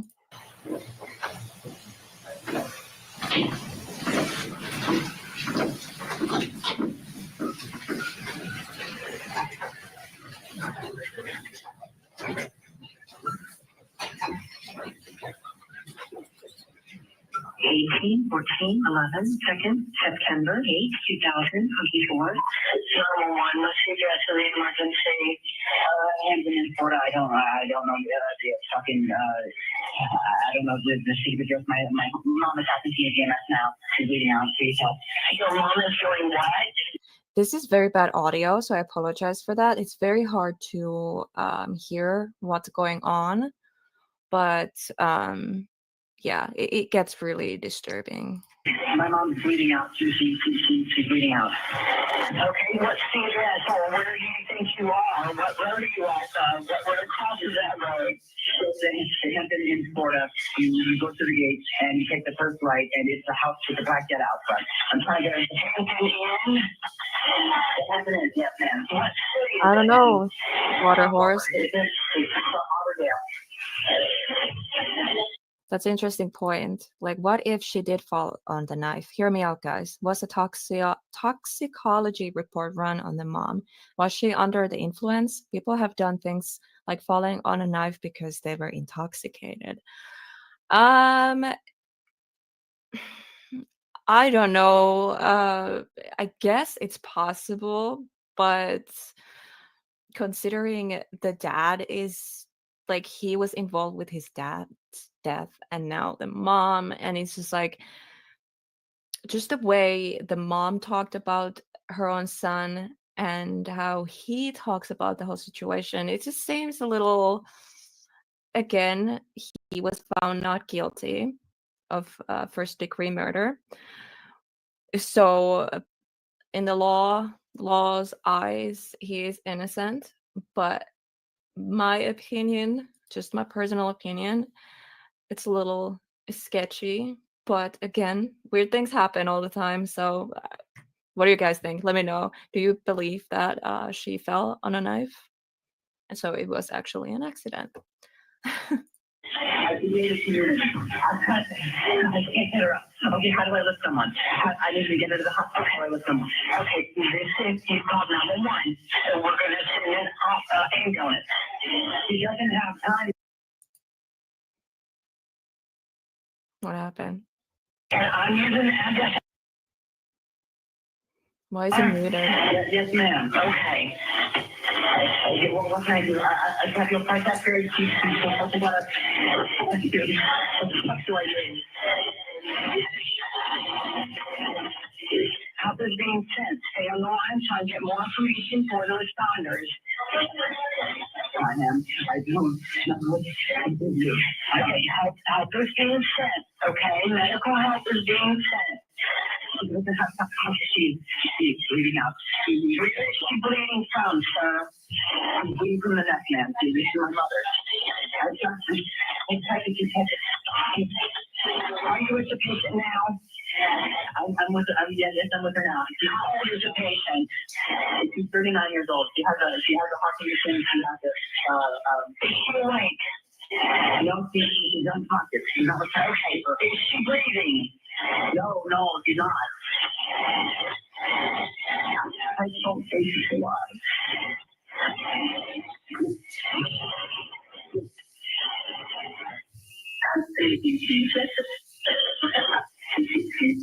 Okay, where is it? And you said neck.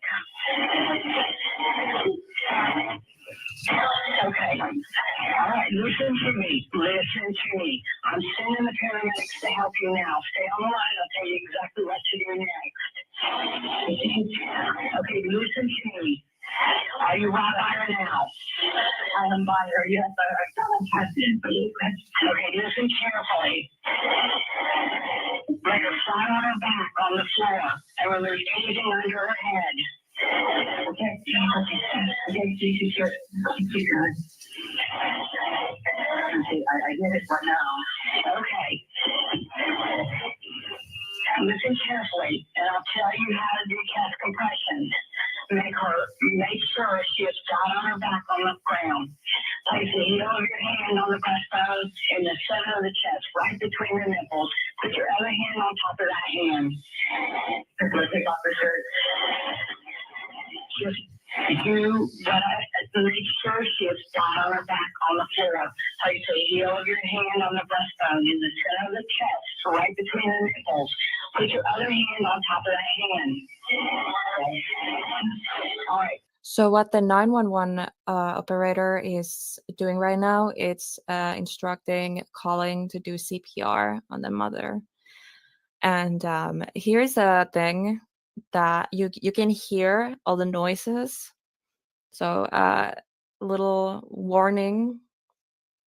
It's gonna get like disturbing. But do you guys think that he's actually doing CPR or is he just pretending? Let me know, what do you think? Pump the chest hard and fast, at least twice per second and 2 inches deep. Let the chest come all the way up between pumps.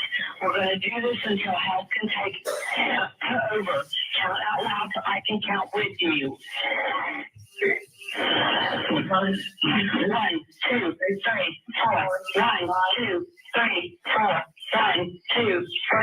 4. 1, 2, 3, 4. 1, 2, 3, 4. 1, 2, 3, 4. 1, 2, 3, 4. 1, 2, 3, 4. 1, 2, 3, 4. 1, 2. 1 moment. Okay, just keep going, okay?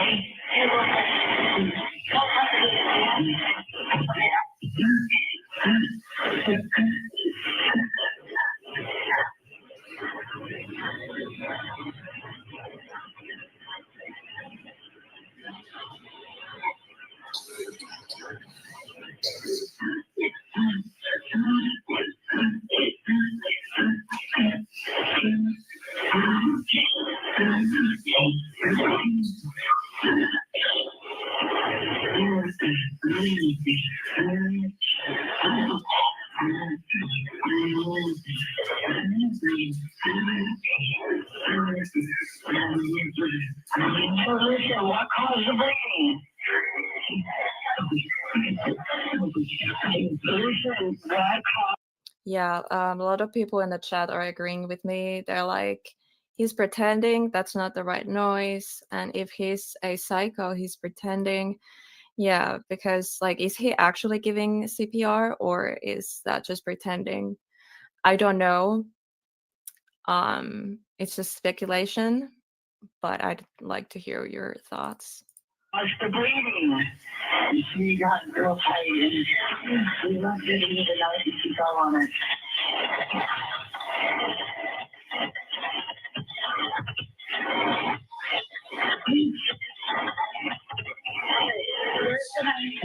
Where is the knife right now? And who did she get in a fight with? We got your for a long time. We got on top of me. Fell on it. What is the jury taking away from this 911 call? We've hit the pause button on it. We're going to get you back in for more testimony after this quick break. Stay with us. You're watching Court TV. Yeah. We're listening to the 911 call where he told the operator his mother, during an argument, fell on a knife and was bleeding out. Mm-hmm. Got a long pause. Where is the knife? I just put it across the floor with you. And he was bleeding controlled. She stopped bleeding. No one blood coming out. She lost it.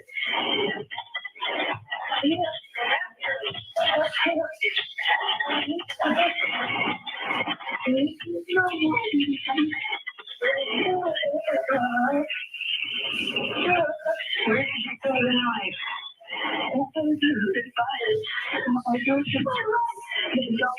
You're alive. Totally away from you. Away from me. Where's your mother? Not in my mother. I'm trying to save her. Where are you? Where's her? Where are you? Out in the kitchen. In the house. And the door is unlocked. Okay. You're with your mother, correct?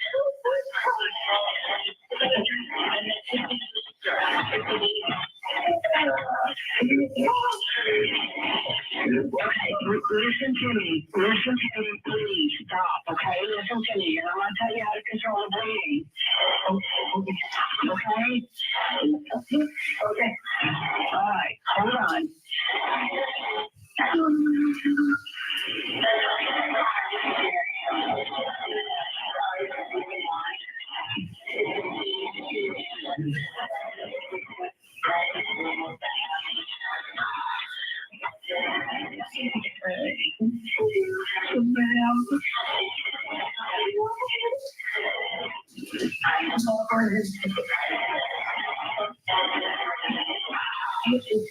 There's no more blood coming out of no more these lost at all. Okay, listen, okay, we're gonna do this, okay?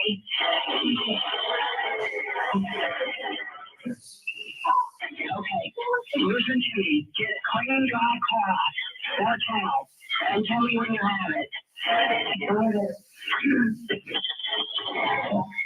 My son is down low. Okay.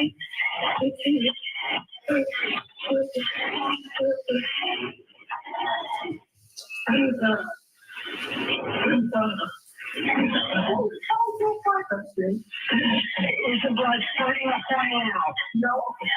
Okay. It's everywhere.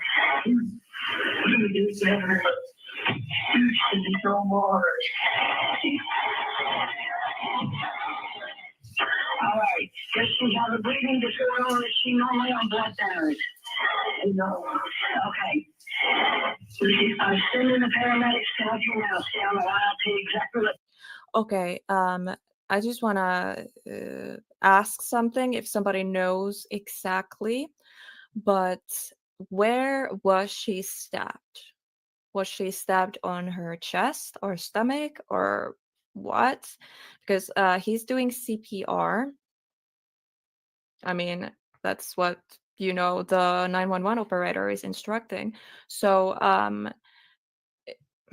I don't know, like the CPR when you have a bleeding wound, like what are you supposed to do? Like obviously you need to put pressure on the wound so you won't bleed out. So I don't know exactly like how can you like hold the something on the wound while doing CPR twice. Neck? Oh shit. Because you need two hands to do CPR. And how about the neck? Like she got stabbed in the neck.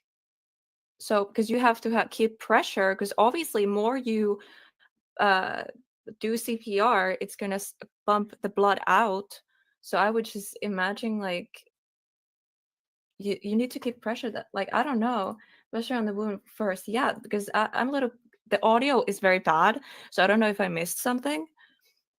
But obviously, I'm not a paramedic. I don't have medical training, so I don't really know. But it's like if he's doing CPR, how about like the wound? Like, what's up with that? Like, I don't know. It says twice in the neck, but depending on where the artery is. Yeah, if it hit the artery, then yeah. You have to get the bleeding under control first and foremost. Yeah, that's what I was thinking. So I don't know if he did, and like, was it investigated? Like, did he do everything that was required? Like, I don't know. It's like very chaotic. Like the 911 call. Like I understand. Like there's a lot of things going on, and it is a very bad audio. So it could be I missed a lot of things. So yeah, I don't know. That's just what I was wondering. Like, how about the wound? But yeah, let's keep listening. To your next. Okay.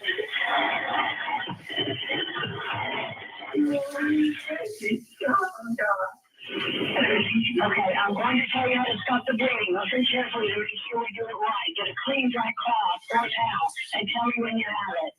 Now place it right on the wound and press down firmly. Don't lift it up to look. Without lifting the cloth up, please tell me if the bleeding is under control now.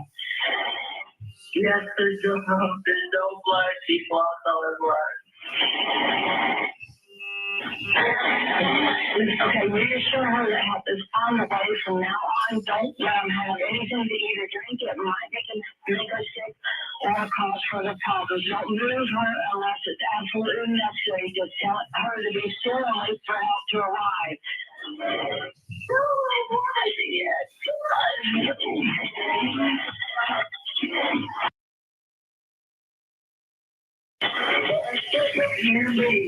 Okay, listen to me, okay? Okay, we're gonna continue with CPR. Listen to me. Ready? 1, 2, 3, 4. 1, 2, 3, 4. 1, 2, 3, 4. 1, 2, 3, 4. 1, 2, 3, 4. 1, 2, 3, 4. Listen, I need you to keep doing this. Listen, okay? I need you to keep doing this. 1, 2, 3, 4. 1, 2, 3, 4. 1, 2, 3, 4. 1, 2, 3, 4.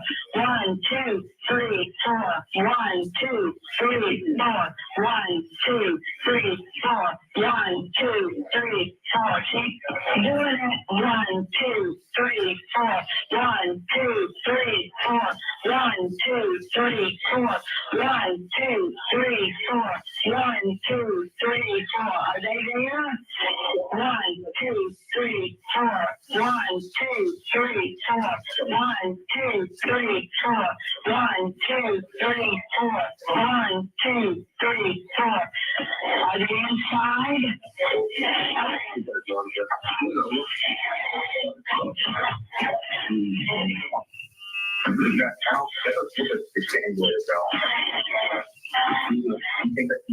Hello? Okay, thank you.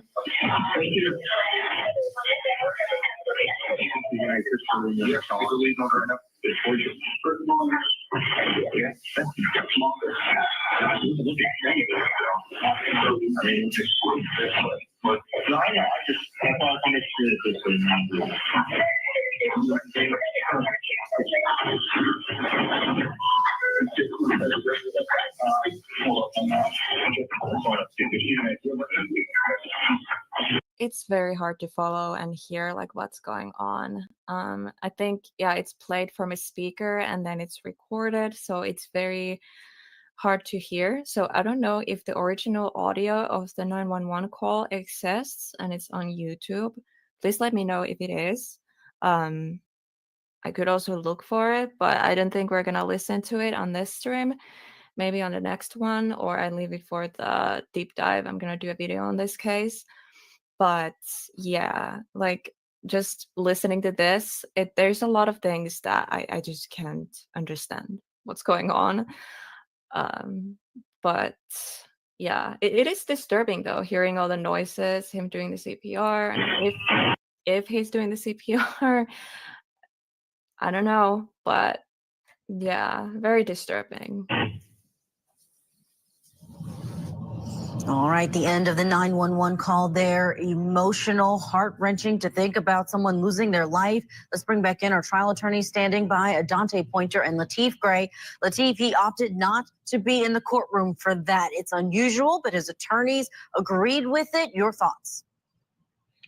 Well, I think they agreed with it because the thought is this is too emotional for him to sit through and hear, given that he lived through it and the fact that it is his mother who's deceased now because of his actions, or allegedly because of his actions. So I understand him not wanting to see and hear it. I've never seen it done like this, but I understand where he's coming from with this.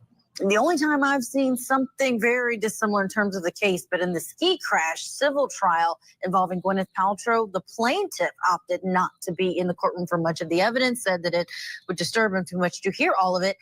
Adante Pointer, can you speak to self-defense or murder? Does this 911 call move the needle at all, one way or the other?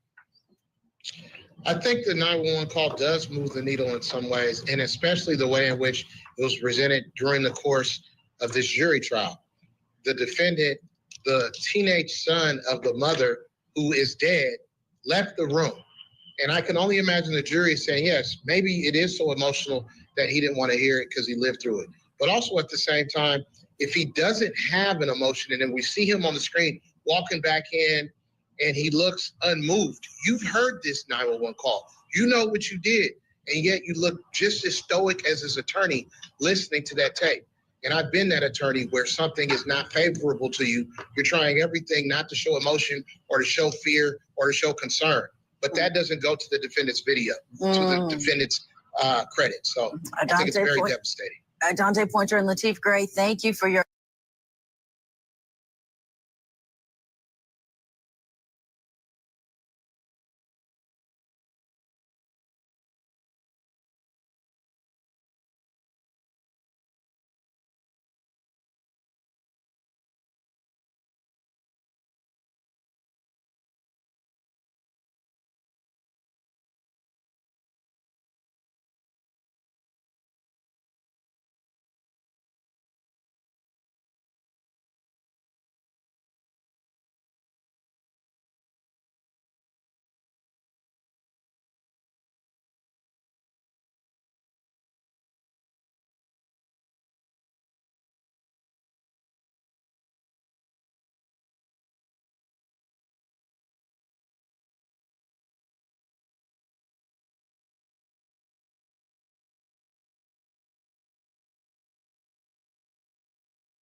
Oh my god, I've been talking this whole time and I'm muted.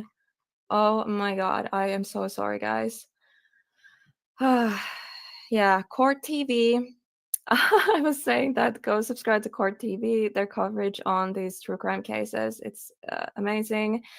And this is a teen staff's mother murder case. Vinny Politan investigates. We love Vinny. And what else was I saying? Yeah, this is a long video, so we are going to watch it. But if there is clips that we already watched, I am not going to watch them again. Like I'm gonna like skip through if there's something we already watched. It's good for those like who watched from the very beginning. It's not like repeating, like watching the same stuff. Obviously, people who are joining us now are going to like miss out, but you can always rewatch the stream from beginning. Especially like if there's like longer clips that we already watched. There's no point like watching it again. So it's a long video. I don't know exactly what it has inside, but let's get into it. Sorry, I was muted. I should stop muting my mic because I always forget to put it back. But before we get to the video, I'm gonna read the chat real quick. I'm not ignoring you guys. I'm sorry. I'm just trying to keep the live stream entertaining and easy to rewatch for those who are, coming back after the live stream is over. Let's see where I was. I've been in situations where I was the only one that knew first aid and CPR, and I was fine, not fine after it was over though. Yeah. I never given CPR, so I don't know. Helena, I've been to hospital and I'm better now. I'll send you latest puppet pics for a LOL. Lots of laughs. Thank you. And oh my gosh, you've been in hospital? I hope you're okay, Sky. Yeah, everyone's saying you're muted. Okay, now I think I'm caught up with the comments. A lot of people are very mad he walked again. Yeah, I am really, really mad too. He had killed 2 people and he walked free. So that's why we're like diving deep into this. I'm still learning new things. I'm very new to this. I don't know. I've been living under a rock. So I don't know what the hell is going on. So this is all new to me.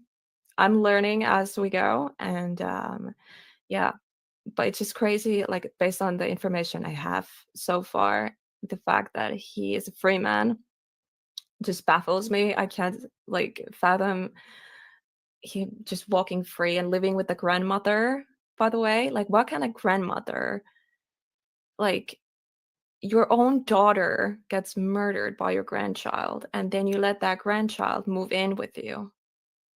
Seriously. I just I don't understand what's going on, but let's get to the video. I really want to know more. Yeah, baffling. Definitely. Megan Boswell is the big trial now. Oh yeah? I haven't heard about that case.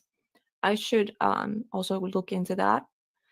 But right now we're focusing on the Colin Griffith case, because the fact that he walked free as a free man after killing 2 people, like, excuse me, and living with the grandmother, the mother of the woman who died, in my understanding, like she's her mother, and now bro, I don't know, I'm confused. But there's a lot of cases I really need to look into. I've been living under a rock. There are many murder cases in the US that never make it to mainstream media. Yeah, I should talk about those cases, but I don't know if it gets traction, if it gets algorithm, because it's very important to bring those cases also to the audience. I actually got messaged from someone that they have a case they want me to look into. And yeah, it's like a very personal for them. So I am going to do that. So yeah, if you have like a missing person case, a murder case, anything you want me to look into, either if it's like in your personal life or it's just something you know, let me know in the comments, in the chat. We also have a Discord server. Go join it. My mods, they can drop the link in a chat. So there you can stay updated on everything. But yeah, you can also message me on Instagram or Facebook, wherever it's best for you, or email me. You can also email me. All my information is in my profile. So whatever is best for you. If you want to stay anonymous, like you don't want to like your name to be known or anything, just yeah, I guess email or account that don't have your information. Whatever is best for you. But I start yapping. Let's get to the video right now. I really want to know what the hell is going on. So without further ado, let me know if the audio is good and all. And yeah, so Court TV, go subscribe.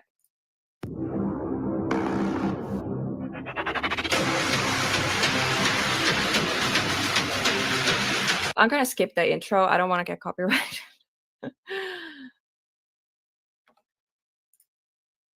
The case of 17-year-old Colin Griffith, 17. who took the life of his father 1 year, then took the life of his mother the following year. We love Vinny. It's a story that has many people asking a lot of questions.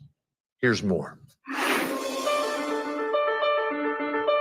This is 17-year-old Colin Griffith. His story is tragic and extremely violent. And to understand it, there are 3 important incidents you have to understand. The first occurred in February of 2023 in Lincoln County, Oklahoma. Oh, wow. Megan is on trial for unaliving her baby. Oh my gosh. Yeah, that's the next case we're going to look into also.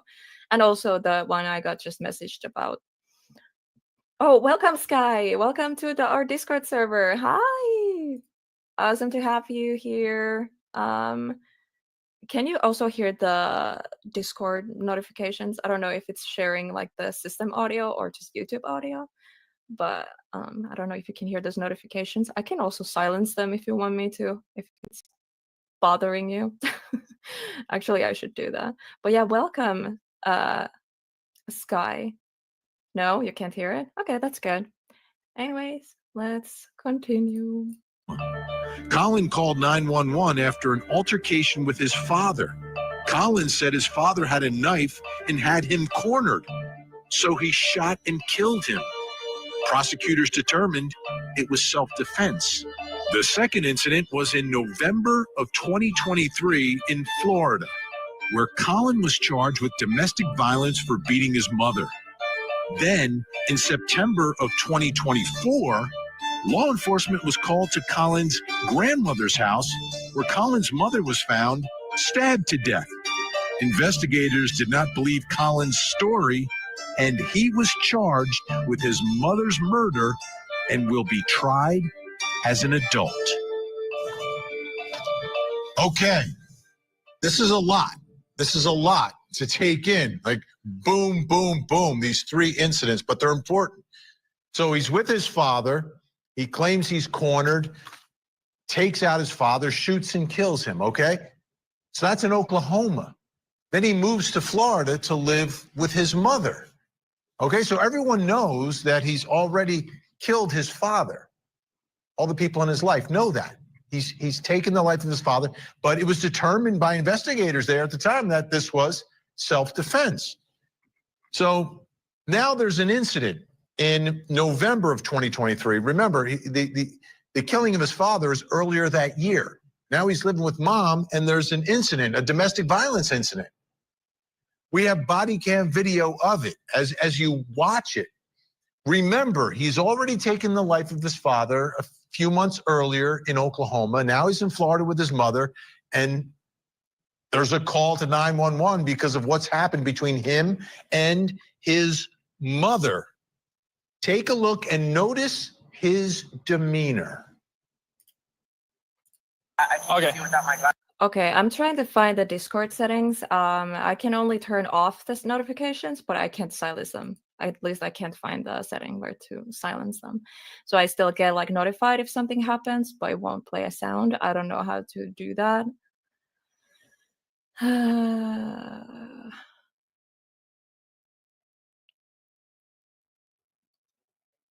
Because every time a notification pops up, it has those like 3 dots. So I click on that so I can go to the settings. It like goes away immediately. So I don't have enough time. I'm not fast enough to click on it. So now I'm trying to look from the actual settings.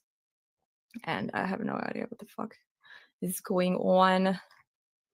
I don't know how to silence, just like I want to still get notifications. That's the thing. I just don't want that sound to play, like the ding.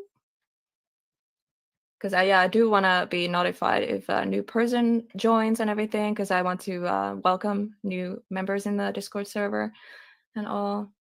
Right click on the main tab to mute. Main tab, like you mean like on the task bar in the below, where's all the things? If I right click on that, it says Discord. Detach from taskbar and close window. So I don't know. Well, I'm gonna think about that later. I just want to get to the actual video right now. I don't know where they went. Hi. Hello. Who's who? I'm Deputy Jankowski, and nice to meet you. Just pop in. So what's going on? We got there. I just want to check your pocket really hard. Oh yeah. Yeah, here, just put your hands on top of your head. You're not in trouble. You just want to make sure you don't have any weapons. I know you called Rentis for help, so I respect you for that.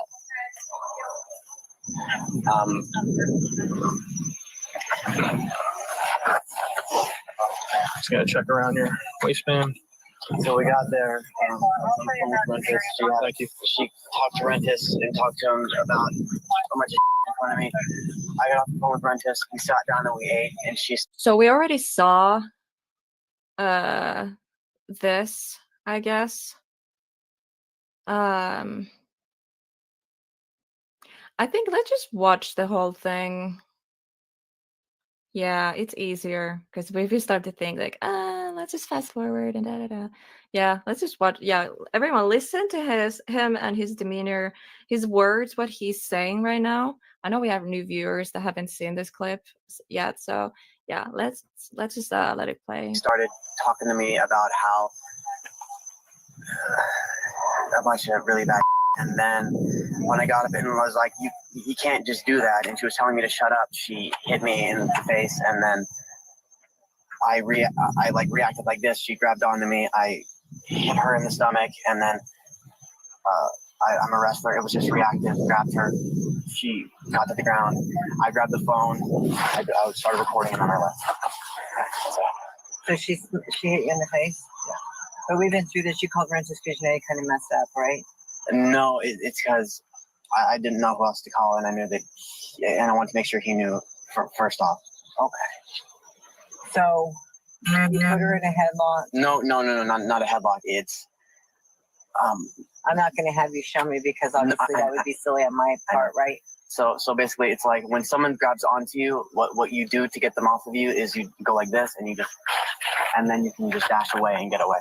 Okay, so you did that? You pushed her off of you? I just got her off of me. Yeah. But where did the knee come in and all that? When she grabbed onto me and she started going at me, I just instinctively, like, my knee went up, and I guess I hit her in the stomach. Was that before the throwing her off? Or? That was before. Yeah. Okay. Was your grandma here? She was here. Yeah. Did she see what's going on? I don't know. His demeanor, I mean, he is very calm. I mean, Yep. extremely calm. Really calm. Like, it's odd how calm he is. Don't forget now, this is in November, and then this incident of domestic violence with his mother, all right, a few months after he has killed his father. It was self-defense, according to investigators in Oklahoma. Now he's in Florida. Domestic violence. He ends up getting arrested in all this, and then he's out. And he ends up several months later killing his mother. This is mind-boggling to me, but I can understand the confusion because things are happening in a couple states, his calm demeanor, but it brings me to the first question in my investigation, which is, could this have been prevented? Yeah. Again, I'm scratching my head here that his mother's life has been taken, but there's domestic violence. He's already taken the life of his father. Joining me on the phone, clinical and forensic psychologist and author. Ooh, psychologist, forensic, what was the full title? English is not my first language. I'm not gonna even try to say it, but that's interesting. That would be very interesting to see their take in his behavior. Like, I love this channel. I love Vinny. The whole true crime community loves him, honestly. I actually learned about Vinny through Bose versus the World, her channel. She loves Vinny, and I'm just like, yes, Vinny, Vinny. Dr. Leslie Dobson is with us. Also joining us, retired homicide detective Chris Anderson. Thank you both for joining us. Chris, let me start with you first and what we saw on the scene. This is a domestic violence call, and the demeanor of this young man who's just had like a throwdown with his mom. Yeah, so what you see, and when you see especially a young child reacting the way that he does after he's been in a life-ending battle with his mother, you know, it says a lot about his personality and who he is. His response to me is rather strange. It calls into mind that, you know, unfortunately, he is not new to talking to law enforcement about some of the interactions he's had with his mother, and it's painful to watch. It says a lot about his demeanor when he's involved in an incident such as this. Let's take a listen now to Colin's grandmother and what she tells officers about what Colin is telling her. Under the treatment plan that we have, if there's issues, then he comes and stays with me. Okay. So that's what happened last night. So then this morning. That's what happened. Again, he is released and staying with the grandmother. Grandmother is enabling, is that the right word? Enabling this, like, she's just, I don't know. Like, so I assume she is the mother of Colin's mother. So literally her own child got murdered, and she's still on the murderer's side. Or like, like, I don't know. This is so confusing. Oh my God. I have a headache. They were over here for 2 hours. Who's they? Him and your. Lacey and the corporal. Okay. So they were over here for 2 hours, maybe 3, because Colin did not want to come back home. Okay. And I said, you don't have a choice. You have to go back home. And he said, no, I want foster care. And even the corporal was saying, foster care isn't going to be good for you. You have issues. You have to work on them. Okay, so Grandma's saying that he's saying he wants to be in foster care. He killed his father. Now he's with his mother. He has assaulted his mother. He's telling his grandmother he doesn't want to be with his mother, and then he wants to be in foster care, but he ends up back with his mother, and then his mother ends up dead. Dr. Leslie Dobson, what is going? This is it just seemed like this was a powder keg that was getting ready to explode again. Mm-hmm. Correct. Hi. Yeah, I definitely think that this should have been taken more seriously initially, and it's shocking. And I know that people were very much against this. So the voice, he's talking to is a clinical and forensic psychologist and author, Dr. Leslie Dobson. So this is very interesting to hear her thoughts. So yeah, let's pay attention. I tried to talk and pause because, obviously this is fair use. We're reacting to someone else's video, but I don't want to straight out just copy someone else's content here, like we always do reacting. So every now and then I need to stop the video and react and all that. Because we're just here reacting to the whole case, and this is very well put video, so it's very easy to use this as a source because it's very hard when you start doing the research yourself and everything, like this on the live stream also, it's just so much easier to kind of see how they put the video together and all.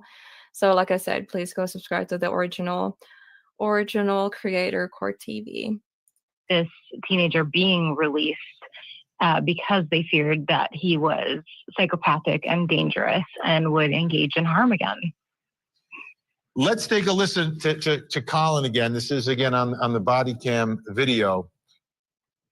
I want you to remember, this is one day after he has assaulted his mother, right? This is before he kills his mother. Yeah. But one day after he assaulted her. Take a listen and a look. Oh yeah. Basically, what we came back is when the jail was releasing you to your mom this morning. Was there anything said then? Yeah, I said that I didn't really feel safe there with myself and with her. Just his demeanor, the choice of words and everything. Let me know what you guys think. What kind of vibes do you get from him? I have very mixed thoughts personally, but I'd like to hear your thoughts. That I didn't know what was going to happen. I still don't know what's going to happen. As far as what? Her attacking me or her doing something to herself or me. Okay, what about you doing something to her? Are you able to control yourself? I'm in a constant state of fight or flight, and I don't know. If I think she's going to do something, even if she's not, I might act. I'm not going to go crazy or anything, but I'm not sure, honestly. I'm not gonna go crazy or anything. Dude, yeah, you ended up actually unaliving her again. He claimed that she fell on a knife. Again, that could be one possibility, but is it though?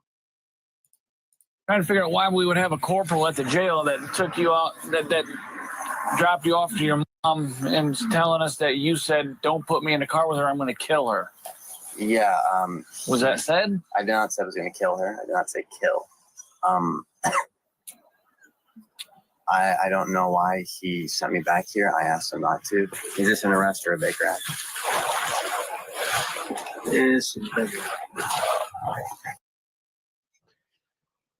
So they're taking him back into custody. They're using the Baker Act because of psychological issues that he's going through.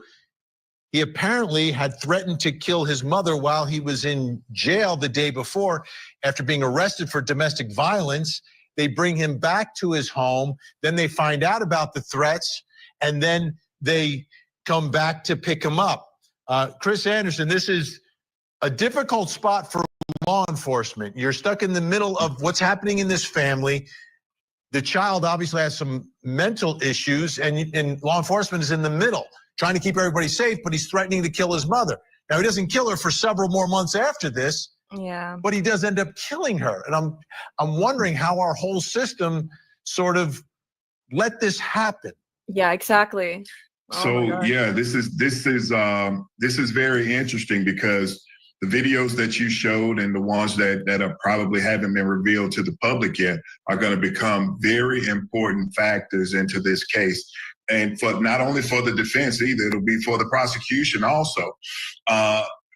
What you learn in cases, determining cases whether when a tragedy like this happens, determining what could have been prevented it's going to require a closer look at the family and the dynamics, the warning signs, any interventions or the lack thereof that may have prevented something like this happening. These cases there are oftentimes just underlying issues such as abuse and mental health and struggles and escalating conflicts that happen for a case to reach this aptitude. So, you know, there's going to be a lot of investigation that still has to go into these cases. But I truly believe that those two videos will be very important, and not just for the prosecution, for the defense also. Absolutely. All right. Chris is going to stick around as well as Dr. Dobson. Coming up next, should he have been removed from the family? Yeah, good points in the chat. So, okay, let's see. So, Waterhorse said that he said the magic words, "I don't feel safe." He should have been taken out of the home right then. And then Kaula, I still don't know how to say her name. Excuse me. I'm the most horrible friend in the world. But she said that exactly, Rachel, something should have been done. Not saying he had a right to do what he did, if he did it, but the system failed him as well. That's true, because he did say that he felt unsafe. He didn't feel safe. And the authorities did nothing. But again, I don't know if they did any investigating and were like, yeah, there's not really proof for your claims, or I don't know. But that's a good point. Again, I'm not here defending him and saying what he did was right.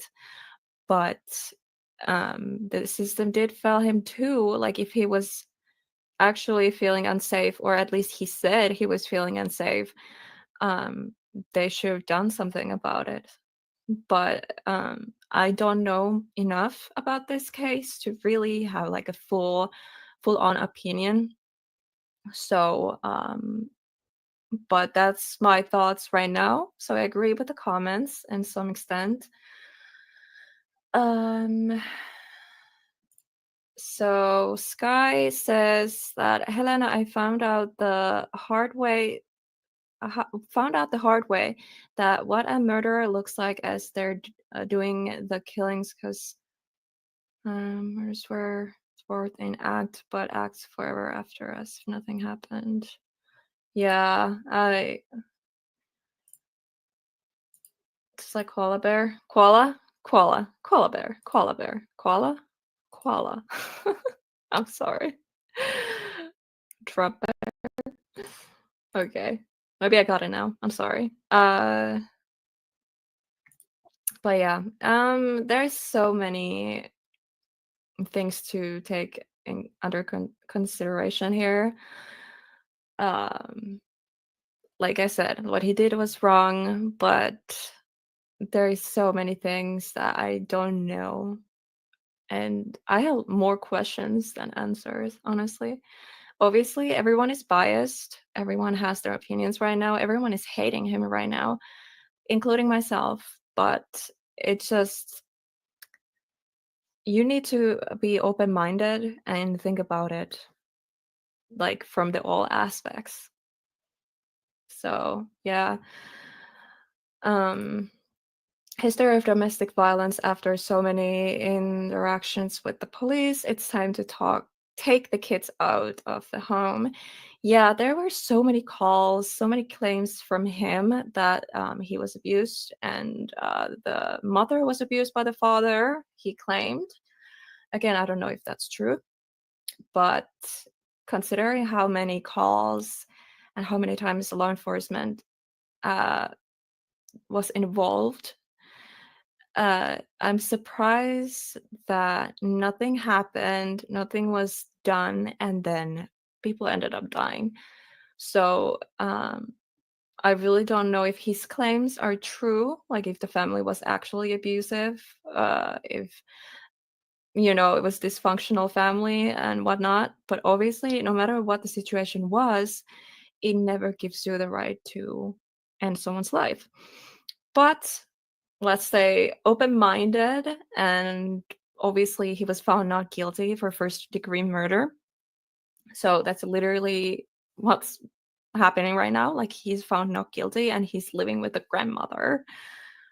So I really hope for the grandmother and her safety, for her sake, that the history doesn't repeat itself. But I still can't believe, like, the grandmother, most likely she is the mother of the victim, and she's having the person who ended her life under her roof. It's just insane to me. And, like, it's not that he just killed his mother, he also killed his father a year prior. So this is just, I don't know, but I really hope that the grandmother is safe. She is living with him right now, so only time will show. We just have to pray that history doesn't repeat itself and something ends up happening to her. Because the third time, if it happens the third time, she's gonna die in mysterious circumstances. And he's like, oh, this is like self-defense again. Because that's gonna be harder to prove. Because she has been that one safety net to him. Like, every time he had like issues at home, he would stay with the grandmother. So the grandmother was her place was like where he felt safe. So if she ends up dead, he can't say it was self-defense at that point, because obviously nobody's going to believe him at that point.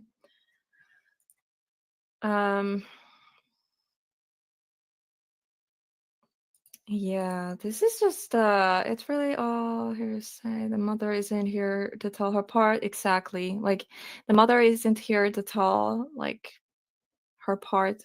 So it will be forever just, I don't know, just trust what he says. And yeah, there's never really knowing, like, what actually truly 100% happened. Only person who knows is him. But yeah, exactly. You would think after 3 calls at the house to take the kids out of the house. Yeah, like, honestly, I don't know if any of that was true or if it's just his tactic, what's going on, or the family was actually dysfunctional and toxic and all that. But yeah, there's so many things to consider. It's very confusing. But like I said, he was found not guilty for first-degree murder. So I don't know. There's not really much to say, just to speculate. So yeah, let me know your thoughts in the comments or in the chat. Obviously, the comment section opens after the live stream is over. So if you're watching the replay, please comment down below your thoughts on this case. And if I got anything wrong, please correct me. And yeah, let's just keep watching. I'm so hungry, by the way. If you hear growling, that's my stomach. But I don't want to, like, interrupt the stream by getting something to eat, so I'm just gonna suffer through it. So I apologize for the growling noises. My stomach is growling. Given the situation, I don't think that we should be in the same house at all. A Ponzi scheme and a deadly poisoning. A former pharmacist already convicted in a federal fraud case Now stands trial for the murder of her husband. Yeah, that has nothing to do with this. Let's skip past that. Every morning, only I struggle with a kid that's being released from. I struggle with a kid that's being released from jail and saying, if you bring me back there, she's gonna die. We don't do something. Shame on us. Yeah, then we're not. Shame on us that Then we we did a good job and we failed you, and I'm not failing you. This is eerie, right? You've got the officers who are returning him because he's released from the jail, bringing him back to his mother, but he said that something's going to happen to her. Now that's in November of 23. He doesn't end up taking her life until the following year. Yeah, exactly. So this is just so disturbing. Like there is footage from way back when the mother was still alive, and there was all these issues. So I think it's easier to paint the whole picture when there is so much like proof, but it's also there's so much that we don't know. And like it's like he said, he's claiming that the mother attacked him, and she claims that he's crazy or psychopath or whatever. I'm still learning as we go. This case is so confusing. So, it's just a lot to take in. Following September of 24. But November 23, they're returning back saying, she's going to die. You bring me back here, she's going to die. So she finally does die.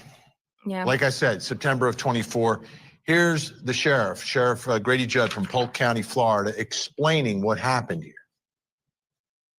It all started on September the 8th, which was this last Sunday, when we got a 911 call from Colin Griffith, who's 17 years of age. And here's what he said. He said he and his mother had a very long fight, and she fell on a knife and killed herself. And she's bleeding from the neck. He didn't say she killed herself, said he's bleeding from the neck. So our 911 operators appropriately were giving them instructions on how to do life-saving techniques. When the deputies arrived, he met the deputies outside, and he was calm, cool, collected, not upset, and he had blood on him. What we found inside was this knife. This knife is 12 inches long, and of the 12 inches, 8 inches of that is. And she was stabbed in her neck with that. Like, I must have hit like arteries. Like, she was bleeding out in seconds. Is the blade. So he's saying that his mother fell on this knife. The medical examiner said it is not reasonable or plausible that she died the way that he said she did. Yeah, okay. Like, let's say she fell on the knife, but how? Like, the knife, where was the knife? And why was it up and not flat? Was someone holding the knife and she just fell on it? Is that how it happened? Because if it's just flat on the floor or a counter or whatever, there's no way. So someone has to be holding it for that to happen. Again, that could be an accident. Someone's holding a knife, they're like struggle, and then slips and, big graphic here, but I don't know. But like he said, like they did autopsy and everything, and it's just like, it just seems that just doesn't make sense, like the story. But again, he was found not guilty, so we're going to get to that. We're going to get to the court stuff and where he was found not guilty. We're gonna see the arguments from both sides. The defense attorneys. Okay, I'm sorry, I'm bad with the official terms. And also like the prosecutor and just everything. So yeah, there's a lot to go through. But I really want to know, why was he released and not charged with murder? But yeah, let's keep watching. As we start to peel back the layer of this onion, we find out that this is not just a singular event with Colin stabbing his mother in the neck and ultimately killing her. Here's what we found, and follow me as I read a timeline to you. On February 14th, 2023, on Valentine's Day, in Lincoln County, Oklahoma. There's a Lincoln County, Nebraska too. In Lincoln County, Oklahoma, Colin said that his dad pulled a knife on him, and he shot and killed his dad.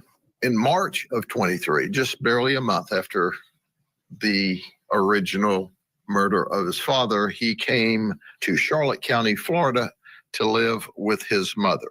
6 months later, guess what happened? He's Baker acted.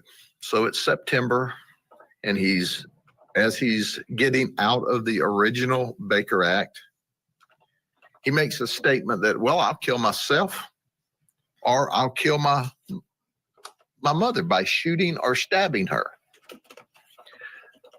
Charlotte County re-Baker acts him the same exact day. They keep him 3 more days. November 2023.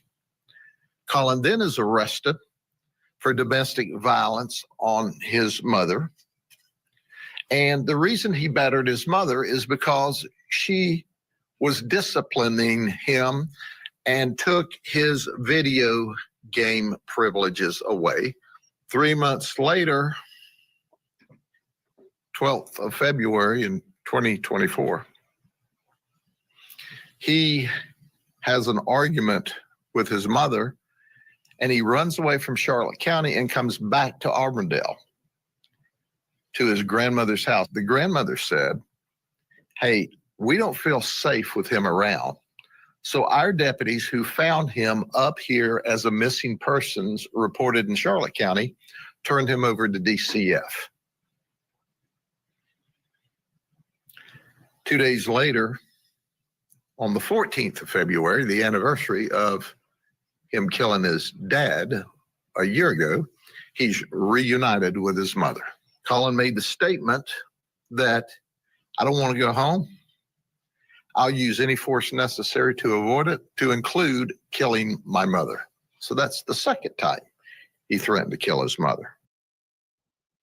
So the sheriff does a nice job laying out how all of this sort of evolved over the course of just over a year, which brings me to the... Okay, let's pause for a second. So Exploring Unseen, if you're watching this, what is going on in the chat? Why are you hiding comments? Because if I don't get a response in a minute, I will remove your moderator rights, just to be sure, because I don't know what you're doing right now in the chat. I know I understand if it was an accident, but if you actually hit all of Beth's comments, I need to know why.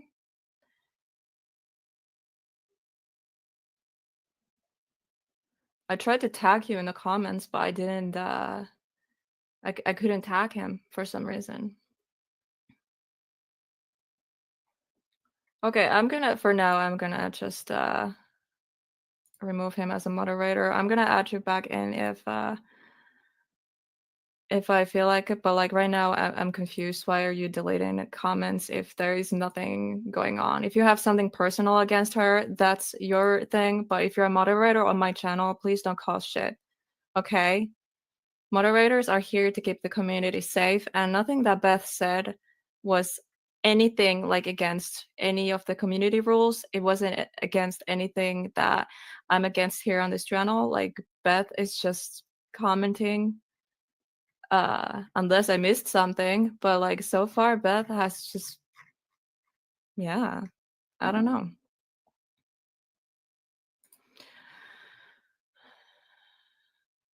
Well, I removed him as a moderator right now. I don't know how long Beth is hidden.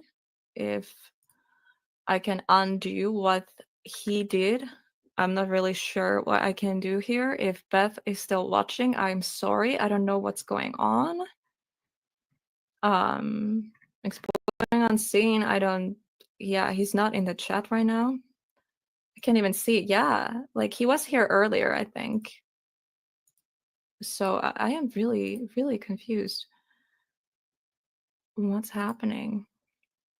I'm just gonna go through the comments not the comments. Let's see, who are my mods right now?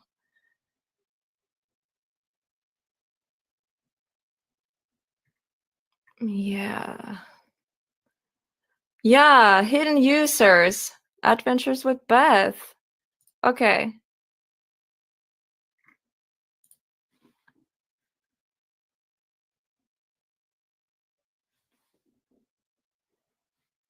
Okay, I unhid her. She should be back.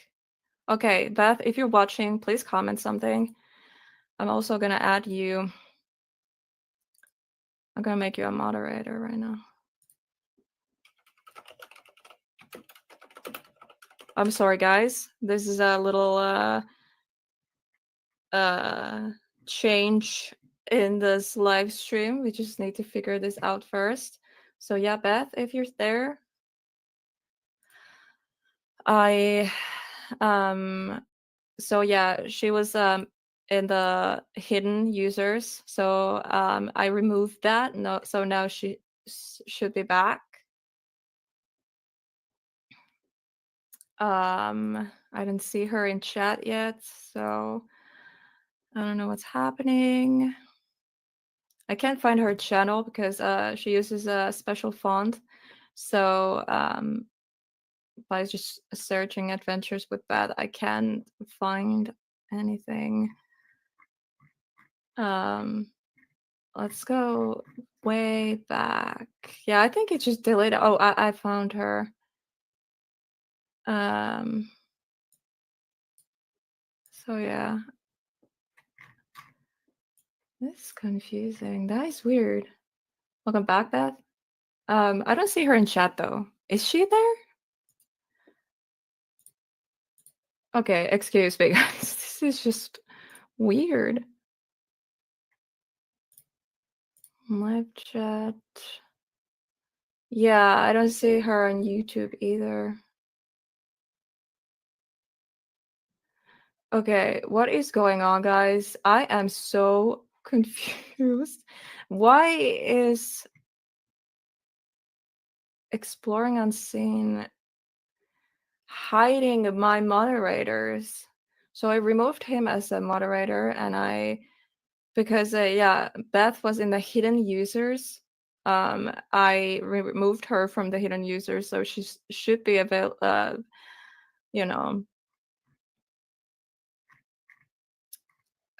Able to join us again.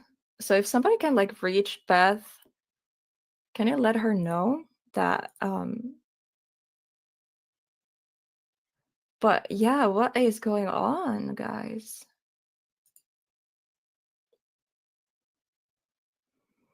He's not a moderator anymore, so he can't do anything.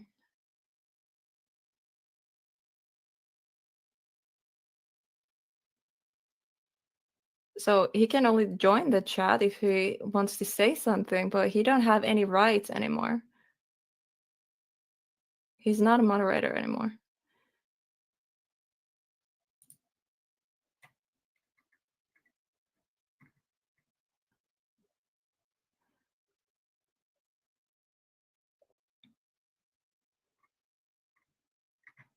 I just could be an accident. Yeah, probably, but it's weird. Like it was like a permanent ban too, because it was why can't I go back in the chat? I can't find Beth's channel. Wait. Now I think I may be able to find it.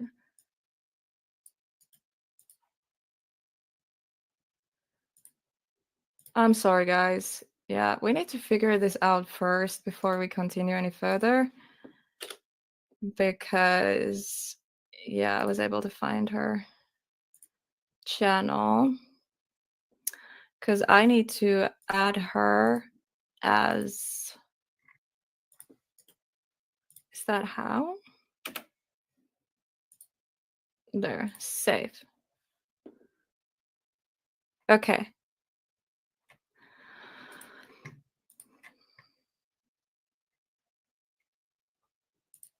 Be right back to get Beth back. Yeah. I can also message her. I think, well, yeah, if you can message her, there is a lot I'm doing right now. A lot on my plate to keep the stream running. So yeah, Marianne, if you can message her, that would be awesome. Yeah, it could have been an accident. I don't know what's going on, but yeah, I went to the settings and it was actually there in the studio and the settings, like hidden people, and there was only one person and it was Beth. So that was like a permanent hide, like a ban. Like that's weird. I didn't even know that standard moderators can do changes like that. That is actually kind of creepy. Because I'm the only like managing moderator. I'm this channel owner. Because like the mods, they can hide people for a certain amount of time. It's like minutes or whatever, but the fact that she was like permanently like hidden in the channel is odd. Thank you, Marianne.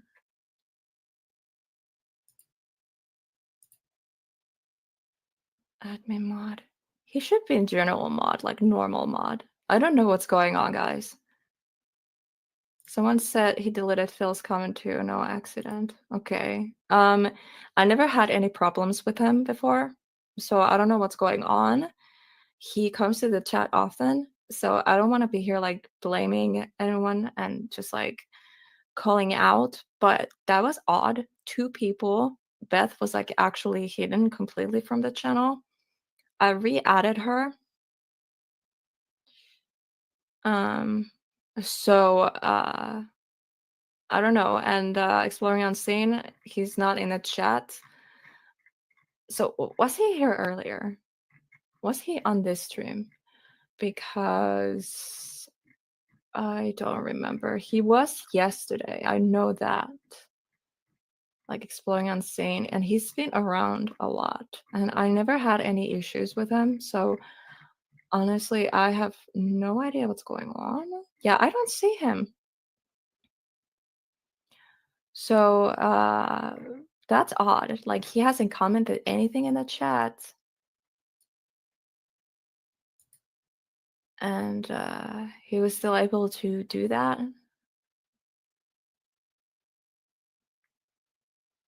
Yeah.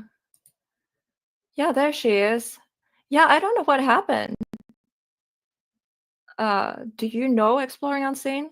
Does he has a problem with you or something? Because yeah, don't get like personal issues at least get into the way of like moderating. Like that's not okay. Like I don't know what's going on. Maybe it was an accident. So Exploring Unseen, you're not a moderator on this channel right now before we find out what's going on. Yeah, you don't know him? Okay. Maybe a kid was on his phone or something and was pushing buttons. That could be, because I never had problems with him before. So I don't want to like, you know, make him out to be a bad guy. So let's just hope he comes back. And yeah, let's just figure out what happened.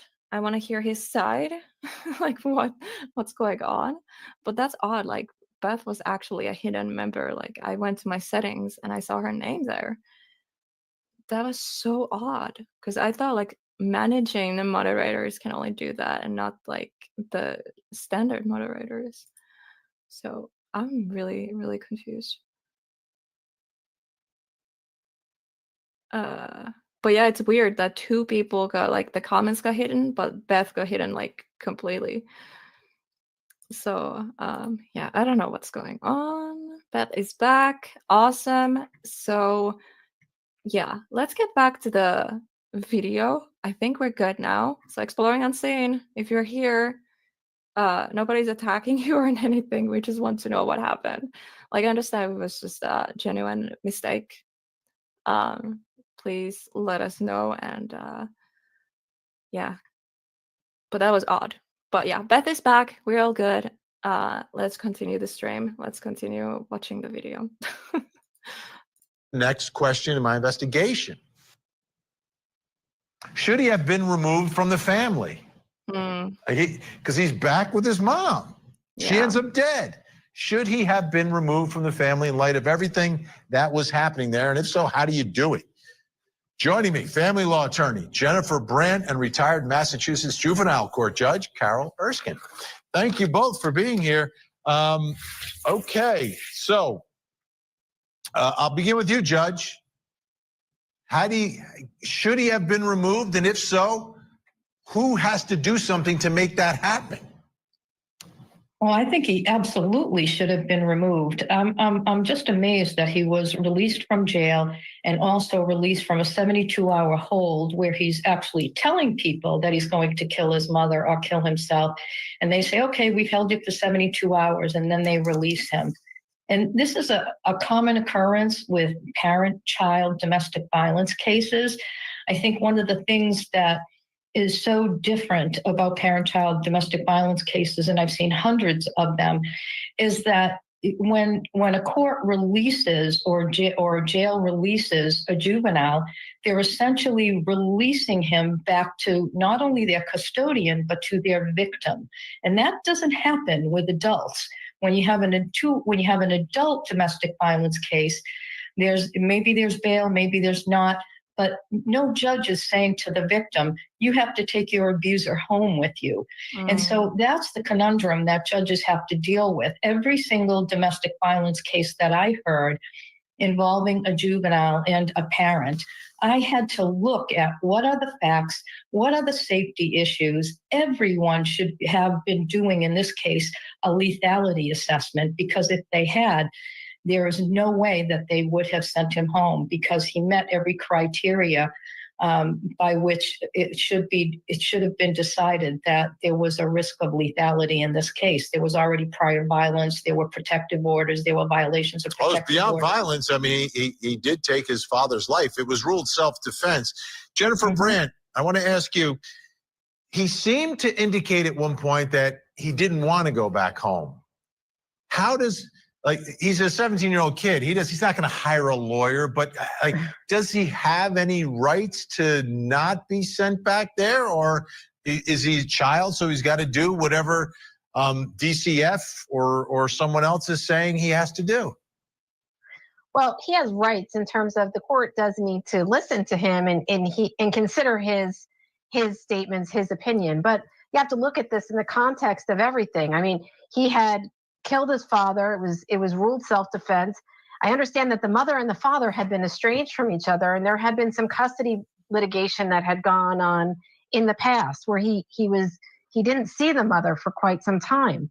So from her perspective, I mean, I understand the judge says she's the victim here, but also she's a mom who hasn't had her child for a long time. So from her perspective, she probably was not looking to have him go into foster care or into the system, and probably wanted him back, and maybe felt that if he were with her, she could, get things right and hopefully help him, knowing that he had some serious issues. Of course, I think she blamed some of those issues on the deceased father and the lifestyle that they had when they were together, when he had custody of the son.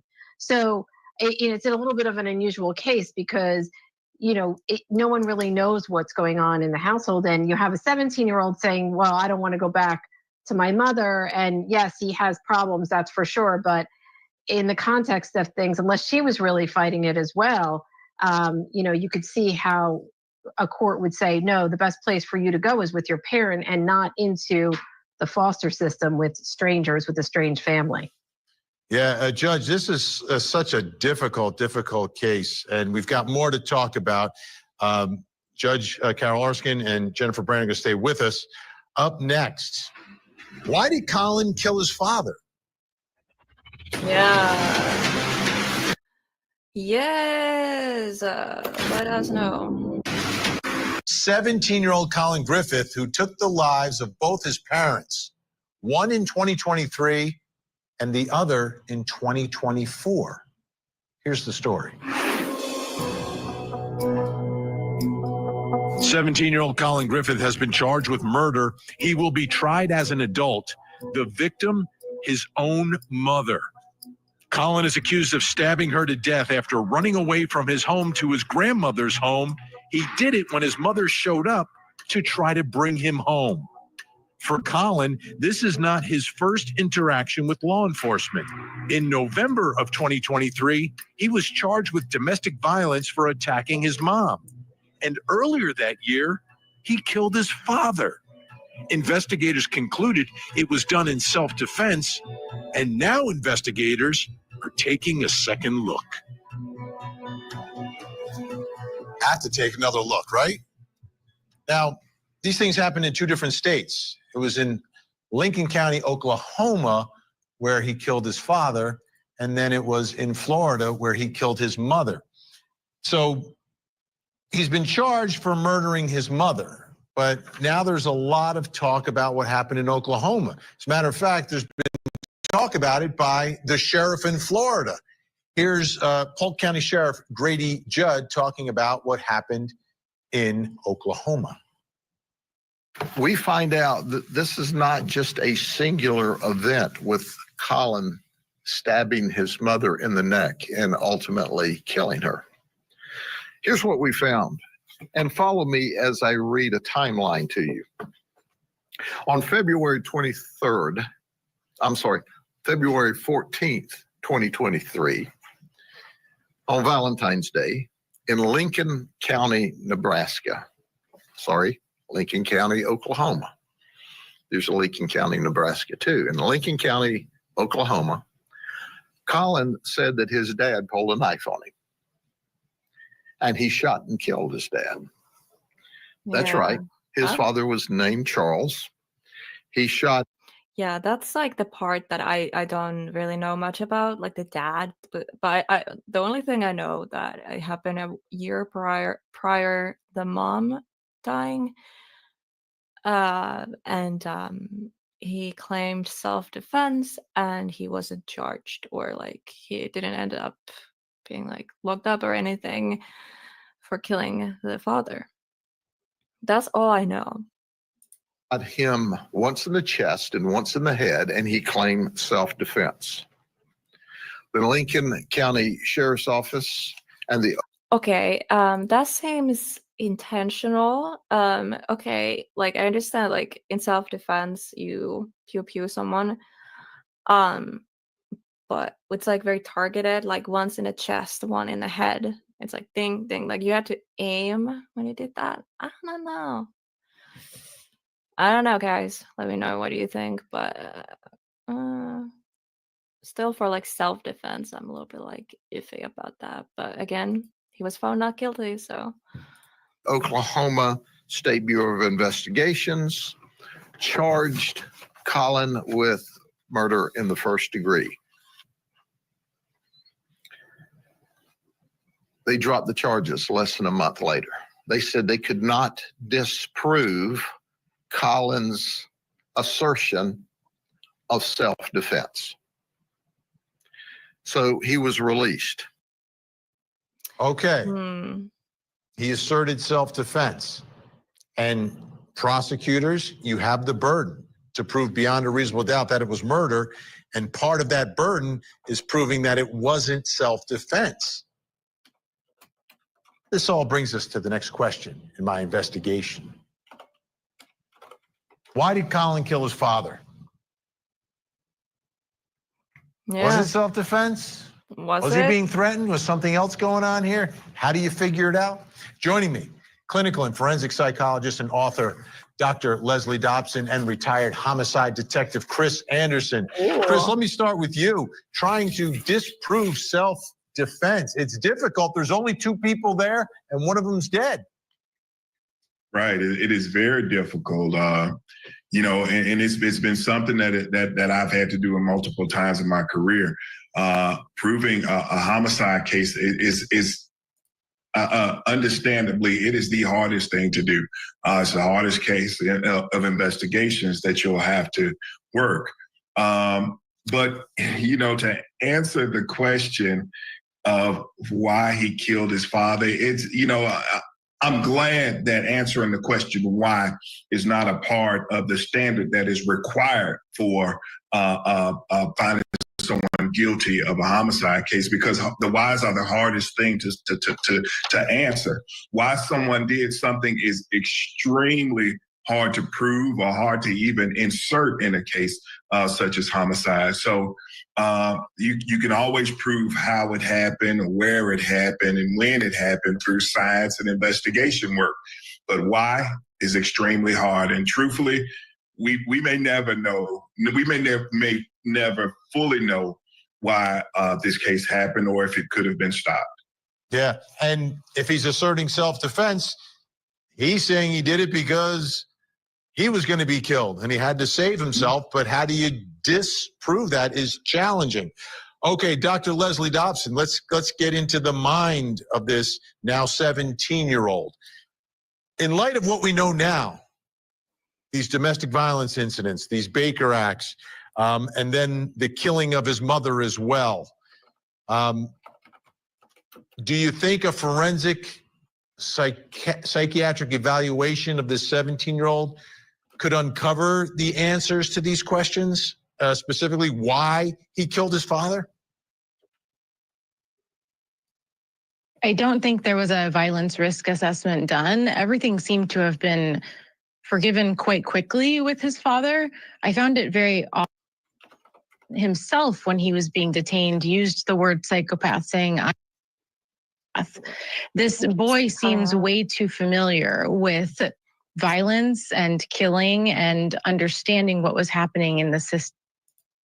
I think they should have paused, placed this boy on hold, and violence and psychological risk assessment and personality assessment. So where does this type of behavior come from in someone that is this young? Could it be a product of what has happened to him in his life? Is it something that you're born with? You're just wired differently? What are your thoughts there on where this type of behavior could come from? There is definitely a genetic predisposition to psychopathy, and we've seen it as early as age 5, mutilating animals, starting fires. Exacerbated by traumatic and just horrible parenting. And what sounds like his father wasn't very kind to him. So yes, it can be exacerbated. But with that said, it doesn't mean that there is something unique about this person where he decided both his parents in different states, in different settings, without the combination. It would be one thing if they were both together and we're thinking the Menendez. This is completely different. He did it twice and very quickly try to cover his crime with lies. Okay, Chris Anderson, let me ask you this. Now the folks in Oklahoma know what's happened down in Florida. Do they take a second look at this? Is there a different approach to the investigation in light of what has transpired with his mother? Absolutely, you take a second look at it. If there's not a second look taken at that case with what's happened to his mother, then the district attorney, the officers that investigated that case, and the public that's been a huge disservice to the people that they serve. So you absolutely take a second look at that case and to see if there's any place where there may have been a mistake that was made. So, and it's always good to have a second set of eyes in cases like this. So you absolutely must take a second look at this case. You know, Dr. Leslie Dobson, something else that was noticed by a lot of folks, he made 911 calls. There seems to be some level of similarity to it. Do you think there was, is this someone who is dangerous beyond his family? Is this someone who could be potentially dangerous to other inmates if he ever gets out, or if he's put in a juvenile facility? Is there danger? Is it someone that could be that damaged, or is it possible that whatever's inside of him is focused solely at the people directly in his life, his own family? I don't know that we have to say that it was really truly directed at his mother. Very impulsively makes statements that he didn't was going to harm her. And so there may be a compulsion to do that to others. This level of the audio when she's speaking is driving me crazy because it keeps cutting off. It like really affects my OCD or whatever it's called. It's like, it's driving me crazy. I don't know if it annoys anyone else, but it annoys the hell out of me. Very dangerous. And yes, I would definitely think that he and have impulsivity issues and need a full assessment of what is going on, as well as pulling all his school records, talking to family. What's this kid been doing for 17 years? And look at and then use to understand the projection. And Chris, one final question. We only have a few seconds here, but I think the folks in Florida were put in a tough spot, not necessarily knowing what had happened in Oklahoma, at least initially in these calls. If they had known, do you think they may have taken different actions? That's a tough one. I would expect for you to take as many actions required or as necessary to protect your victim, which was his mother at the time. So I don't think that you should, heighten. It should heighten your awareness to things that have happened. Yeah, but I just don't. That's a tough question to answer. For me, I would expect for you to do.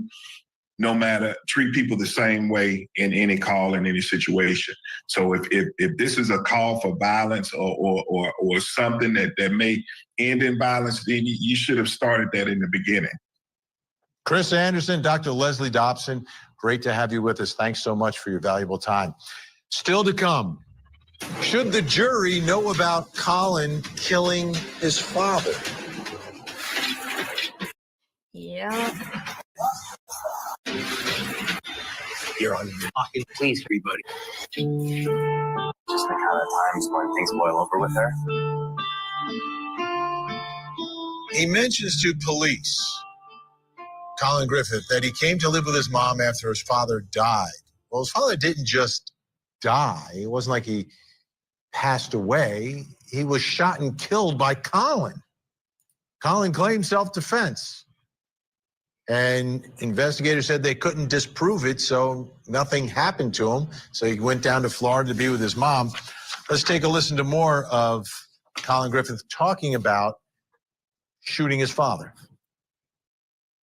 He attacked me, my dad, and when he did, he tried to kill me with a knife, and then...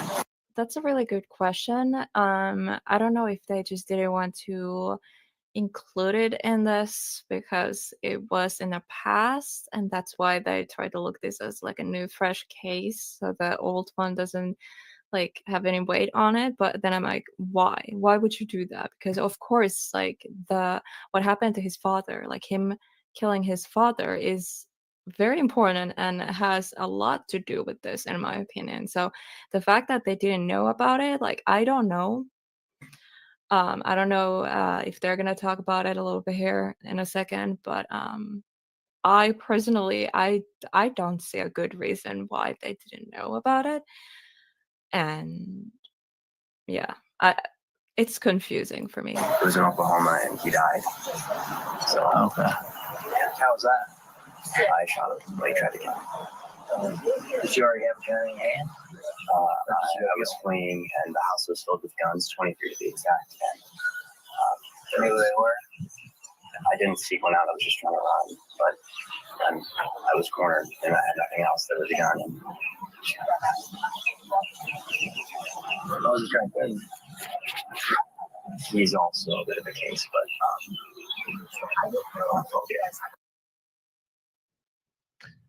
So now police knew that he had killed his father, and this again is before he kills his mother.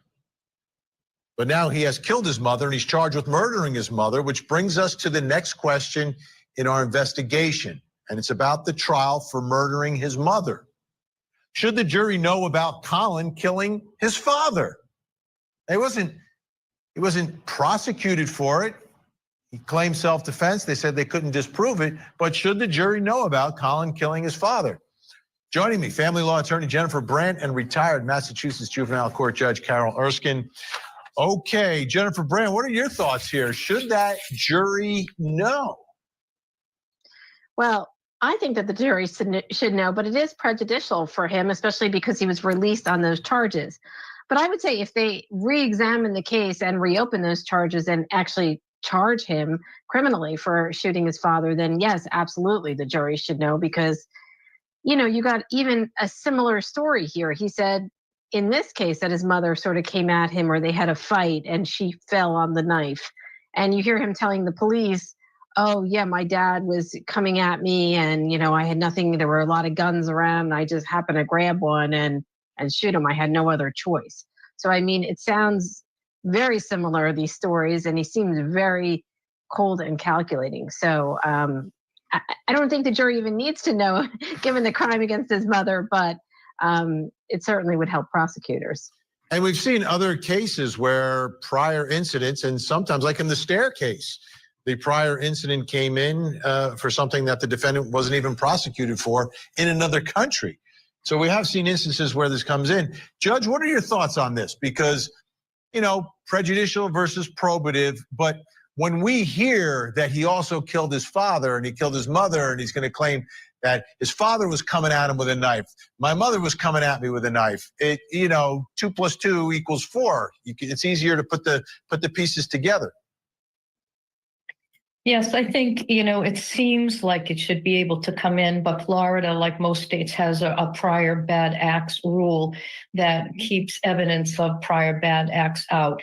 There's only there's an exception in the rule in Florida that it can come in under certain circumstances. And those circumstances are that if it can prove motive or intent or knowledge related to the crime that is being tried, then there's a possibility. But I think on balance, it's so incredibly prejudicial that I just think the prejudicial aspect outweighs the probative aspect. And the other thing to consider, which is in most states, is that prior bad acts of a defendant when they were a juvenile are often barred from coming in. So I think there are a number of reasons that a judge would likely keep it out. I'm not sure he could get a fair trial if that came in. I think there could be Sixth Amendment issues. And you hit the nail on the head. He's a juvenile. He will be tried in Florida as an adult. You know, looking at this case, Jennifer Brandt, I don't know. I don't know if he's going to say self-defense again. I don't think he's necessarily going to go there, but it seems that there's absolutely a psychological aspect to this whole thing going on here.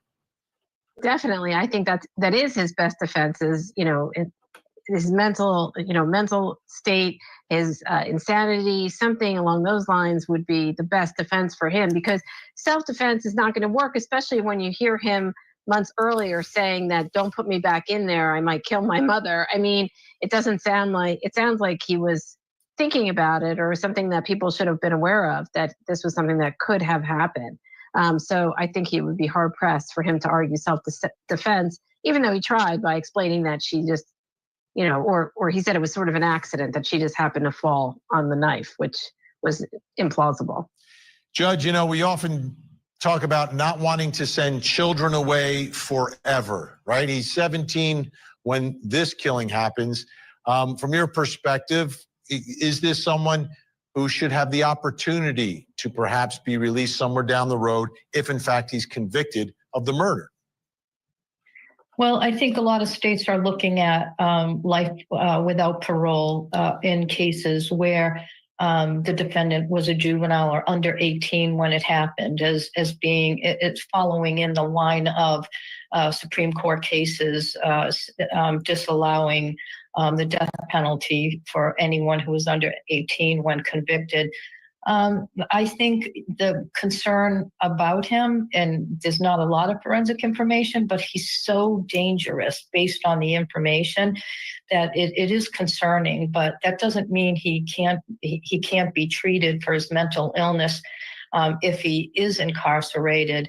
I mean, I was a juvenile court judge, so I always like to keep in mind that things that happen in the years when kids are juveniles are often things that might not have happened years later had they been an adult. But this is a particularly unusual case. Unusual and dangerous, I think, is the real word. Judge Carol Erskine and Jennifer Brandt, thank you so much. We'll see you again really, really soon. Colin Griffith was out of control. He was violent. He was dangerous. And the people closest to him knew it, yet somehow he was still able to kill 2 people. Ironically, Colin knew it would end this way and actually said so. So it seems the adults of our system did not listen. It's tragic. And the 2 lives are gone, and another will likely spend decades behind bars. Yeah, this is insane, guys. Oh, that was a lot to take in. I'm gonna need a small break.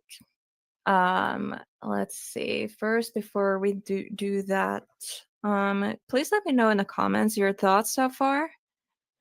We are still going to watch like the court stuff, you know, him, everything that went down, basically.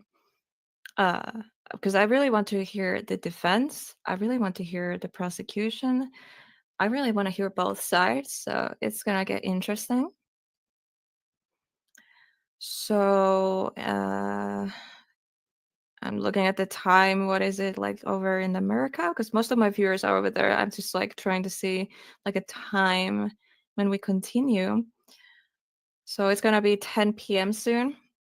So how about we continue the stream at 10 p.m. and let's take a break till that.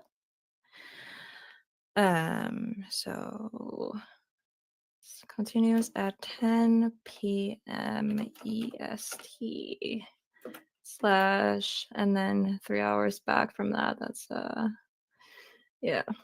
Okay. Sorry, I'm creating a little poster thingy.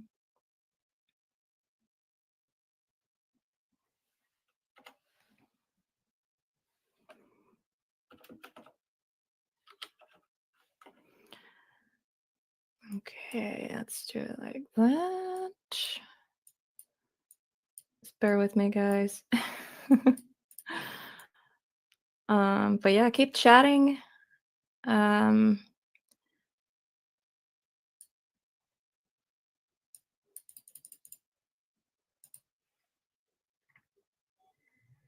If you hear that, that's my hard drive kicking in for some reason. Okay, no, that's not a good one. No. No.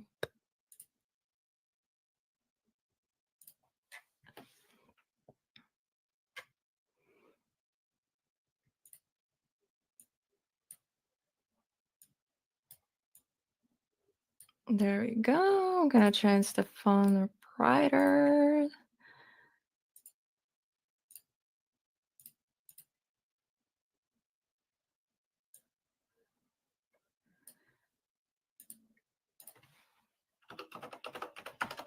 Sorry guys, I am here trying to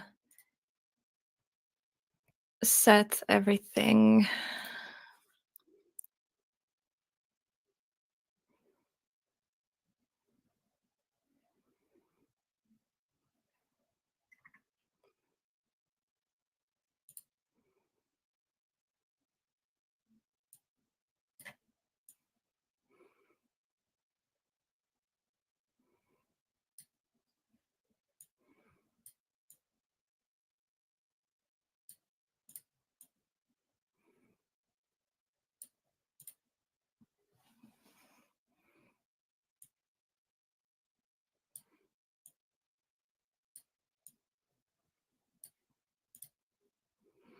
Sorry, guys, I'm being quiet. Let's see. That looks pretty okay. Sorry, guys. I will be right back with you after I'm done with this.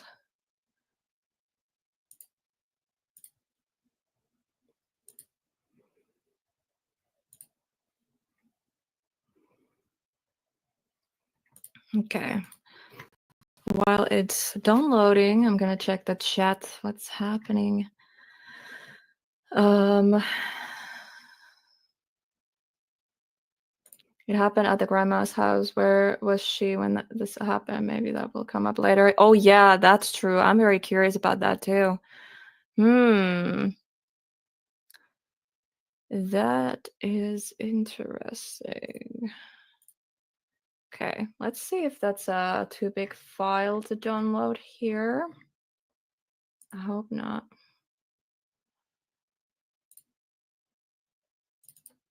Oh, no, it's working. I'm gonna test it real quick. Loop. Let's see if it works. Yeah, it seems to be working. Okay, so guys, let's have a little break. So let's continue at 10 p.m. Eastern or 7 p.m. PST. So we have about 15 minutes. So everyone, wait, give me a second. I'm just gonna hide that for a second.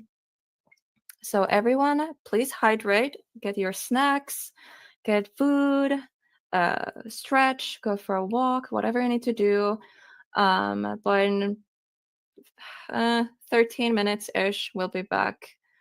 And yeah, so let's recharge a little bit and we'll be back here and continue this case. Don't go anywhere. I mean, you can go, but we'll see you soon.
believe me, if I started murdering people, there'd be none of you left.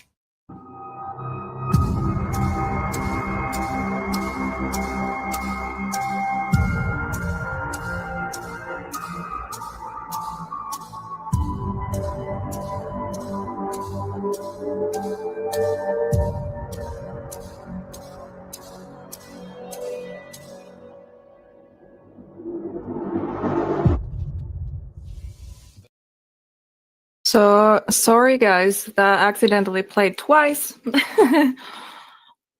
I was like, when it started playing the second time, I was like, you know what? I'm just gonna let it play. So there you go. You hear that? That's my coffee maker. I'm making more coffee. I made some sandwiches. That was a very short break. I feel like I would have needed more, but I did write on the little screen we had here that will continue at 10 p.m. Eastern. So, you know, I didn't want to be late. But maybe we should take it easy for a bit. Just hang out. Veti, what you doing? Mitä sä teet, Veti? Miksi sun täytyy olla aina, tai miksi sun täytyy aina vinkua? Niin, miksi? Okay. Hi, Red Dot, welcome. And let me be frank with you. Hi, I like the name. He did not agree with that. You didn't agree with what I just said? What? Here's my little fluffy boy.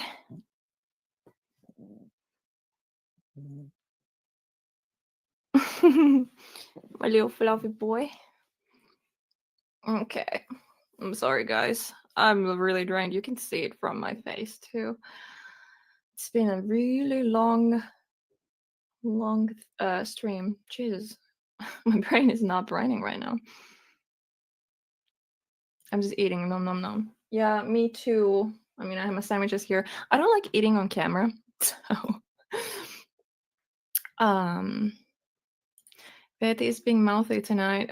When isn't he? Like, every single live stream I do, he's always loud.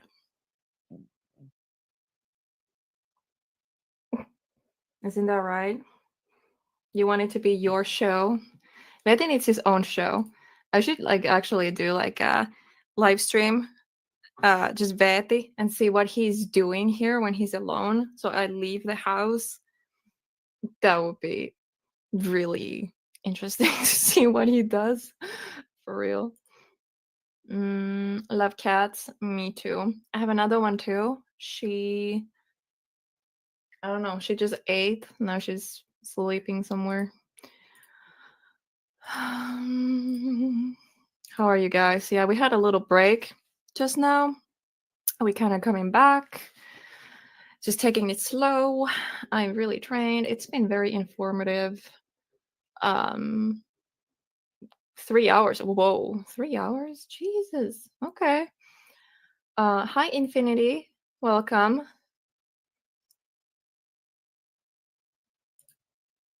Yeah. Yeah, I feel like I needed a little bit longer break than we already had.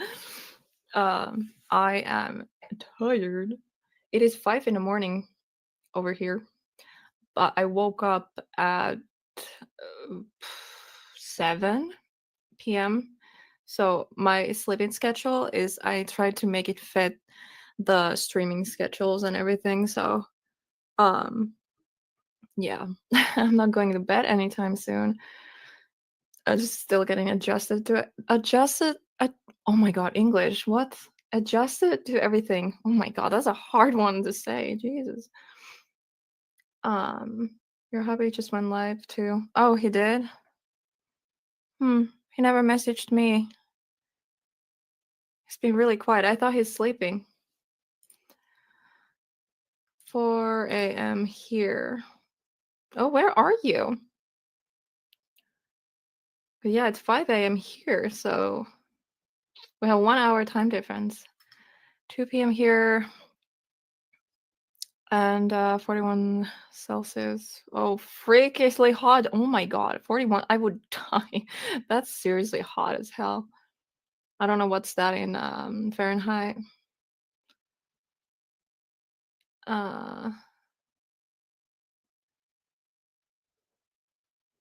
He messaged me. Okay. Cool. Yeah, he never messaged me, so I thought he was sleeping. We're talking about my husband here. My husband edits for members only. He is a documentary filmmaker, so he's doing finishing touches to our new documentary. I'm in it. It's called Evil Unearthed. And yeah, it will be out this year. I'm so excited. It's a true horror documentary. So stay tuned for that. Go check out Paranormal Research Unit. So it's paranormal stuff. So if you believe in ghosts, spirits, and all that. But yeah, let's continue. I'm like so tired right now though. That is not impressed. All right. Yeah, my cat, he wants to take over my channel. Hi, Kara. And welcome. Okay. Where should we continue from? I look crazy. Oh my gosh.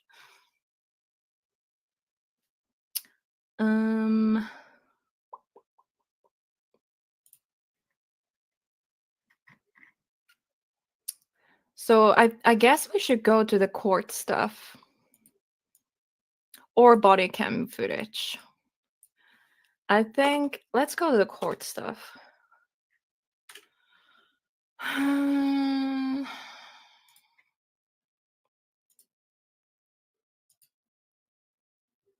Okay, I'm gonna share the screen so you can see what I'm doing.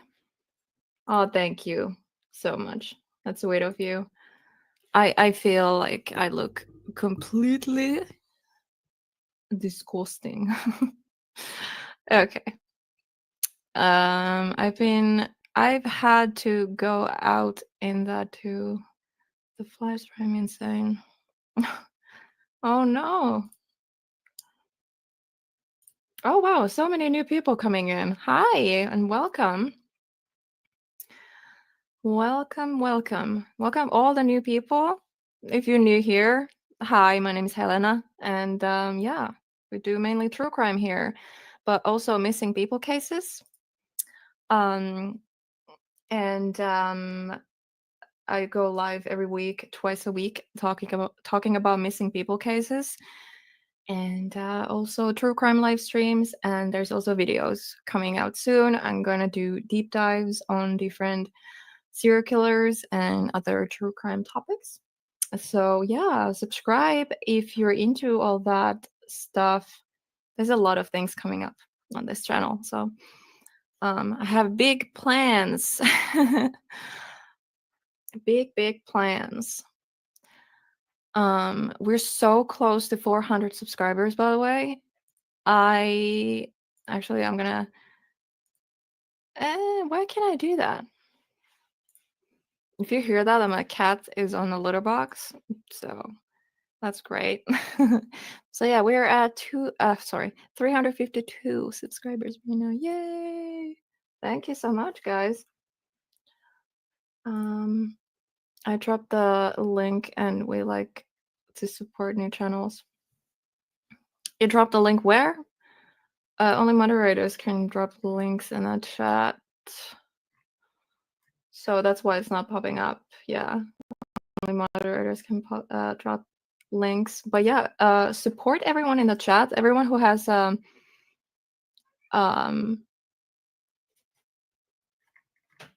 YouTube channel. Hey, moderators, if you have time, if you could post links to everyone who's a creator here.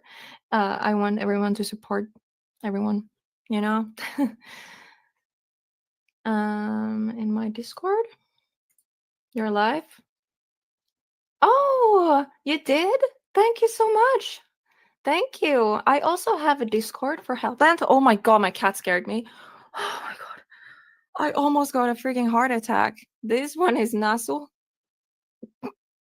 She's my little princess. She's a little chunky. She's little. Oh my god, you're like static. Oh my gosh, chunky little girl. You're like the static electricity. How you call that? You're a live link. Thank you. That's so sweet of you. Yeah, I still have a small channel, still growing. Still new to all this, so I apologize if this is not as professional and well thought and planned and structured as someone who's done this for a long time. So, and I'm really awkward on camera, if you haven't noticed. I am really awkward person. Okay. The court stuff, huh? Let me see. Colin Griffith verdict. I really like to watch court TV, like their stuff. Let's see, playlist. I'm gonna share the screen so you can see what am I doing. So here's the full playlist. So these are in like newest, so we have to go to the bottom to get to the oldest. 10 hours ago, 1 day ago. Oh, these are not in order. Gosh dang it. Okay, let's see. State opening statements. Yeah, I guess we should start from there, right? State opening statements. Because yeah, so far we've been watching like well, court TV, but also Vinny. It was the well, yeah, actually, yeah, court TV. What's the other one? Crime Network. Oh my god, my brain is not braining right now. We've been kind of watching like their like the overall like who is this, what did he do, and what's going on, and blah blah blah. But yeah, now we're going to see actually what happened in the court. So I apologize, my english isn't my first language, so obviously there's a lot of words I don't know, so I apologize for that. So if I ever say something wrong, feel free to correct me in the chat or in the comments. I won't get mad. I would appreciate that. Okay, take care, Rican. Thank you for stopping by. I'm a missing person. Oh no. Okay, yeah, let's go. So Colin Griffith viciously killed his mom. State opening statements. So I guess we go with that one. Oh, buckle up, guys. I'm gonna eat my sandwiches while we watch. I'm gonna mute my mic, obviously, so you don't have to hear me eat. I haven't watched this. I haven't heard it, so this all is gonna be new to me. Please tell me if the audio is working. All right, good morning, ladies and gentlemen. Is it sharing the audio? It was a Sunday. And this is Court TV. Again, I keep repeating myself, but go subscribe and go watch their whole video if you want to see it uninterrupted without commentary or without my commentary. And yeah. My brain is seriously not braining. I'm like not okay. Oh my gosh, maximum is 720. Well, actually, my stream is also 720. I forgot to change it. So, yeah, you guys are watching it low quality also. Sorry. Maybe it's for the best. My internet connection is not the best right now. Evening, September 8th of last year in Auburndale, Florida. And it was at that time that the defendant viciously and savagely unleashed his full fury and hatred towards his mother upon her. When he stabbed her with such force that the knife went shooting through her neck Oof. through her neck muscles. Can you guys hear this? Before I continue playing, let me know the audio is working for the video I'm sharing right now. Oh, thank you, Kara. English is great. Thank you. I appreciate that. I think I'm having stronger and stronger not English accent. Oh my God, I wish. Stronger and stronger American accent because, well, I'm married to an American man, and the whole community pretty much is American. Well, not the whole community, but let's say like 80% is American. So I'm really internalizing the accent. The audios work loud and too clear. Okay, good. Let's continue. Here's gonna be a lot of graphic details, so viewer discretion is advised. Is that how you say it? Through her esophagus, through her trachea, through her thyroid cartilage, Oh, and shot fuck. out the other side of her neck. Wow. You will hear and see that as this happened, she began to bleed and bleed profusely through the huge gash in her neck. While she bled, the defendant was there and watched as the blood came out of the huge hole in her neck. You're going to hear that he was there as he watched the blood and the life drain from her body until she took her final breath and was officially dead. You're also going to hear that this was exactly what the defendant meant to do, and that this is exactly what the defendant had thought about doing and had wanted to do for quite some time. So much so that he told multiple people, including multiple Charlotte County Sheriff's Office deputies and his own grandfather, the father of the defendant's mother, Kathy Griffith. His name's Robert Willantis. You're going to hear from him. He'll fly in from New Mexico and he'll tell you about those haunting statements that the defendant made. And you're going to see that exactly what the defendant said he wanted to do and said that he would do, he accomplished on the night of September 8th of last year. But how did Kathy Griffith get there bleeding out on her mother's kitchen floor? In order to understand that, we're going to have to take a step back and take a walk through some time. So you're going to see, of course, not just what happened on and around September 7th and September 8th, some of the critical time leading up to the murder, but you're also going to see and hear how this all began. Now, we're going to take a trip back to February 14th of 2023, the year prior to the defendant killing his mom. At that time, the defendant lived in Oklahoma.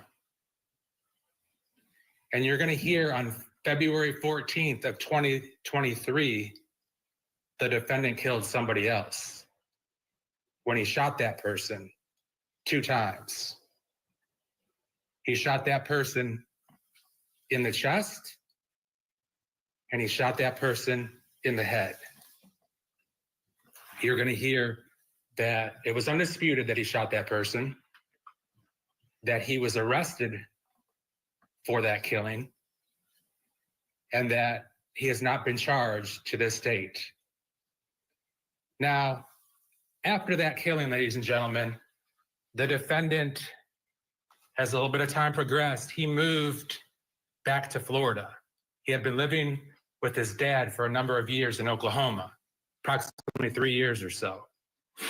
While he was living in Oklahoma with his dad, his mom lived in Florida in some different places, but including Port Charlotte most recently. And you're going to hear that while the defendant lived with his dad, the mom, as any mom would, greatly missed her son and she didn't get an opportunity for different reasons, including a very controlling dad that the defendant was living with. So Kathy Griffith basically didn't have much contact with her son, not because she didn't want to, but she would try to call him and talk to him, and it pained her greatly that her son was not with her. You're going to hear that there's another brother, an older brother. He really doesn't have much to do with this case, but nonetheless, there was an older brother who lived with his mom, Kathy, for a period of time before he moved out of the house when he was old enough. So as the defendant moves to Florida, his mom wanted to make up for lost time. That was 3 years, 3 critical years of her life and his life when they didn't do mother-son things. They didn't spend time together. They didn't have all those opportunities that maybe other kids and other parents had. So he watched the blood and life drain from his mother on her kitchen floor. Very descriptive, very disturbing right out the gate. We have to hit the pause button. You're not going to miss anything. Coming up, we're going to head back to Florida for more opening statements in the deadly son murder trial for Colin Griffith. This is Court TV Live. Grieving widow or mastermind behind a murder. Monica Okay, I'm is back. accused of plotting Sorry, let's skip that. That has nothing to do with this case. He's a man. What will there be today? We are in the state of Florida for opening statements in the deadly son murder trial, where 17-year-old is charged in the kidnapping and first-degree murder in connection to the stabbing death of his mother last September. Colin claims that he acted in self-defense, saying his mom fell on a knife during a fight in the kitchen. Months before that, the teenager was charged for shooting and killing his father in Oklahoma. Those charges were officially dropped after prosecutors couldn't prove that that shooting was an act of self-defense. Let's get you back into court now. Assistant State Attorney Mark Levin is delivering his opening remarks. So Kathy, the defendant's mom, tried to make up for lost time. And she took her son on multiple vacations. They took cruises. They went to Disney World. They traveled out of the country. They went to Washington, D.C. And she spent all her time and affection and money on the defendant. That was her son. And that's who she had missed for all those years. Now, was Kathy Griffith the perfect parent? No. Was she the perfect person? No. But nobody is. But you're going to hear that she That's gave true. Nobody's everything perfect. that she had, including her life, to try to take care of the defendant and spend as much time as she could with him, even at the cost of her life, which ultimately is what happened. Now, as the defendant and his mom lived in Charlotte County, in Port Charlotte, they lived in a house, a well-kept house. It was the two of them. And they did plenty of things together. Like I said, they went on vacations. They went to the movies. They hung out. It was just the two of them. So they had nothing but basically one-on-one time. And you're going to hear that Kathy Griffith, like any mom, expected certain things. These weren't off-the-wall, dictator-like things. These were simple things that she thought would be appropriate to teach her son about responsibility and respect. Chores, minimal chores, such as weed whack in the backyard, taking trash and food or candy out of his room, helping her around the house with whatever little odd jobs might happen. But you're going to see in here, the defendant wanted nothing of that. He didn't want to be inconvenienced. He didn't respect his mom. He didn't care about his mom. And wherever this deep-seated anger and hatred came from, it was real within him. And he told people about it. So as the days turn into weeks and weeks turn into months, his anger, as you'll see, was building and building. Judge, I'm going to object to this being argumentative. As the time went on, you'll see that the mom had to deal with a lot of issues, including being attacked by her own son. You'll hear a little bit about the defendant being arrested at a certain point for domestic violence battery. He was a juvenile, as he still is a juvenile. And you'll hear that he was put on some probation. But in essence, he was not happy with his mom. So he took her down to the ground and stomped on her hand. But they continue to live together. The mom, you'll hear, was afraid of the defendant and what ultimately might happen to her. And she was afraid he would kill her. But she loved him. And you're going to hear that she wanted to be with him. And she was cognizant of the fact that when he turned 18, he was probably going to leave the house. And that would, for all intents and purposes, end that one-on-one time. And he would continue on with his life however he saw fit. So it wasn't like every day was chaos or bedlam in the house, but the defendant had issues, the mom had some issues, but they were working through them. Now, sometimes they would go to the movies together, sometimes there would be good days, and you're going to actually get to see kind of like an inside peek of some time on September 7th and September 8th, the day that the defendant killed his mom. You're going to see that in the form of Ring camera footage that Kathy had set up inside because she was so afraid of what her son might do to her. And you're going to see that there was cameras set up in different parts that basically captured the same or similar things, but you're going to get to see some footage from a kitchen camera that captures the kitchen as well as into the living room. So you're not going to have to sit through 48 hours or 72 hours of just nothing happening, but you're going to see some clips so you can kind of tell what the vibe was on those last. What? What? That's crazy. Wait, what? There's footage? That's crazy. 2 days of Kathy's life. You're also going to get to be able to see. Sorry, I'm not saying much. I'm really drained and I'm also eating right now. So this is my little recharging moment here.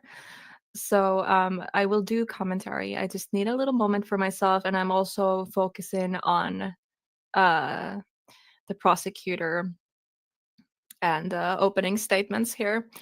So yeah, I'm not usually this quiet. I just want to focus on this and internalize what he is saying. See the timeline as it continues. We talked a little bit about the jury selection, about a timeline, because nothing happens in a vacuum.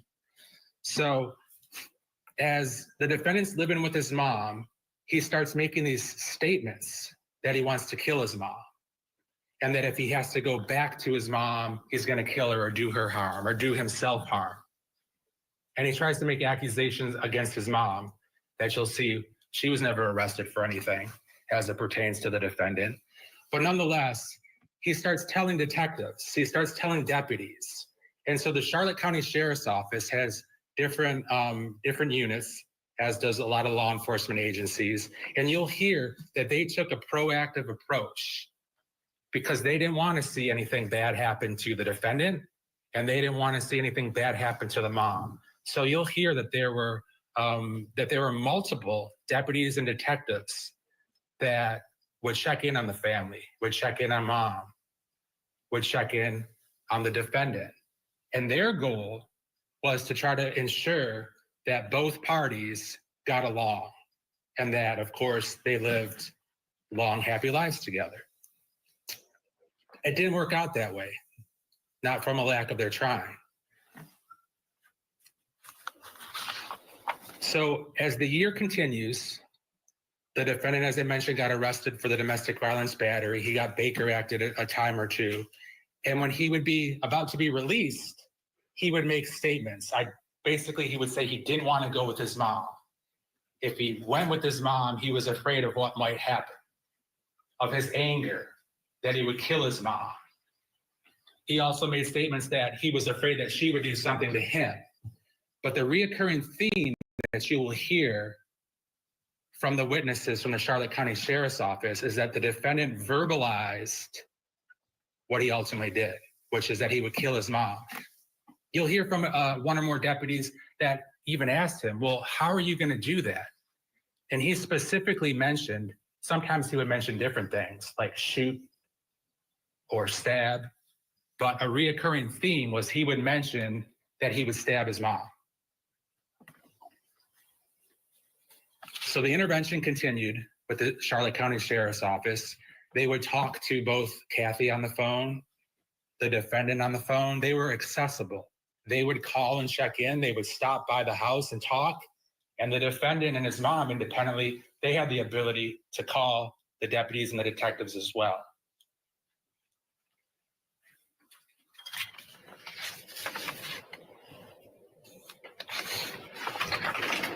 Now, The way he's just listening. 2024. I don't know. Around February 19th or so. Oops, I was muted. But the way he kind of like tilted his head was like, I don't know. He's concentrating and listening a very well. I mean, obviously you would too if you were in the situation, but it's very interesting to see his body language and everything, like while the opening statement prosecutor, all this is happening. He's very calm. You can hear he's clearly listening. It is interesting. Yeah.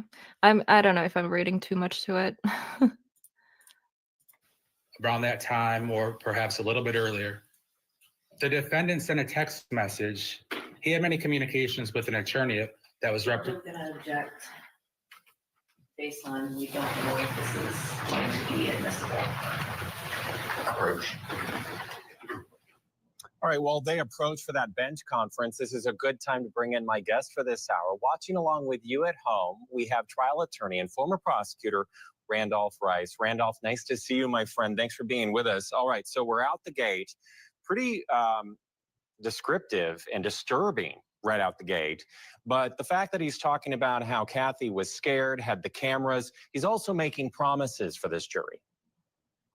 Yeah, no, he did a good job. I thought he was a little nervous at the very beginning, but he certainly kind of got into his flow. And what he's doing, Matt, is he's sort of painting a general picture. He's not getting into too deep of the details.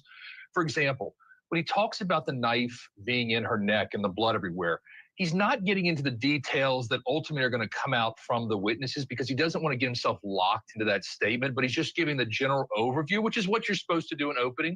And so I think he's doing a very good job of sort of painting the picture of this scenario.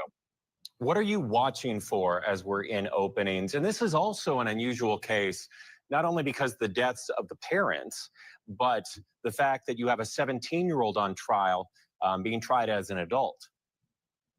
Well, I mean, I have a lot of different theories about openings and the value that they bring to the jury. You know, a lot of times people say in our profession that the openings really don't have a big effect on the jury because if you have a long trial like this is expected to be, a lot of times the openings get lost and they sort of get forgotten. This is really just an opportunity to sort of say, hey, here's a 30,000-foot view of what you're going to hear. Here's what I want you to pay attention to as we're going along. And I think the prosecutor is doing a very good job of that. Yeah, they are not evidence. They are just supposed to be the roadmap for this jury there in the state of Florida. All right, Randolph, you are going to stick with us for the rest of the hour. Coming up, we've hit the pause button. More of the opening statements in the Deadly Son murder trial, where 17-year-old Colin Griffith is on trial for the murder of his mother. So much happening. Sorry. I'm in a constant state of fight or flight, and I don't know. If I think she's gonna do something, even if she's not, I might act.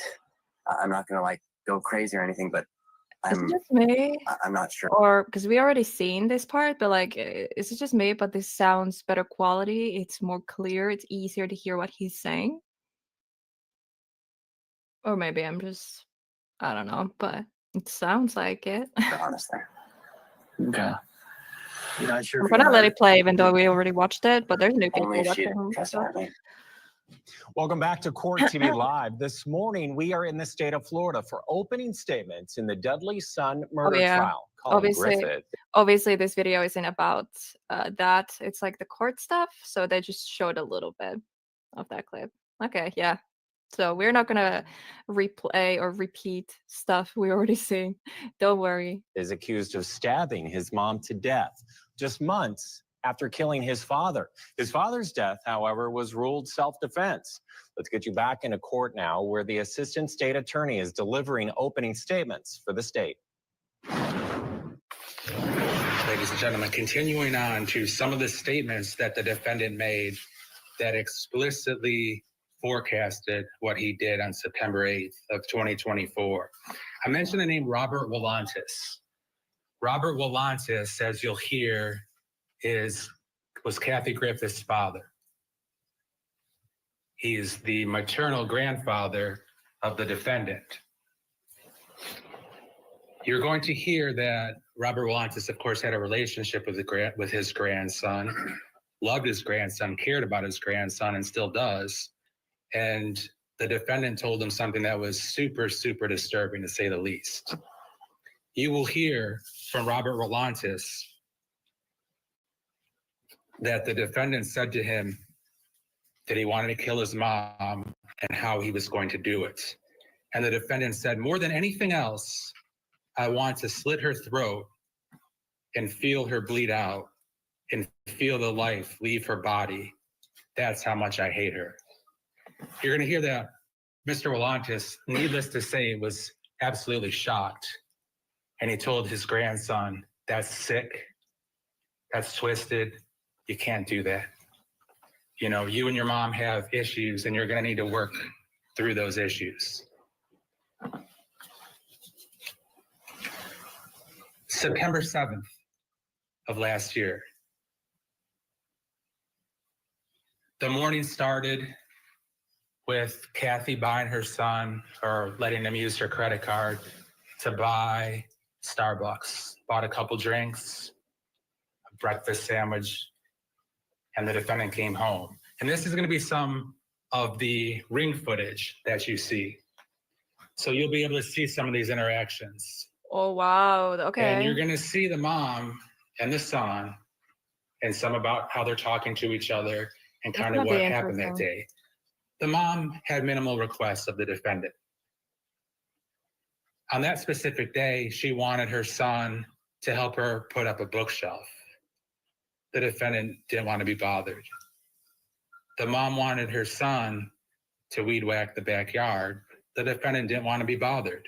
What? The mom wanted her son to clean up the food and the candy that was in his room, attracting ants, but the son didn't want to be bothered. You'll see that he had his Starbucks, Lazy he had his sandwich, he motherfucker. wanted to do what he wanted Sorry. to do, which was he wanted to take a walk, get out of the house and exercise. So the end of the day, or sometime during the day, the end result is that the mom got fed up with him.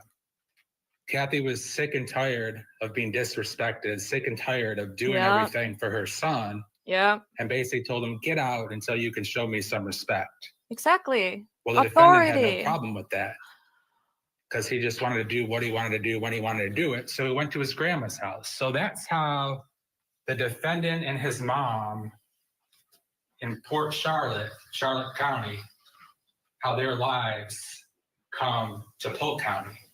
Because the defendant's grandmother, who is Kathy's mom, her name is Susan Detman.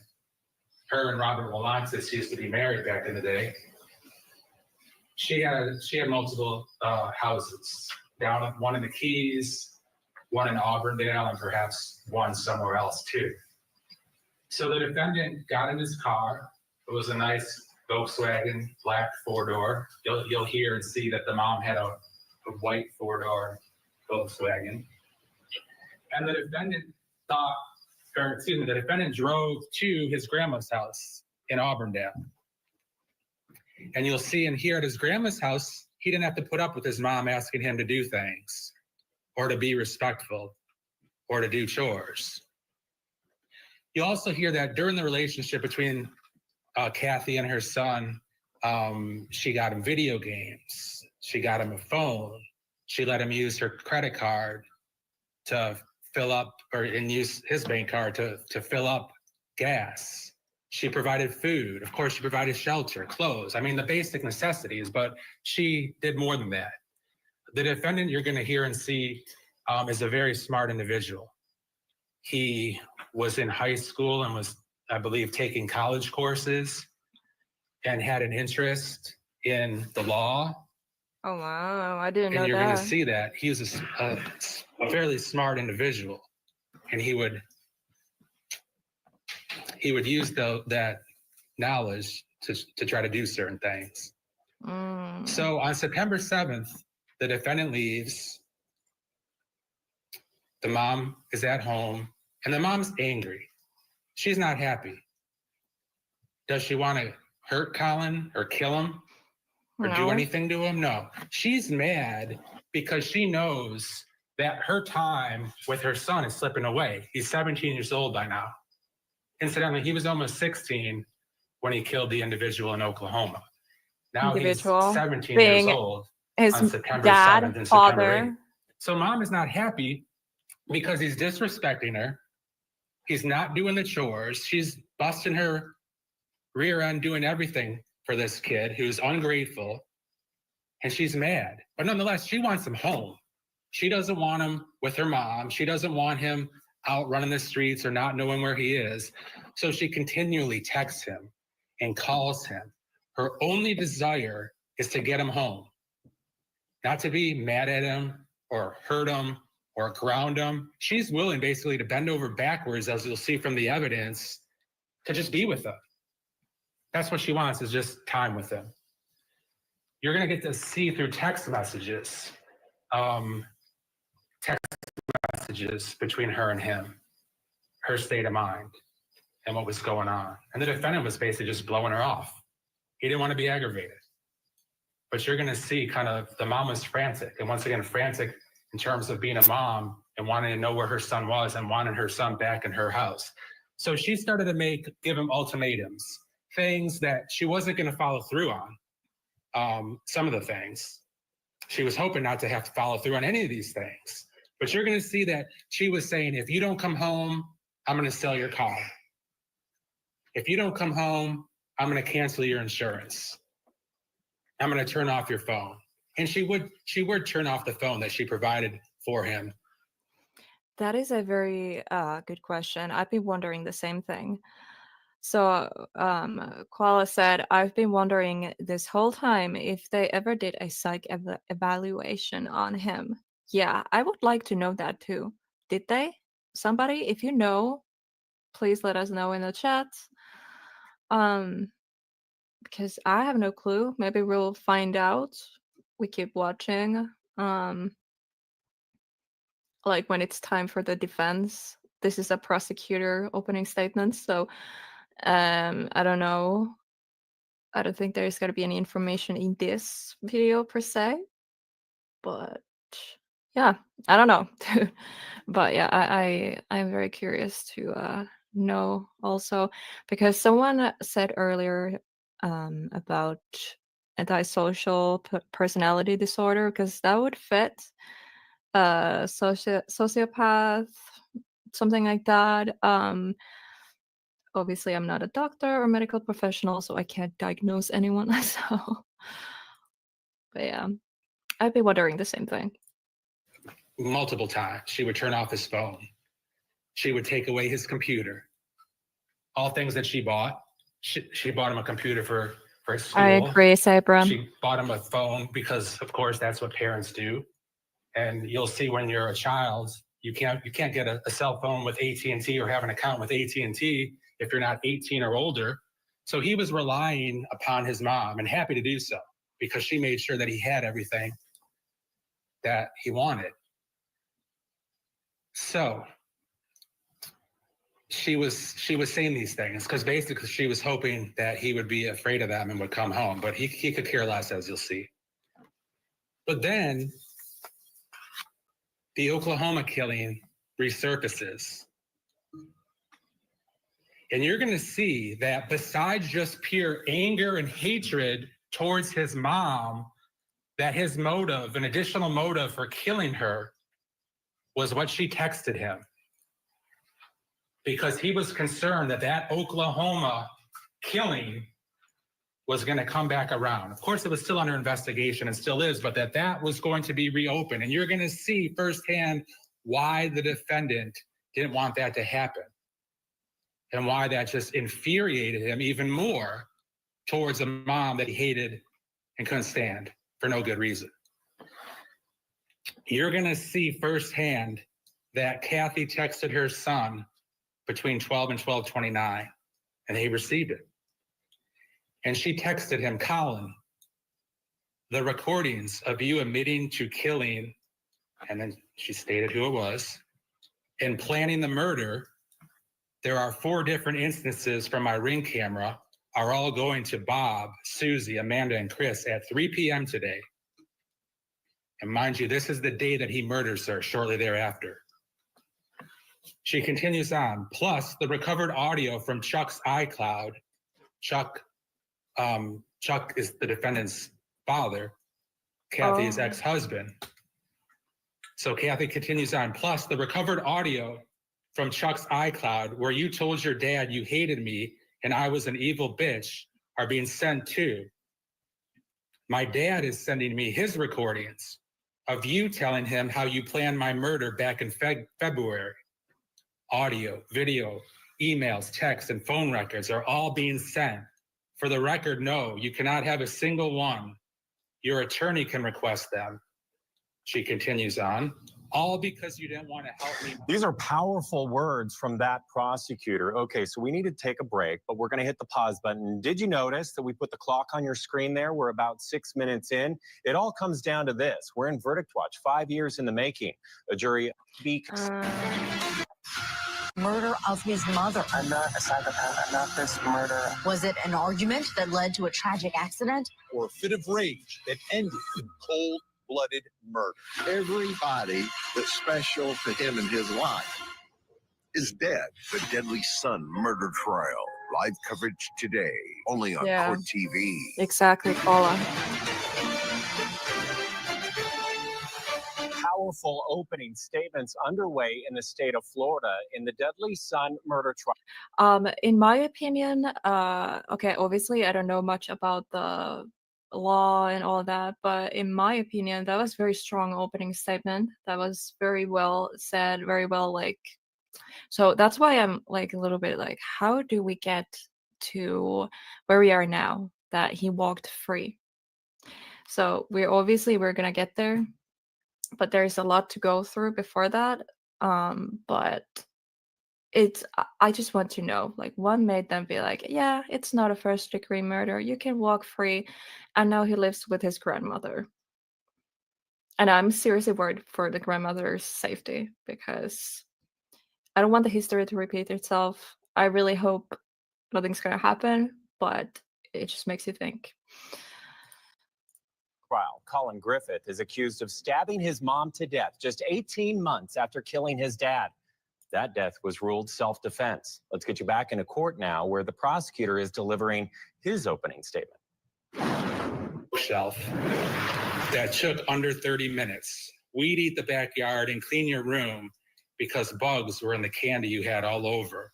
Remember, you chose this. You have 10 minutes to call me. Okay, so I'm gonna repeat myself a little bit. I don't know if you were here when I mentioned this. So what happens if he kills her in self-defense? So here's the thing. So he already killed his dad in self-defense, and that was like, okay, self-defense, you're free to go. Now he killed his mother, and it was also self-defense. 2 people. So what happens if he kills her also? Because as you remember, the grandmother was the only person he could trust. Like when he had arguments and issues at home, he would go to the grandmother's house. The grandmother would take him in. So that's his refuge. And he has told, like, grandmother, like, that's his safe place. So what if he does something to her and then says, oh, that was self-defense?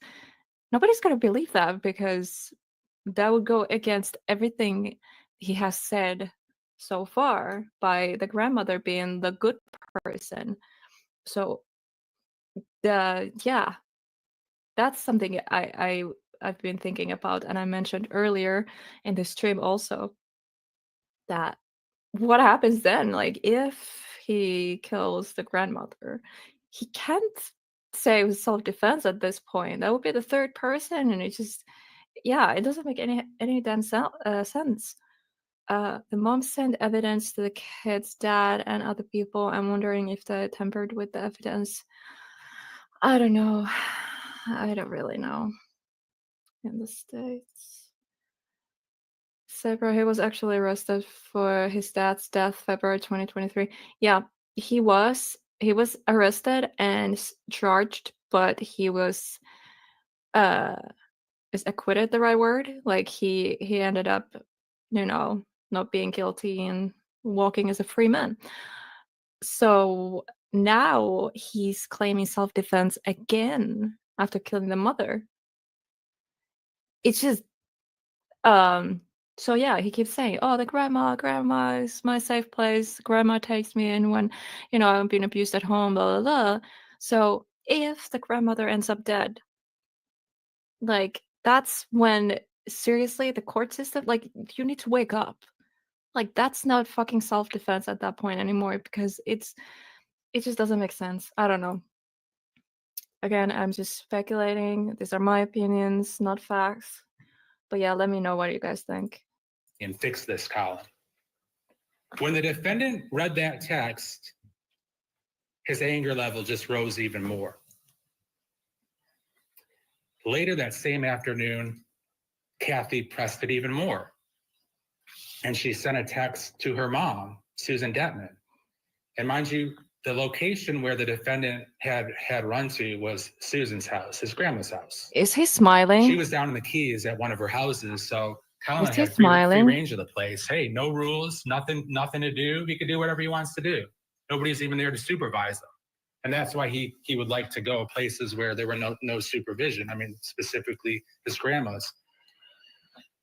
So Susan was in contact with the defendant because she was driving up from the Keys, and the defendant was staying at the house there. So Kathy texted Susan a similar text message. And she texted her mom, Colin's grandmother, "Tell Colin the recordings of him admitting to killing," It's and she smirking stated again. who the person was, See the smirk? "and planning the murder.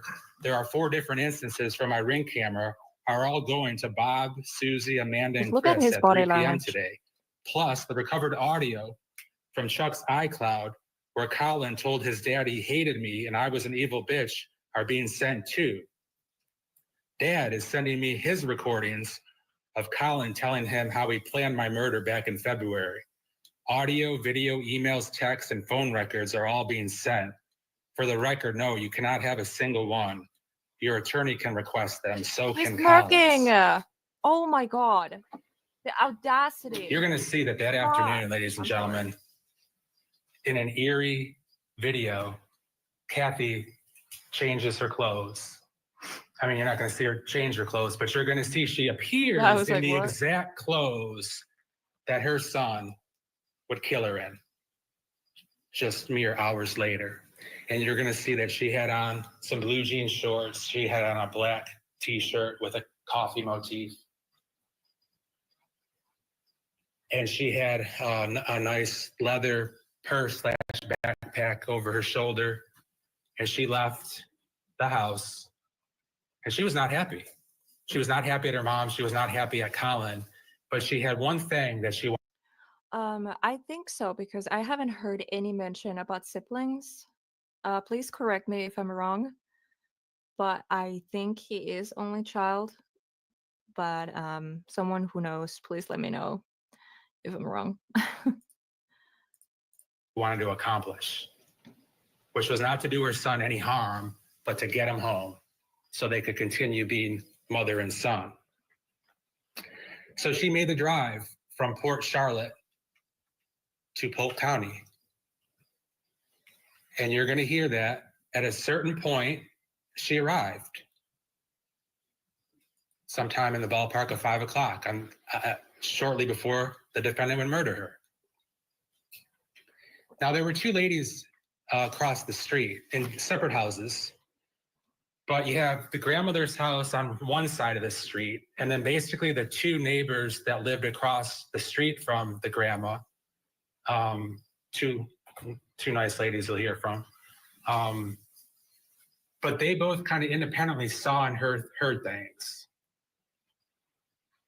And you're going to hear that at around 5 o'clock, and one of the witnesses, I believe it was Miss Sally Bell, she remembers the time frame because she was about to leave for church. State's still going there. A lot of details to already take in mind. Okay, so he had a older brother, I believe they said. Okay. I'm not gonna Google that right now or anything, but yeah. Probably he was the only child at home. Maybe there was an older sibling who lives on their own. But yeah, I don't know. I don't know. As jurors are first hearing the details of the case. What do you think? Let us know on social media at Matt Johnson News, at Court TV. Let's find out what our attorney guest this hour thinks. Randolph Rice is watching along with you at home. A lot of details, my friend. Usually we say here on Court TV, keep it short and simple.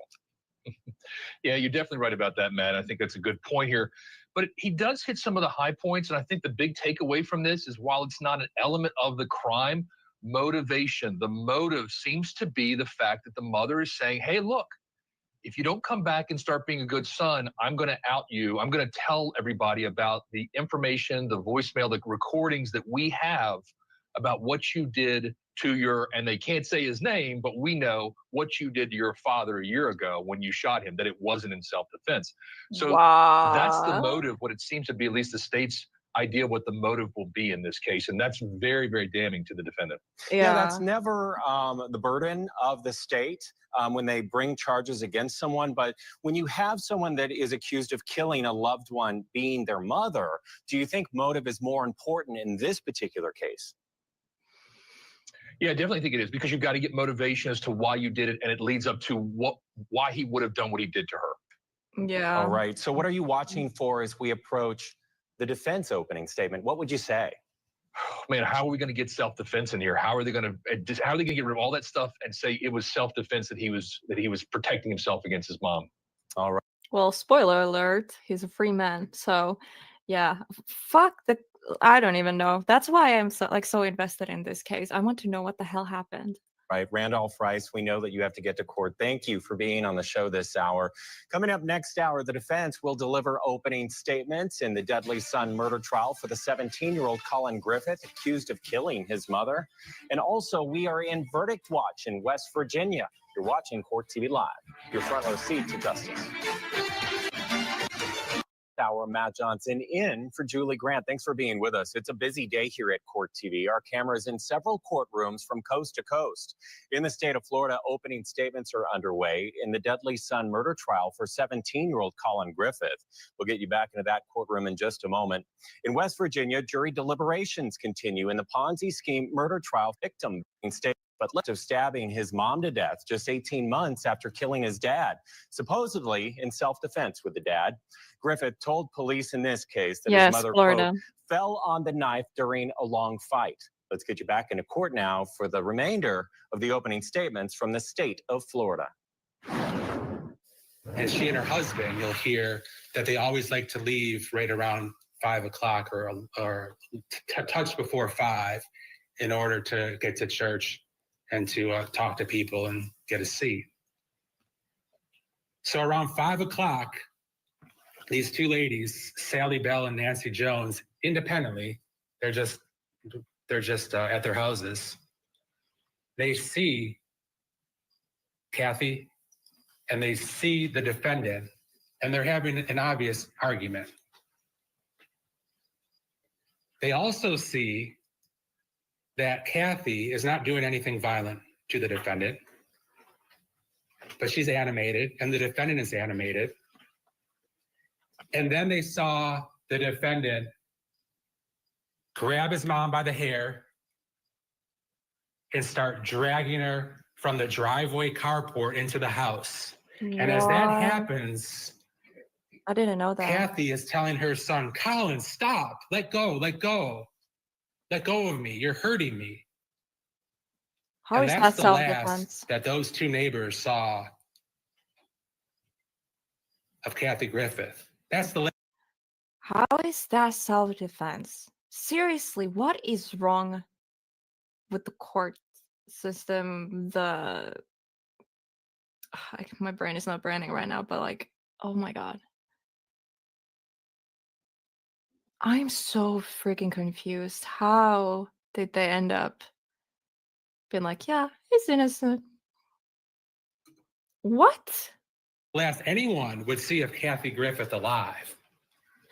You're going to have an opportunity to see crime scene footage and crime scene video, and you're going to see that the violence continued and started on that day when the defendant grabbed his mom by the hair and dragged her into the house as she was saying, let me go, Colin, you're hurting me. That's You're horrible. going to hear and see that this mom was doing nothing violent or physical to her son, who she took care of and loved. Yeah, and But gave the birth to. defendant thought it was all right to grab his mom by the hair and yank her into the house. Well, what happened on the way to the house? Kathy, one of her AirPods falls out. It falls in the mulch. The defendant drags her into the house, infuriated. Another earpod falls out of her other ear. You're going to see photos that Kathy would wear AirPods a lot to talk on the phone, listen to music. You're going to hear as he dragged her and was furious. You're going to see her AirPod case falls in the living room as he continues to drag her to the back of the house, letting his anger and rage come out. You're going to see the crime scene of that brutal, vicious, savage killing that I mentioned at the beginning of the opening statement. You're going to see pictures of Kathy, who came out of her flip-flops as the defendant was attacking her. You're going to see photographs of a charger that is strewn about on the floor from when the defendant was attacking her. You're going to see that same brown leather backpack/purse that was over her shoulder when the defendant was attacking her came crashing to the ground. And you're going to see that it's got blood all over the place. Wow. That's That when he stabbed her, horrible. she was still holding it. There's blood on the outside. There's blood on the inside. There's blood on the front, on the back, on the wallet.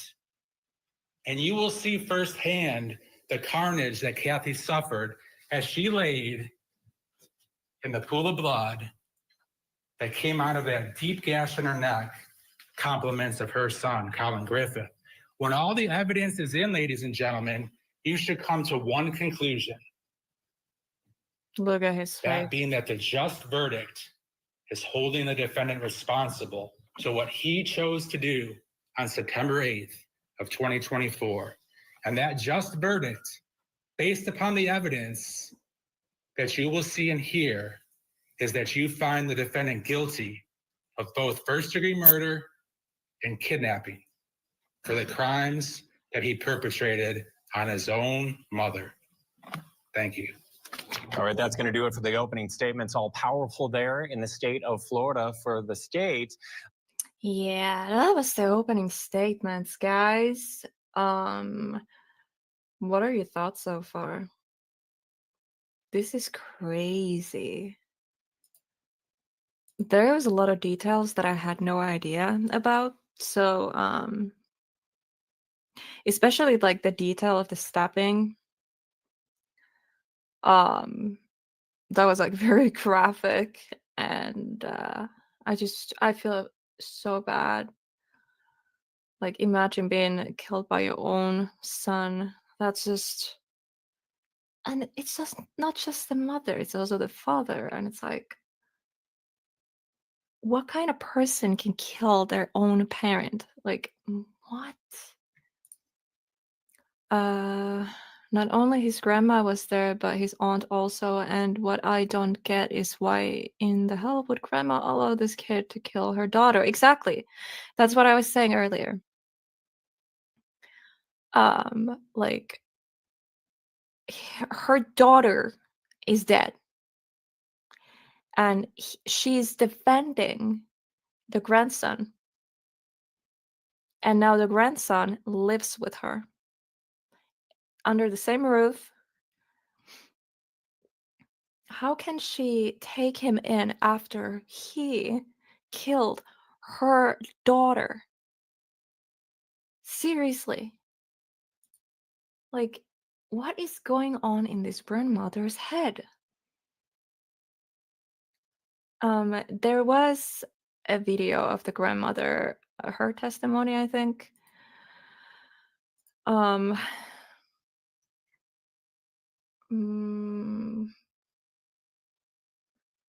Okay. Defense.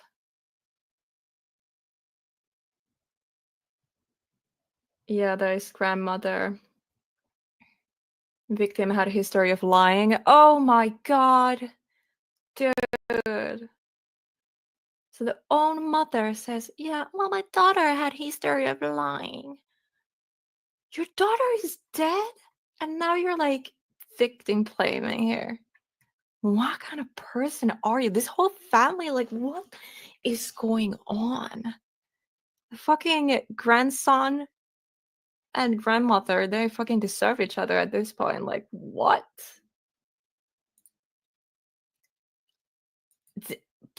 Yeah, we'll get there. I don't know if in this stream there's gonna be a part 2, but I think for tonight we're gonna watch one more video because I want to watch these in order. So because we watched the state opening statements, prosecutor,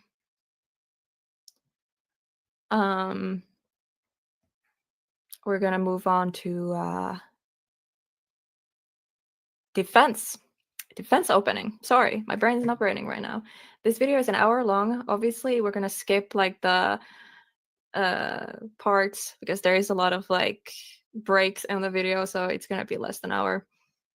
We're gonna just watch the most important parts, so literally the statement parts. So yeah, let's get to it. And then there's a lot to go through still, like in the other videos too. But yeah, I want to see and hear what the defense has to say. I'm really, really curious. What did the defense say that was so good that he walked free? Because yeah, he walked free, guys. Remember that. He's a free man right now, living with his grandmother. So let's see. There has to be something here that helped his case. You're probably expecting me to say something very different from what Mr. Levine presented, and you'd be right. I'm going to start by introducing some of the people that are a part of this family and whom you will hear from. You've heard some of their names already, but I think it's helpful if you know the relationships among them. So first we have Colin Griffith. Obviously, you are aware of him. He's 17 years old. Catherine, or Kathy, as she's known, Kathy Griffith, is Colin's mom. Was. And tragically and sadly, she is no longer with us. Because her son murdered her. Anyways, I'm gonna be right back. I'm gonna get more coffee and we can continue. Just a second. I'm gonna put like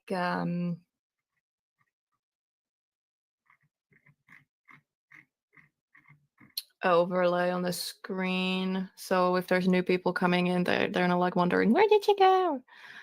I'm gonna put I'll be right back thingy here. But yeah, 2 minutes. 2 minutes. I'm gonna get coffee.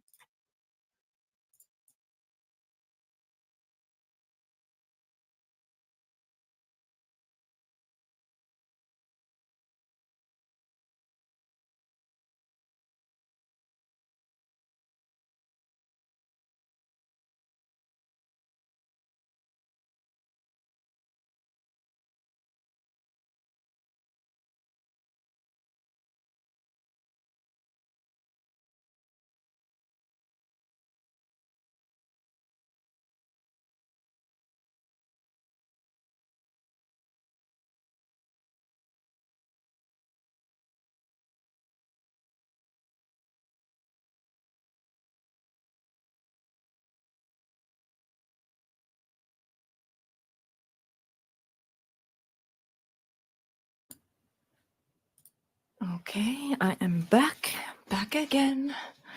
How are you guys doing? Are you doing okay? Who is still here? Expose yourselves in the chat. who is lurking. Oh gosh, my back hurts like so bad right now. Oh, I have like a lot of back issues. If those who know, they know. How is the connection, by the way? It keeps saying like there's very unstable connection right now. So, oh, okay. Ow. Ow, ow, ow, ow, ow. Ooh, ow. Where's that pillow? It's right there. Okay. I need to get comfortable because this is like, okay, I'm gonna say this. I'm gonna get triggered a lot during the defense just because it's gonna be so ridiculous. Obviously, because they're defending this guy, and like, you know, I'm a little biased. I'm a little biased against him. But again, he is innocent. So, I mean, by law. But again, everyone can form their own opinions, and I respect your opinion no matter what it is. I won't be here judging you or anything like that. Okay, you're here. Awesome. Yeah, let's continue. Just put on headphones and buckle up, guys.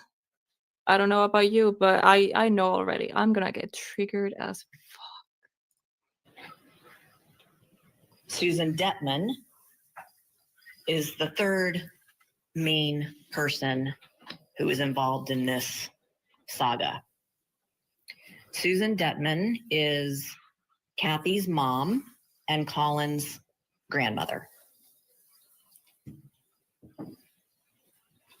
Christopher Griffith is Colin's older brother, so son of Kathy and of Charles Griffith, who goes by Chuck sometimes.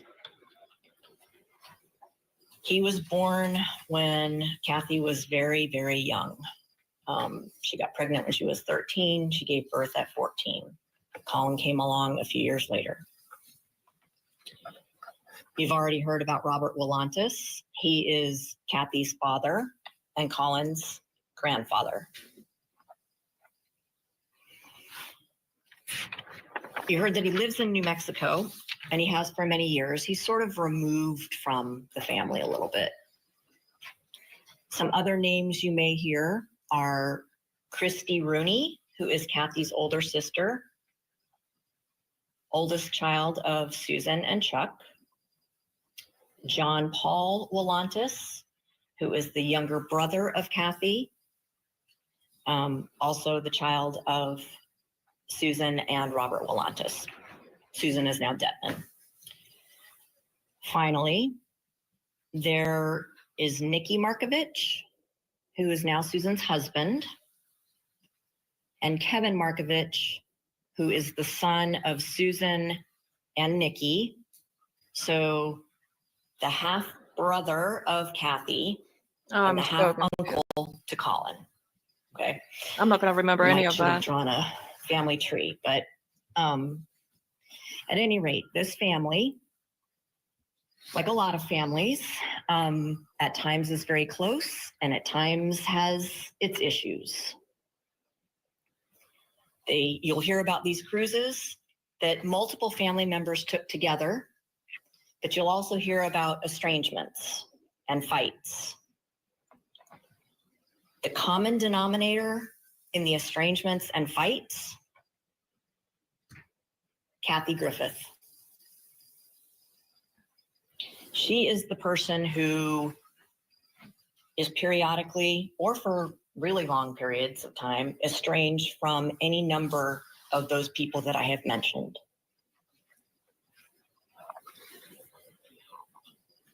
You heard that she lived separate from Colin for many years. That was after her divorce from Charles Griffith.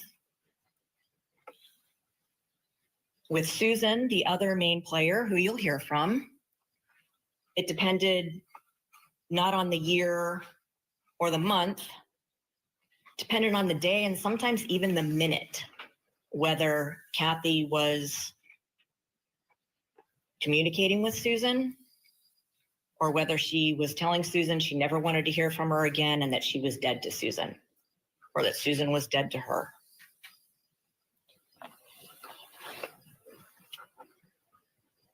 Susan was. That's true. Yeah, maybe they are witnesses. So that's why she mentioned them by name, because I was like, why are you saying all this? I'm not going to remember that. But yeah, it could be they're going to be witnesses and kind of on their side, on Colin's side. So I don't know. We'll find out. But I think that's the reason their names are mentioned, because yeah, why else would she just list names? Was a regular part of Kathy's life because she lived in Florida and close in Florida. Susan periodically stayed in Charlotte County. You heard about some of her other homes. She travels quite a bit, some for work, but for a variety of reasons. But she is the constant in Kathy's life. Always there when Kathy needs something, especially money. Some of the things you heard about that Kathy provided for Colin, according to Mr. Levine, were actually provided by Susan. Susan paid for every single trip they took, and that Kathy chose to take. So Kathy, is she the mother? I think, yeah, but I don't want to like assume and then I'm wrong.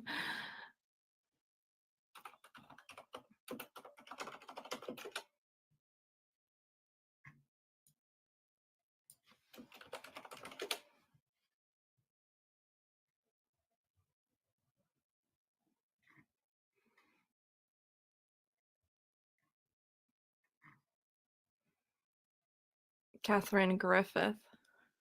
39-year-old, so very young. Yeah, really young mother. So Colin is 17. Or at least was during the murders or murder. And Susan is the grandmother. Okay. I'll try to keep up. I've been up the whole night. It's 6 in the morning, 6:20 in the morning. Susan would pay Kathy's phone bill sometimes.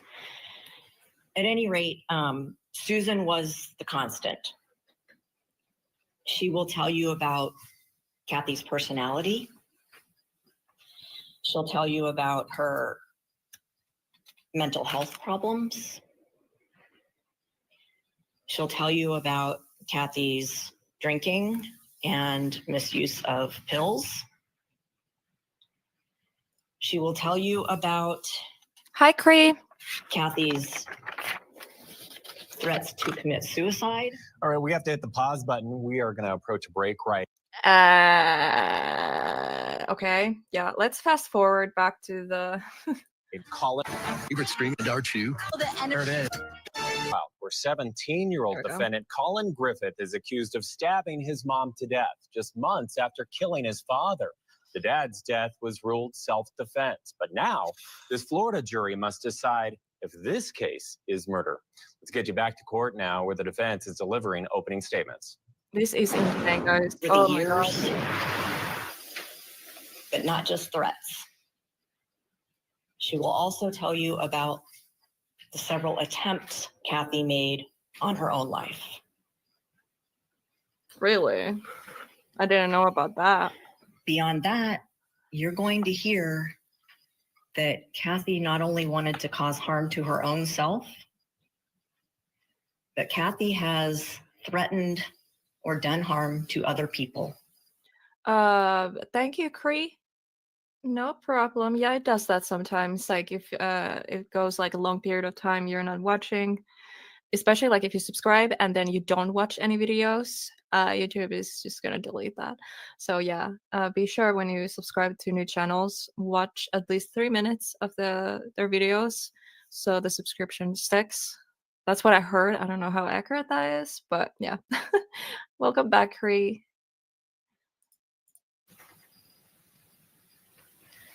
You'll hear some of those details about some of the things that she actually did to another person in front of Colin involving weapons. You will hear that she has threatened to kill different people at different times and actually taken steps towards completing that wish. Wait, what? I'm so confused.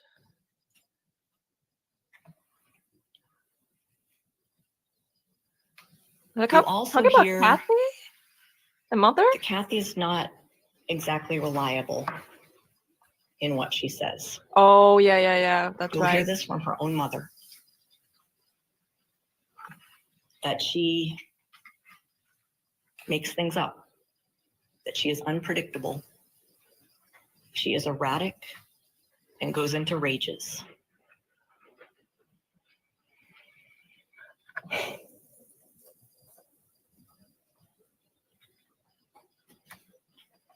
As I said before, Kathy has been or was still estranged from multiple family members at the time of her death. I won't go into the details now, but you will hear about some of those details as well. So let's go back to September of 2023, now that I've sort of laid the scene. The family went on a cruise in September of 2023. Susan paid for it. It was Susan and Kathy and Colin and Kevin, and I'm not sure if anybody else went or not. Kathy got upset on that cruise. You'll hear that Kathy, according to her own mother, if somebody doesn't do something that she expects them to do, she gets very angry. And in this particular situation, Kevin.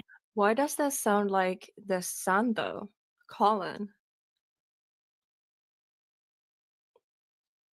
Because he seemed like the mother wanted him to do household work, take responsibility, because, yeah, he's 17, like, he's almost adult. And he was like, nah, I don't feel like doing that. And then, yeah. So, I don't know. Maybe there's truth behind that. Whatever the reason is, that still is not a reason to kill anyone. And his girlfriend was also on the cruise. We're supposed to meet her at 8:00 to go to some activity on the cruise. Yeah, I'm not And very apparently familiar Kevin with and his this. girlfriend were late. And Kathy got really upset. Maybe she did. I don't know. Started saying that they had lied to her and that she was done with them. And she ended up getting her own room for the last night or two of the cruise to be Okay. separated from everybody else. Okay. What's your point? You'll hear that as Kathy and Colin were driving home from the cruise, and Kathy's already mad, at least according to Susan, that Kathy was also upset with Colin. You'll hear a variety of things about why she was upset with Colin. You'll hear that she claimed that he was failing a class, and that's why she was mad at him. He wasn't ever failing a class.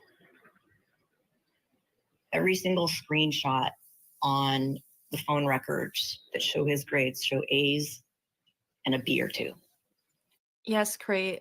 He killed his father, but he said it was self-defense. So yeah, he walked free from that, and now he killed his mother, and now he's free from that also. Both cases. You're not guilty. So now he lives with the grandmother. I freaking hope there's not gonna be a third victim, the grandmother, because there's a pattern here. So I don't know. Again, I'm biased a little bit, but I'm trying to open my mind. I'm gonna be listening to the defense. I'm gonna be like trying to put myself, to their side to kind of feel how it feels. But it's not gonna be easy. I'm back. I was keeping your man company. Aw, welcome back, Frank. What the fuck? It seems to me that they fucked up the last time, and now the mom is dead. Wow. Yeah. 2 people are dead now. Both parents. He killed both of his parents. And he claimed self-defense. So, yeah. So if the grandma dies, because he keeps saying that the grandma is his safe place, the grandma's place is where he runs when there is problems at home. So he can't say if the grandma is next. He can't say, oh, it was self-defense, because then it wouldn't make any sense. So I just fucking hope that this is it. There's no more victims. But it's so crazy he can walk free. He's at that age, he's gonna start dating. He's getting a relationship and making family. Like, I mean, I don't know. Like, not everyone wants to have a family, but maybe he will have his own family. He already killed 2 people, his own parents. So this is, I have a bad feeling this is not going to be the last we hear from him. I hope I'm wrong. But yeah, let's continue watching. Colin graduated early from high school with college credit. He was not failing. You may hear that Kathy was upset with Colin because he had an appointment set up with, he was dual enrolled too. So he had, high school teachers, but also college professors. She got upset that he said, oh, I have an appointment with one of my teachers or professors. And she was mad that she hadn't been told that in advance. Yeah, the grandma is. So. Okay, I'm going to say this real quick. Cree, you weren't here. So the grandma, so there is a video also from Court TV. It was titled that the grandma says that the victim, so the mother of Colin, so her daughter, mind you, her own daughter was murdered, and she sides with the murderer and lives with him. Okay. But the title was, I can actually check it. It's right here.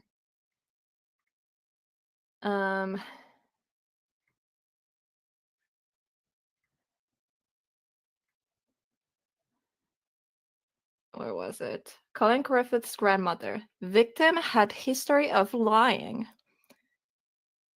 So, you call your own daughter who died a liar. So you're victim blaming here. Like, what kind of... I don't know.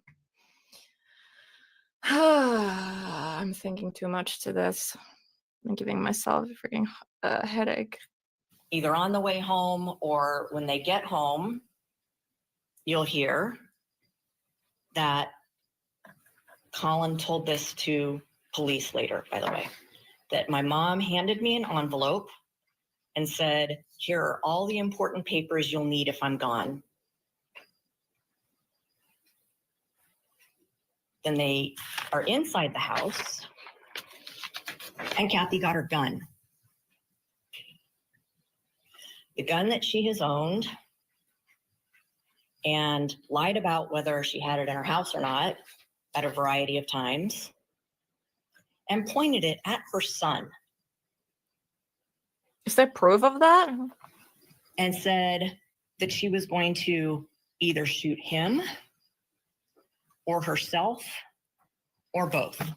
Is that just what the son said? Is there actual proof or the witnesses? She handed the gun to Colin and said, just shoot me. She's ordering him around the house. At one point, of course. It's her house. That's her son, who's almost adult. He's 17 years old. She's asking him to do house chores. Clean this, clean that. Would you clean your room? There's a lot of leftover food. There is ants. And he would always say, nah, I don't feel like it. And he would get mad when the mother asked him to do stuff. Of course the mom is ordering him around. She's his mother. And he's living under her roof. Of course the mother is ordering him around. That's just... Bro, I'm sorry. I told you I'm gonna get triggered by listening to the defense because... Oh my God. It's just... I'm gonna stop talking. I'm outside. He says, when you hear the pop, you can come back in. Makes him sit down outside her bedroom, cross-legged, When he didn't want to sit cross-legged, she said, "You're going to sit cross-legged," with the gun pointed at him while she sits on the bed. At some point, Oh yeah, she was there Kathy, that I night. guess, decided not to go through with whatever her plan was. And in her erratic and unpredictable way, she put the gun away and drove Colin to school.